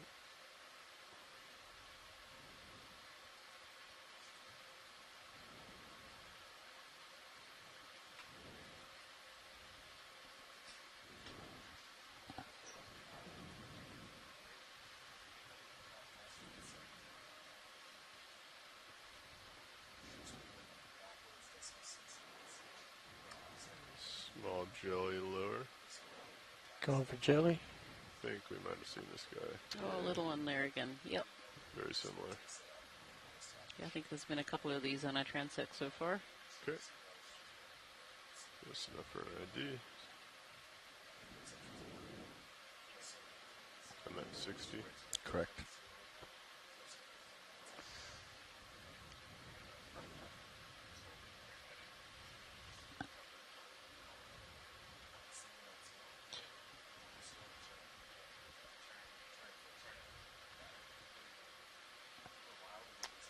Maybe that might be a soul misses sideways. In the background, center. A little out there. Couple of them. Yeah, it's Siphonophore. A couple more Siphonophores there in the background. Okay. Starting to drift off. Copy. I'll push out. We might have time for one more little out and back. See what's out there.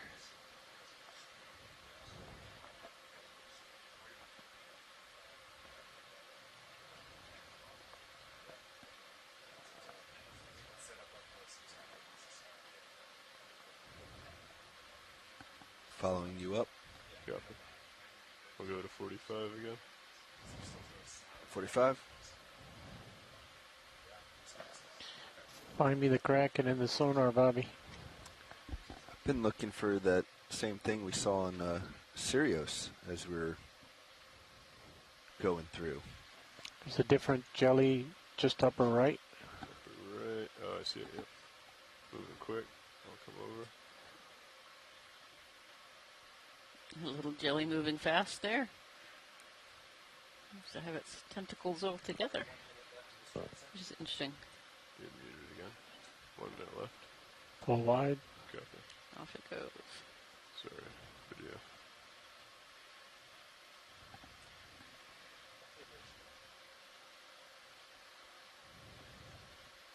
Another one of the same ones Yeah, coming go to ahead. center.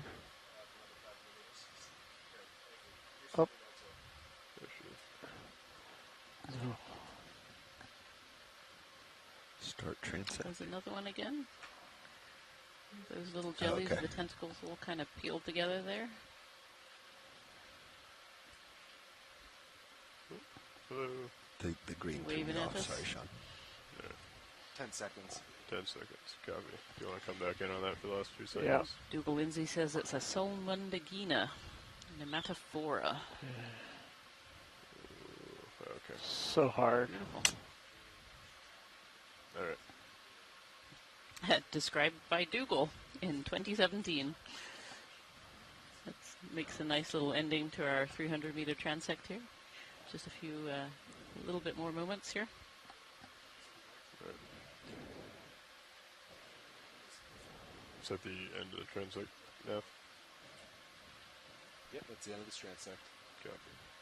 Yeah, and there is the end of this transect.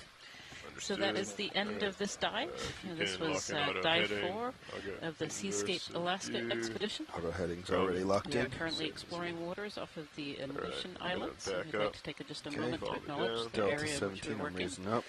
As we proceed to following explore the you deep down. waters off the Aleutian Islands, we respectfully acknowledge that we are working within and around the traditional Alaskan native homelands of the Sukpiak, Ilutik, and Inongong. Delta 20, holding We here. acknowledge the native homelands and honor the Cameras indigenous at knowledge 80. and heritage of these coastal communities and their relationship with the ocean.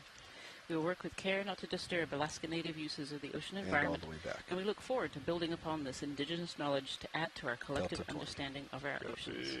Copy. So I want to thank you very much left. today for joining us, and thanking And we all the want scientists on shore one who've helped us through full this turn left, dual correct. combined benthic and water column dive. And And thank you everyone on the ship who has made this happen, the ROV 1.2, crew, the looking video good. crew, all of the crew of the ship. And we hope to see you tomorrow when we'll be diving on a scarp in a geohazards area. So we look forward to telling you about that. now. Thanks, everyone.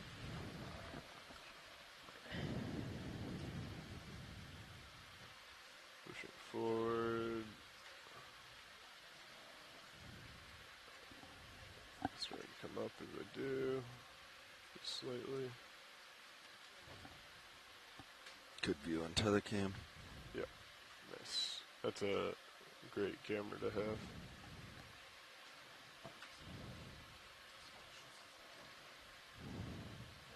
Okay, push it forward and up. Ooh. Co-pilot's taking out auto head.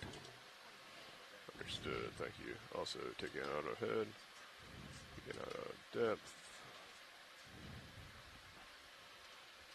I see knee and tail. When you're ready, we can start coming up. Starting up slow. Copy.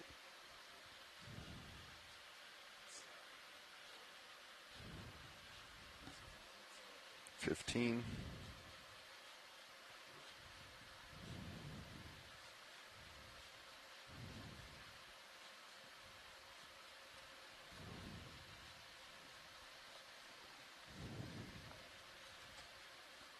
And 30. Delta 10.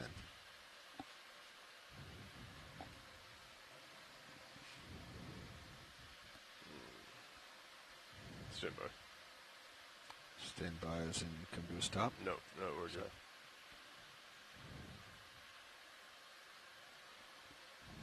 Winch is at 30. Delta 15. Yeah, we're good.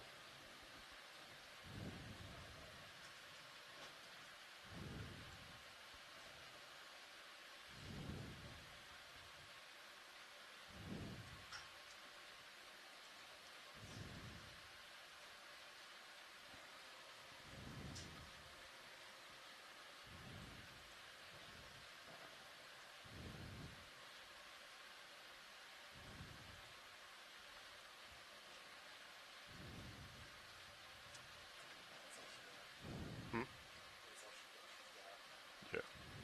I know, I'm getting my Z bias up. I'm doing it manually.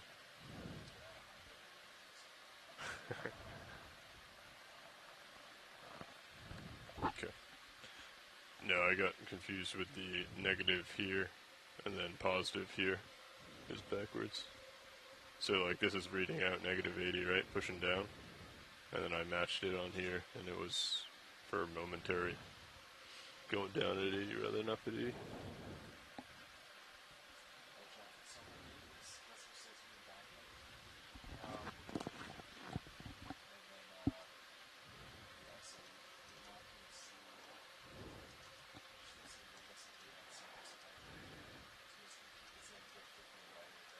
Okay.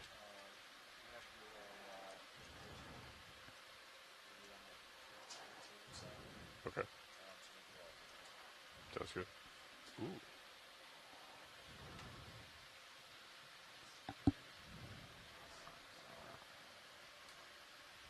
Delta 7, winch at 30, passing 200 meters.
Nav, are we running any hydraulic functions at 50 these days?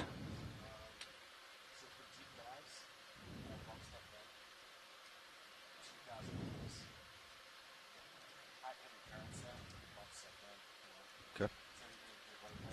Yeah, if we're doing any of those store.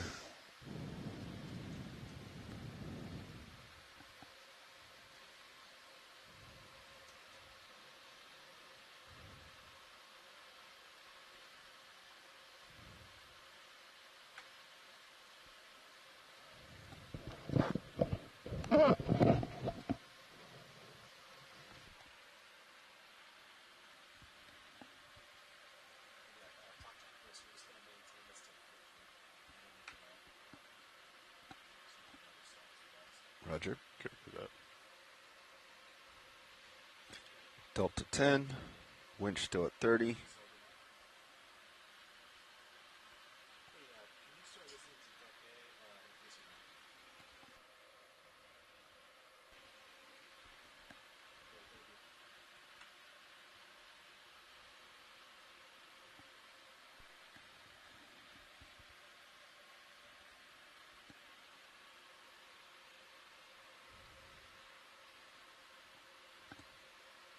Winch passing 100 meters, wire out.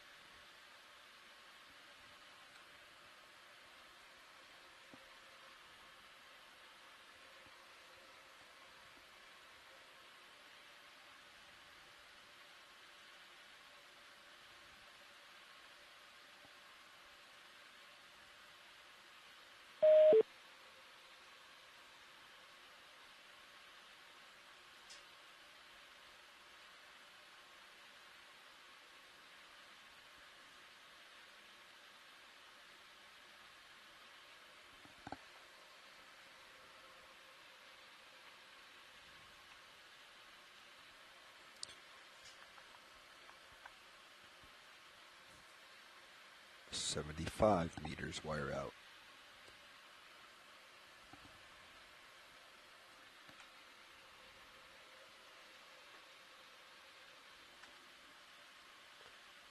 Two passing 80 meters, stopping in 25.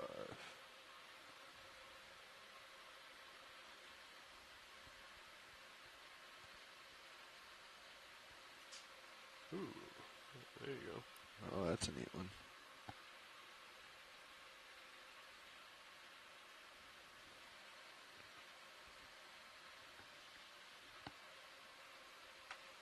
Starting to slow down, 55.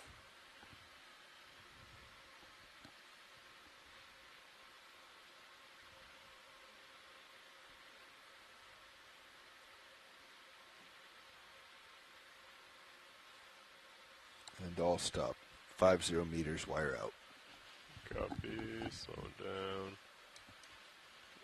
Auto depth engaged. 55 meters. Holding steady.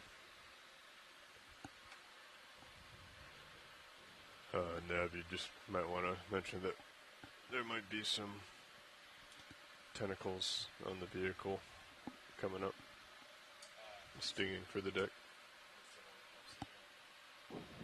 Nav, dive super, comms check. Dive super, this is Nav, loud and clear. Loud and clear, Nav. Pilot, dive super, comms check. Pilot has dive super, loud and clear. Loud and clear, pilot. Winch, dive super, comms check. Loud and clear, dive super. Loud and clear, winch. Bridge, dive super, comms check. Loud and clear, dive soup. Loud and clear, bridge.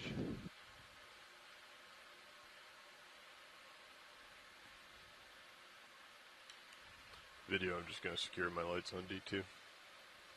A little early for that, isn't it? And deck, dive super, comms check. Deck, loud and clear. Loud and clear, deck. A little early for securing the lights, isn't it? No, I don't think so. It is. We can see something on the surface. We could have Vard out there shooting something awesome.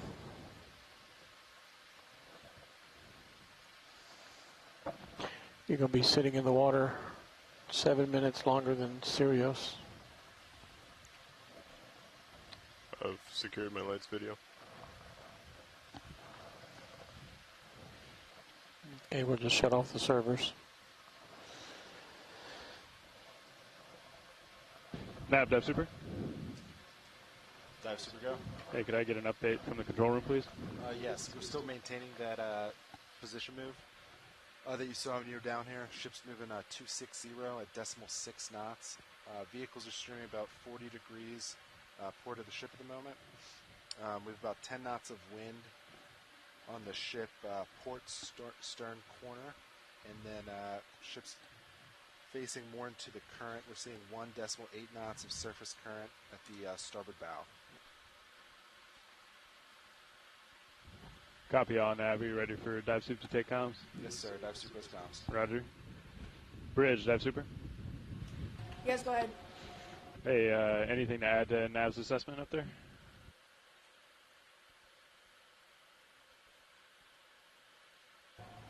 So right now we have wind on the port quarter. About 10 knots. The current right now is around 1.6 knots. Fine on the starboard bow. Fine on the starboard bow. No. And no current contacts of concern. That's all. That's all. Copy all, Bridge. Thank you.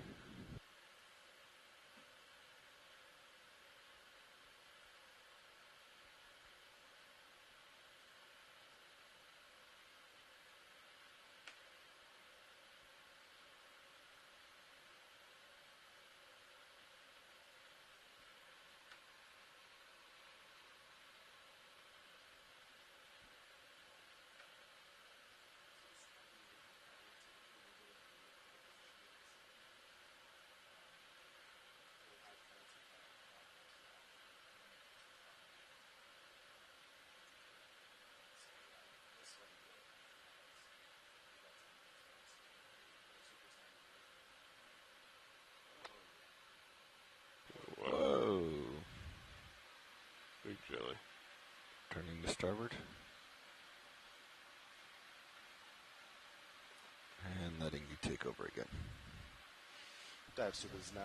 Glad that didn't happen on the main ROV camera. Go ahead, Nav. Hey, just let deck know there might be some stingers on the vehicles.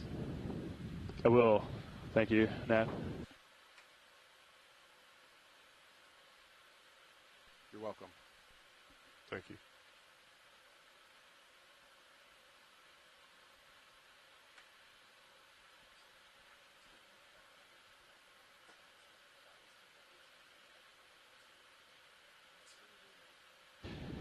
Bridge, Dive Super.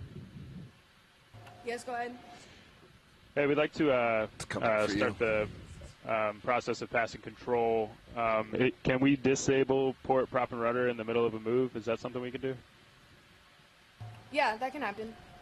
Okay, let's go ahead and do that if you're comfortable at this time. All right, I'll turn my lights back on. Okay. It's coming on your port side if you turn. Yep. Dive soup, bridge. Go ahead. Just to clarify, do you want us to disengage port prop and port rudder right now, or work on passing controls back to AFCON? I'd like for you guys to take it out while maintaining this move, if that's possible. Oh, yes. Okay, roger that. Yes, we'll disable it right now. Okay, great. Okay.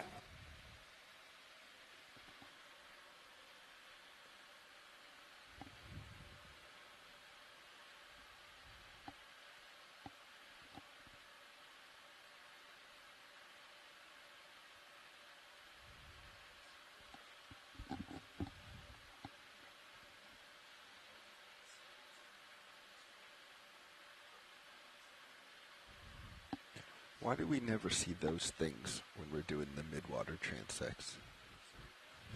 It's a great question. Where are the good things? Not the Tina Bridge, Dive Fours. Super. Go ahead. Hey, we see that port, prop, and rudder has been disengaged. Could we go ahead and come to an easy stop, please, and then... Easy stop by. Great. I'm going to push out a little bit. But once that move is out, I think we want to pass control back here pretty expeditiously so we can get that turn started. So I don't know that you need to push out. We're getting a knot of current. And you can see. Well, let's see. No, yeah. We're ripping through the water here. Dive soup, bridge. Go ahead.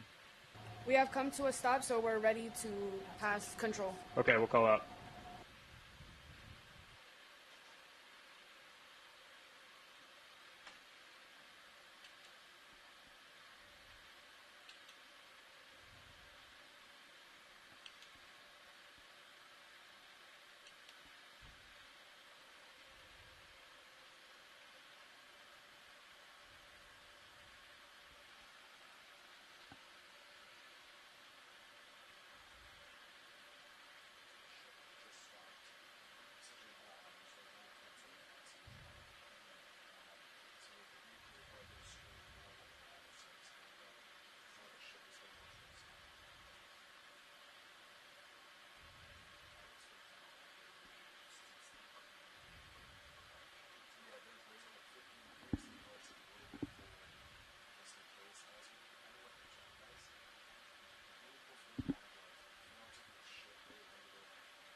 Nav, Dive Super. Dive Super, go. Hey, I want to inform you we have positive control at the AFCON here. We just took out auto surge, and we're going to start this heading change now. I see D2 went on a little walkabout there. Where do we think D2 is streaming based on heading? Yeah, it looks like we're maybe 30 degrees port. Okay. Okay, great. We're going to start that now so we can take the current down off the vehicles. Understood.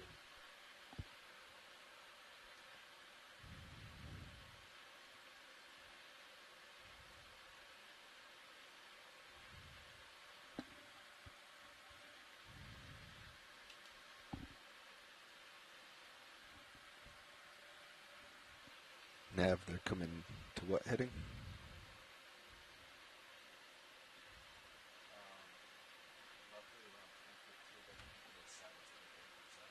Yeah, that's fine, but just rough. So they're coming to port about 90 degrees. Okay.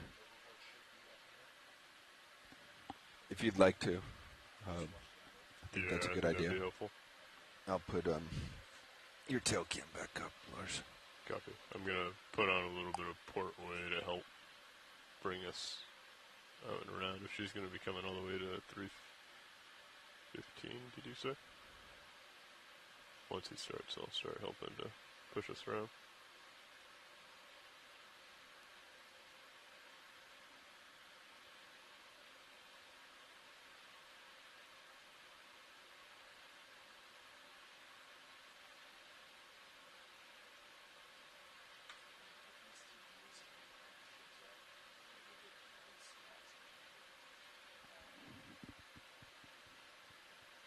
Appears they're coming to starboard.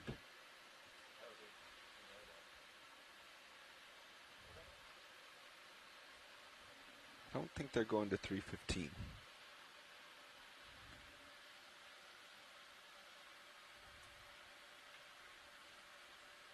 Dive Super, this is Nav. Hey, Nav. Hey, vehicle streaming looks pretty good right now. Do you have an estimate for desired heading of ship? Yeah, we have 300 right now. Do you guys see something different? We're coming back to port now. Understood. Copy. Let me know if you see anything different, Nav, on wind. I think we're going to mostly point into this little bit of a swell that we have. Understood. Wind's about the same.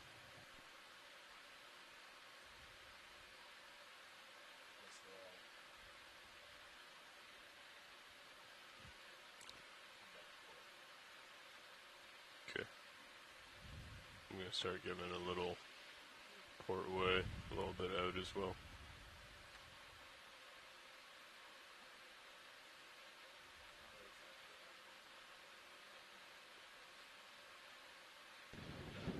Winch, Dive Super. Go ahead, Dive Soup. Hey, can we pass control to the aft station, please? Aft station has it. Do you think the ship has any forward way on right now? I don't think so. Aft station confirms control of the winch. They might be trying to dial in the decimal 5 through the water. Yeah, okay. Yeah, forward's coming down, which means they're moving forward. Or no, they're moving. They're just slowing down instead of holding station They're because they were going. they're like moving one. with the current. Yeah, I think they're just off stick auto surge because that would bring forward way down. Yeah, they're gonna.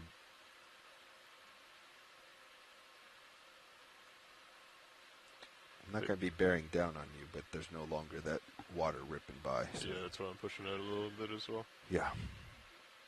Pushing out and into port. Yeah, I think that's good.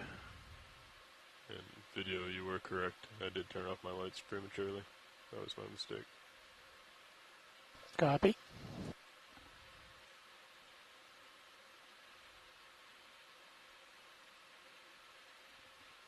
Would you like your lights back on? Yeah. Yes, please. Vehicle HD2's streaming looks good. Still about 30 degrees port. HD2's gain was up to 12 dB, Copy but it that, wasn't Nav. enough.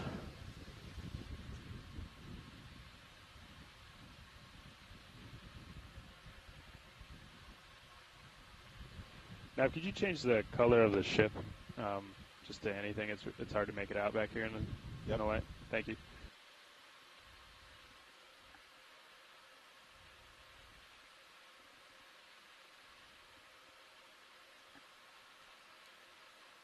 Nav, I missed that. Did you tell them that we were hard over?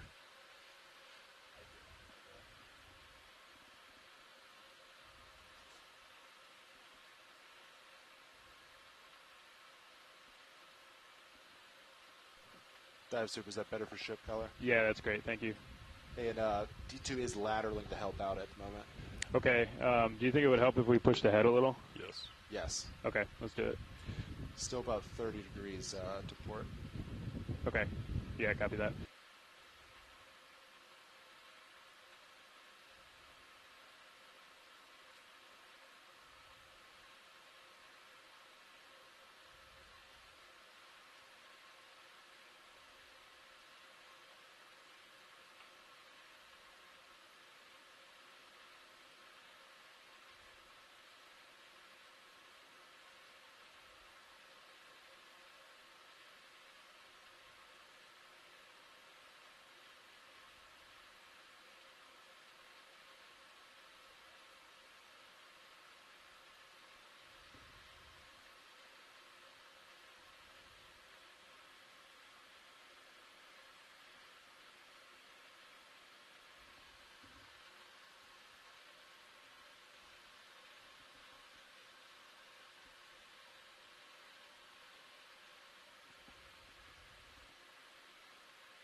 Streaming about 45 degrees to port.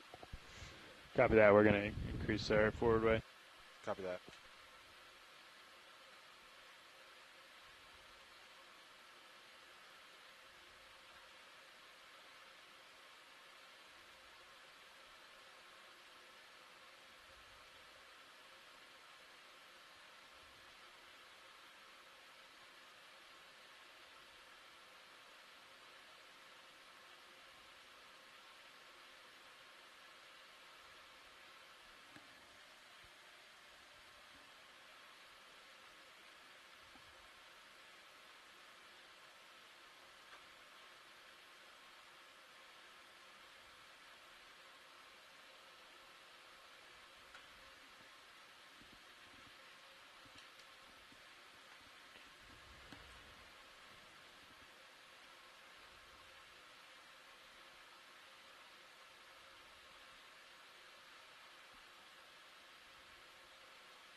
Vehicle streaming about 60 degrees port.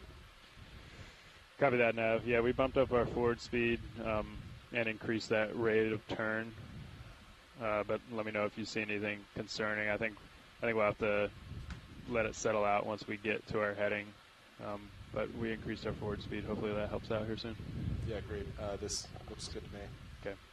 I think the pilot can keep his lateral on to help as much as he feels comfortable. I'll let him know. Copy that.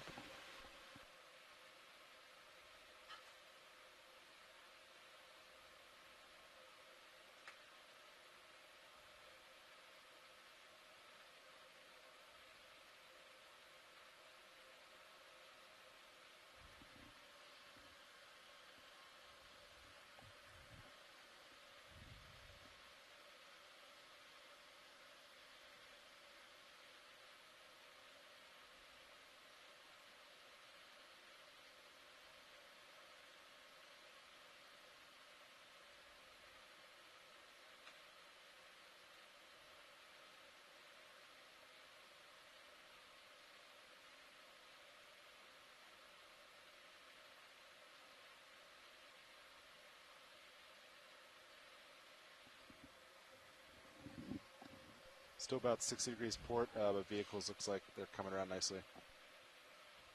Okay, great.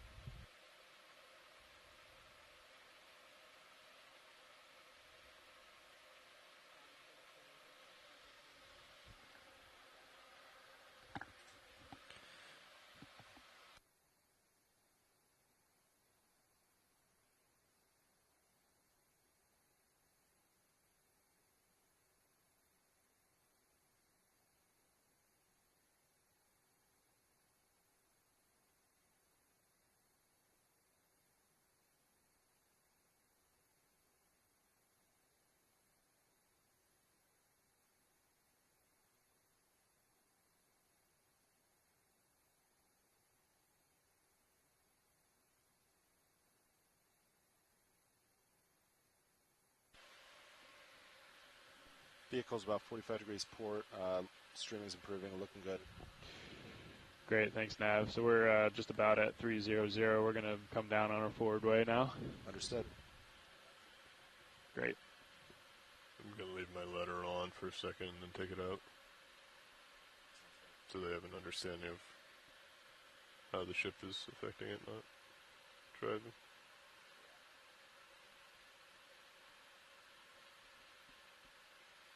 Once we get to 20 degrees to port.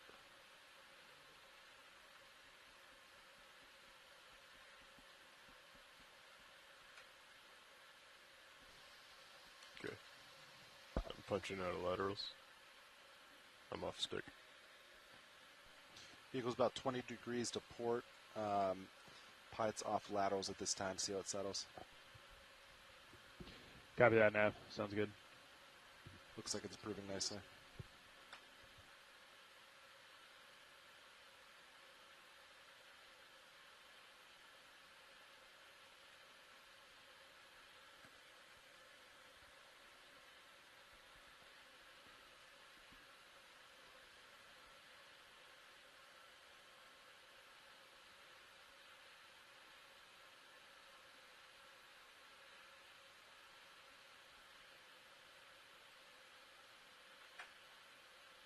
Streaming looks good, just a hair to port.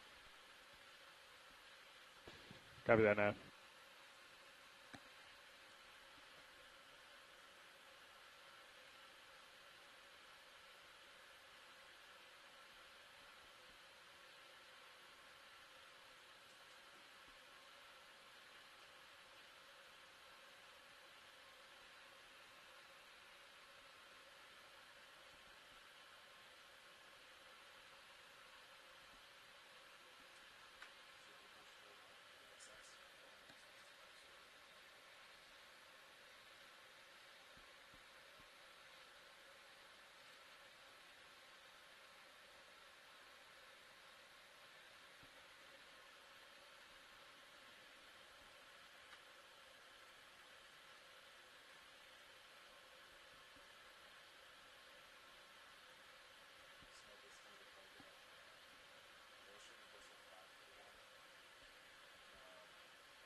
Bridge, dive super. Go ahead. Hey, do we have permission to continue with recovery? Yes. We all ready? Copy that. We do. Are you ready for recovery? Okay. Thank you.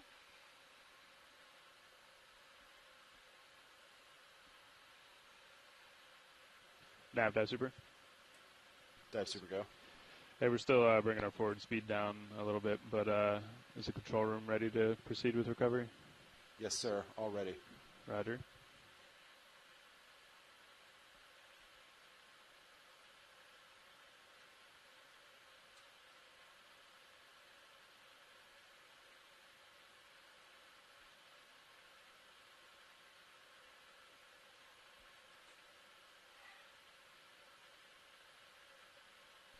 Vehicle streaming to the hair, starboard now. Still looks good. Roger that, now.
Pilot, are you ready to continue ascent? Pilot is ready. Copy that. Our speeds are looking good here. Let's come up to the surface at 15 meters a minute, which will do the same. Good copy. Ascending.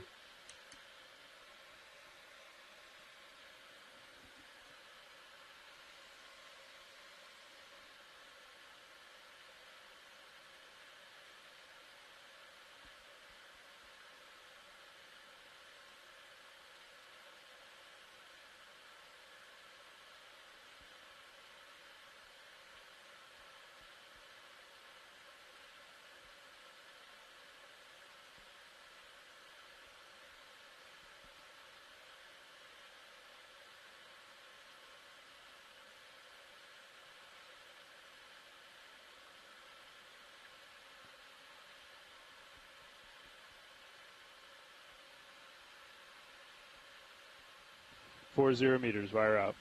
D245.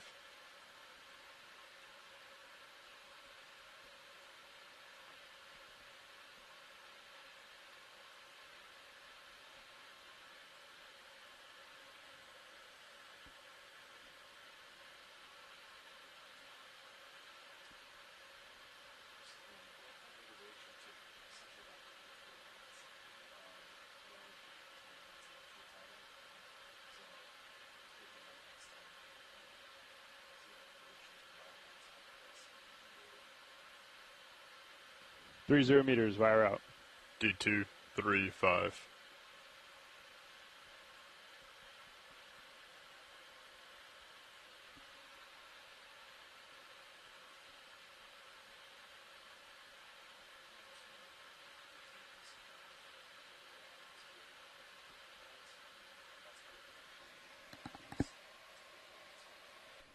Securing lights.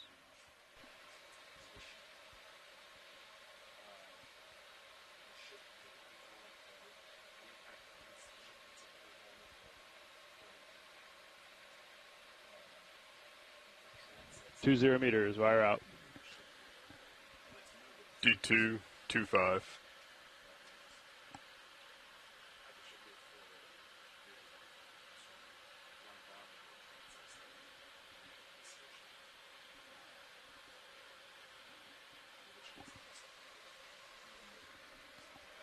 See the bubbles coming off of the D2 toe? Oh, no, I didn't. Yeah, there's been a few of them. Oh, nice. Coming out of the rock bottom. I'm sure we collected a few somewhere. Yeah, Oh, there we right go. Yeah. Those look like the same.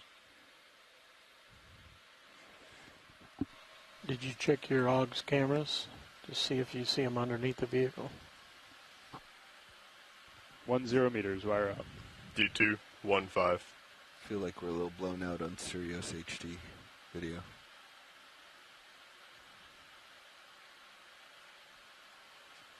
Alright, looks like the ship's shadow, but no visual yet. Yeah, I was trying to get the green out of there.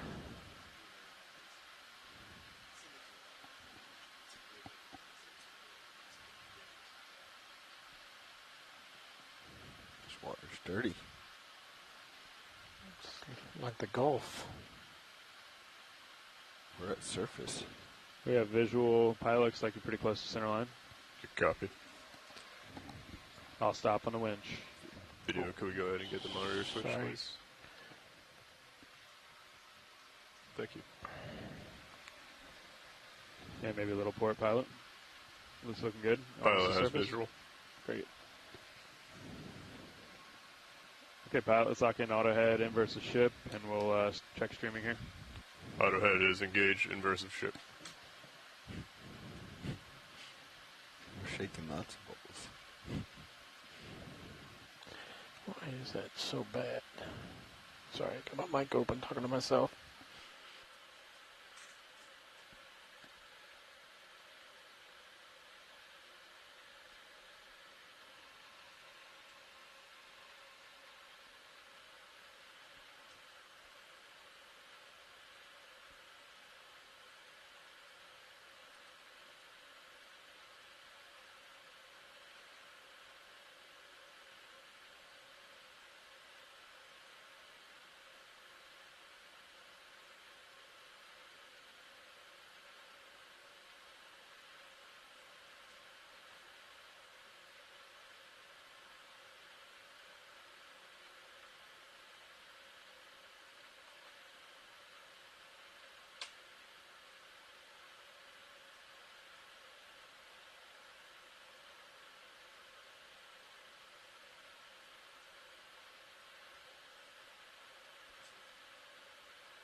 Okay, deck. Jimmy looks good. Let's recover Sirius.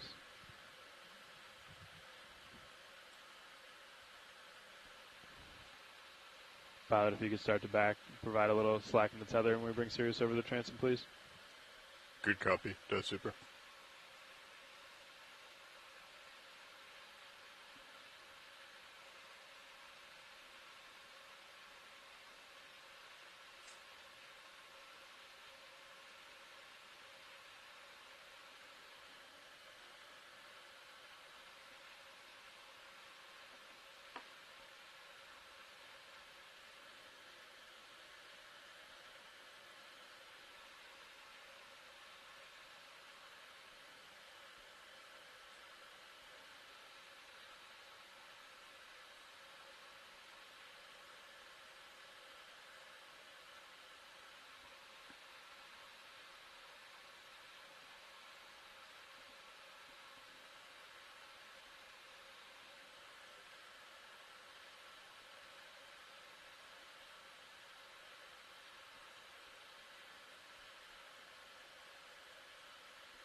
It's looking good, pilot. I think maintain what you have here.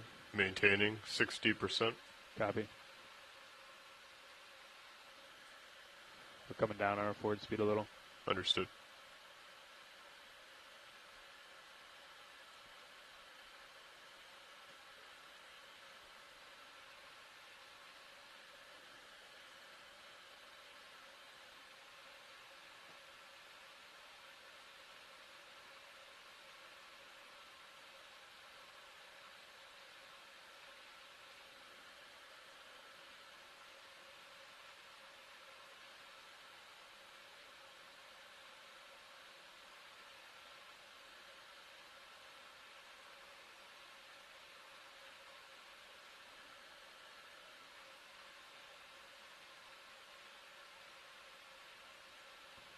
That's looking good, pilot. I think maintain that until the straps are on, please. Maintaining.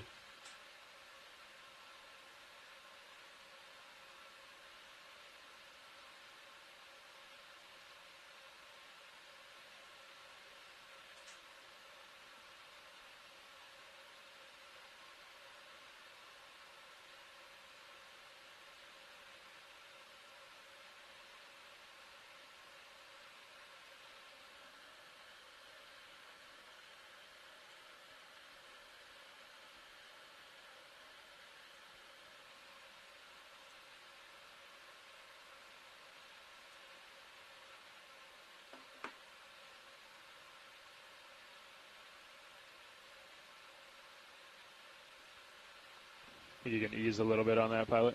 Easy.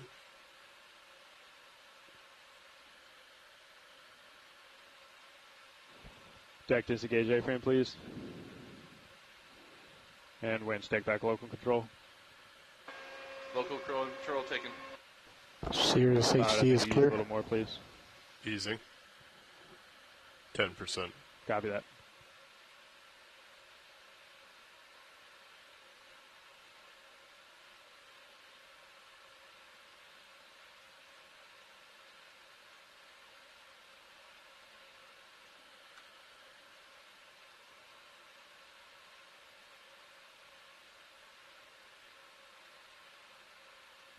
Thank you, deck.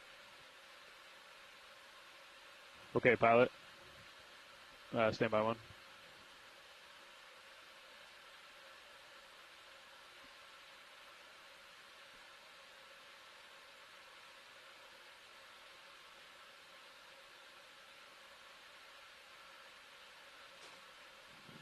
Okay, pilot, we can go off stick other than auto head, please.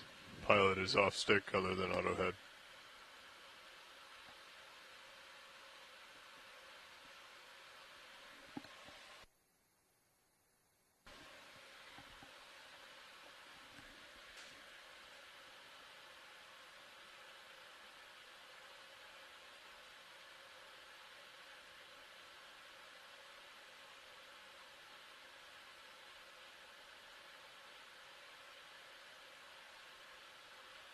Okay, pilot, let's go ahead and disable auto head, please. Auto head disengaged.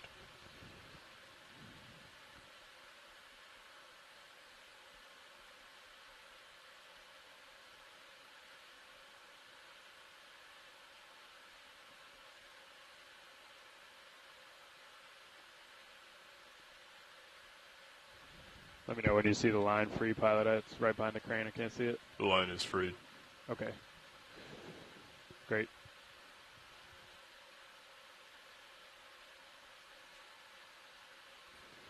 We're trying to bring you more center line now, pilot. Copy that.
Okay, pilot, looks like you're coming tight on the line there. Let's go ahead and lock in auto head inverse the ship. Copy. Make your way towards the crane, please. Copy that. Auto head engaged, inverse of ship, starting to back towards the crane. Great.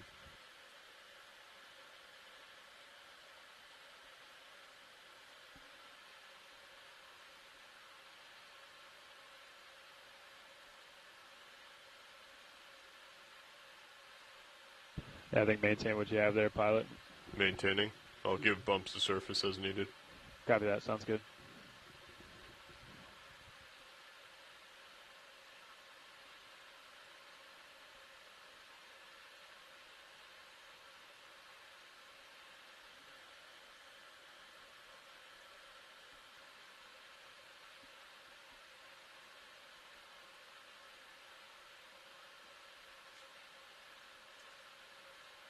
That's looking good, pilot. I think maintain this. Maintaining.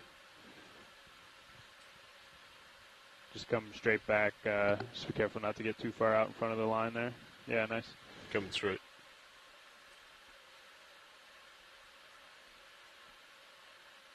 Start to ease on that, pilot. Easing.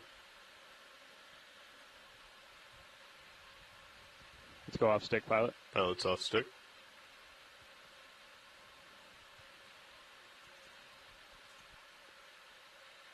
We can continue back now, pilot. Continuing back.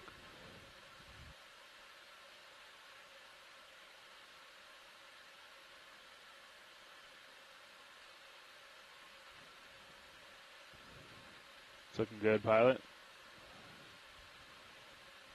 Maintain your halfway. Maintaining.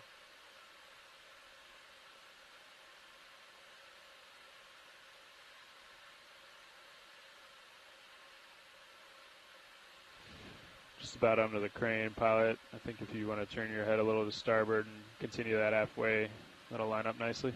Copy. Turning. Coming aft.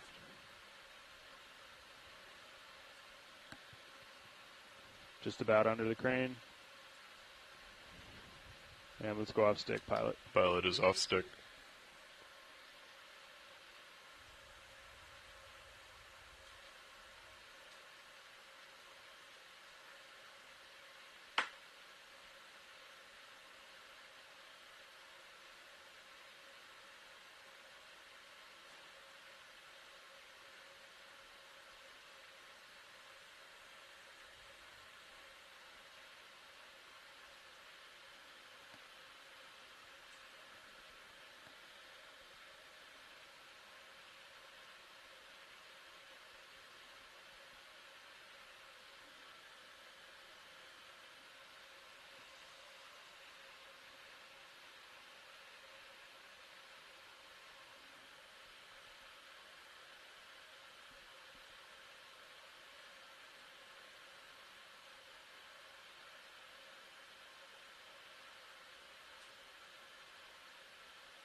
Pilot, secure power. Deck, hangar e-stop. Winch, knife switch. Knife off. Power meter reads 0. Roger, vehicle cold.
Winch, dive super.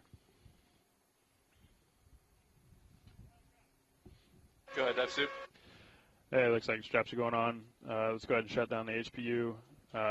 Just hold off on the fans, please, until we're done on the deck. Roger that.